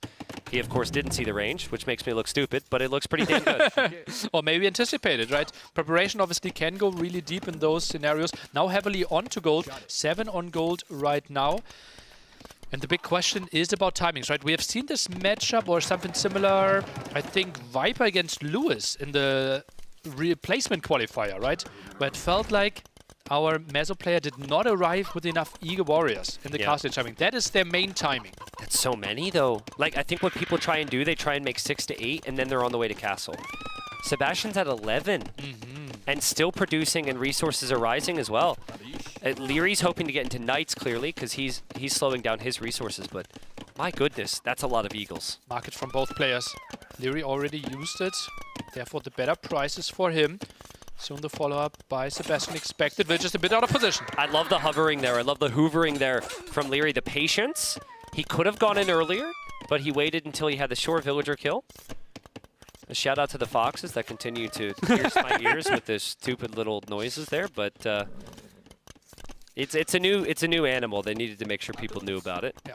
That's why we always do the new civilizations way too good as well. So everyone knows about them. Confirmed, guys, confirmed. It's all right. I think there's a couple civs from the recent DLC that would maybe make that clearly that's a joke. But scouts are still maneuvering around there from Liry. Does he have an army to stop this many eagles? You can't wall everywhere on the map because that rocky terrain doesn't allow you to build. Especially at the farms here. Right inside woodline looks fine, but he's not going there, Sebastian. He is. Now he is. Yeah, he's on the way. Weird walls here for Liry. Liry, he waited to the last possible second. The archers going down would hurt, but maybe it's not the end of the world if he just needs to keep his villagers alive. Yeah, his archers are just going to kind of sacrifice themselves here. But buying a lot of time, right? No real villager losses. Yeah, the archers are fine, but Liry wants to switch into CA anyways. Yeah, normally I would joke and say all part of the plan, but I think that was actually maybe all part of the plan, at least for the 30 seconds there. Just buying time. Yeah. So good for him. And Liry, no production at all. 0 military at this point. Yeah, and he's going triple range. He will try Cav Archers. This reminds me of what Hera tried against MBL in the Aztecs Persians game on Quarry. Oh, yeah, yeah. And it in that game, I kind of got it because it felt like Hera was dead already. Here, I would like to see a couple knights from the Magyars, but I guess the eco is really difficult. Knights, yeah, like 1 or 2 knights won't really help you that much, right? And Liry wants to go for the full approach. Sebastian needs a second there. Pause this and 5 CA in the queue. Yeah. But more eagles streaming in. Yeah, and he knows. We're right back into the game here. And the Eagles are going to need to find a hole somewhere. It's not about the first time, it's not about the second time. It's about like the third, fourth, and fifth time those Eagles show up. Eventually, your villagers are going to overchop a woodline or something. It gets really messy here. Some villagers expanded towards the bottom as well. Is that? I think that might be a missed waypoint. I don't think they're necessarily trapped. Also, with all this map control, I would love to see Sebastian going for a monastery. I think he could get to 2-3 relics here with Mayans. Yeah, I agree. The thing about monks, though, is it doesn't scale super nicely with your army. Siege workshop! So, like, not skirmishers, scorpions could work really well. Rams could work really well. Cav archers mass faster with the Magyars, and the Eagles haven't killed much at all yet. I should also mention the upgrades are a little late for Sebastian. He doesn't have the armor. And that's 9 Cav archers, soon ballistics for Liry. He's got some chances here. Crazy. And the faster production for Mega is just really helping out here, getting to better numbers. Maybe another Sith would be sitting at 6, 7 CA. Liry soon at 10. Also, maybe another player would have had a hole somewhere. Maybe another player would have been too late to Castle Age, would have went full feudal against this. The patience from Liry has been amazing. And the quick walls from Liry just amazing. The Eagles still have not been able to find their way through. That's so impressive, right? It's like 4 or 5 different spots where he has villagers. It's crazy that he didn't slip up a single time. Yeah. This would be a perfect moment for him to slip up, just to curse the commentator. That's normally how it goes. But Scorpion is perfect. And I don't think Liry knows. He's not gone that direction. He's never expecting this. And this could push him off the gold. This will be tricky. Villager around for the repair as well, but what can those CA do? That's a lot of exposed villagers here. It is. No tower or anything. The stone has been sold. There's no town center. Oh my goodness, no, this is horrible. Eagles need to be here. At the same time, we've got the Scorpion on the gold, but I think it is a little bit easier. Well, no, I have no clue who's benefiting here. Both players are in an awkward spot, nearly. This is easier to play for Sebastian, right? Yeah. Because Liry needs to actively micro this. Otherwise, the army won't be as efficient as they can be. Yeah, also, I think at Liry, he doesn't have as good a queue. It's not like he had 5 or 6 units in queue. Sebastian had 5 in queue, at least before the fight started. And man, that Scorpion. Oh, he jumps in. Can he intercept all those villagers? Nice finds. Nice finds. Great villager kills. No gold for Liry except for the villagers that have wandered back to the foxes. And Sebastian, he has reclaimed his gold. He is still on his gold. We'll just see if he can deal with those Cav archers. Second Scorpion even coming in, but nice concave here for the CA. Won't be too efficient. I think this could be a clear up though if Liry is not watching, and he's at the market right now. Yeah, he is at the market. He's busy. He's running away now. He does have 17 Cav archers nearly. I mean, this is Liry's unit control. Imagine one night. Like, idle your TC, make one night to snipe the Scorpions right now. Could be so nice. If the Eagles aren't around, that could be a really nice option. Maybe he snipes even this villager. Only one single villager on gold right now for Liry. Yeah, wood could become an issue as well. I think Sebastian's already assuming that Liry has moved to another gold. Liry's not in another gold. And Sebastian's Scorpions, just the perfect addition here at the perfect time. Can he tie up this series? Villager for the repair goes down though. Eagles a bit ambitious with the town center around. Needs to back off. Yeah. Oh man, Eagles over there still chasing perfectly. Liry's got a big CA mass at home, but there's still a lot to deal with. And as he has to micro at home, you can see the normal perfect micro from Liry is just not possible with all the multitasking. Yeah, double CA group is just so impossible to play for a human player, right? And at the same time, aggression on the wood line here, and this could be an easy slip-up. But again, Liry saves those villagers. It's just, that's crazy to me. That's crazy to me that Liry's still holding on. Lose that villager, but that's not as big a deal. The other Cav archers, I think, have been found, but Liry's going to move up the hill. He takes the repair villager. CA count still looking pretty deadly here. Yeah, but some HP lost, right, over and over. And those Eagles, they will still threaten. Here's the thing. We look at this, we see Liry's eco, we think, man, that's pretty bad eco. Sebastian's going to have good balance. Look at Sebastian's economy here. I guarantee you it's an absolute mess because the food count's been going down. The Knight! You wanted to see it. Perfect. Oh, man. Absolutely perfect. 3 Scorpions down is horrible for Sebastian. This is the worst possible thing that could happen. He can always replace the Eagles. The Scorpions is going to take so much time. Oh, man, what a find from Liry. Tries to go for the body block. Won't really happen. And Liry gets away with that one. Gets more Eagle kills. Can Liry maybe do this? I think with that right there, I think he absolutely can. he somehow kept everything walled up, don't ask me how. And if he moves forward, Sebastian's got his whole life on gold. Again, he's got 3 gold mines fully saturated at home. I think he's got like 2 farms. And the first time Sebastian gets to the woodline, it actually runs out and the villagers are escaping. Yeah, there's 3 mining camps back there. It's ridiculous. He's got such his eco is fully dependent on gold and the market if he's going to need to buy and sell, but... And now Liry has no pressure at home. Yeah. He can micro this for days. But Liry's not expecting him to be that all in. He's not going to check that gold. Or will he? He will. He will. And there's no answer. I don't think that's enough eagles. I don't think so either. I don't think they have enough attack upgrades. I don't think there's enough of them. I think now is Sebastian's time to attack Liry. If Liry is repairing at home, keeping his villagers protected behind walls, this is so good for him. There's 24 eagles for Sebastian. They just don't know where to go. They're still racing, but Liry's doing such a good job of re-walling another aggression here at the gold, and that's a new group of Scorpion. Yep, and Sebastian still might find those villagers there. He didn't lose many villagers yet. He'll have more eagles. He's got 8 more in queue. And the Scorpions are back on the gold with the eagles. Hello! Oh man, this is a crazy game. More dead villagers and trying to intercept again. What a crazy move by Sebastian. Look at the idle TC time. Look at the villagers falling. Such an intense game. I think in a different scenario, both players would have been dead to the other. Like, they both played well enough to win this game. That is not how this works, though. They're both bringing a ridiculous level. The Knight will not be enough there. Insane micro from Liry to actually get the value, though. He actually got really nice hits there. Madness. The Knight was enough. Another Scorpion arriving, though, and maybe Liry can even combine forces. And 21 CA together. Yeah. How can Sebastian ever engage into this? Yeah, agreed. I think that we're reaching that critical mass. The other day we were casting, you said 25. With the math involved is the number. I think it was a completely different scenario, but I remember you said 25. So we're just going to stick with 25 as the number. And he's at 24 now, but it is 27 eagles. Close to winning. And those 4 villagers getting away and not getting punished is just criminal. Yeah, it's unbelievable. Just how many times Liry has had to quick wall stuff and like pull vills is insane. Another Scorpion, though. Yeah. Arriving, those are really low HP eagles. And of course Liry's moving forward. So Sebastian's gonna come to his gold again. And Liry's gonna move forward, but this is such a big, massive CA. Eagles are just not the play against a group that big. Does Sebastian need a defensive siege workshop? I actually think defensive TC. Okay, maybe. okay. Like buy stone, buy wood real fast, because he's coming to your base. Eagles, I think they're coming in. I think the quick walls were solid, but they're not sufficient. And oh god, he proved me wrong. Yeah, so many. There's still some gaps there. No wood. No wood. He can't build more walls. Oh, he's got to buy the wood. He's got to buy the wood. House.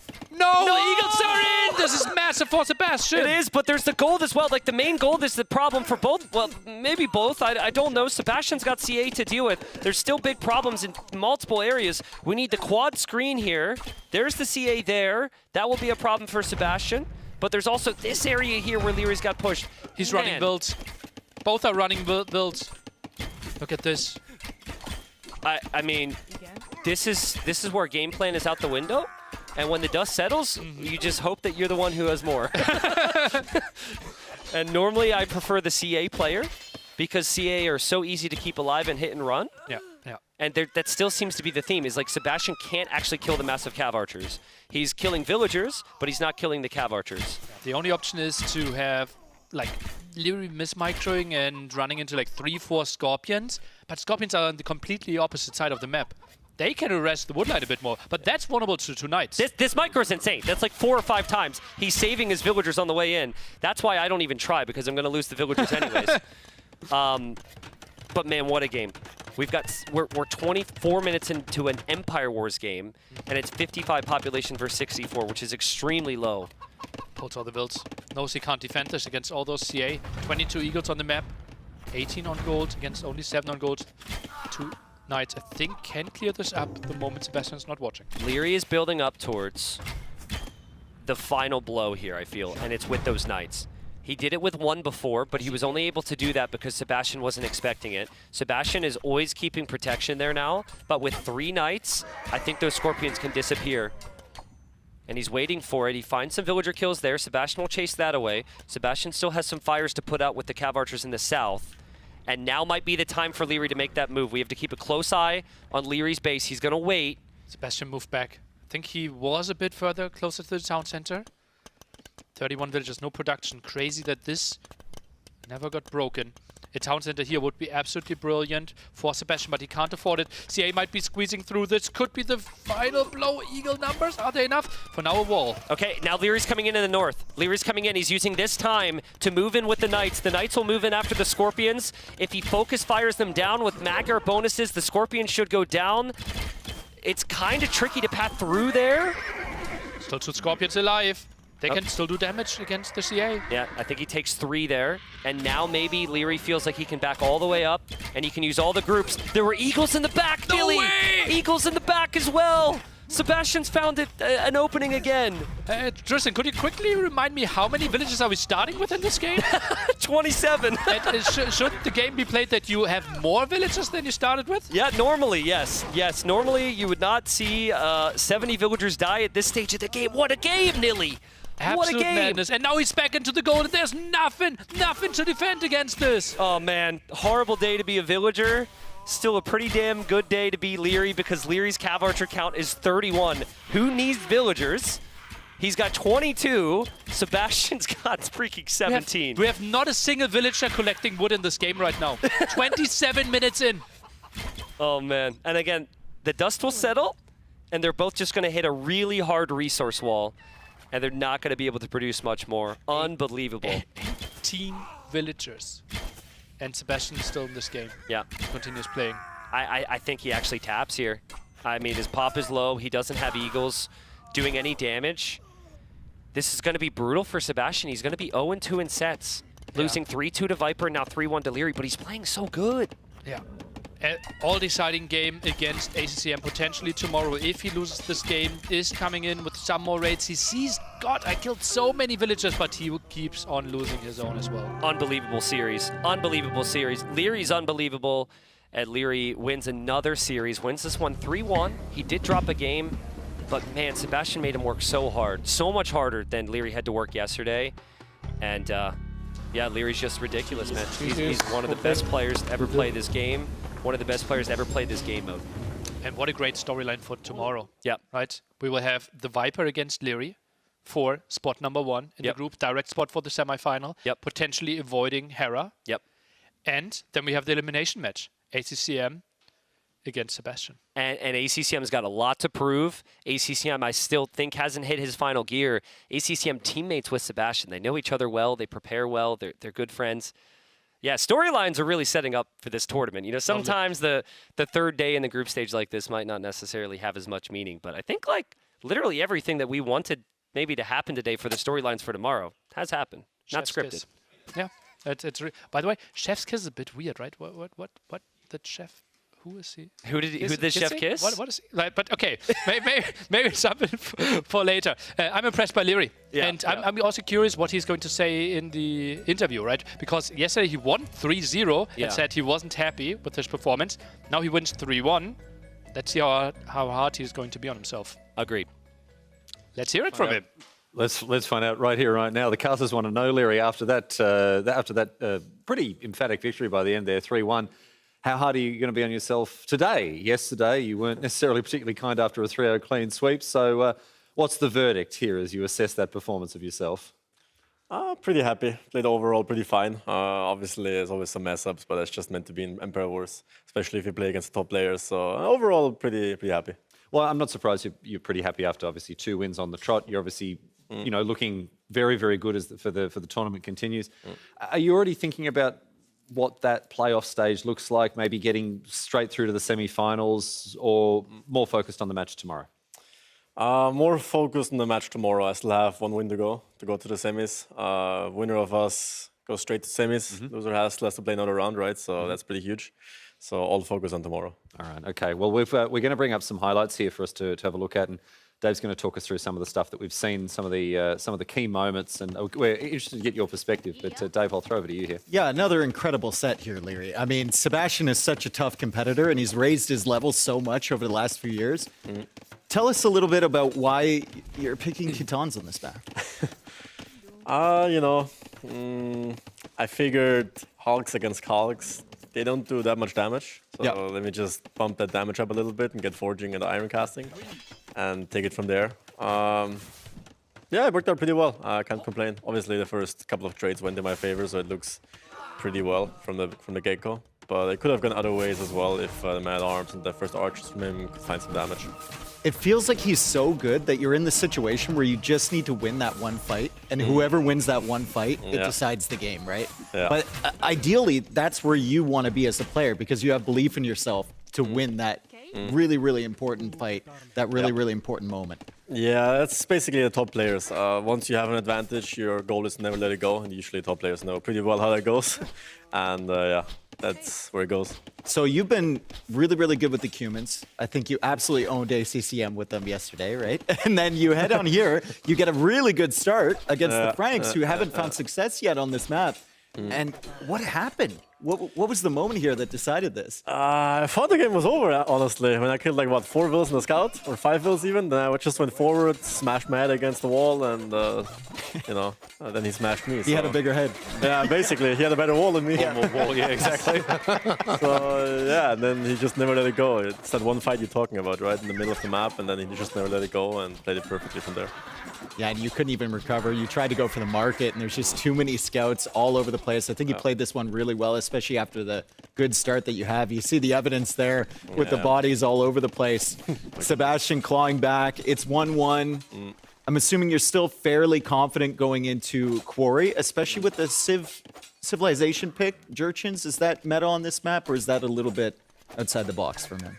It is pretty good, but I think I got some good trades early on with the scouts, especially here, and then I just found, I think my eco behind was better, since I probably messed up his eco a little bit, with all the scouts and all the idling, running back and forth, and he had to make so many spears. It's pretty annoying for him, and I could just wall behind. I think that was the main thing. Question about this map. Do you prefer when your bases are further away or closer? I have no idea.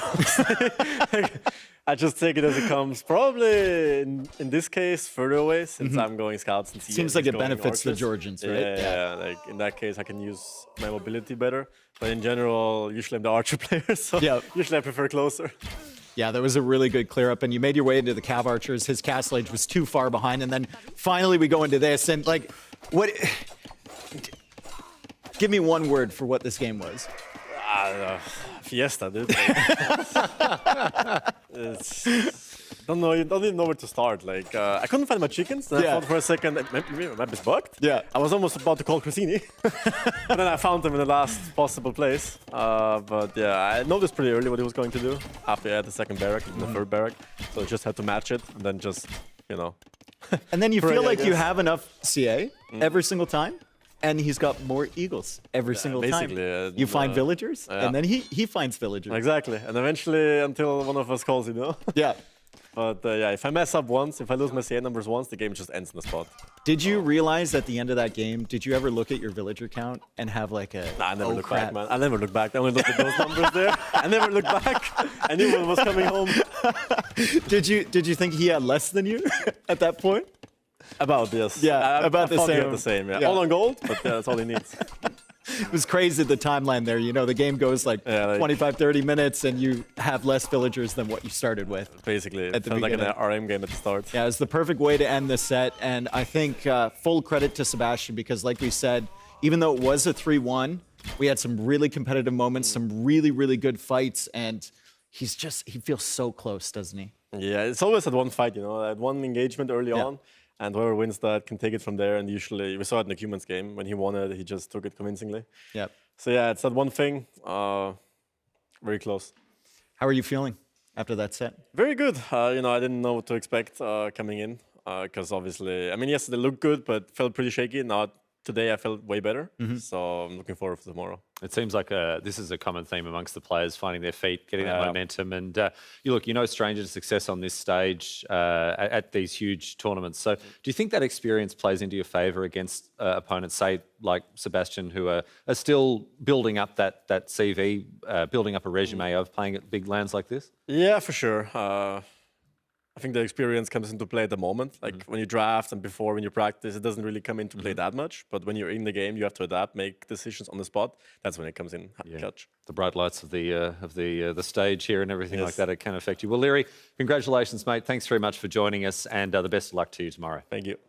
We're going to turn our attention now and have a look at what's coming up next tomorrow with the schedule. But before that, a quick reminder here, Dave, as we talk about the groups and the results of today's matches. Let's have a look at Group A. Hera in prime position here with a 2-0 start to his tournament. Exactly how he would have drawn things up, you would have thought. Yo and Hart both on 1-1, and then poor old MBL 0-2. I don't think that 0-2 scoreline reflects his performance. I mean, he took 2 games against Hera, and he was up 2-1 against Hera.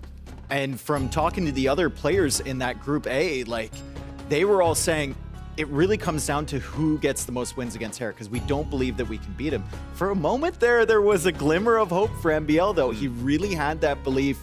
We're going to have Hart and MBL, I believe, matching up against each other tomorrow, too. So things could get super interesting for Group A. Yes, indeed. We'll turn our attention now to Group B. We've lost the graphic there, unfortunately, but obviously Liry at the top of that one. Obviously the favourite at this point to make a deep run towards our playoff stage there, particularly with a 3-0, then a 3-1 victory. But Group B, we've sort of characterised this, Dave, as being one that's a bit more open in terms of how those positions might shake out. Any predictions or thoughts you might want to share? I think it's really tough for Accm and Sebastian because they don't have wins yet.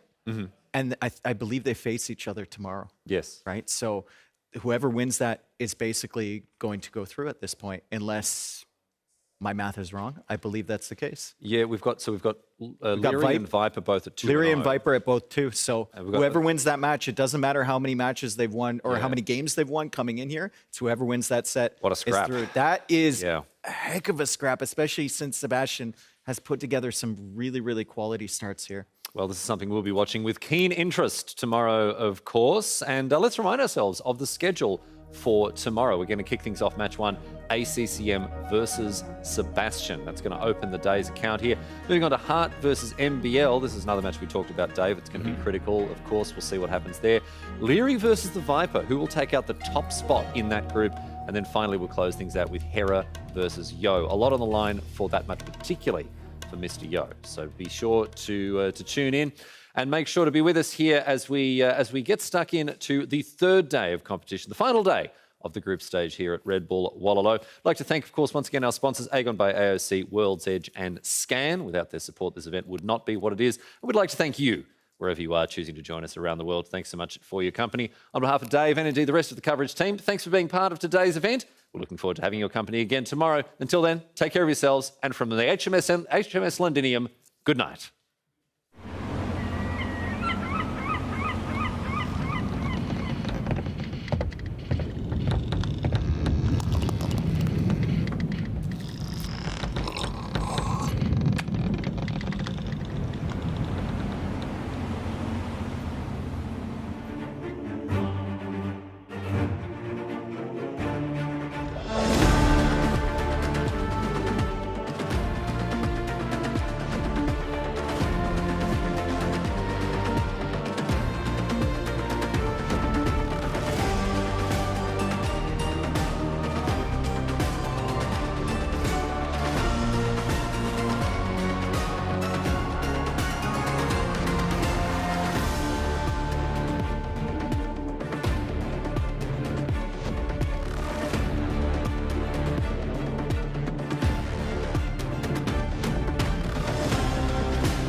Bye.